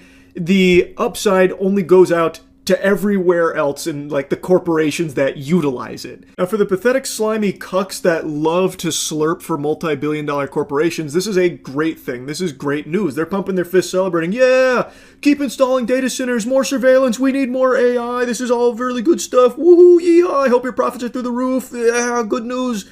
Even though there is no benefit to you, the average person, and certainly not to the communities that these data centers get built in. Fucking poison your community and ruin your bills by making you pay significantly more for your energy, your air quality, your water quality, tanks. It's just terrible. It's actually awful.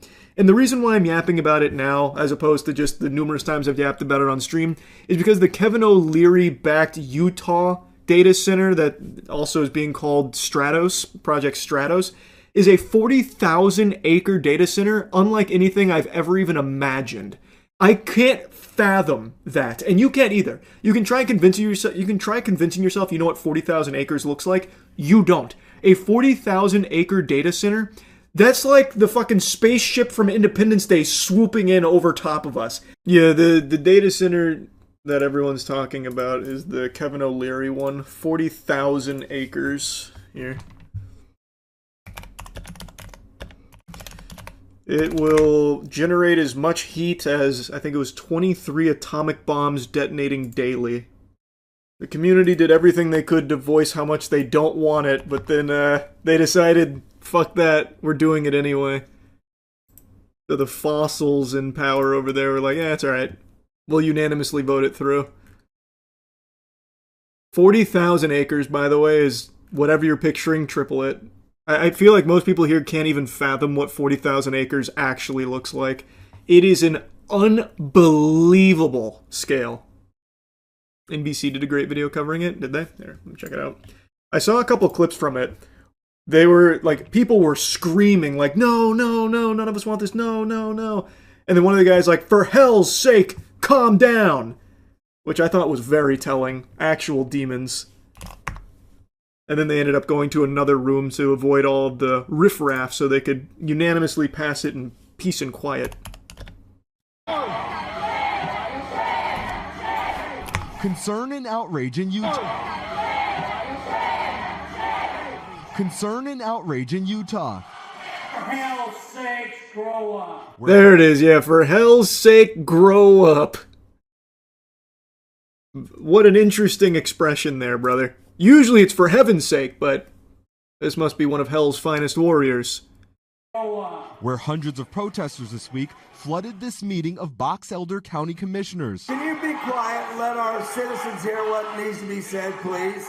As they voted to move forward with a controversial data center proposal backed by celebrity Canadian businessman Fucking worm, man. He's such a worm.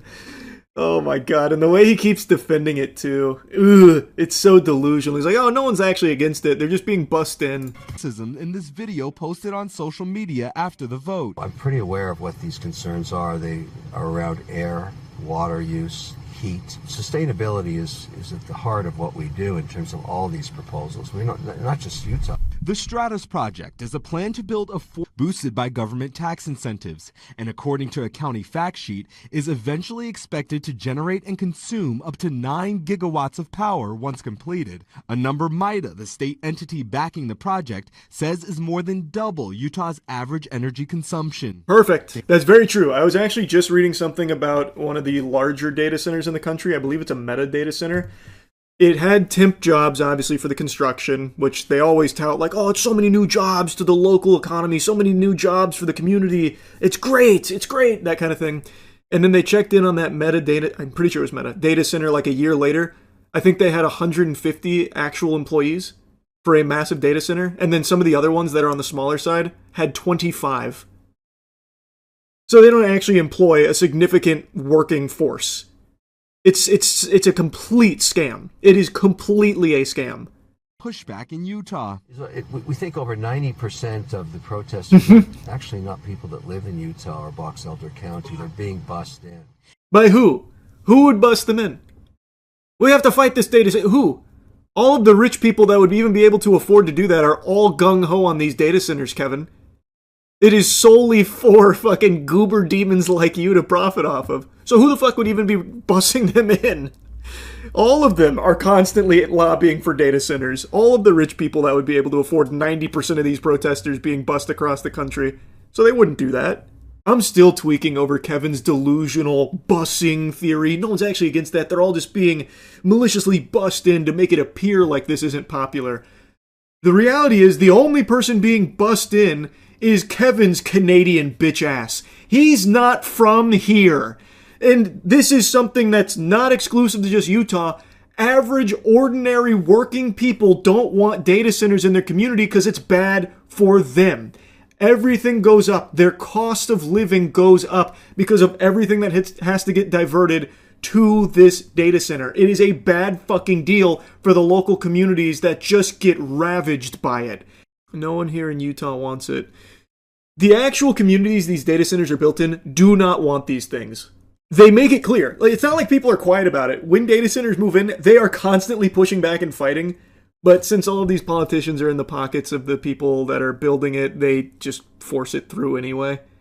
Clean water is overrated. True! Give me the AI runoff sludge. That way I can drink it happily knowing that it was used to generate a picture of me in a bikini on Twitter. I love aliens. I love UFOs. You know I keep my finger on the pulse of anything related to extraterrestrial activity. I've even set up my own homemade tuning fork so that way I'll know if there's any big three-titted alien babes that are cruising through. The thing is, I wasn't even going to bother talking about this latest batch of UFO files because they are just completely worthless. There was tremendous amounts of hubbub about declassifying these files. This is the truth. We're going to drag you kicking and screaming. You're not ready, but we're going to make sure you're ready. Swallow your vegetables anyway. Here it is. Cosmic beings, UFOs. And then what they actually declassified was just that. Nothing. Nothing is what they declassified. There is genuinely nothing interesting in there, yet they continued to like hype and glaze it up. It's just trash. There's nothing even worth talking about. Like, yeah, there's the star shape entity thing, but that's really it. Everything else is stuff we've already seen a bit about, and others are just completely embarrassing. Why was it uninteresting? There was just nothing substantial is the problem. Just more bleh. I don't know, man, that artist rendition was pretty convincing. Oh. Actual site photo with FBI lab-rendered graphic overlay depicting corroborating eyewitness reports from September 2023 of an apparent ellipsoid bronze metallic object materializing out of a bright light in the sky. It's pretty thought-provoking. Also, if this is what FBI lab-rendered graphics look like in 2026, that's pretty insane. You gotta give them time to catch up, man. Technology is advancing quick. They're still on that GeoCities vibe. It takes time. That shit needs DLSS 5. It's from a game in the 90s. Is it? They just grabbed an image from a game? An old 90s game? So yeah, the alien files weren't anything super cool. Still nothing. It's still no pickles. Oh, I didn't even read the statements they said about it. This is unprecedented transparency in what the US government knows about UFOs, Hegseth said, adding, these files hidden behind classifications have long fueled justified speculation, and it's time the American people see it for themselves. We can't handle this kind of truth, man. You gotta keep this under wraps. This is gonna cause a nationwide panic. He's right. Dag nabbit, he's right. From a game that was on 7 floppy disks split across them due to file size. This was probably very innovative for its time, if that's the case. Don't copy that floppy. Any day now, though, we'll get some really irrefutable, hard proof of extraterrestrial visitation. I'm telling you. See, look, they're even teasing it. There's more to come. Government saying new materials will be released on a rolling basis every few weeks as records are found, reviewed, and declassified. I am salivating. I can't wait to see the next batch. Now, like I said, my dad thought that this was nothing. He texted me last night saying that it was a big nothing burger. Yeah, that was unprompted too. Usually he doesn't get the latest UFO drops, but last night I guess he was just seeing it somewhere, and he texted me, said, the released UFO vids are a real nothing burger, exclamation, exclamation. What a joke, exclamation, exclamation. So he was pretty upset. He sounds so invested. Well, I mean, he is to a certain degree. He doesn't keep up with, like, the latest baloney dumps, like the fucking spheres, the goddamn flying colanders, and, like, little soccer balls in the sky that people go crazy over. He doesn't care about that shit. But when it comes to, like, file releases and stuff, he at least tries to stay on top of it and take a look. But so far, he has not seen anything convincing.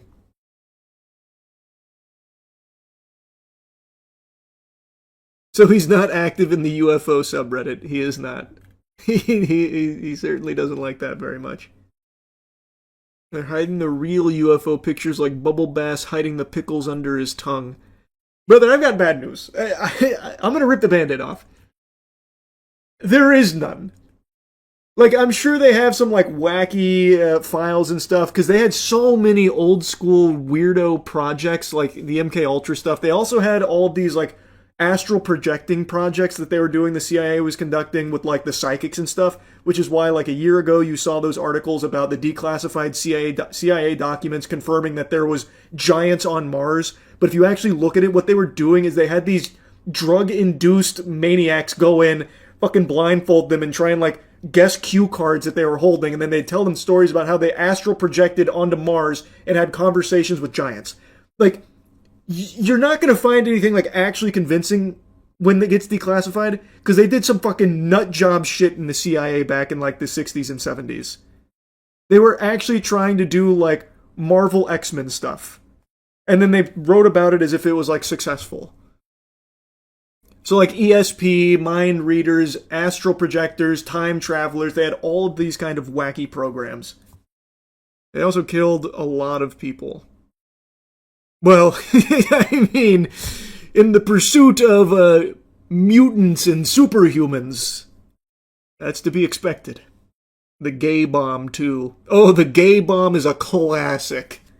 The gay bomb actually is a classic. The thought being drop a bomb that would cause all the dudes to just start fucking each other and not fight anymore. The enemy is gay now. But they still shot at us. I do love that thinking, though. Like, that's going to somehow be a really effective weapon. Like, let's just assume it works. Let's assume they did create the gay bomb. They deploy it. Now all the soldiers have sex. They all blow their load. Then they go right back to what they were doing before. So you bought yourself, like, a couple of minutes where they're fucking, and then what? It was a truly baffling proposal. Might backfire on your own army. Oh, can you imagine transporting the gay bomb, but it springs a leak? Then the plane crashes because everyone's fucking themselves ferociously. No! We made the whole plane gay! No, it's gay! Shit! The one thing we couldn't plan for! No! Yeah, it was interesting stuff, man, I'm telling you. Those declassified files and the ones that we keep getting have some really wacky projects the government looked into at the very least. Some actively pursued.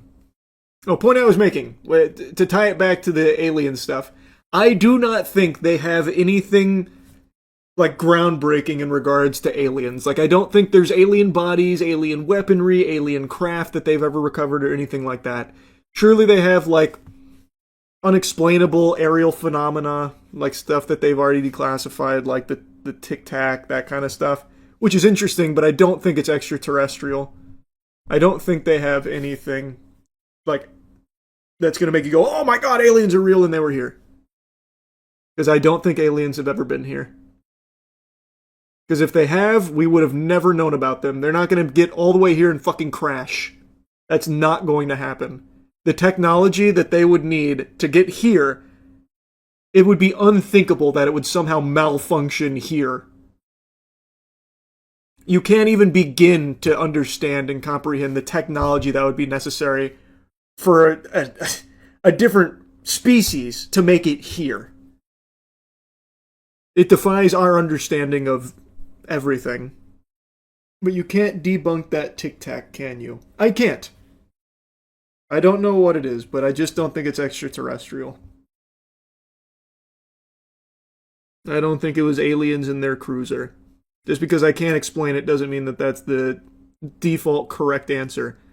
You can't tell me whether or not there's poop in my pants right now. There's no way. You can make a guess, but you don't know.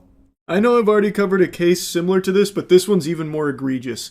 A 50-year-old grandmother spent 6 months in the slammer doing hard time because AI tools flagged her as a suspect in a bank fraud case. But it turns out the only fraud here was Jarvis going rogue and for some reason targeting Angela Lips.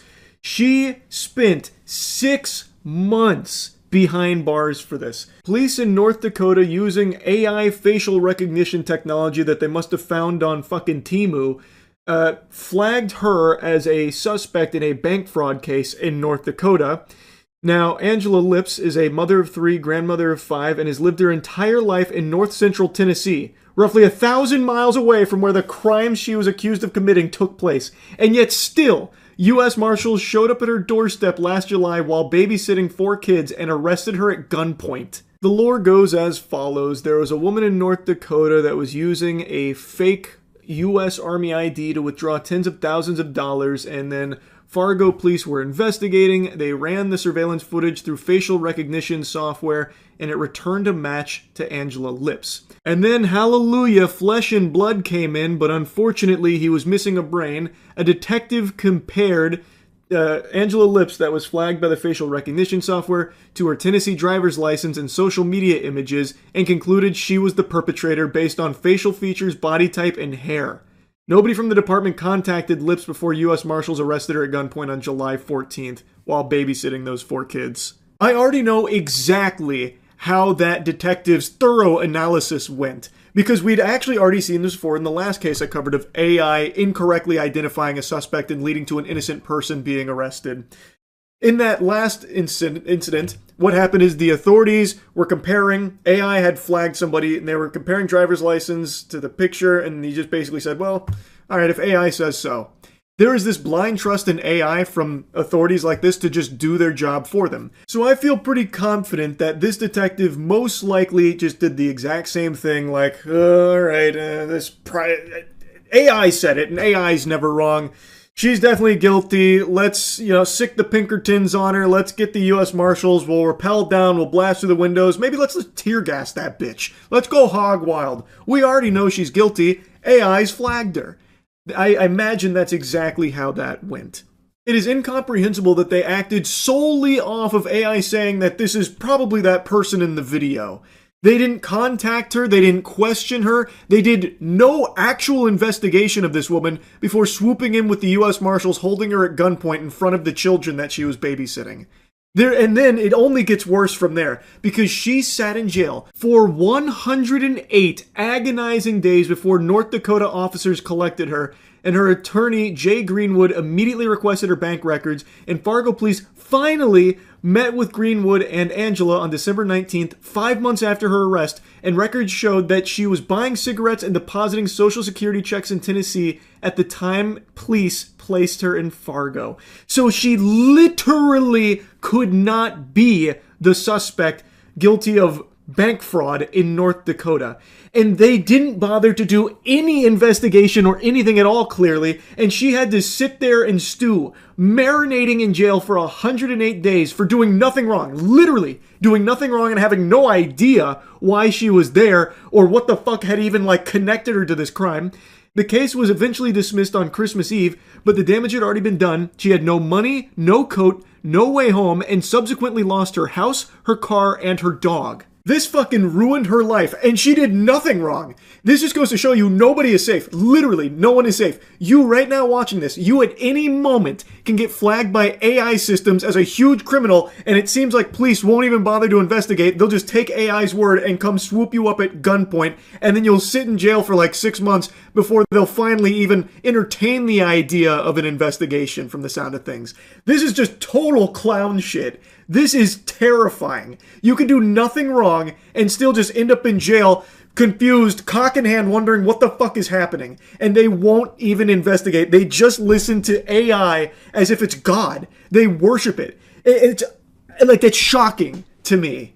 It's scary. She lost her house, her car, and her dog. And they're doing nothing to, compensate her for this or anything. And when they did finally dismiss the case, it sounds like they just, kicked her to the curb, literally dumped her outside, potato sacked her, threw her out like a, fucking bowl of dirty tomatoes, and just said, good luck, find your own way home. Just kidding, I know you lost it. It's wild just how out of control this is. And this is not an isolated incident. As I've said, I've already covered a case similar to this, but not quite to this extreme. The other person who was found guilty by AI, even though they had done nothing wrong, they were not guilty. AI false flagged them. That person was pretty quickly exonerated. This took 6 months and actually ruined her life. She lost, everything as a result of it. Just listen to this. She was booked in Tennessee County Jail as a fugitive from justice from North Dakota. So because she was considered a fugitive, she was held without bail and sat in jail for nearly 4 initial months. And then she got court-appointed lawyer for the extradition process and was told she'd have to travel to North Dakota to fight it. She even stated, "I've never been to North Dakota. I don't know anyone from North Dakota." So, even though she's 1,000 miles away, the conclusion that they drew from that isn't that maybe AI flagged the wrong suspect here. Maybe this isn't actually a person of interest. Maybe we should follow up with this and see if this is actually like a guilty person or someone associated with this in any way. Instead of like anything logical or sane, they instead said, "Oh, she must be a fugitive. So go in guns blazing and throw her in county. And since she's a fugitive, that's no bail and we don't have to do anything else. She can just sit there and rot for 4 months." That's horrifying. So again, you sitting right there, maybe you've done nothing wrong your entire life, but you are not safe from this. Like at any moment, it seems like AI could just false flag you as a suspect anywhere across the country here. So like, let's say a criminal goes out there and does some nefarious activities in Rhode Island, and maybe you did a facial scan to verify your age on Discord a month ago. They have access to that data. Maybe AI thinks that you look vaguely familiar to that criminal all the way in Rhode Island. Well, if AI finds you a suspect, they think you look pretty suspicious. Seems like a lot of these police officers won't second guess it at all, so they might just swoop in and grab your ass, throw you in county, hit you with the, "Hey, you're a fucking fugitive. You got no rights here, so you're gonna sit here and rot for a little while till they can get down here and collect you." Might take a few months, so good luck. Realistically, though, the police would never even say good luck in a case like this. They'd tell you to go fuck yourself, like what they did to Angela Lips. Lips says that the police didn't even offer to pay for her trip home. This is after she was found to be innocent of these crimes in which she spent fucking 108 days in jail for. They didn't offer to pay for her trip home, and with no money to her name, she was stranded in Fargo. Again, this is 1,200 miles away from where she actually lives. Sympathetic local defense attorneys pooled together money to pay for a hotel room, and a local nonprofit called the F5 Project arranged her trip back to Tennessee. "I had my summer clothes on, no coat, it was so cold outside, snow on the ground, scared, I wanted out, but I didn't know what I was going to do, how I was going to get home." She says that she lost her home, her car, and her dog as a result of her stint in jail, and no one from Fargo Police Department has apologized for the disastrous mix-up, she said. Yeah, that apology's never coming. Right now they're doing this behind the desk about the whole thing. They kicked this woman out into freezing cold temperatures, snow on the ground while wearing her summer clothes after they collected her from Tennessee many months after they wrongfully imprisoned her for a crime she didn't commit and literally couldn't even be a suspect in, all because of AI and them not wanting to do their jobs. So they get her all the way here in a place she is completely unfamiliar with, no money, no appropriate clothing, and they just push her out there and do nothing. No apology, no compensation, and it's entirely because of the good nature of some like actual generous people pooling money together to get her safely accommodated and then safely back to Tennessee, that she was even able to get home. Well, she lost her home, get back to where she's from. The Fargo police seem like heartless demons here. The fucking crew of Davy Jones in the second Pirates of the Caribbean movie was more nice than the Fargo Police Department here, it seems. This is so out of control. They couldn't even utter like a single like apology or acknowledgement of like man, this is rough. Jeez, tough, man. Sorry about that. Nothing at all. And an apology should be the least of it. I mean this sincerely. Everyone involved in this case should lose their jobs as a result of it. I think that's only fair. They are bad at their jobs. The goof troop did no investigation at all, wrongfully imprisoned an innocent woman, and did nothing at all to even try and investigate to see if they got the suspect. So they also let the criminal keep getting away with it too, by the way. So like they're just dog shit at their jobs. Like these fucking worms shouldn't have that position anymore. I think that makes sense.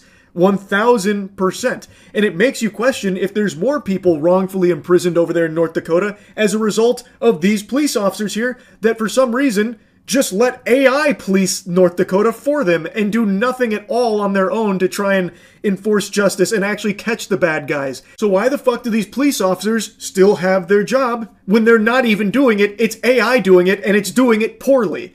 Like, again, they are shitty at it. They shouldn't have that position anymore. This is not how justice is conducted, with just blindly sucking the cock of AI when it tells you that this is the suspect over 1,000 miles away and you don't question it at all, and then you arrest an innocent woman. This should be a much bigger deal. This should be a much more alarming case everyone should be talking about, because this is a woman who's not even in the same fucking state that has now just spent 6 months in jail over doing nothing. She did nothing wrong. I had no idea what was going on or why. And then ended up getting kicked out of the police department in a state she's not from, with no appropriate clothing for the weather, no money, no transportation, no means of getting home or anything at all, and not a single attempt from the police to try and rectify this, not a single apology from them, no compensation or anything, even though it is solely their fault, entirely their own fault. And they're not even responsible to get her, like, home. They can't even do, like, the bare minimum of getting her back home over 1,000 miles away from where they've just kicked her out over their own embarrassing fuck up, mind you. Like, this is just completely unacceptable. It's like, she should be getting oodles of cash from these fucking idiots who have had a deep negative impact on her life. She lost so much from this, and they're not doing anything? How is that okay? They need to be punished. She should be compensated in a big way. This actually infuriated me learning about this story. And again, like I said, this isn't the only time it's happened, but this is by far the most extreme example of it happening. But yeah, this shit really grinded my gears, so I really wanted to talk about it. That's about it. So yep. 133 mile per hour police chase ends in total chaos. Is everyone okay in here? At 133 miles per hour, I would wager probably not. That's like de-atomizing levels of speed if you crash. Everyone's okay. It's a must-watch? Okay. Are you sure he's okay? You told me it's okay, and they just set up some really not looking okay players here. Are we sure? I'm no longer convinced. There is a huge semi and a man on the road in the middle of the warpath here. How confident are we that everyone's okay? He parries it. Okay, if you say so. I don't know how he squeezes his way out of that one. In Escambia County, troopers with the Florida Highway Patrol were conducting routine traffic enforcement 1 mile east of the Alabama-Florida state line. Sounds like it's out of Seven when Deadly a trooper Sins. noticed a vehicle with illegal window tinting. Now throw the green shell behind you.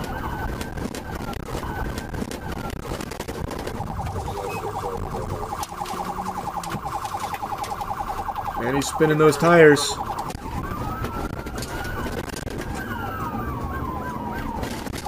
And we're just doing donuts out here.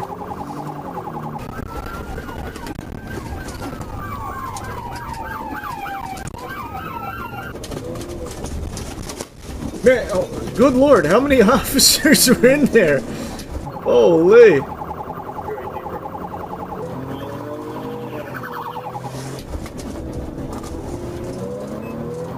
That sign just barely got away with its life. Sorry, I can't talk right now. I'm in the middle of a 133 mile per hour pursuit.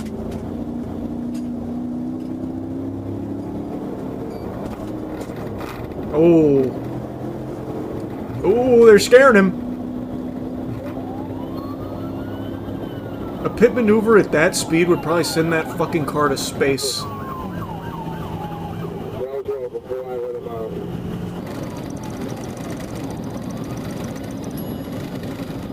129. A casual stroll.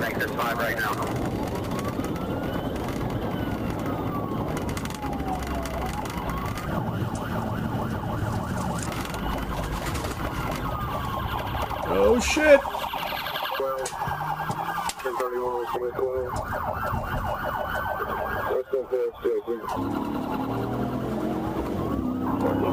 Oh, there's not a whole lot of space there. Yep, he's gonna have to go in the grass.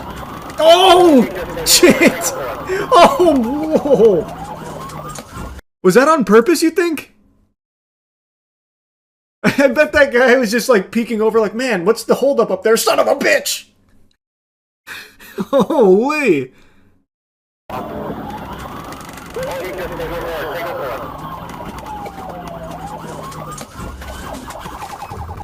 Damn! Oh, maybe the 133 mile per hour chase starts now on foot. That guy was zooming.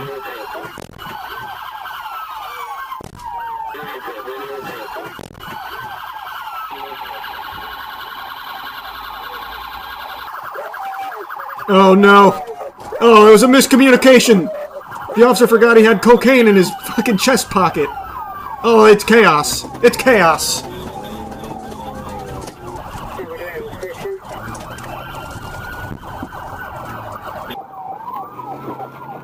Bravo Mike, looks like a gray shirt. Oh, what a disaster. Everything that can go wrong is going wrong all at once. No one hit the brakes in that guy's car, now it's gonna just go all the way to the other side, cause an accident. Oh boy. Yep, there she goes. Oh god, officers exchanging paint with it. Oh boy. Escambia, come on. What are we doing?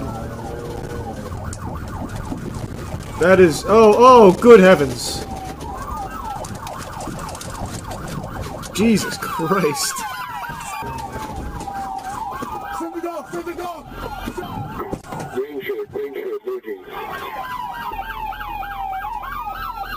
Oh god, oh,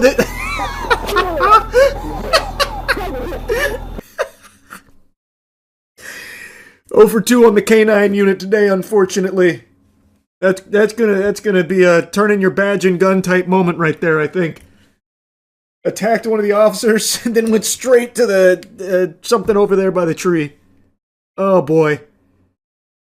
Then they had to get a different dog on the case. This guy came in there with like the pseudo Goldberg spear technique.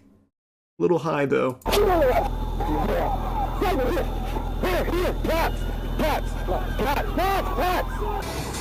Oh, this is the officer that got bit. 10-15. This officer that got bit.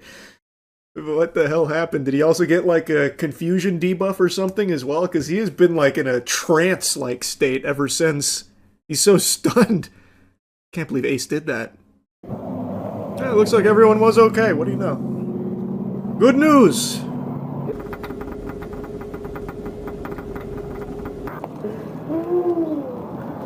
What you think it was a good idea to run, man? Stand up, stand up, stand up, stand up. Hold me. Your arm doesn't affect your legs. So stand up. The scene of an accident and reckless driving. The charge of reckless driving was later dropped. A judge... Of all the charges, what? Oh, I guess this is the... okay. I didn't see this one at the top. I guess they just wanted to stick with that one instead, but I feel like reckless driving could have also stuck around. I feel like you got pretty strong evidence on the old reckless driving, I gotta be honest with you.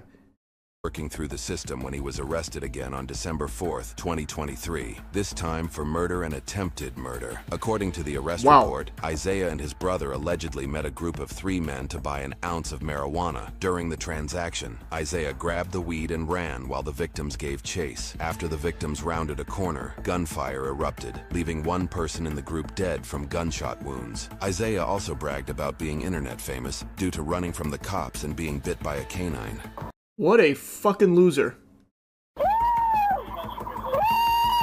Isaiah and his 18-year-old brother, who was accused of firing the shots, were both arrested and are currently awaiting trial without bond. Isaiah Colley is innocent unless proven guilty in a court of law. Wow. That took a turn at the end. All that for an ounce. That is crazy. The things people will throw their lives away for. He also had an AK. What, like in his car? Oh, I guess there's a little more at the end. I thought it was over. You know what's also super cool? When you catch your dog and no sleeve. Man, you just gotta let that go, brother. Accidents happen. It was the heat of the moment. Dog made a judgment call. Check this one out. On May 26th, 2023 in Harford County, Maryland, 38-year-old Michael Stevens II was released from the Harford County Detention Center after posting bail related to a theft charge. Later that same day, just down the road, Stevens came across a 1986 5-ton military truck. Oh, the temptation. Oh no, the stars were aligning. And decided to steal the vehicle, triggering a pursuit what a great day. Deputies had seen before. And then I got off the truck and he came towards me head on. Jesus. That could be anyone. We don't know that's him yet. That could be anyone's military truck. 5-ton truck actually weighs more than 10 tons by itself. The 5-ton rating refers to how much cargo it can carry off-road, not its own weight. These trucks were designed to move troops and equipment through rough terrain, and they're built to keep going, even when damaged. The frame and suspension are heavy, the drivetrain is built for torque, and the oversized tires are reinforced to survive long distances on uneven ground. All of that combines to make this pursuit unlike anything we've ever published in the entire history of this channel. Yeah, this is quite a recipe for disaster. This guy literally left jail this same day, by the way. He said, man, can't wait to go back. Is that a military truck? I got a plan. Just in case he gets on so we can deploy. Anybody have South 6 in the area? Looks like he's going to take 95 south from 24. Looks like he's taking 95 southbound from 24. Hey, watch the back. It's going to be debris falling out the back of the bed. And you try and pit maneuver that thing and your car blows up. I think pit maneuver's off the table for this one.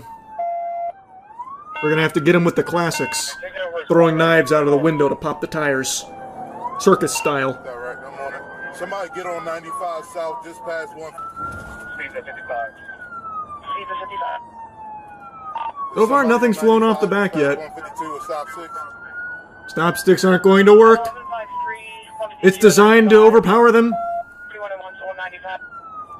Yeah, get one unit on 95, and everybody that's behind them, let's try and slow the traffic. If we can get the stop 6 deployed, I don't want this vehicle to hit anybody else. All right, we're coming up underneath of 152. If somebody's there with the stop 6, be ready.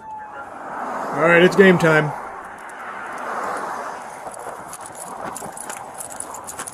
Good hustle. Nice. Excellent speed. Good work. He's cooked now.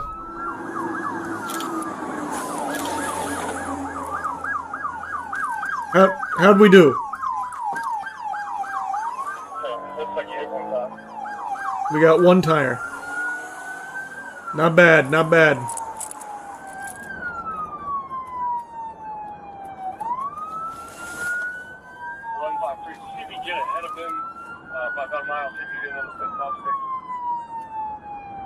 They need to make stop sticks that you can just toss out the driver's side window.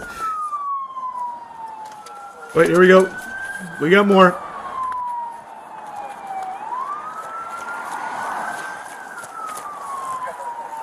Phase 2 boss fight, yeah.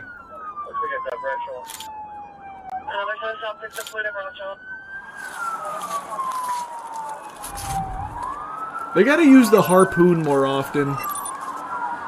That doesn't get enough exercise. Did we get him? Oh, no. Just missed. Just missed. Be ready to jump. Watch yourself. He might try and hit you. Get on the road. Get on the road. Get on the road. Oh, wow. Wait, he actually is just going for... Oh, my God. He scared him away. Where are we heading? He's swerving a little bit. He might be getting tired. He's falling asleep. Unit up. A couple units up ahead with the stop sticks. We'll head to Jersey. We'll have to keep y'all safe. Let's try a different tactic. Oh, wait a minute. Oh, shit!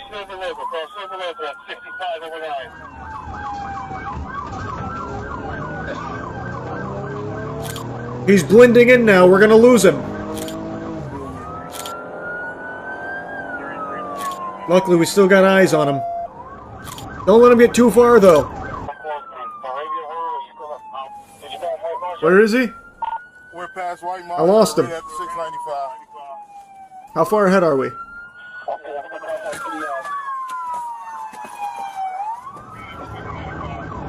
Oh, it's game time. Oh, he's taking cover behind the civilians. Oh, they got him. Big stop stick moment.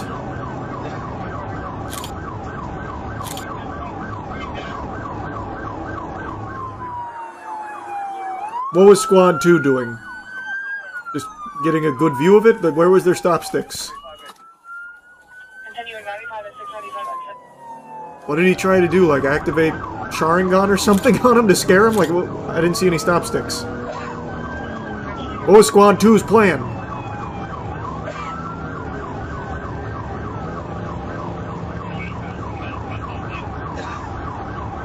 His Conqueror hockey failed. Got it. Yeah, no, that's a damn shame. Squad 2 AFK.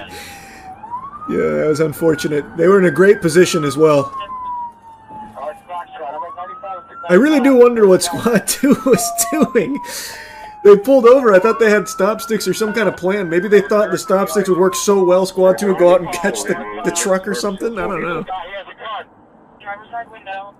With deputies reporting that the suspect now had a rifle hanging out the window, oh Jesus! Units ease off. The helicopter maintains visual from above, while Squad... Oh, that's not a stop stick. That's a gun. Right here. Is that enough? Playtime's over. Stop. No, don't stop. Just combat roll out of the moving vehicle. It's more efficient. I got you. Hands, get on the ground. Stop. Drop it down. Drop it, get on. Oh, what a trip.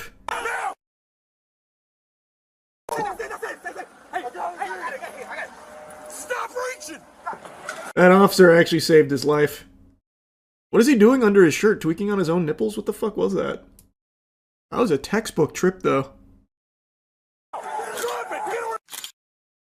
Look at this shit. That was perfect from this guy. That was a pretty crazy chase. What was the plan? Did they interview him? Hold on. What happened? Huh? What just happened? What do you mean, what happened? You're running from us. What? What are you talking about? Well, you took a truck. I just got out of jail. We got released with a detention center. Maybe he's been framed. That's a good boy. Maybe they really did get the wrong truck. Where they end up catching him on foot at? Imagine they see another military truck just drive by. He broke. They got him right at the mouth of the alley. How the fuck do you mistake a rifle hanging out of a truck for something? What else could it even be? That was a crazy call from the officer then. He's got a rifle hanging out of his truck. That false alarm, actually. That was his arm. The stolen military vehicle was returned to its owner, and no bystanders were injured throughout the pursuit. As of the latest available records, news. Stevens has not been sentenced in this case, and he is innocent unless proven guilty in a court of law. Oh, yeah. Still not... They're still gathering evidence. It could have been anyone in that military truck. Huh. It's a tricky case. There's a lot of factors to consider. Maybe he really was framed. That would be perhaps one of the most unbelievable things to ever unfold in human history. The nightmare finally ended. One Punch Man Season 3 just concluded, and it actually went out on a decent note. The final episode of Season 3 was one of the better ones of the season, which isn't saying a lot. That's like saying your most recent fart was the least stinky.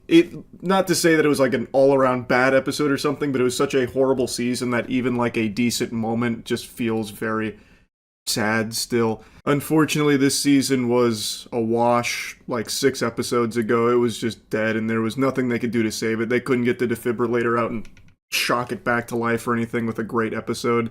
Not that a great episode ever came, but with the Saitama vs. Orochi fight and Flashy Flash fight, those two were definitely the best moments of Season 3, and they do show that the animation team here does have the capability of delivering quality at least the same level as Season 2, but due to whatever unfathomable degeneracy and greed was happening behind the scenes with Bandai, where they refused to give the team any real time or money to flesh it out and deliver something of high quality, we were left with this fucking hemorrhoid of a season. And they're threatening to release a part 2.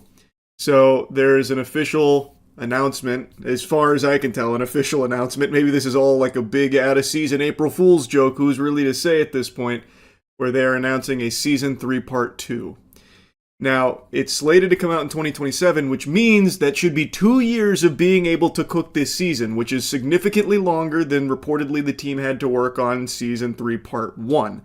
From everything I've read, even though it took 6 years between 2 and 3, the actual animation didn't really have all that long to bake.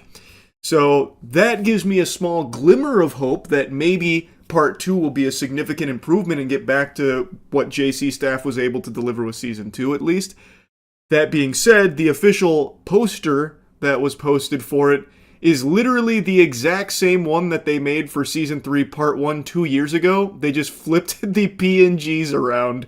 If you could have seen my face when I saw that poster, I was sporting the biggest frown you've ever seen. Not even the Grinch could find a way to look that miserable when I saw that.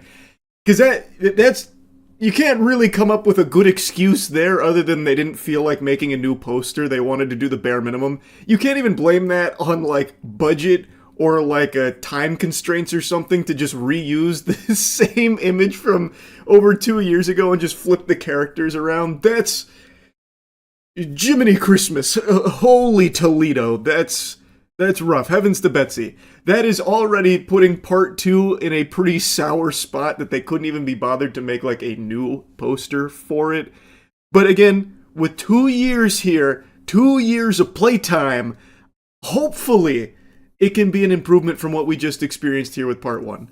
Season 3 was an atrocity. It was an affront to God when it comes to animation. But not just animation, because everything was so rushed and so crunched, everything suffered, even outside of animation. So like the pacing didn't work. There were tons of editing mistakes out the wazoo. Characters would sometimes just grow titties or sometimes like lose or gain fingers. Like all kinds of like crazy wacky shit was going on.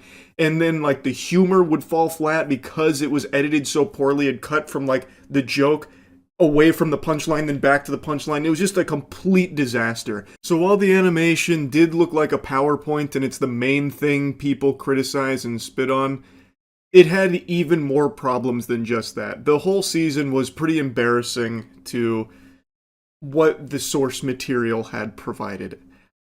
Again, I don't want to just keep, barking up this tree, but I cannot express enough just how good the One Punch Man series is. The manga is extraordinary. And to see an adaptation like this that is clearly rushed and half-baked, it just sucks. And it's why it's become such like a big talking point for a lot of people. Because people cherish Season 1. And even though Season 2 wasn't as good as Season 1, in hindsight, we didn't know how good we had it then, I guess. Because this has just been terrible. Absolutely terrible. And even if you don't know anything about One Punch Man, just watching Season 3 is not enjoyable. There's not a whole lot to like about it. And again, I want to strongly reiterate this for the millionth time. I don't put the blame solely on the shoulders of JC's staff for this catastrophe of a season. I think with the couple of decent moments shown here, it proves that there are passionate, talented animators working at that studio.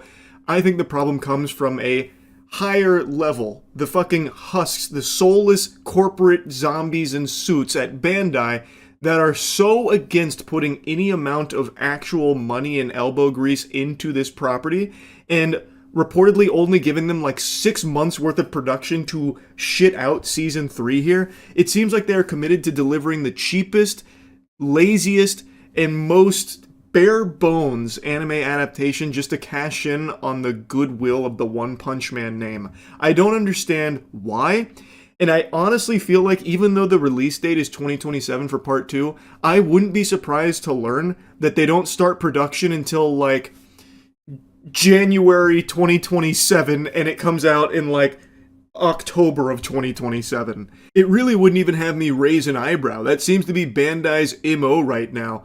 Like, I wouldn't be shocked if they fucking put a padlock on the JC Studios office doors, preventing them from even thinking about working on One Punch Man Season 3 Part 2 until they permit them to do so 6 months before it's supposed to air. They just seem fully committed to delivering trash with the One Punch Man name. Bandai is. It's just extremely disappointing because it doesn't have to be this way. It's pretty inexcusable from Bandai's side. And admittedly, I am shocked they're even going for another rodeo here. I thought for sure, based on the reception to Season 3 and how it's become a historically trash season in anime history, I thought they would 100% just wash their hands of One Punch Man, be like, alright, well that didn't work. Seems there's no pleasing any of you. You didn't like Season 3? We spent all of $46 on it. Well, that's the best we can do. Ungrateful. Sorry, no more One Punch Man anime, I guess. Go fucking, drink toilet water for all we care. I thought they were just going to be done. I thought there was no chance. I thought they'd just bury their head in their ass, call it quits quietly, no more One Punch Man. But they immediately, after airing the final episode, have a part 2 ready to announce. I can sniff the fumes in the air that this was probably always the plan to try and milk it a bit, but I don't think they expected how poorly the first part would be received before they, really, lat spread and lock themselves into this path here.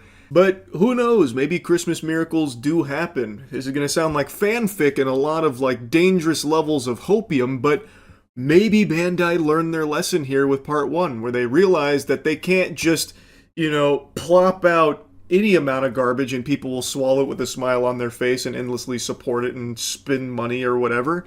Maybe now they'll get the message and learn that they need to actually put real time and resources into developing something meaningful. Anime is bigger than it has ever been, which means there's far less leniency from the audience to just stomach trash to this degree here, where it's almost insulting to the human eye. There are just so many other things, they'll just go watch something else. It's not like Pokemon fans, where no matter how shitty the Pokemon game is that comes out, they'll still just play it, swallow the shit with a smile on their face. Here, people are a lot less receptive to that. They'll just go watch something else and drop this because it's just not very good. It's just a stupid decision across the board, even from a business perspective of trying to save a couple of doubloons on the bottom line by giving them no time and money to make your anime. You just stand to lose more than you could ever possibly gain there. It's just silly. Especially for something like One Punch Man, where there is only 3 seasons in the last 10 years. They haven't built up the brainwashing like Pokemon has, and I know I've already made this point before, but I think it's an apt comparison, where people will just watch it no matter what. With One Punch Man, a ton of people dropped it because it was shitty. The only people that stuck with it are masochists and fans that just couldn't look away from the train wreck. They had to watch how their boy was being massacred here with Season 3 of a beloved IP. I'm in that group. It was a stupid decision, and hopefully this message has made it loud and clear into the minds of the Bandai executives that made the initial call to spend no money and give no time to JC staff.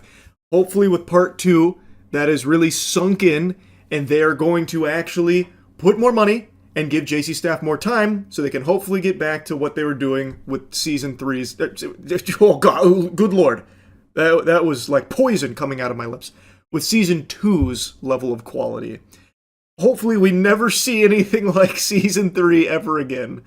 Holy shit. Anyway, I'll stop yapping about it. The Season 3 Part 1 is over. Hallelujah. That's great news. That's about it. So yeah. You remember a while ago when Overwatch blew up, so every company on the planet tried to bite that bosom and make their own slop-ass hero shooter and flooded the market with garbage? That exact same phenomenon's happening right now with human beings on TikTok. Every single day, there is a new broccoli hair prankster or 3D printed looks maxer that just spawns in, gets a following, and then snowballs from there. And today I just learned about a new one named Hulo, who is a looks maxer that is now facing 15 counts of possession of child pornography, all of which he has publicly admitted to. They have pretty much irrefutable evidence based on what's available, and that's only what's publicly available, not even everything they submitted to police. And despite all of that, there are still oodles of people defending him. Even though he has publicly confirmed that the evidence is accurate about his purchasing and possession of child sex abuse material, there are still these revolting mosquitoes, these flies that are attaching themselves to Hulu or Hello. It's probably not Hulu. The streaming service probably would have ceased and desisted him if that was his name. Hello, Hulo, whatever it is. They're still attaching themselves to his butthole to suck his farts and fight tooth and nail for his honor, even though he has admitted to these unforgivable crimes. That's the state of things right now. It's sickening. I talked about this same thing happening like with David, how the dipshits for David movement is still defending him, saying he's been framed, even though there is so much evidence publicly available and the case is still ongoing and not looking good for him. They are still willing to die on this hill that David's innocent, and now in this case, Hulu is a good guy and he deserves to be defended. I'll start here before going over Gideon's investigation of it. He has been arrested, and here is all of the charges he is facing here. Now, based on some of the reports I saw, this could carry up to 25 years in jail if he's found guilty on all of these, but it also varies from the different sources I read from. It's a long time in jail here. And the fact that they have these charges against him, the possession of this material, means that they probably have evidence of it. Outside of just Gideon's video where he admits to it, I imagine they have something far more solid, because they wouldn't... Think about all of the other, like, predator catchers, where they do get the pedophile to admit to things, and that becomes inadmissible. There's a lot of times where that can't be used. So you don't see them ever get these kind of charges. The fact that he has 15 counts of this means that they probably do have very solid proof that he had this material. This is just one of the Telegram messages that he was talking to. Just one. So, as you guys can see first, he messaged first. He said, "Hi, this is what the trader said. CP, teens, and all group links available. Which package are you interested, and what's your budget?" He said CP, $25 max. So, to give you a bit of context here, like the lore, his ex found out what he was purchasing, the CP that he was purchasing, and then Gideon found out about that because of her blowing the whistle on it. Then they teamed up as well as predator poachers. They went to the police, they submitted the evidence, and then also publicly started to out some of the evidence so that way people could see it and stay away from him. And I've talked about this a lot. I think when it comes to shit like this, putting it out in the public is extremely important. Making sure that it doesn't compromise the authorities' investigation on it, but also alerting the community so they can stay safe as well and avoid these kind of fucking monsters. So I totally understand that approach. And what you were seeing there is some Telegram messages. Gideon goes through a lot of them. This is him trying to purchase CP for $25, and this became a meme in his community, as well as like a couple other looks maxers made it like a joke to try and water it down and like sterilize it, like, oh, it's not that big of a deal, haha, $25 for cheese pizza, which they all keep calling it on TikTok. So he even posted like a 5x5 joke about it. So his manager, who I will be outing later, is purposely telling his client to make jokes about him buying CP, CSAM. That $25 he spent $25 to watch and jack off to children's innocence being taken away. And he knows he did that, yet he posted this meme. Evil shit, man. This guy is purchasing videos of children being raped and then making a meme out of it. And apparently at the direction of his manager. It's actual demon shit. He said hi, they said hi, CP content available, and he says how much. More Telegram messages get posted that show him cruising these telegrams attempting to purchase CP. So Hulo, I'm just gonna call him Mason. His real name's Mason. I don't know how the fuck to say his stupid handle online. So Mason was going around trying to purchase all of these videos and did successfully buy them. And was then confronted directly where he just started singing. He just started squealing and confirming all of the evidence was true. You guys can defend him all you want. You guys can make all the memes and jokes and all that.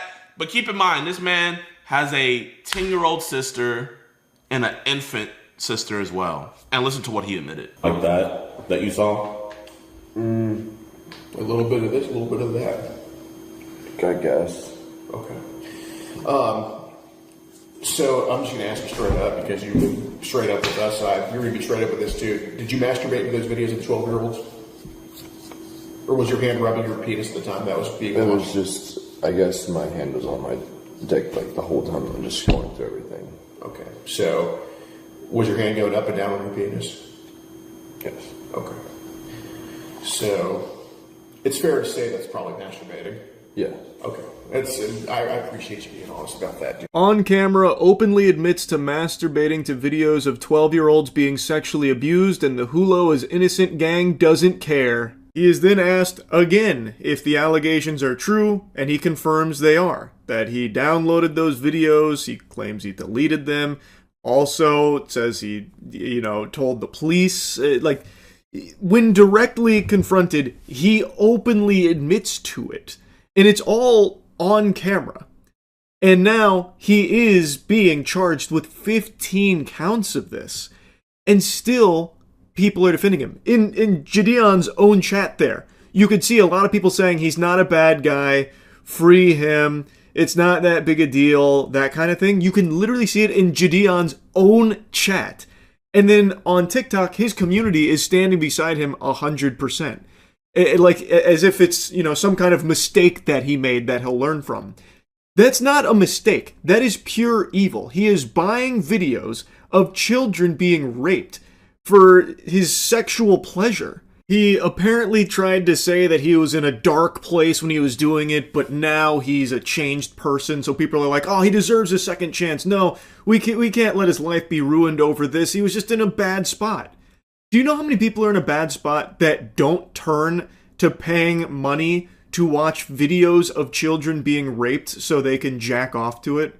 That's not an excuse. That's not a justification. It is pure demonic evil shit.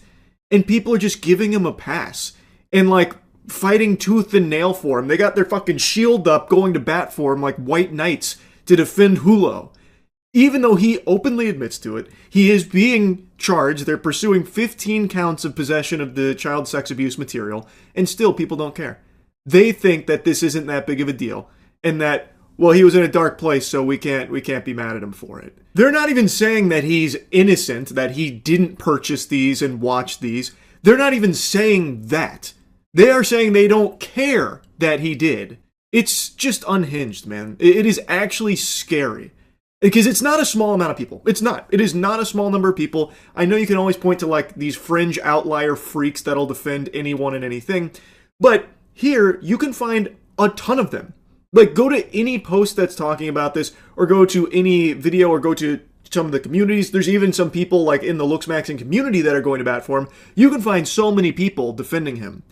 It's just, I just cannot wrap my head around how we even got to this point. I don't get it. I don't get it. There is just nothing that is just universally condemned anymore. There isn't. Even just objective evil like this no longer gets a complete condemnation from human beings. Sanity is just devolving. It's scary. It is completely unhinged.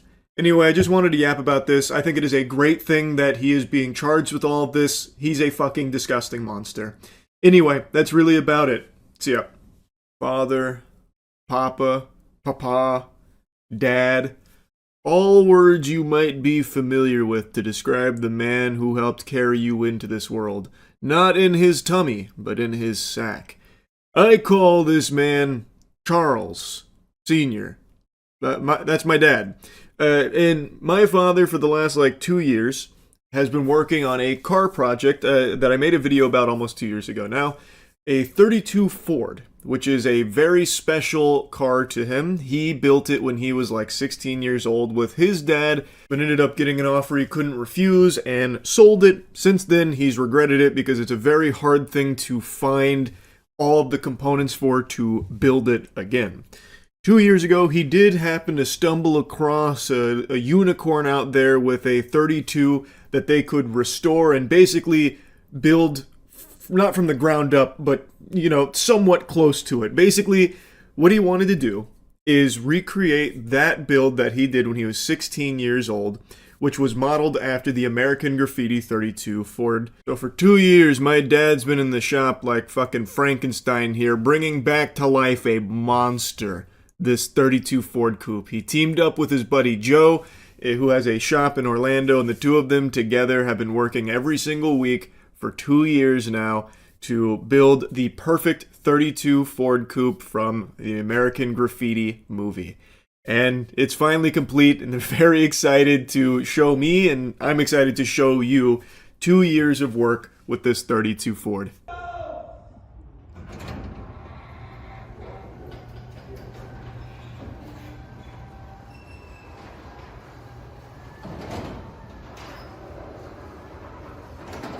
Well, here we are, Joe. After 2 years, here's our masterpiece. What do you think? I love it. Huh? I'm gonna take you on a tour of it in a moment, but yeah, my dad wanted the garage door reveal. I think he was probably expecting me to do some cinematic edits. He has far too much faith in my editing prowess, so the best you get is just the raw dump here. It looks so good, though. They did an amazing job, and my father was keeping me updated on all of the things him and Joe were doing every step of the way. They really did fundamentally rebuild the car. The only thing that kind of stayed the same from like what we initially purchased was like the body of the vehicle, but even that got some changes as well. The body is like one of the hardest parts to find, as I understand it. I think the body and the chassis were the two things that had the least changes to them, but this was a huge undertaking, and they did an amazing job. So it's loud. This puppy zooms too. This will get you around the block, point A to point B, lickety split. But it is louder than a motherfucker, and apparently in the version 1.0 they had, it was like 10 times as loud, to the point where it probably wouldn't even be street legal because it'd be blowing up eardrums and assholes. So they had to change even more about it, some alterations to quiet it up a little bit so it could actually be driven without just ruining everybody else's day. I don't think I have any footage of that one, but I do have 2 quick videos of it, like zooming around and how it sounds after they've changed it.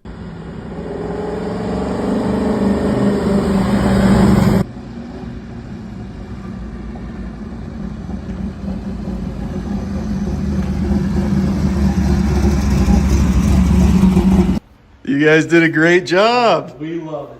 We got the mana-free intake and the 4 2-barrel carburetors. What is it, Joe? 1968 327? 68 327. So the only thing we didn't do to this 32 Ford, it's all original steel.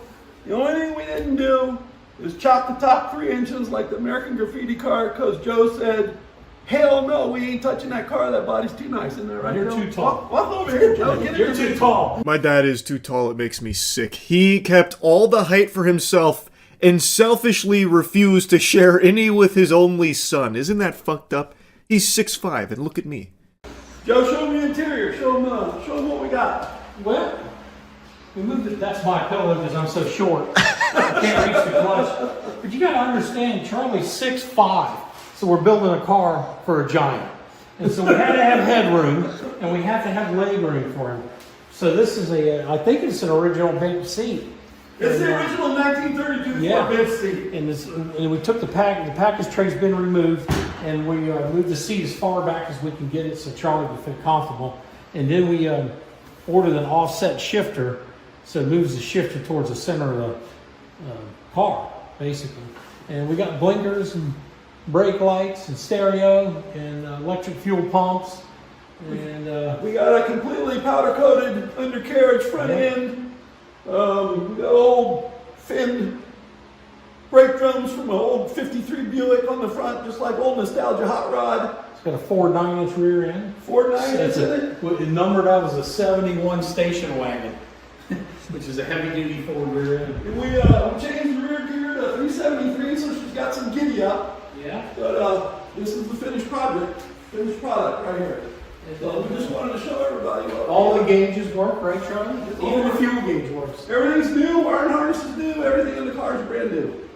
And it did take us, what, 2 years? Right at 2 years. Right at 2 years. Yeah, we got a trunk's all upholstered. We got a big old built-in fuel tank right here we made.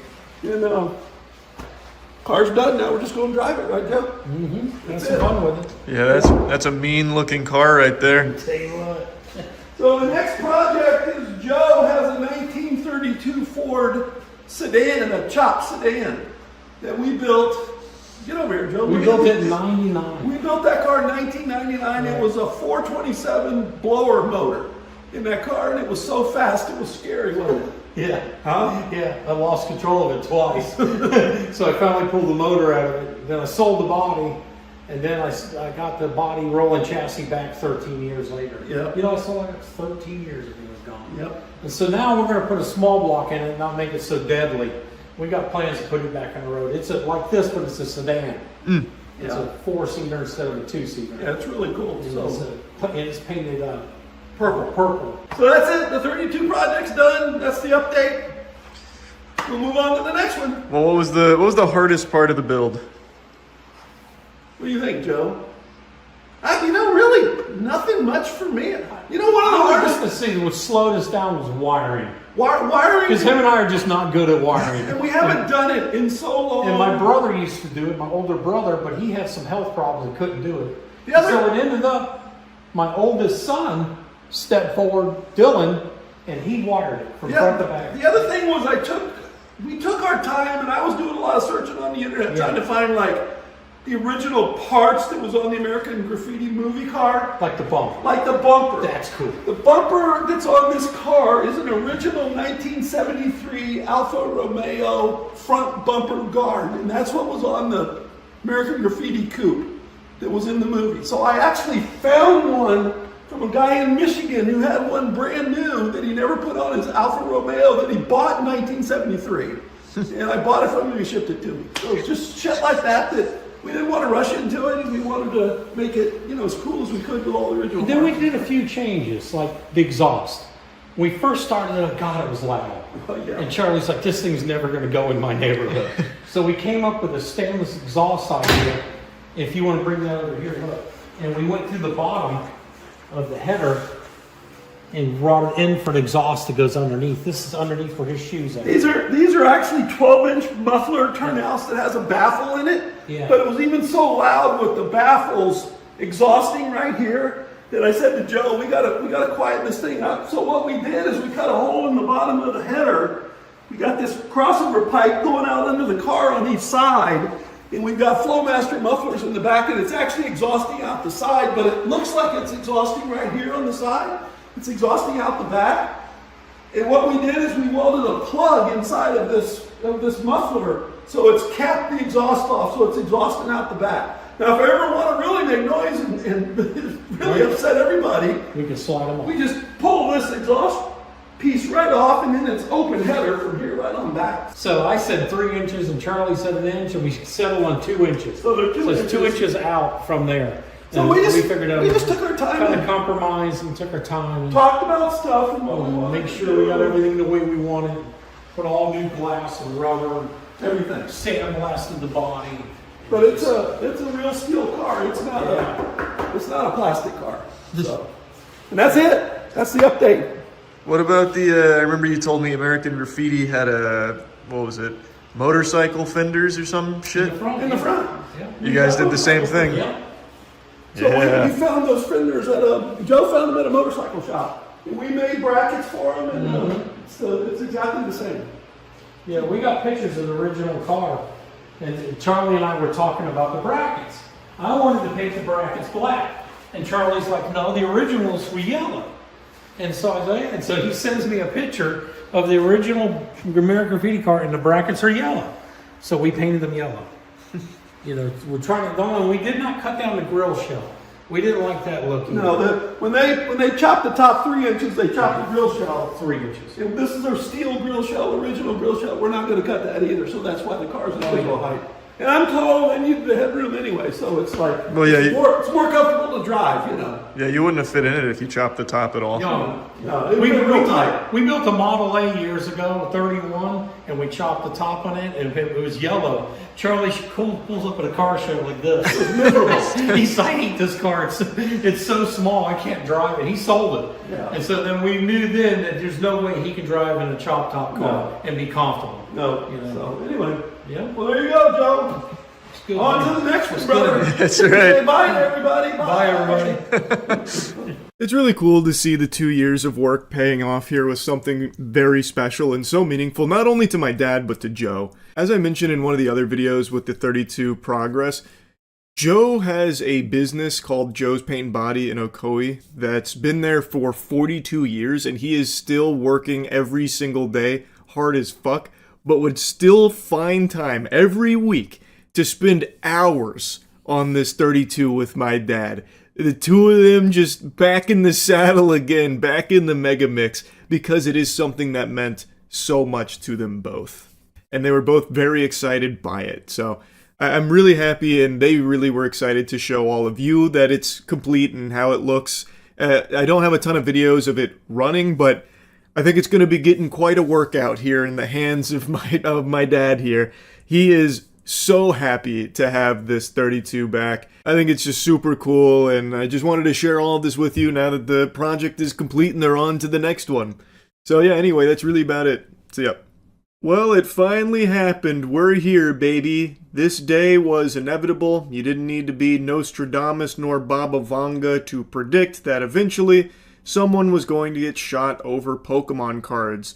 With the way the hobby has devolved and been completely destroyed, infested with greedy, insatiable worms that are seeking to just squeeze every bit of joy out of the hobby in the sake of financial gain, like tiddlywinks of financial gain in most cases, these pathetic scalpers are unhinged, unloved, unwashed losers, and it was always going to happen that one of them would snap and start shooting, and that's exactly what happened at a Kroger. Meanwhile, a dispute over Pokemon cards may have led to a shooting outside of a Kroger on the Near East Side. One person was injured. Police say both people involved are adults. The victim is in surgery. It happened in the parking lot of the grocery store on Twin Air Drive just before 7 o'clock this evening. That's near the Community Justice Campus. Again, IMPD says their preliminary investigation revealed the suspect and victim had a disagreement over Pokemon cards, which then turned violent. According to an eyewitness, it started because one of the men accused the other of cutting him in line at the Pokemon vending machine, which, I've said this a lot, Pokemon vending machines are basically PvP-enabled zones. That's where people go to just fucking scrap. That is where all thoughts leave the human brain, and it just devolves into Neanderthal mode.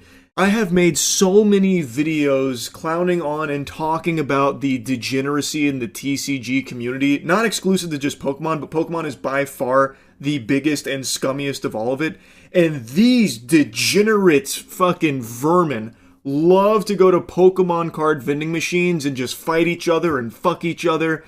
It is just out of control. Like, I imagine not too far into the future, Pokemon card vending machines will just be banned, because it is constantly just a source of problems. People like glitching the machines and then starting fights with each other, causing a big ruckus and a commotion for all the normal people in the store and the staff.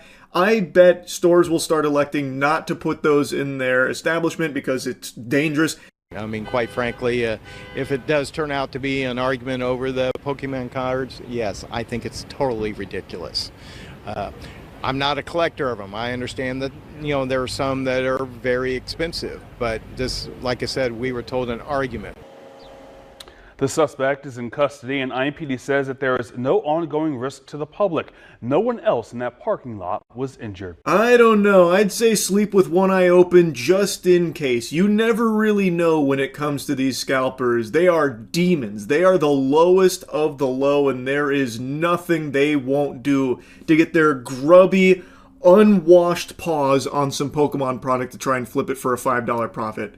Don't be like these guys. Don't be unwashed. Don't be these irredeemable losers. You need to start washing. You need to take your hygiene seriously, so go to usechigi.com and get some of the best soap in the universe. I really do mean this though, by the way. The Pokemon scalpers are genuine maniacs. Literal lunatics. So this shooting, I don't think is going to be an isolated incident. The violence is only escalating over Pokemon cards. And actually, just today, just like this shooting, I learned that there is now a trend where these scalpers are going to trade shows and putting trackers on some of the vendors and some of the customers in order to follow their movements, presumably to try and gank them later to steal their products, rob them of their Pokemon cards. Because at these trade shows, it's very high dollar cards that are being exchanged, tens of thousands of dollars worth of cards. So now people are reporting that they found trackers on their cars. Guys, I'm just getting ready to leave the expo, and we always check under our trucks and trailer, and It's a good thing we did. Somebody put a tracking device on us tonight.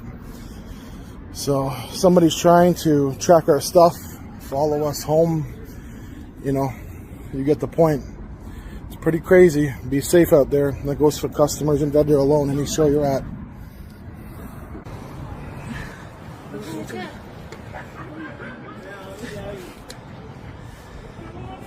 Tracking device put on our truck. Now, when I first saw this video with the claim that Team Rocket's going around putting trackers at this expo, I thought maybe it was like fear-mongering or like just trying to make a viral story out of it, like this giant bulky tracker that looks like some kind of gadget or gizmo out of Ocean's 11. I thought like, okay, maybe this is fake for the sake of cashing in on like the hysteria around Pokemon cards. But I have seen multiple vendors now claiming that no, they are actually finding trackers on their vehicles, like across the expo. There were a couple other vendors that reported that, yeah, they had found something similar on their vehicles too. And then I decided to do a little more digging, like, is this something that's new or has this happened in the past? In the past, there have been instances where vendors, not so much at expos, but like actual delivery drivers that have Pokemon product, have been tracked by scalpers in order to follow them to wherever they're delivering the product, and they put tracking devices on the vehicles. So all signs point to this being real, like legitimate. It is something I can find evidence on in the past too, way before all of this started bubbling over to this degree. So it stands to reason that because of the state it's in, they might be doing it even more to a larger scale now, where they're putting it on vendors at the expo and shit. That is terrifying. Transporting Pokemon cards is more dangerous than transporting drugs. You might just get hit by a fucking bazooka while driving down the interstate because these scalpers caught a whiff of you having like $500 worth of Pokemon cards in your back seat. It's actually outrageous. I cannot believe the state of the Pokemon card community right now. And it's not showing any signs of getting better, only getting worse. Like also, just today, the Costco Prismatic Evolutions restock happened, and let's take a peek at that line with all the people that were lining up around 1 a.m. waiting tons and tons of hours for opening for the chance, not even the guaranteed, the chance of getting their hands on some Prismatic Evolutions Pokemon product. Look at this diabolical line. This shit is going over to the next county. The line for GTA 5 Midnight Release wasn't this long. This shit's longer than Disney World lines.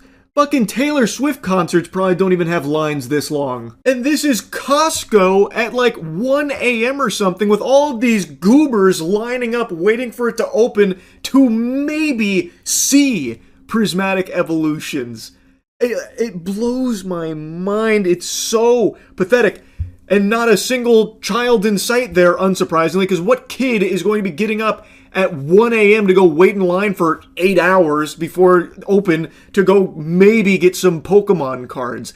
This is a hobby that has completely kicked out the main demographic it was made for. Children. It is all these assholes, these losers, and I bet there's not a single collector there amongst them. It is all scalpers desperately trying to get their hands on Prismatic Evolutions, which was a very popular set, and they covet it, and they believe if they can get some here, they'll make a little bit of money by flipping it on the secondary market. That is the entire clientele of Pokemon now, and this is just the perfect demonstration of that. It's just gross, man. I don't know how you can have so little shame. I don't get it. Anyway, had to yap about it again. That's really about it. So yeah.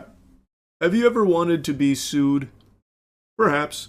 Have you ever wanted to be sued by multiple entities at the same time, filling every orifice with a lawsuit?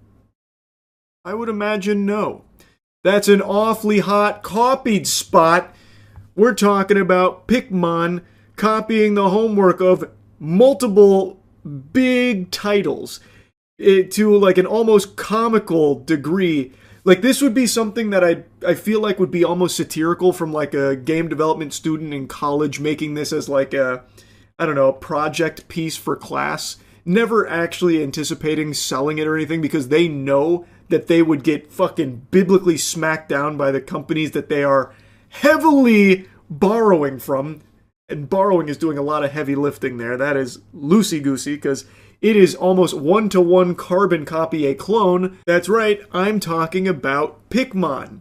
Pikmin is a game that came out of nowhere with a trailer that kind of got a lot of eyebrows raised because it is strikingly similar to Palworld, Pokemon, Zelda, and even a sprinkle, a hint of Overwatch. So Pikmin is being developed by a studio named Pocket Pair, who has a remarkable track record of their first game. Now, the name Pocket Pair might have, made you feel like you'd heard it before, and it's because you're probably getting it confused with the developer of Palworld. Their name is Pocket Game. It seems Pocket Pair was very inspired not only by Palworld itself, but even the studio's name. They wanted to take inspiration from almost one-to-one. Not only studio name, they also really liked the description that Palworld uses on their Steam page because they lifted that bitch almost one-to-one as well. Dive into a vast, uncharted continent filled with ancient civilizations and mysterious creatures called Pikmin. In this multiplayer open-world survival crafter, you'll team up with your Pikmin to fight, farm, and build industrial empires while thwarting a shadowy organization's plot. Now let's take a peek at what Palworld describes its game as. Fight, farm, build, and work alongside mysterious creatures called pals in this completely new multiplayer open-world survival and crafting game. That's pretty close. To me, it sounds like Pikmin, the developers, said, "Hey Grok, can you take this description and add a few more words to it, maybe a little buzzwords about fight, farm, and fuck your way to the top or something with our Pikmin?" It's, pretty close. The DNA is still very much intact. Now, Pikmin is being published by a company called Network Go, whose name, to me, already feels fishy. That sounds like the name of the Wi-Fi at my local coffee shop. Like, everything about Pikmin is just so peculiar, and it's apparently a very real game that they're looking to release. And when you watch this trailer, we watched it on stream, when you look at this, you will immediately see that this isn't some kind of Palworld situation where it's very clearly existing in a very similar genre with similar designs to Pokemon, but completely changing the formula to something unique for its own identity. It is actually taking one-to-one elements from these games and then just fucking fisting it into this trailer here haphazardly. It is actually like borderline plagiarizing these properties. It's pretty ridiculous. Have you seen the game Pikmin that's copying Pokemon, Palworld, Breath of the Wild, and somehow Overwatch? I haven't watched the trailer, but I heard about it from a buddy of mine. Let me check it out. Am I on 2x speed? No, that just seemed like it was fucking schmoovin'. Pikmin!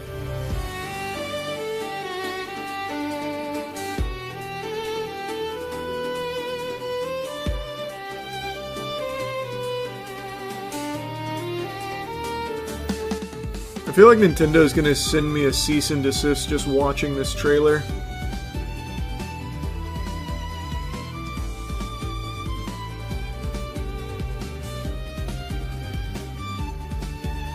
That's pretty shameless. That is pretty shameless character design there. Who's making this? What studio's making this? Pocket Game.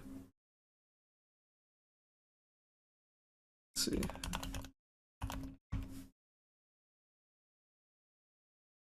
They don't even have a website. This is literally just a random Steam dev. This is all they have. A studio with no fear, that's who. True!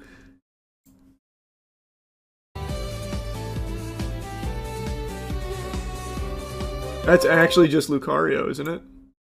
Am I on the crack pipe? It's just Lucario wearing some work gloves.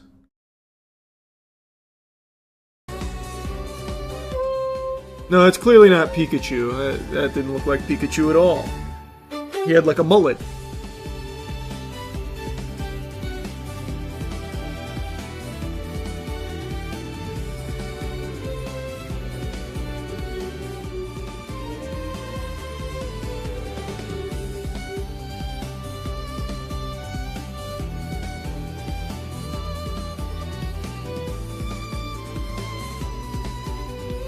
Wow. Yeah, they really stole directly from Pal World and Pokemon. Huh. That is shameless. And that's just Roadhog. That is just source filmmaker Roadhog. Wow.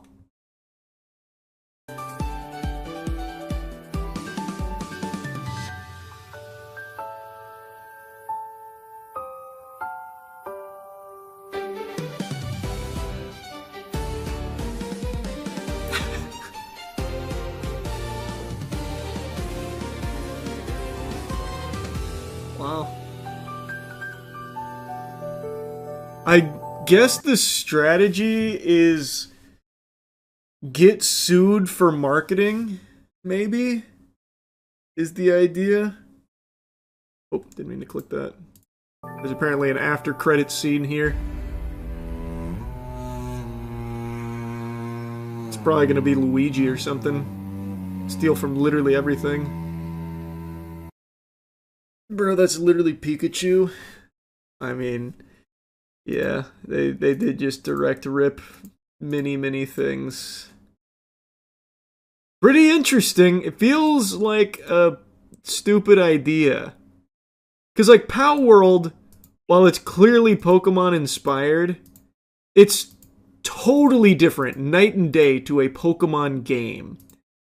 This is literally using Pokemon models and direct ripping Pal World game. Like, there's no argument. I still can't get over just how egregious it is. They didn't even bother trying to hide it at all. They literally have Roadhog. They have Roadhog. I wouldn't be surprised if they just took the assets from these games and just said, alright, now they're in Pikmin. Now it's not Roadhog, it's Pickhog. Or it'd be Hogmon or something. It's out of control. And the Pikachu, that one, that is a giggle-worthy moment because it is actually Pikachu, but then they just put on like a faux hawk or something and said, no, that can't be Pikachu. Pikachu doesn't have a faux hawk, don't be ridiculous. That's clearly something very different. It's a Pikmin, not a Pokemon. I am so interested to see how this unfolds because it is taking a lot from quite a few huge games without even really attempting to pretend that it's unique to Pikmin. I have to imagine that there will be like cease and desist letters hitting their doorstep pretty quickly. I would wager a guess based on the trailer here. Now maybe this is all placeholder stuff and they plan on overhauling the designs by launch. I don't know. I couldn't tell you what the strategy is. It is mind-boggling. I had to yap about it a little bit. Anyway, that's really about it. See ya. Barbie Fest is the new Willy Wonka experience. I did not hear about this. That's awfully high praise. Wow. This looks sad. This looks like something out of Season 2 of Fallout. Oh my, what is this? Are they testing bombs here or something? The Barbie Dream Fest was billed as the ultimate Barbie fan weekend, promising attendees interactive experiences, unique programming, a star-studded panel, and other unforgettable experiences. But after the first 2 days of the event at the Broward County Convention Center in Fort Lauderdale, Florida. Hey, Florida! Let's go, baby! We fucking did it! Some attendees who paid up to $450 for tickets have likened it to the Fire Fest or viral Willy Wonka immersive experience. Can I see it? Here we go.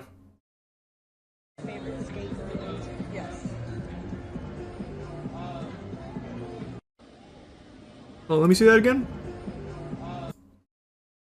I mean, already has a lot more going on than the Willy Wonka experience. You have some custom barricades here. What's that? 4 tables with some balloons. This looks lively. 2 inflatables. That leaves a little to be desired there. The Barbie Dream House. We're the life-sized Barbie Dream House right now, guys. Oh wow, it's a cardboard cutout. It is life-size. There. Wow, you can live in that. The hell did that say? Impala. Damn, they got a whole obstacle course set up there. Look at this. It's like a tower defense maze. Everyone looks like they're having so much fun. What's the problem? This seems like $450 well spent.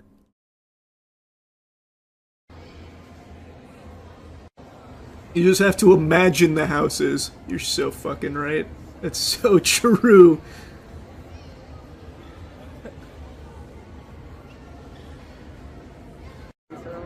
Okay, here is another sponsor that we saw, which I have questions about where the sponsorship money went.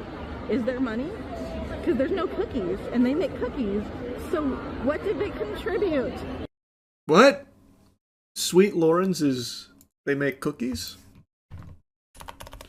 That is a good question. You would think if they're sponsoring the Barbie Fest, they would have... Yep, they are gluten-free vegan cookies, it seems like.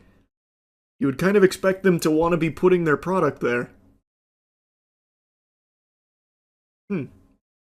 Maybe that's... whoever's hosting this just really likes Sweet Lawrence. Thanks to our sponsor and partner, Sweet Lawrence. I ate one for breakfast this morning, so thanks for helping giving me the energy to put this on today. There's neon. Maybe that's the dream house. There's neon? Yeah, right next to it. There it is. Oh. Is that the lifestyle? I mean, we can't get up there with it, so... Wow. Pose. Pose. That really is a big wow moment. Yeah, that's how this is going. Wow. Wait, what was that? Oh, it's like a hair salon over here. Get your hair done like Barbie. Are you having fun? More sponsors. Okay, this is the biggest load of baloney ever. You're telling me Dillard's helped put this shit together? 100% they just started throwing names in here, hoping no one would notice. You're telling me a yoga group helped sponsor Barbie Dream Fest? You think I'm an idiot, don't you? You think I'm stupid, huh? Imagine Cheeky Soap was there. Oh, wait a minute. Imagine they did just slide Cheeky in there. I'd go crazy. I'd be like, oh my god, yeah! Yeah! We were there! Part of history! The world's worst Barbie Fest! Let's go!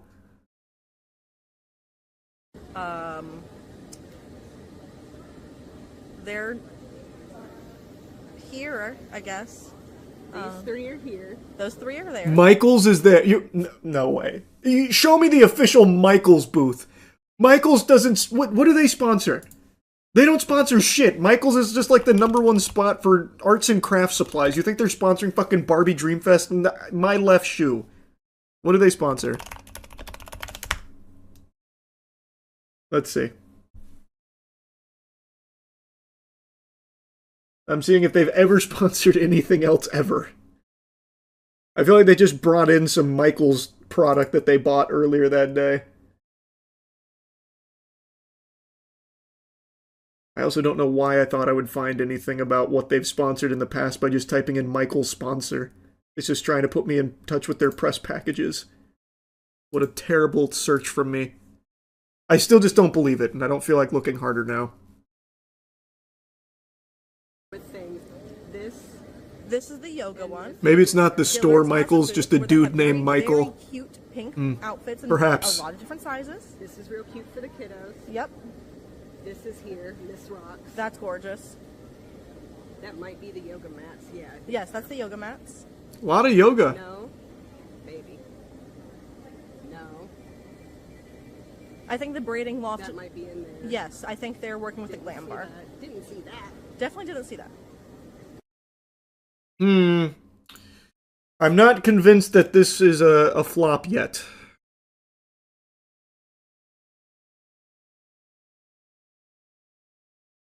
What is this? Oh, it's a roller skating arena. I thought that they were just closing kids in there. You aren't allowed to walk the grounds here. And it's embroidered with Dream Life here. And then let me show you what I've gotten so far. So it wasn't all a I bust. got this gorgeous art piece, and then Nice. I have this other one. I thought that was very pretty, so I got that. Cool, cool. And then I also have this one. This looks so pretty. Isn't that pretty? And then Was that AI? that one might have been AI art. and I also have this one. I This don't- one's I don't feel really like trying to gorgeous. rewind it's, here on- hand done. This is like a hand painted butterfly. Look all the colors. It's so amazing. That is pretty So amazing. that's what I got, and then I have this boat in here, just some spare stuff. Man, in the description, she's calling it a nightmare fest and the worst event ever. She probably dropped $150 though on all this this merch and her swag bags and all that. And so Bro, go to the website. They were supposed to have special guests like Serena Williams and Angel Reese. No. But they probably showed up, right? The voice of Kin, Sean Hankinson. Chef Becky Brown, a chopped champion, also there. You can pay for some cool stuff. Dr. Swati Mohan, a NASA aerospace engineer. She's coming tomorrow. Little confused on the crossover there, I'm going to be honest with you. Don't really get that. But that's cool. That's cool. So it's still going on. We haven't even seen it at its full potential yet. So was Serena Williams and Angel Reese there? I'm guessing no, right? She did. No, I'm looking at it right now. She was slated to be there from 3 p.m. until 6. And she did show up, according to a few Redditors. Though that could just be a lie. Those could just be bots. It is Reddit. Take it with a handful of salt. I have yet to see a single picture of Serena Williams at Barbie Dreamfest. And you would think Serena Williams being there would be a pretty big deal. People would be pretty excited for that, I would think. Okay, this is from their Facebook page. Barbie Dreamfest, March 27th to 29th, for a fan-filled weekend of limitless possibilities. What are the odds this is AI? I haven't seen any evidence of her actually being there. The only people saying that she showed up were like 4 commenters on Reddit. There's some videos on TikTok. All right, let me check TikTok. Let's see. Oh, here we go. Yeah. There's 2 ways. When you are a favorite, then it's like She did show up. to lean into pressure. That's a different conversation. Pressure does create diamonds. True. I also think that underestimating is... How much did they pay her? Because that event is dead as fuck. Did Angel Reese show up as well? Wow. Yeah, the guests they said were coming, they did come. Here, apparently they had a little bit more here than we've seen in the other videos. I was skeptical for a few months as to why there hasn't been official photos of what the con would look like. In all Barbie Dreamfest ads, they looked like this, and since it's Mattel, billion-dollar company, I thought they would come through. I'm going to use these pics for my dispute. So this is how they advertised it, I guess.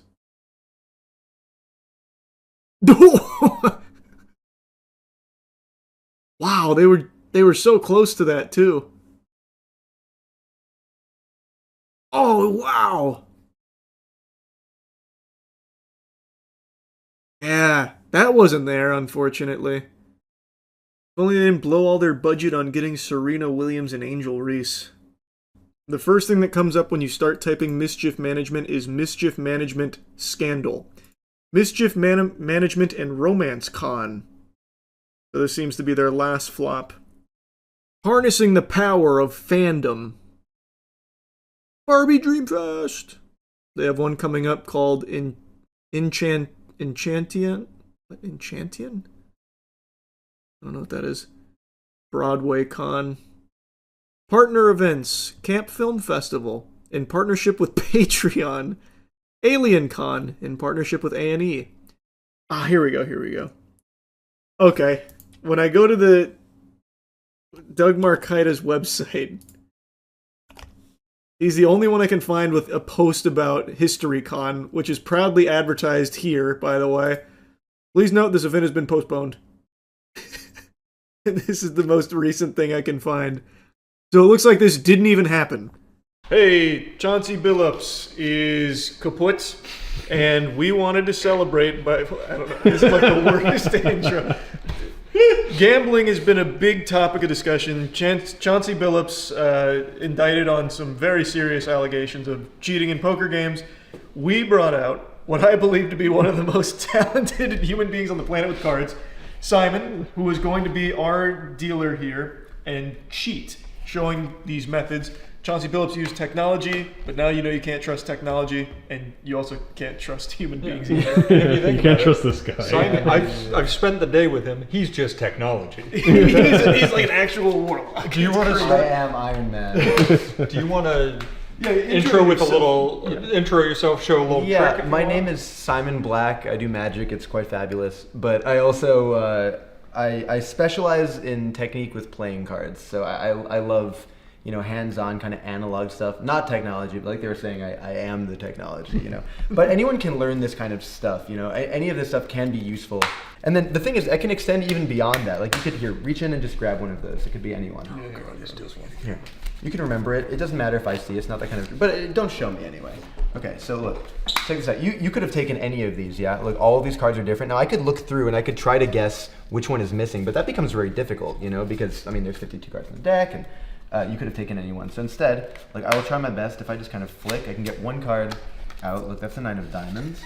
Here's the 9 of spades. And if I open these like this, one in between like the 9 of hearts, and then you should be left with the 9 of clubs. Am I right? Yeah. Imagine if he flipped it over and it was just like the Jack of spades. He's like, no, screw you, bro. Like, what the? So for example, if we were playing blackjack, like, oh wow. Blackjack. If we were playing, not intentional. I mean, totally intentional. Yeah. Oh, it actually was. If we were playing blackjack, let's say I wanted to cheat, because this is we're all friends here. This is a demo, right? Yeah. I would just cheat like this. Like I just hide blackjack in my sleeve, and then I could have it whenever I want. They don't want to go in there. It's not like a pocket. It's just my sleeve. And then if I got dealt like a bad, like what's a bad hand in blackjack? Like 14 is still hittable, right? Yeah, maybe like 16. Yeah, 16 would be pretty shit. I could get like this. This might not work. Yeah, okay, like a 2-card 16. And if I got dealt this, I could pretend to muck. I'll just show you like just like this. Like I could deal with this by switching it for blackjack. And then that means there is still in my sleeve, there's still a 16. Wow. Yeah. Go ahead. There's still 2 cards. I'm afraid someone's gonna like bite me in here. And this isn't blackjack? That is how? 16. It's on camera. To be willing to do this on camera is the highest level of confidence in this. That is disgusting. It's kind of crazy, right? I'm not kidding. Earlier, Matt, so before Matt talks more, you single-handedly are going to send Matt on a spiral that's going to last like weeks, probably. Years. I'm going to become a magician just to figure out what the fuck happened. The best thing to do when you're cheating, though, for the most part, is to try to cut to a good card. Right? So, for example, I could like here if I reach over. Let me see if I can do this. And look, I'm not like holding any spots. You could see, right? Let me see if I can try. And I could reach out and I could just cut to an ace. Like one more, one less, it wouldn't have been an ace. Like I'll try again. I got this. I love the I think I've got this. He's not positive. I'm not sure if I can do this. It's hard. It's hard. It's hard. Here. I believe it. And look, this next one, I won't cut to it. I'll do even better. Look, because it could be anywhere in here, right? Like any of the, literally, they're really mixed. These are all like different cards, right? I'll try this. I got it. Yeah. Matt, it's exactly 21 cards down.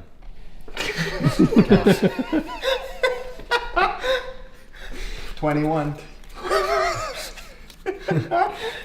13, 14, 15, 16, 17, 18, 19, 20? 21. 21. The ace of diamonds. And like, they're just cards. You can check it all out. I'm going to stop yapping.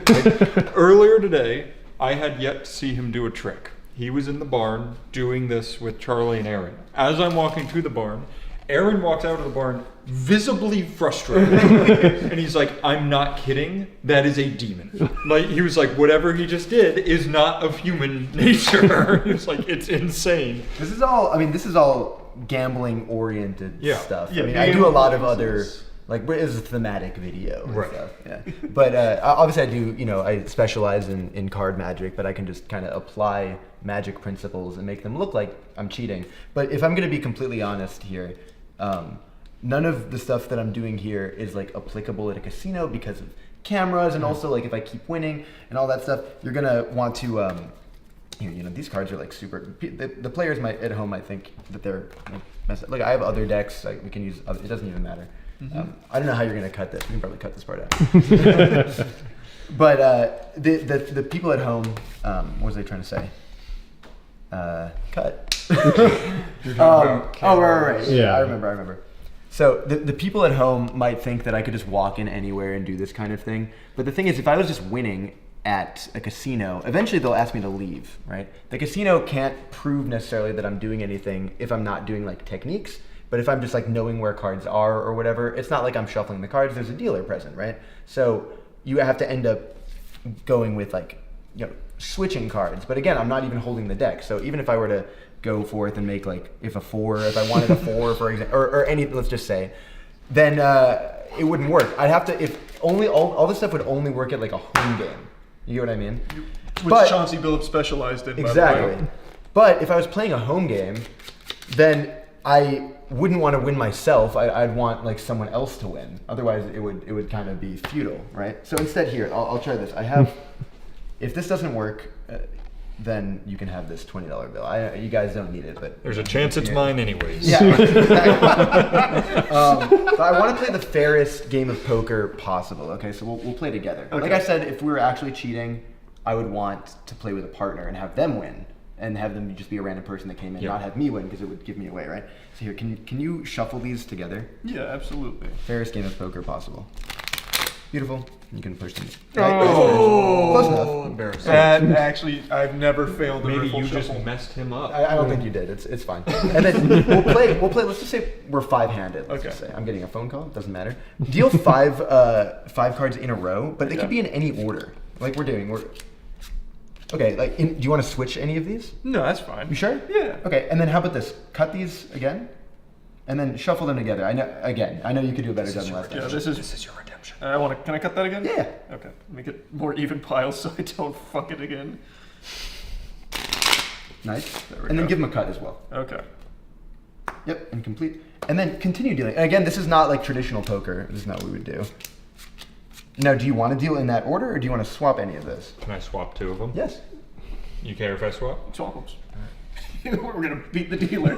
He's got no idea what's going on. That's fine. Okay, I didn't make you do that. Right? Well, again, we're playing together. We're right. on I kind of feel like you did make him do that somehow. Like I think. You know, I'll take credit. Do you want me to swap it back, Matt? No, because he planned on that too. No, the thing is, Matt. Like I said, we're doing this together. You know, we're all really. Yeah, we're a team. I'm the only one with money on the line. Yeah. But at the end of the day, this is your decision collectively, right? So this is good. Okay, point to a packet or a hand, because you don't even know what these are, right? Right. And like we said, we didn't actually deal them to any of us. There's only 3 of us. There's 5 hands. So which one are we not going to play with? We're going to eliminate. We got to eliminate that. We don't want this one? You swapped with this one. Are you sure? Because that one kind of mattered. You sure? Get it out. You swapped it with that one, right? Okay, this one's fine. He wants us to. We don't need it. Point to another one that you want to eliminate. You know what? You never expect. Getting rid of it. Right okay. next to it. Okay, point to 2 that you would keep, which is the same way as saying point 1 that. Danny, point to 2 of them. 2 that you want to keep. We'll choose between. These 2. These 2. So this one's going. Yeah. You sure? Yep. Okay. I'm sure. And then you only have 1 more. Again, which one's the winner? What do you think? It doesn't matter. They're both blackjack. Okay. This one's the winner. Well, we're playing poker. This is Hold'em. Oh, okay. This one's the winner. So you want to keep this one, or you want to get rid of it? You want to muck the winner, or you want to keep the winner? It's up to you. This is I'm not like making you. Because sometimes magicians will say like, oh, choose one to This is very clear, right? Which one do you want to keep this one, or do you want to eliminate it?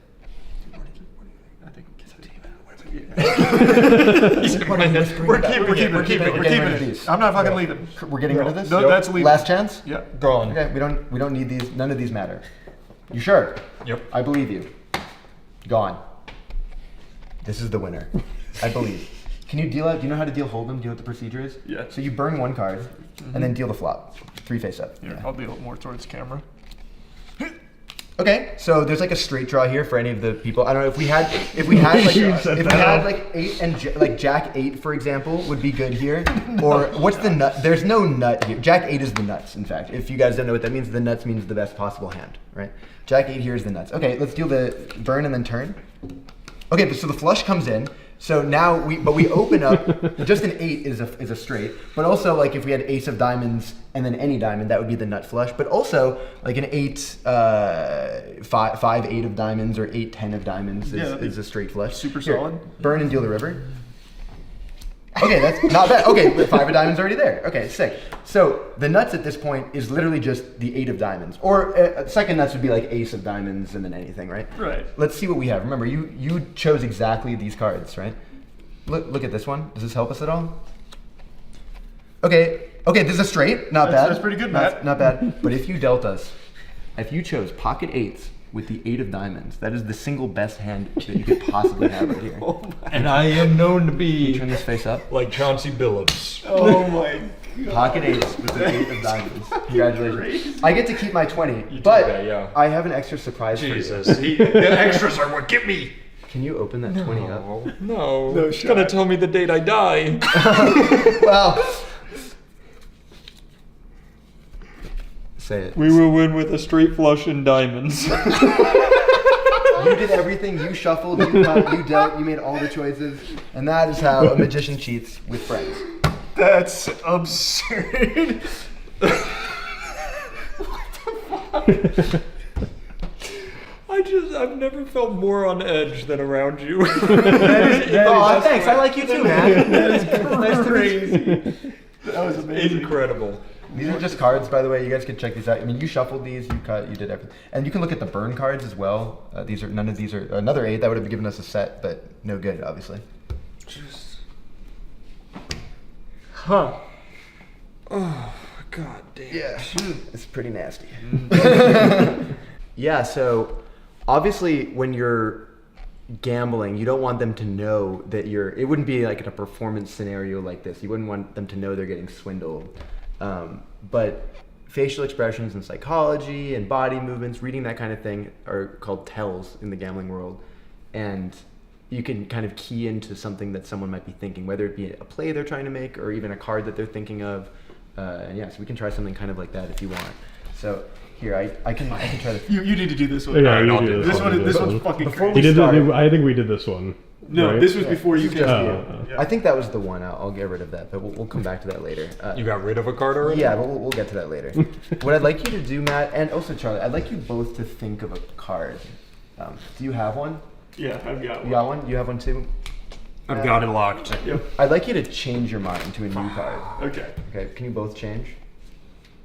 Yep. The reason I have you do that is maybe everybody thinks of the Ace of Spades or the Queen of Hearts or what have you, right? Yeah. But there's no way I could have known that you'd come here with a preconceived card. Yeah, right? hold on here. This money's still here, I'll take that. Okay, you have one? I'd like you to say them out loud at the same time. So I'm going to snap my fingers on 3, and then you both say them out loud. Okay. If they're the same card, I'm going to walk away, and that's the trick. But if they're not, then we'll deal with that, okay? Ready? 1, 2, 3. 5 of spades. 6. It's 6. This is crazy. You could have named any one, right? I didn't make you say that. Okay. Can you come over here? Can you cut some cards? Not too many, like a third. That's good. And then just turn those face up.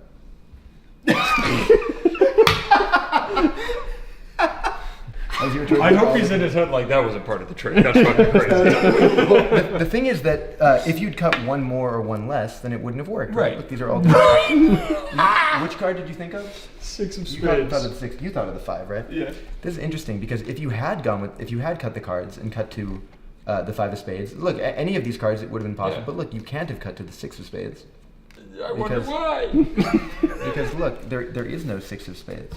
I know. Because before anything, remember, I put one card in my pocket, and look, that's the only. I'm showing my underwear. That's the only card in my pocket. I don't have any other card, and that is the 6 of spades. Jesus.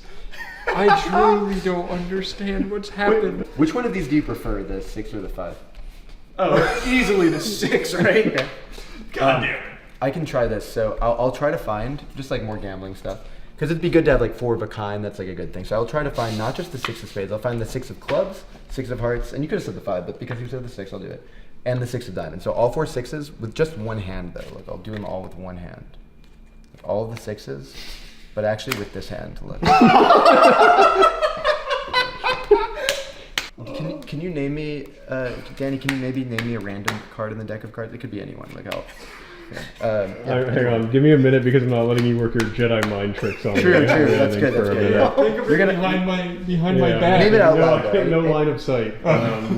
There's no mental waves passing through me. Okay, I got it. Which one do you want? You could be anyone. 4 diamonds. 4 diamonds. That's random, right? I didn't make you say that. Yeah, no, I don't believe. Well, you say that a lot, and I don't believe you when you say that because I feel like you made me pick that. I'll try this. Okay, can you hold out your hand like this? Yeah. Watch. I'll use the. Which ones do you prefer? The red 6s or the black 6s?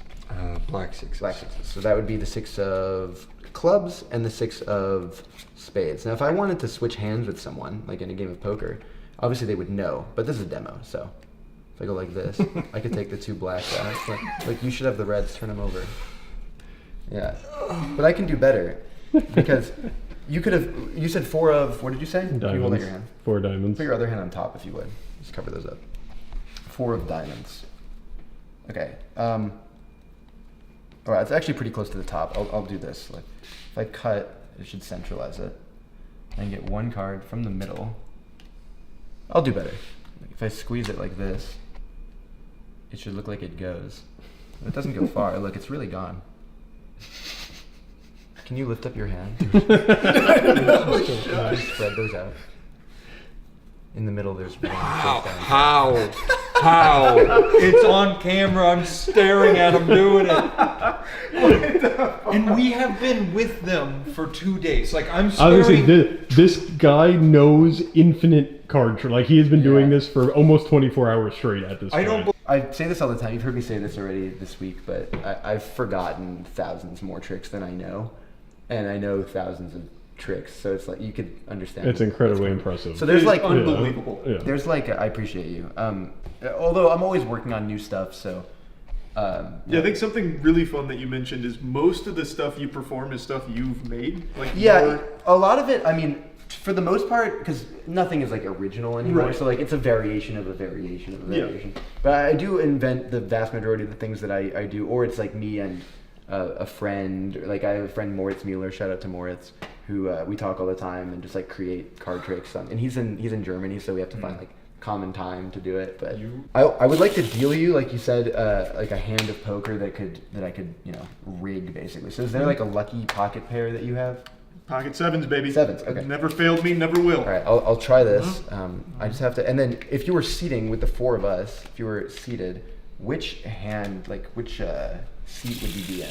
I'd be second seat. Second seat? Second seat. Okay, let me try. Yeah, 1 cut, I think it's done. Okay. Danny, nothing. 7. Oh. Nothing. These are nothing, by the way. Another 7. Black 7s, right? Look, Jack 10 hearts is pretty good. But let's deal it out. Let's see actually what happens. Yeah, let's see who wins this. I mean, Jack 10. It's just all 7. So far, King High is not good, right? But who knows? I'll burn 1. We can. Oh, okay. Well, okay. Wait. We got a showdown. Wait. This is an open ender, right? Yep. Look. Hang on. Oh, quads.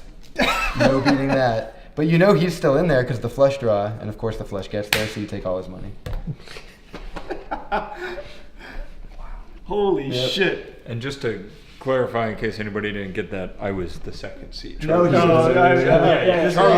second. Charlie had the king 6. He had top pair though. Top pair wasn't dealt to me. This was dealt to second seat. Well, actually, the thing is, in this scenario, this would. I mean, I'm not going to say I didn't plan this. In this scenario, look, top pair opens up with or you probably weren't going to be in there with king 6, depending on what position you are. But if you saw this flop of 7 king queen 2 diamonds. You have top pair and the second nut flush draw, so you're probably staying. He's throwing down cards to keep people in the game.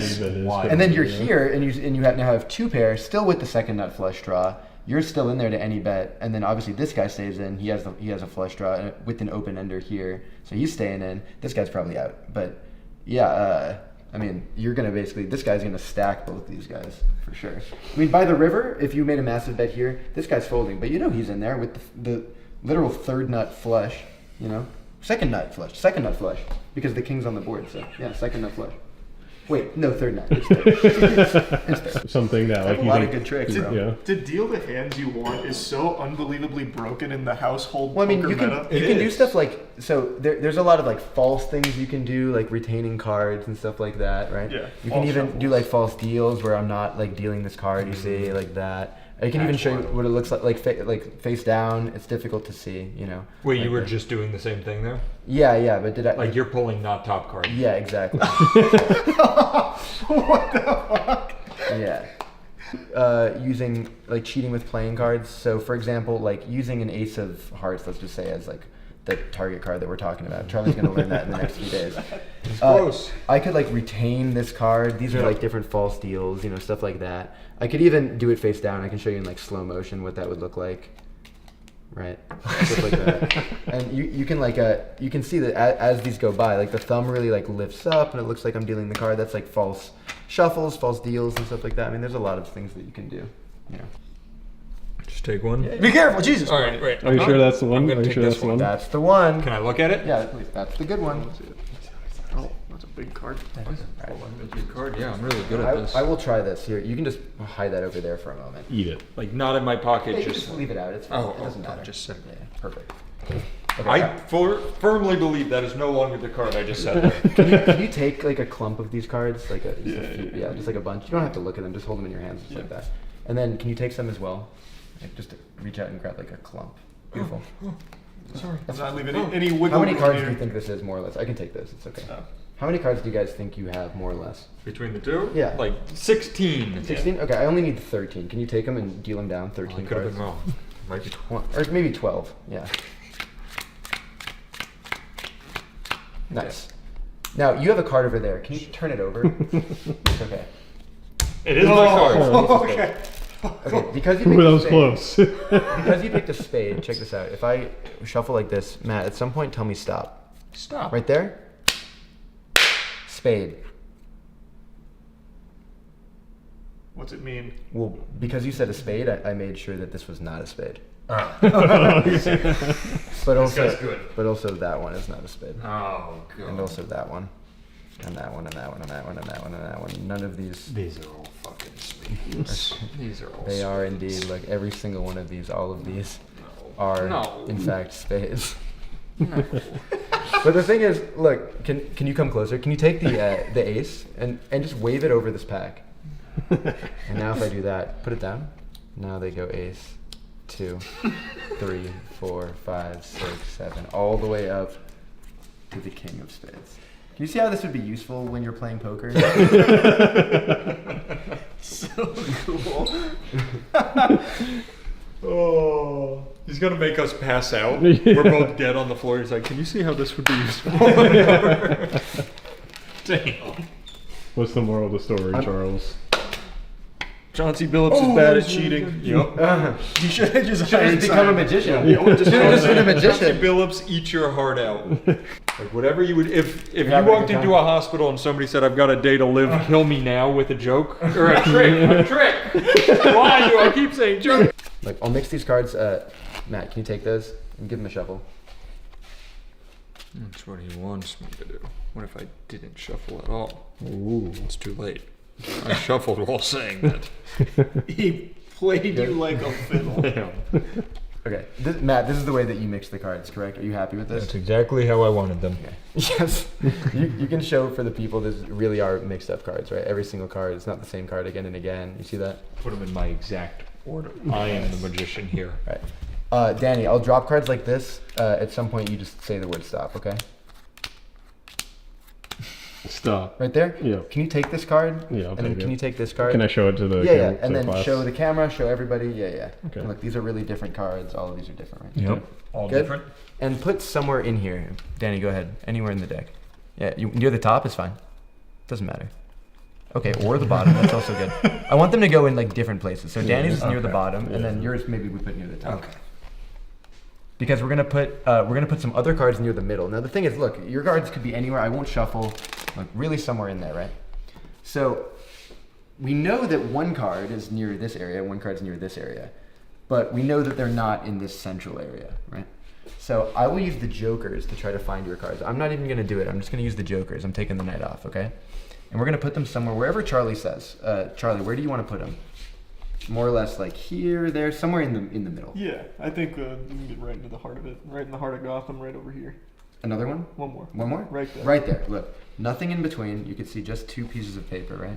Nothing in between. Like all I do, look, I just squeeze like this. And these are very good detectives. They will go through the deck and they will find one card. All I do is click. That's it. What was your card? You can say. The 5 of hearts. Like in the middle is one card now, in between the jokers. Betwixt the jokers, even. Can you take that out and turn it over? Show the camera. 5 of hearts? Now here's the thing. Here, I know what you're thinking, and not even in a magic way, but just like straight up. I know what you're thinking about this trick. You're thinking I did it, that the jokers didn't do it. But I swear, I didn't do anything. Look, I'll show you. Charlie, can you help me with this? I'll just leave this over here for a moment. Okay? Right. Can you push everything together? I absolutely can do that. Great, and then push the joker's square and everything.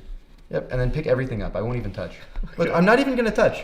And look, can you kind of squeeze like that? I can squeeze it. Oh, not too much. Oh, you did it twice. Oh, too much. Something weird kind of happened. Wait, this is a boomerang effect might have occurred. But look, can you spread those out for me? I think something still happened. Remember, I didn't touch anything. And yet, look, in between the jokers, there is a card. I didn't even touch anything. For the first time, what was your card, Danny? I feel like for 8 of spades, I'm pretty sure. I kind of forgot. I'm going to be honest. Worst case, re-roll the foot. I think it's an 8 of spades. The thing is, because... But they know what it is. Because this is a boomerang, I think this is not the 8 of spades in between. I'm pretty sure in between the jokers is the 5 of hearts again. And if this right here is the 5 of hearts... Then what the fuck is then that? This. But remember, a boomerang always comes back. Can you turn this card over? No. It's the 5 of hearts. No, isn't that crazy? Because if that's the 5 of hearts, then Matt, this is the 8 of spades. Isn't that fucking nuts? That one's crazy. That's a good one. I told you, that one's unbelievable. You did it. You did it. So good. Each step of that was cool, and then that end step was insane. I think that's my favorite part, and I think a lot of your tricks do this, where you do like something cool, but then you're like, you thought that was cool, but actually look over here. There's 15 more things that you didn't even realize were going on. This is original as well. It's similar to a couple other things, but I added and swapped some stuff with other things, and I'm saying words that are English but don't actually make coherent sentences. So. But sounds like nothing to do with gambling, but it's fun. No, that one's not even gambling, Jason. That was unbelievable. When you did they use cards when they gamble. They use cards. They have detectives in there. I like how while we were doing this segment, we slowly moved from all the way. We're slowly circling. All right, now I think we cut the camera, and Danny needs to see the phone. Yeah. We can wrap it up then. Yeah. All right, that was fun. Thank you guys for having me. No, thank you so much for coming up, man. This has been so much fucking fun. This has been amazing. Bringing it. So, Chauncey Billups, do better at your cheating. Yeah. Simon. I guess I should say Simon Black Magic on everything, and if you're ever in Chicago, I perform all the time. Hand in the Eye is opening up pretty soon. It's going to be the world's largest magic venue, and I'll be performing at that all the time. And then anyway, so there's that. I also run a Smash tournament in Chicago, which is pretty awesome. And it's the biggest one in Illinois. We get like 40 entrants a week. It's very dope. Nice. The vibes are awesome. I'm like DJing. We all take like shots all night. We have like we have merch and stuff too. It's a good local. It's a very good local. But in other news, like I should probably challenge Light to a duel. Oh yeah, you call it Light. Light, I'm calling you out. $100 money match me.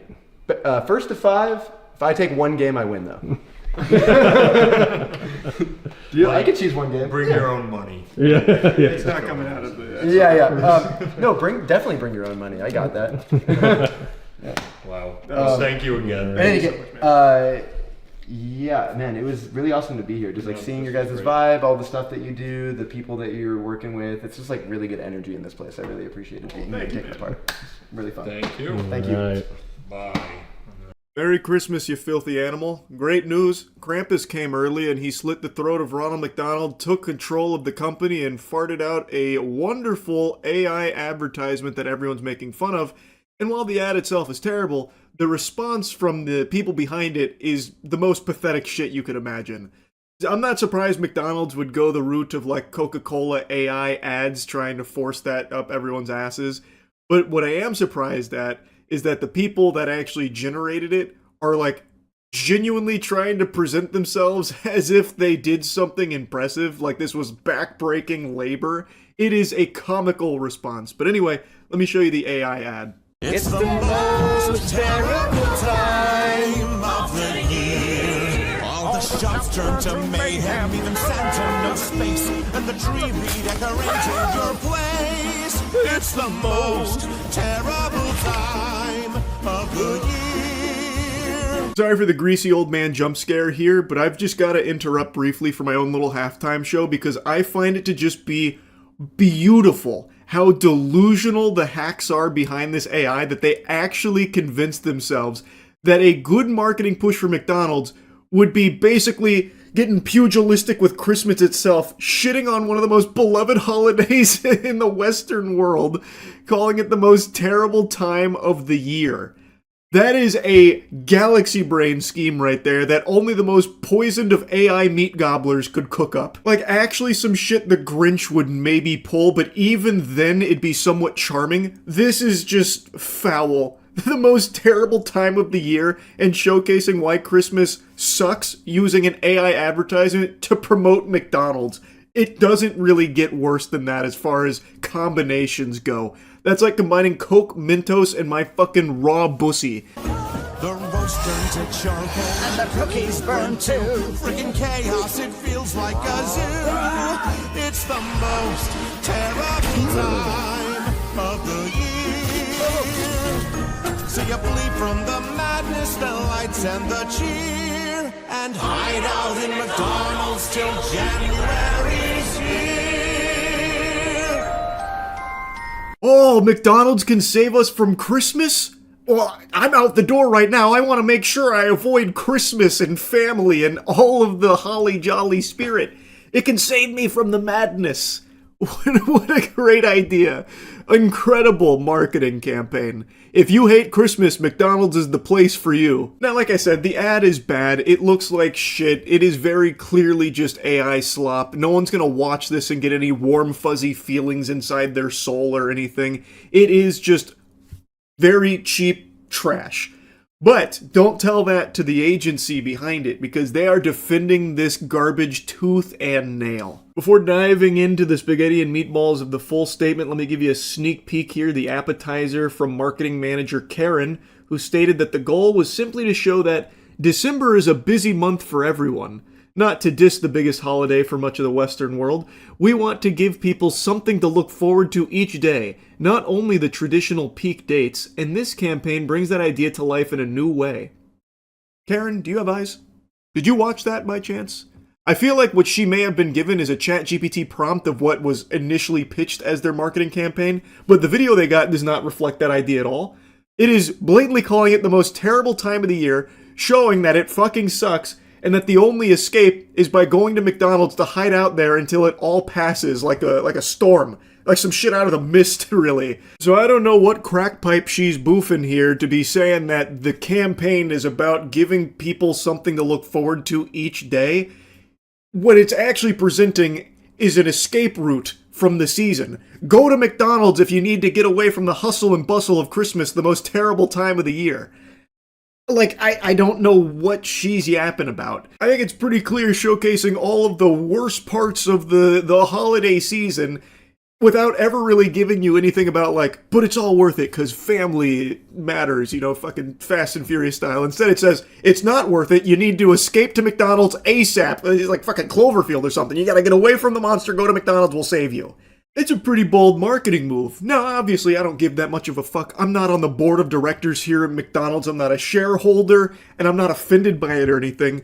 But I do think it's weird. Like, if this was my company, right? Like, if this, let's say for Cheeky Soap, I reached out to a marketing agency to make me an advertisement to play during the Super Bowl to promote Cheeky Soap. And what they give me back is something that associates my brand with, like, hating Christmas or something. I'm raising an eyebrow. Like, let's say I get an ad back and it's like, if you hate Christmas and you love to beat animals and beat the shit out of orphans, then make sure you shower with Cheeky Soap before getting your hands dirty. I'm pumping the brakes. I'm like, wait a minute. Hold on a second here, sports fans. Maybe let's not associate my brand with that kind of like super negative shit. How about the other thing? Like, you love Christmas, you love puppies and helping orphans, then you shower with Cheeky Soap. Why not that? You know what I'm saying? Like, it's just weird that the whole ad is about, like, Christmas is so terrible, you gotta escape it by going to McDonald's. It's fucking stupid. And of course, it's all an AI slop ad in the first place, so it's even worse. But the whole thing is just fucking baffling to me is all. But anyway, the main thing I wanted to throw tomatoes at is this statement here. For 7 weeks, we hardly slept, with up to 10 of our in-house AI and post specialists at the gardening club working in lockstep with the directors. If that isn't the biggest load of dirty barnacles I have ever read, you're telling me you had 10 people, your in-house AI and post specialists, by the way, yeah, fucking specialists, prompt engineers, top-tier sentence writers, working on this for 7 weeks hardly sleeping? Yeah, I'm fucking sure, buddy, and I'm 7 feet tall. That is so fucking stupid. What a bold-faced lie. And if that is the truth, if you actually had to have 10 lobotomites here working on this, writing sentences into the AI to produce this, then you guys are fucking idiots. Actual morons. You could put a paintbrush in an elephant's trunk and just set a keyboard in front of it where it's pecking at the letters and it would type out enough sentences to have the AI spit out basically the same fucking ad, I'm sure, over time. And it probably wouldn't take it 7 weeks to do so either. What directors do you have? Some dude that's just sitting there fucking zooted out of his mind saying, yeah, it's good, write that sentence. It's so dumb. It's such a lie. But maybe they did actually have a lot of staff and they hosed McDonald's for a huge paycheck here for this, pretending to do 7 weeks worth of work. That I could absolutely see where they're just taking a ton of money from them, pretending to do like a lot of work, even though anybody knows that this is not a lot of work. It's AI generating a fucking 45-second commercial. You can do that in literal seconds. Every shot traveled through a rigorously engineered tool chain, real Google Earth plates, advanced style transfer, pixel-level photo repair, custom LoRaS, control nets, bespoke comfy UI graphs, and thousands upon thousands of tightly steered iterations. Bullshit! Baloney! This is a ChatGPT generated response here where you ask it to just make up a bunch of hocus-pocus jargon here in an effort to confuse people into thinking that you actually did any real work at all. You didn't. Liar, liar, pants on fire. You just typed a few sentences in over the course of maybe an afternoon. Then came compositing, lighting balance, physics corrections, physics corrections? My left shoe you did. Anyone who watched the ad can point out tons of fucking problems with that statement, like this guy who falls on the ice and his whole body folds in on itself like origami. Physics corrections, what a joke. And final finishing in flame. We generated what felt like dailies, thousands of takes, then shaped them in the edit just as we would on any high craft production. This wasn't an AI trick, it was a film. And here's the thing I wish more people understood. Magic isn't the technology. The magic is the team behind it. People who pushed, questioned, experimented, swore at broken models, solved impossible problems, and refused to stop until every frame felt cinematic. I don't see this spot as a novelty or a cute seasonal experiment. To me, it's evidence of something much bigger, that when craft and technology meet with intention, they can create work that feels genuinely cinematic. So no, AI didn't make this film, we did. Oh, chills. Literal chills. Wow. What a statement. That's powerful. Man, I take back everything I said. After reading what went into this, the Herculean effort it must have taken for them to produce such a high-quality cinematic AI McDonald's advertisement about Christmas blowing ass. I just can't believe that I would belittle them for this. I feel like such a fool now. Oh my god. And the physics corrections that they must have went through. That poor guy must have been really scrapping in the lab to make it look as good as it did. Fuck. Inspirational. That's the word that's popping into my head now. Now that my eyes have been opened, enlightened into all of the work from such a talented team that went into this. At Sweet Shop HQ, the masterminds responsible for this masterpiece that will no doubt stand the test of time as one of the marketing greats. Now that I see it, I can't unsee it. I know that what they've done here, fucking trash. and that the entire team behind it at Sweet Shop here must be the most insufferable losers on the planet. Holy Toledo. What a statement, Sweet Shop. Really incredible stuff. You did a great one generating this response. I'll tell you that much. The AI cooked for you there. Wow. Anyway, this shit sucks. That's really about it. See ya. I'm making fun of the Starbucks CEO because he recently defended the absurd price tag, the $9 cup of joe, and then talked about how customers are willing to shell out that premium because it's a great experience. It's all about a great seat and making a great connection with your barista. Basically, you're going to fall in love with your barista and it's worth every goddamn penny. Now, the reason why I've just given you that like AI synopsis right there on what this video is going to be about is because I don't know how much of the actual interview I can use here because it's the Wall Street Journal, and historically the Wall Street Journal is like a fucking cartel when it comes to anything that it produces. Or even if I've shown you like a clip from something in the Wall Street Journal, I've gotten in trouble in the past for it. Even if it's like a 5 or 10 second clip, they've come at me looking for fucking scalp. They'd be plucking my teeth out of my mouth until I apologized. Like, I do not fuck with the Wall Street Journal.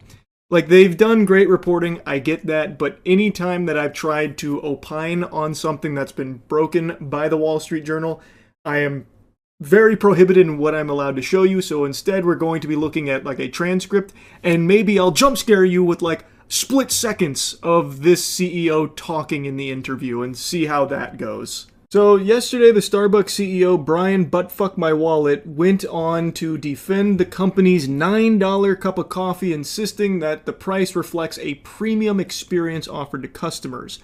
He also was recently granted access to the company jet for personal travel, which is a nice little tiddlywink of information I didn't know about, so thanks to the article here for enlightening me on that, because he definitely deserves it. Brian needs to be traveling luxuriously, and he's doing the Lord's work out there. He's delivering mediocre coffee to every sucker out there willing to fork over all the clams for it. He also said that customers across all income levels are willing and happy to shell out big money for a chance to interact with baristas or score a great seat inside the chain. This article is kind of underselling how he portrays that. If I could show you more of the video, I would. But I'm going to drop that little bit and hope that it's okay. I mean, it's going to be less than 3 seconds. I feel like there's no fucking argument Wall Street Journal could make to take down this video, but I guess we'll see. I think it's important you hear it right from his lips. That value is to be able to have a great seat, have a great moment of connection with a barista. Son of a bitch, I tried everything, but I couldn't get it to 3 seconds. It's 4.5, but it's under 5, so I should be safe. I should be protected. I don't think they can roll up with the goddamn Pinkertons for me showing 4 seconds here at the very end of the interview. At least of this segment of the interview. So he's talking about the value you get, about the great seat, which I will slam my fist on the desk and shout, objection. What great seat. It's fucking Starbucks. It's like the most sterile, generic environment you can ever find yourself in.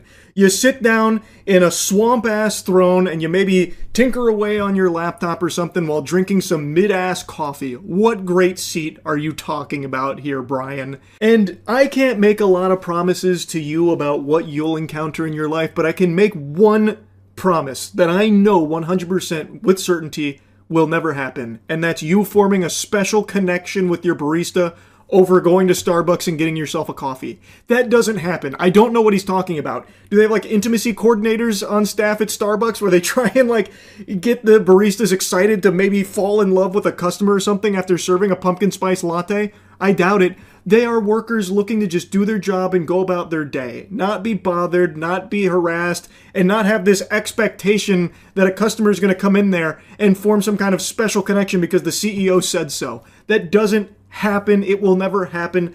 I don't know what he's talking about. This guy must have just fucking did some ayahuasca or something. This is some baloney. And also, Brian looks AI generated. I know that is low-hanging fruit as a critique, but literally this guy looks AI generated. He has like that blurry-ass zoom background there, and he himself pops like a Pixar character. This shit doesn't look real. Brian looks like a fake human being. Anyway, out of fear, I'm not going to show you any more from the actual interview, but Brian does go on to drop some premium nuggets. What we're seeing is people, you know, they want to have a special experience, and regardless of what your income level is, in some cases, a $9 experience does feel like you're splurging.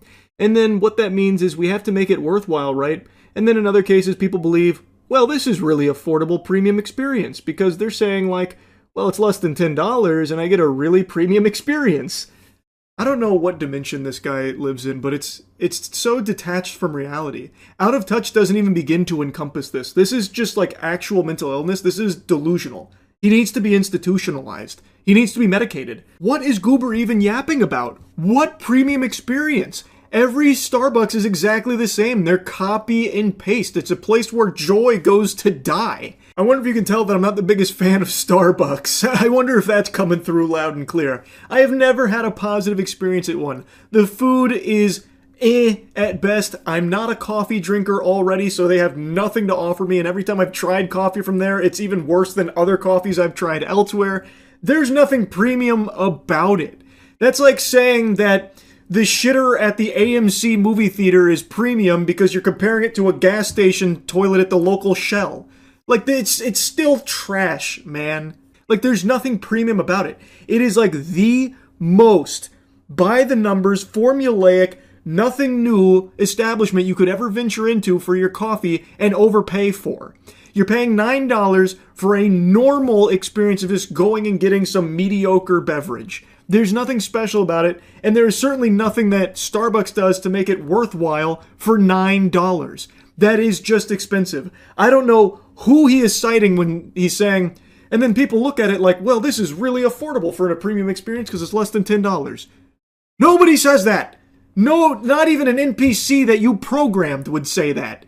Because it's not. There's no premium experience, and there's nothing affordable about it. It's expensive. And also, it speaks volumes that he can't even justify the $9 price tag on the merit of the beverage itself. Instead, he is relying on these ancillary things like, $9 may feel like splurging, but we have to consider the entire experience of going into the Starbucks. That's what's most important, the ambiance. That's what makes it worth it, the premium experience. He can't even just say with his whole chest that our drinks are so good and so high quality that they warrant a $9 price tag. You're paying for the highest quality coffee on the planet. Because that's not what you're paying for. You're just overpaying for mid-shit. And he knows that. And he knows he wouldn't be able to get away with saying that. So instead he's relying on these like X Factor things of a connection with the barista. A great seat. And of course, the premium Starbucks experience of being lucky enough to come inside of a Starbucks. It's a privilege. And you should feel honored every time you walk through those doors. That's what warrants the $9 price tag.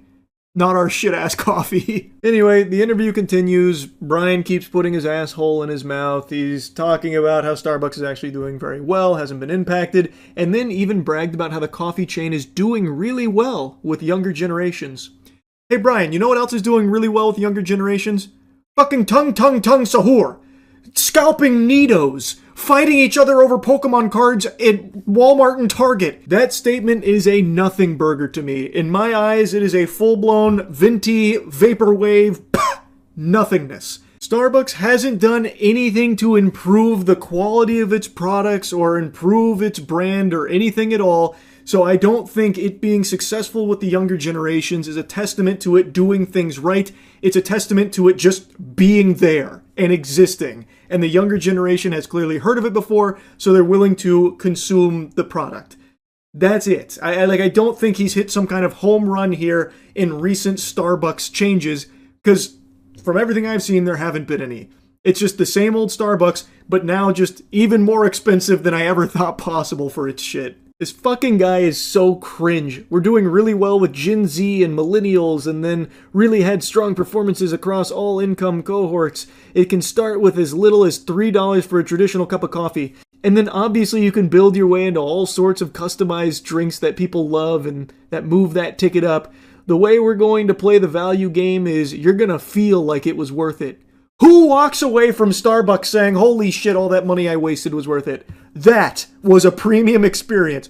Who does that? What kind of actual loser has that kind of parting thoughts? Like, man, $9 down the tubes, but what a fucking experience. Oh my God, I think the barista might want to have sex with me. I think the barista wants to marry me. It just doesn't happen. There's no premium experience. He insists customers value the experience over discounts or flashy one-off promotions. Oh, that's what everyone says. I don't want to save money. I want to make sure when I go to Starbucks, everything is exactly the same and there's a chance of a connection with the barista. Please, don't help me save money with discounts or anything. I want to waste maximum amounts of money here at the same fucking Starbucks as always. Yeehaw. I'm sure, Brian. I'm sure. Anyway, I won't blabber on more about this guy. Just another painfully out-of-touch CEO I had to clown on. That's really about it. So, yep. If you could only see the world through my eyes, you'd be looking most people in their chest. But I'm going to show you a little something that these eyes have seen today. It's a pretty chaotic video with a woman and a man she was with. Could be husband, could be Tinder date, who really knows? Could be a complete stranger who was trying to impress her. No telling. But they were at an event, and she hit the sauce a little bit too hard, had a little overdose on the fun potion, a little bit of glug glug glug glug glug, oh Reggie, and started throwing hands with the staff, and it does not end well with her. This story is not a happily ever after for her life. Alright, the manager! Alright, he's just fucking harassing me. Yeah, he's on a distraction. Please leave. Tell me one more time.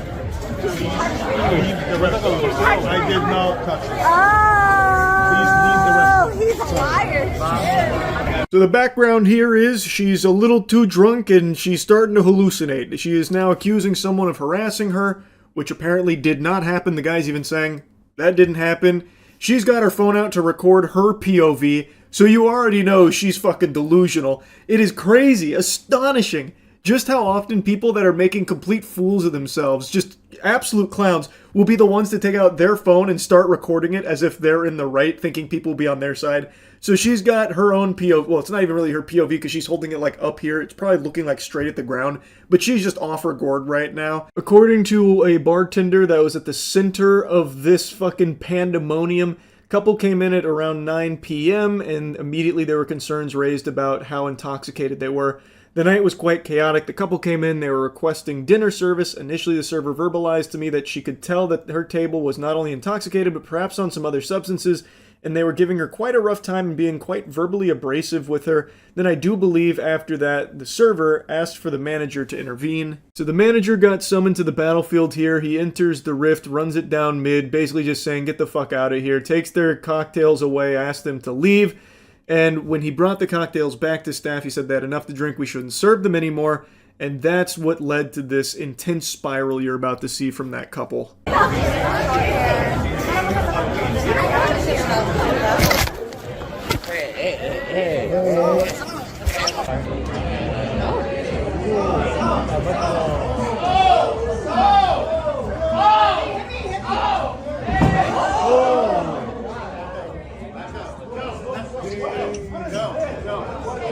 She tries to slap the phone out of someone that was filming her, which is odd because she wasn't exactly shy about filming this herself, but I guess she doesn't like the angle that that stranger was catching her at. I don't really know what the thought process was there. Obviously not a whole lot of thoughts going on in there in the first place. Right now it's just her seeing red and on a rampage. Right now she is just like in Kratos Spartan mode, but she's super drunk, so she's throwing wet noodles instead of knuckle sandwiches.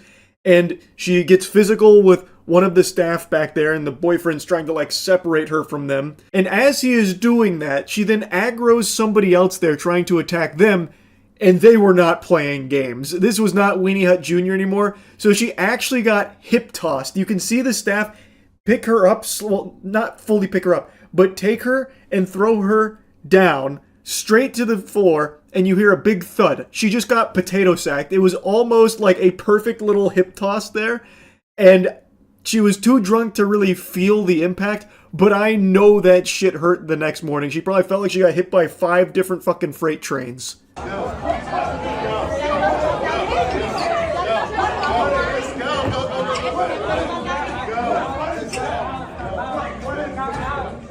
out the way. Get out the way. Let's go. No pooping.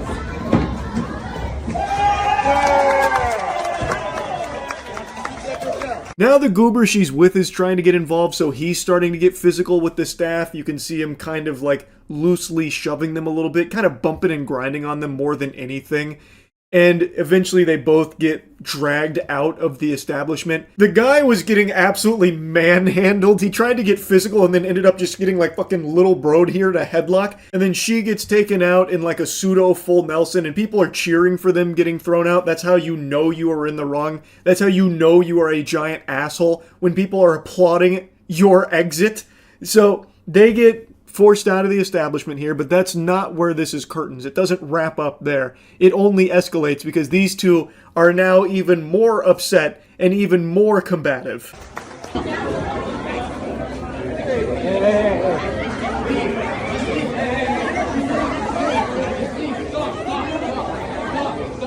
Let go! Let go! Let go! Let go. No, let go right now, please. Let go.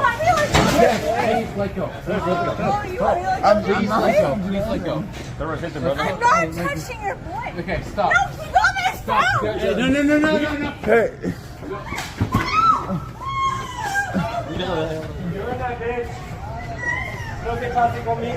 There's a lot to unpack here. There's quite a bit to digest.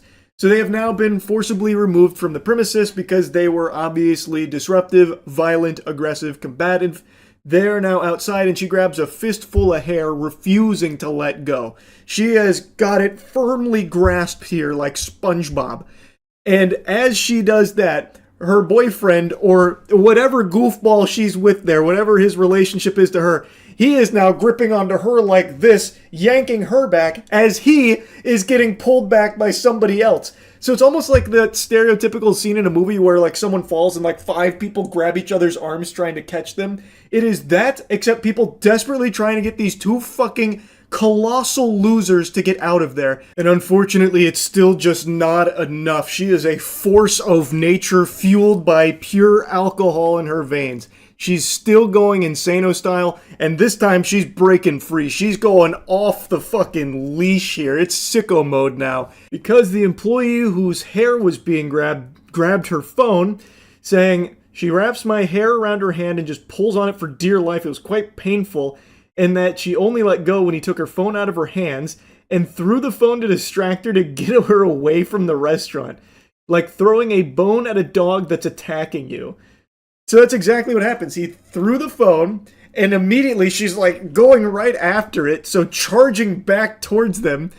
And so she got tripped, and my God, it's like all the momentum stopped. Not like she was, really breaking any land speed records for her 40-yard dash or anything. She was kind of drunkenly waddling over there, but when she was running and got tripped, it was textbook form, and then she just drops like an anvil. Like a piano being dropped in a cartoon. She just hits the ground so hard instantly and starts calling the wambulance. She starts immediately crying in a Peter Griffin death pose.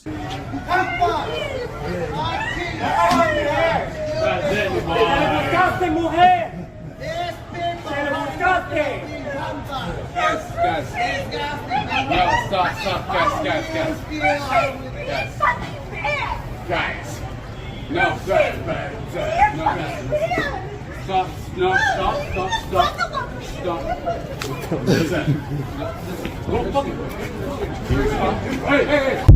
So now that she's been kind of decommissioned here, too many boo-boos for her to continue, she now starts insulting the guy she's with, saying, be a fucking man, trying to goad him into getting his ass kicked as well for a biblical smackdown that would have been placed upon his soul. She's just like, be a fucking man! Do something!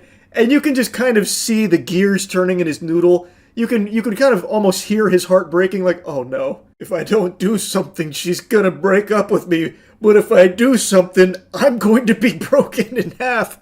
What a conundrum, no! And then he eventually just decides, fuck it, we'll do it live. So he shoves the guy in the Santa hat, who is much larger than he is. It's a mismatch. He has to know that right there. That's David versus Goliath, but David's a big fucking douchebag here. He has no chance. But he goes for it. Smoke him if you got him, So, no fucking ZD now? So he pushes the guy in the Santa hat, and I swear to God, there might be a longer cut of this, but I bet that guy in the Santa hat could have picked him up like Bane to Batman and broken him over his knee. Like, he had no chance there.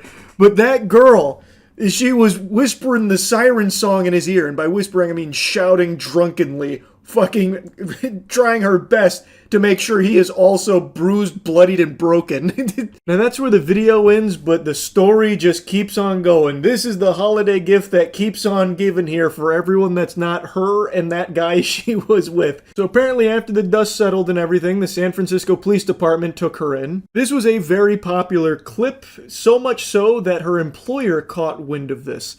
Her name is Shireen Afkari, and she worked for a popular fitness tracking app named Strava, where she was a senior manager of growth marketing and retention, and has now been released from the company. They made a statement on Instagram saying, "We are aware of an employee who exhibited extremely concerning off-hours behavior. We don't condone violence of any kind, and this does not reflect the standards we expect of our team. This past Monday, we made the decision to end the individual's employment." No word on anything in regards to the guy she was with. I imagine in the director's cut of this footage, if there's a longer version of it, he probably learned his lesson after he tried to pick that fight with the Santa hat guy at the behest of his sweet milady fedora tip. An unsurprising conclusion there. She really did go pretty hard, but you know, surely it was worth it. I bet that was an unforgettable night out that she can't remember at all. Little too hard on the old eggnog this holiday season, I think, for Miss Shireen there. Yikes. Anyway, that's really about it. See ya. I've been doing one of these in a while, and I used to do them all the time. Many of you may remember way back many moons ago, I used to do an annual video, a yearly roundup of the most common questions I got asked that year, and answering them all in one big video dump. But it's been a long time since I've done that, mainly because I started streaming daily, which means I was answering the same 50 questions every like 4 minutes, so there wasn't really like a ton of questions that were going unanswered. But I wanted to give a little mix-up here, hit you with the shake and bake, because there is one question that for actual years I have been asked probably above all else. The only thing that comes close, like maybe second place, is why am I so short? Which is a question I've answered like 3 times now. I mean, again, it's not a question for me. You gotta ask the man upstairs. I don't know why God made me this short, but I don't mind being fun-sized. Can't change it. Is what it is. But I'll be right back, though. I have to excuse myself to the little sailor's room. Alright, anyway, and that question is about the gym. What is my advice for anyone looking to get started with gym going, a fitness journey? And it's a question I always enjoy answering or just diving in on. The subject is just something I'm very familiar with. Maybe you know, maybe you don't, maybe go fuck yourself, but a little bit of lore on, you know, my academic career. When I first went into college, I had a digital arts major. I wanted a career in animation. But it became painfully clear for the 2 years I spent in this major that there is no one worse in that field than myself. I have to be the least talented organism on the planet when it comes to art and animation. When zookeepers give paintbrushes to elephants and they fucking doodle on a canvas, that demonstrates a higher level of artistic prowess than what I was able to produce in 2 years with that major. So going into my junior year of college, I switched to a human sciences degree with a concentration on exercise physiology. And even though I don't use it these days, I of course still am very active in the gym. I know a lot of people like when I do the old sleeper build showcase type shit.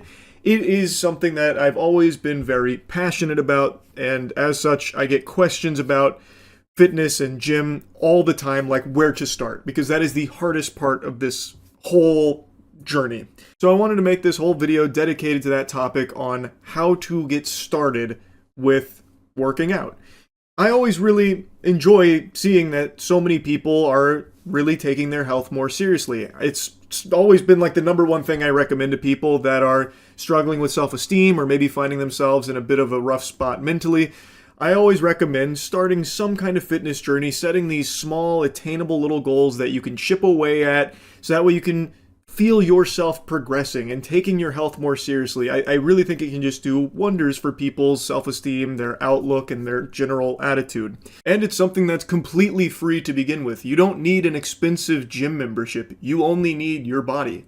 I'm a big proponent of calisthenics. The bulk of my training these days has been heavy weights, but I always integrate calisthenics into my workouts because I think they are just great for functional strength, and especially if you are just starting, it is great for beginners because there's so many progressions. So like push-ups, for example. If you can't do a full push-up, you can do knee push-ups. Pretty much every calisthenic movement has progressions for it. But by far, the most important thing when it comes to working out and taking your health more seriously, and one that everyone always mentions, how do you stick with it? How do you stay motivated? I believe it's routine. It's not easy to start for a lot of people. It's very hard to stay motivated. It's hard. It is difficult. But if you can just grit your teeth and bear it for like a week of sticking to a schedule, it starts to become easier. It starts to become routine. It becomes more comfortable. And then over time, maybe you start to enjoy it. Maybe you and your friends want to start working out together. You go to the gym together. Then it becomes fun. Like, it may start as something daunting that you're not looking forward to, but if you stick with it for a week or two and it starts to feel like a routine or even starts to feel fun if you're doing it with a friend or you start to find the joy in working out, then it starts to be locked in. Then it becomes far easier to stay working out, going to the gym, this kind of thing. So that's always the number one piece of advice I give to anyone looking to start a health and fitness journey is stick with it for like a week or two so it starts to feel like a routine. It becomes a normal part of your scheduling because then it's a lot easier to stick with it. Now, the next piece of advice I always give to people that are starting a health and fitness journey is you do not need to spend fucking oodles of doubloons on all of these outrageous fitness courses that are being hawked on every single social media platform out the wazoo. You don't need to do that. It's the big 2026. There is unlimited information right at your fingertips for exercise science. There are countless great resources online. There's innumerable channels on YouTube dedicated to every single possible training methodology that you could ever imagine. And when you're just beginning, you don't need to make yourself like the perfect split off rip. You don't need the perfect workout regimen to begin with. I think what's far more valuable to a beginner is having a big charcuterie board of a lot of different exercises that you have compiled from a lot of different training resources and trying them all yourself. Making sure to use good form, learning the movements, and finding which exercises you like the best. Because when you're starting a health and fitness journey, you probably want to be enjoying it. Having fun would make it a lot easier to stick with it. So finding the exercises you actually like doing in the beginning, I think, is far more helpful than immediately spending hundreds of dollars finding the most optimized workout splits for yourself. That can come later. Once you're more, seasoned in the gym, you know what you like, you know what's working for you, what's not, then you can start catering your workouts more specifically using other resources that are specific for the goals that you are trying to achieve. But I don't think you need to do all of that all at once. I think it's much more valuable when you're starting out to find the exercises that you really like. Now, naturally, that leads into another question. How do you find these exercises? Where do you go to learn about these lifts and how to properly do them? And how do you avoid the information overload if you do just type in just workout, for example? Because if you do type in something like that, you're going to get hundreds of thousands of videos from thousands of different channels and influencers telling you a bunch of conflicting things. Like maybe this guy over here is saying you're a fucking idiot if you're doing barbell bench press. This guy over here is saying, no, actually it's a gold standard to just flat barbell bench. This guy over here is preaching the gospel about, no, actually you have to dumbbell press. That's the only way to train your chest. That's the way you got to do it. And when you're just starting, it's a lot of noise. How do you figure out what's the best or who to trust? And I believe, kind of like what was said in the famous commercial, why not both? When you are just starting, I think it's valuable to experiment. So learn both of these lifts and try them for yourself.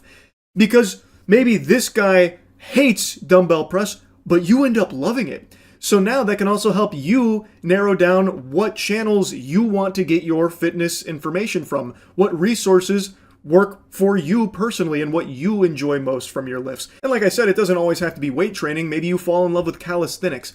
The point is just trying a lot of these movements and a lot of these lifts and figuring out what you enjoy most will help you stick with something. I think that's far more effective than immediately spending tons of money buying like a program and, you know, buying a bunch of supplements.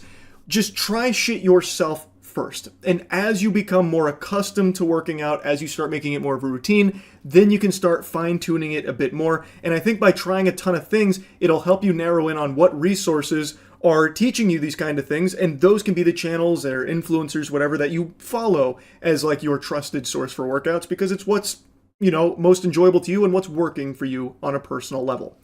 But as I said, the most important thing to start is trying to lock it in as a routine. And starting with somebody else is always going to make things easier. If you do this with like a friend, I think that makes it infinitely more fun just off rip. So if that's an option on the table for you and a buddy to begin this kind of thing, I definitely think that's going to help both of you right away. But again, it can be done solo too. It just takes effort. Like, it does take some time and it takes some effort. But I truly think it's worth it, which is why I always recommend it to everyone. And I always like when people ask me about it, even though I'm not the most knowledgeable guy in the world on it. Far from it. There are people far smarter than I on this subject. But hopefully this yap session has been helpful to someone out there that's been tinkering around with the idea of taking their health and fitness a little more seriously. Anyway, that's really about it. So yeah. Trump Mobile, the golden Trump phone, supposed to come out 2025 of summer. So now the beginning of 2026, still no phone, still no pickles. And you might hear the little Banjo-Kazooie backing track right now to this video. It's because I'm on hold with Trump Mobile support to check on my pre-order to see what's gone so awry that the phone still hasn't arrived. The Trump family's attempt to launch a new smartphone is off to a rough start. You may remember back in June, Eric Trump and Donald Trump Jr. announced the launch of a new American-made mobile phone along with a wireless service they called Trump Mobile. The release was originally slated to happen in August, but now it's November and people are still waiting. I've tried to get a hold of Trump Mobile's customer support for a little while now, a couple days, to no avail. So now I'm just on hold waiting to see what's going on with it. Because, I mean, it's, you know, the Made in America, well, scratch that, they actually got rid of that. It's no longer Made in America. They don't claim that it's an American-made phone anymore. It's just a proudly American phone, according to their website now that they've updated. And for $500, it was a really, like, great deal, which defied all laws of physics and everything we knew about manufacturing to get a phone to that level. Every single human being on the planet with a functioning frontal lobe could have told you there's no way to make a $500 phone in America. So now they've abandoned that marketing mumbo-jumbo entirely. Oh, I thought I was about to get a hold of someone there, but that happens a lot. It starts to like break up because there's only one song that they loop forever and they can't even do that smoothly.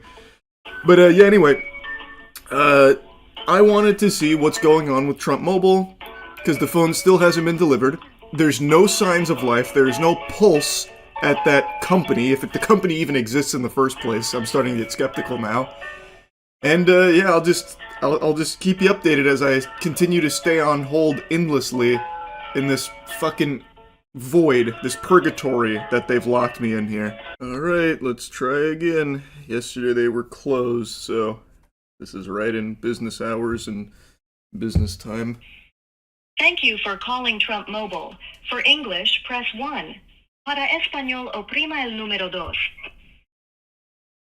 2. Press 1 to open a new Trump Mobile account. Otherwise, press 2 for support with an existing Trump Mobile account. Thank you for calling Trump Mobile. Your call is very important to us. To ensure the highest level of customer care, this call may be recorded for quality control and training purposes. Please hold, and our next available representative will be with you shortly. You can also visit our website at www.trumpmobile.com to apply for a new account or access your personal account portal. Hey, I just wanted to check on the status of my pre-order.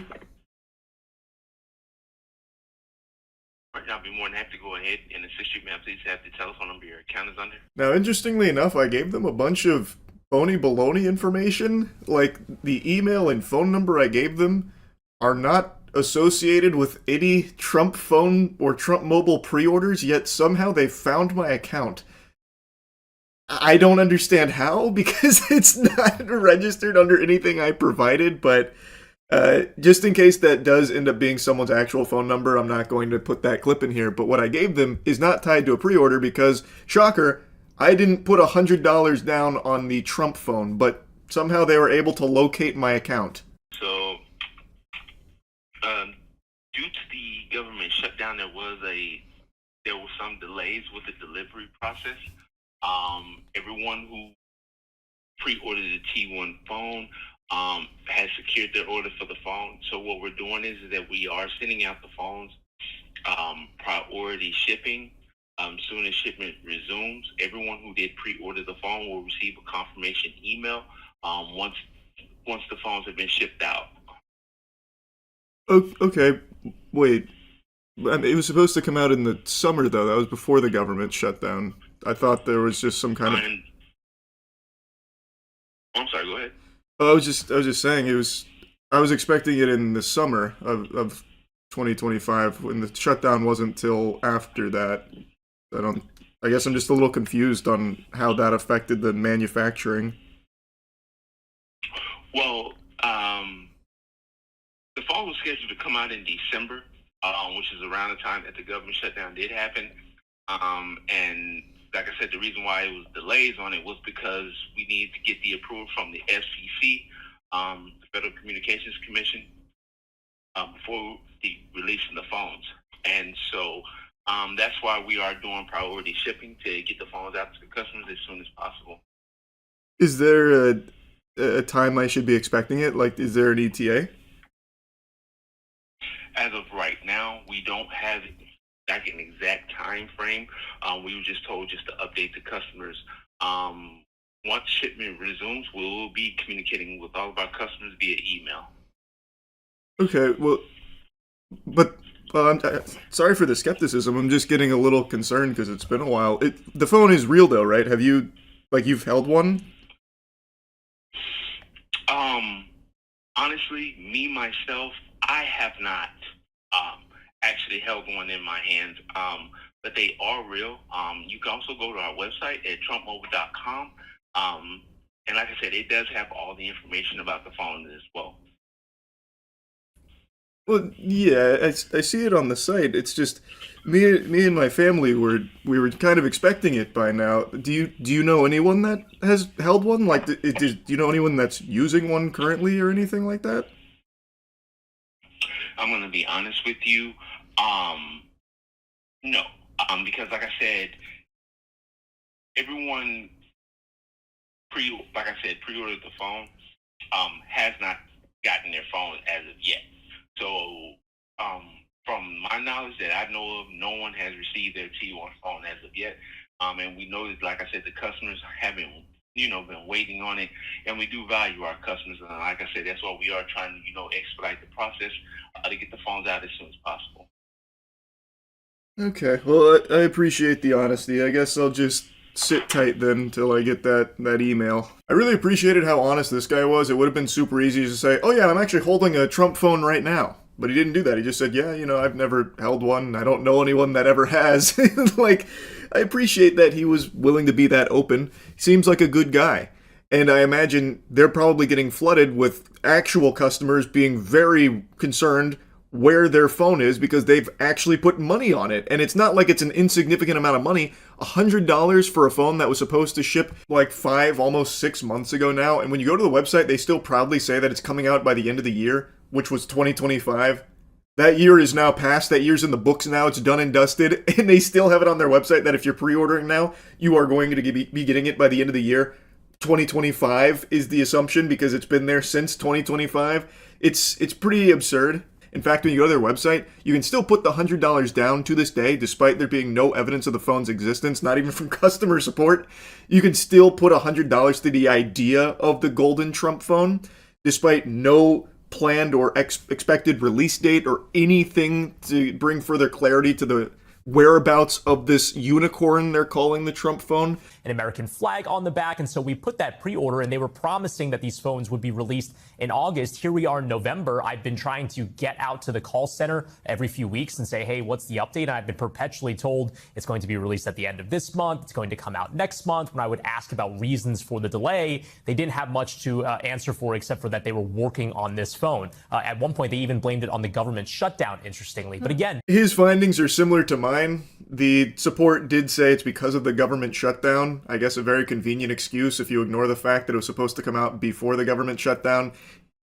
Support then, of course, just doing his job. It's not like I blame him or anything. Is saying, no, it was actually supposed to come out in December, which isn't really the case. But even then, it's past December and everything like that. The government shutdown, it's in the past now. Where's the phone? It's January. This segment was from November. Like, it just doesn't seem like it's real. It doesn't seem like it actually exists. And I think a lot of people that put the $100 down have probably forgotten they've done that. They probably forgot that Trump even has this Trump phone that he pitched because he is hawking so many products to enrich himself and his family. He has like actually over 200 like fucking pieces of merch, the Trump cologne, the Trump Bible. Like, he has so much garbage that he is putting out there that a lot of things like this just fall through the cracks and people just mindlessly giving him money. They probably forgot about this. But you still haven't received what you were supposed to with your $100 down. You have still not gotten any information on where your Trump phone is. That should be something that's pretty eye-opening to a lot of people, but I'm sure they'll just hand-wave it. No, it's so highly advanced and such powerful American-made technology here that it's just taking a little extra time, which is why they can't actually explain anything. That's what's going on here. When the reality is, they can't make that phone for what they were saying. Like, you could probably go to Temu and start drop shipping a golden Trump phone, I guess, but their initial claims were that it was American made, and even on their website, they still have like the nomenclature that tries to mislead people into thinking it's American made by saying it touches American hands during production, as opposed to being entirely American made, because you cannot make that here for that price. You can't. You literally cannot. So it is going to be probably made in China, and if it ever comes out, will not be what it was advertised as, if it ever comes out at all. Even a phone being made in the U.S.? Do we know? And I know you've been looking at their website and noting that there are some changes there. Yeah, so again, this was branded as a made in the USA phone. In fact, they said so on their website. But interestingly, as I've been trying to follow the development of this phone, they tweaked the wording on their website. And now the mention of the made in the USA is completely scrubbed. You can see the original image on the top there. It says in that text, made in the USA T1 phone. And now all it says is, you want to be the first one with the new T1? Here's how. Elsewhere on the website, they describe it as an American proud design. And January 2026 checking in, it's still in that state. They are, like I said, trying to wash away that initial claim of being like entirely made in the US because, as he goes on to mention, it's just not technically possible to make that kind of device in the States here at that price point and at that development timeline. It's just not possible, which is why it's no longer there. But the phone still doesn't exist, so they're still, I don't know, having a hard time developing it overseas too. I thought for sure they would have just farted out something very quick from like Alibaba and called it the Trump one, just to like satisfy the people that gave him money, which is no doubt a lot of people. I think it was hundreds of thousands of people pre-ordered the Trump one, like the Trump phone, and they are still getting nothing. There's still nothing there with no answers and no expectation on when it's arriving. So just wanted to give you a little check-in here in case you forgot about the Trump phone. It's not looking good. I'm sorry to tell you, sports fans, but it's looking like you got schmeckeldorfed. That's really about it. See ya.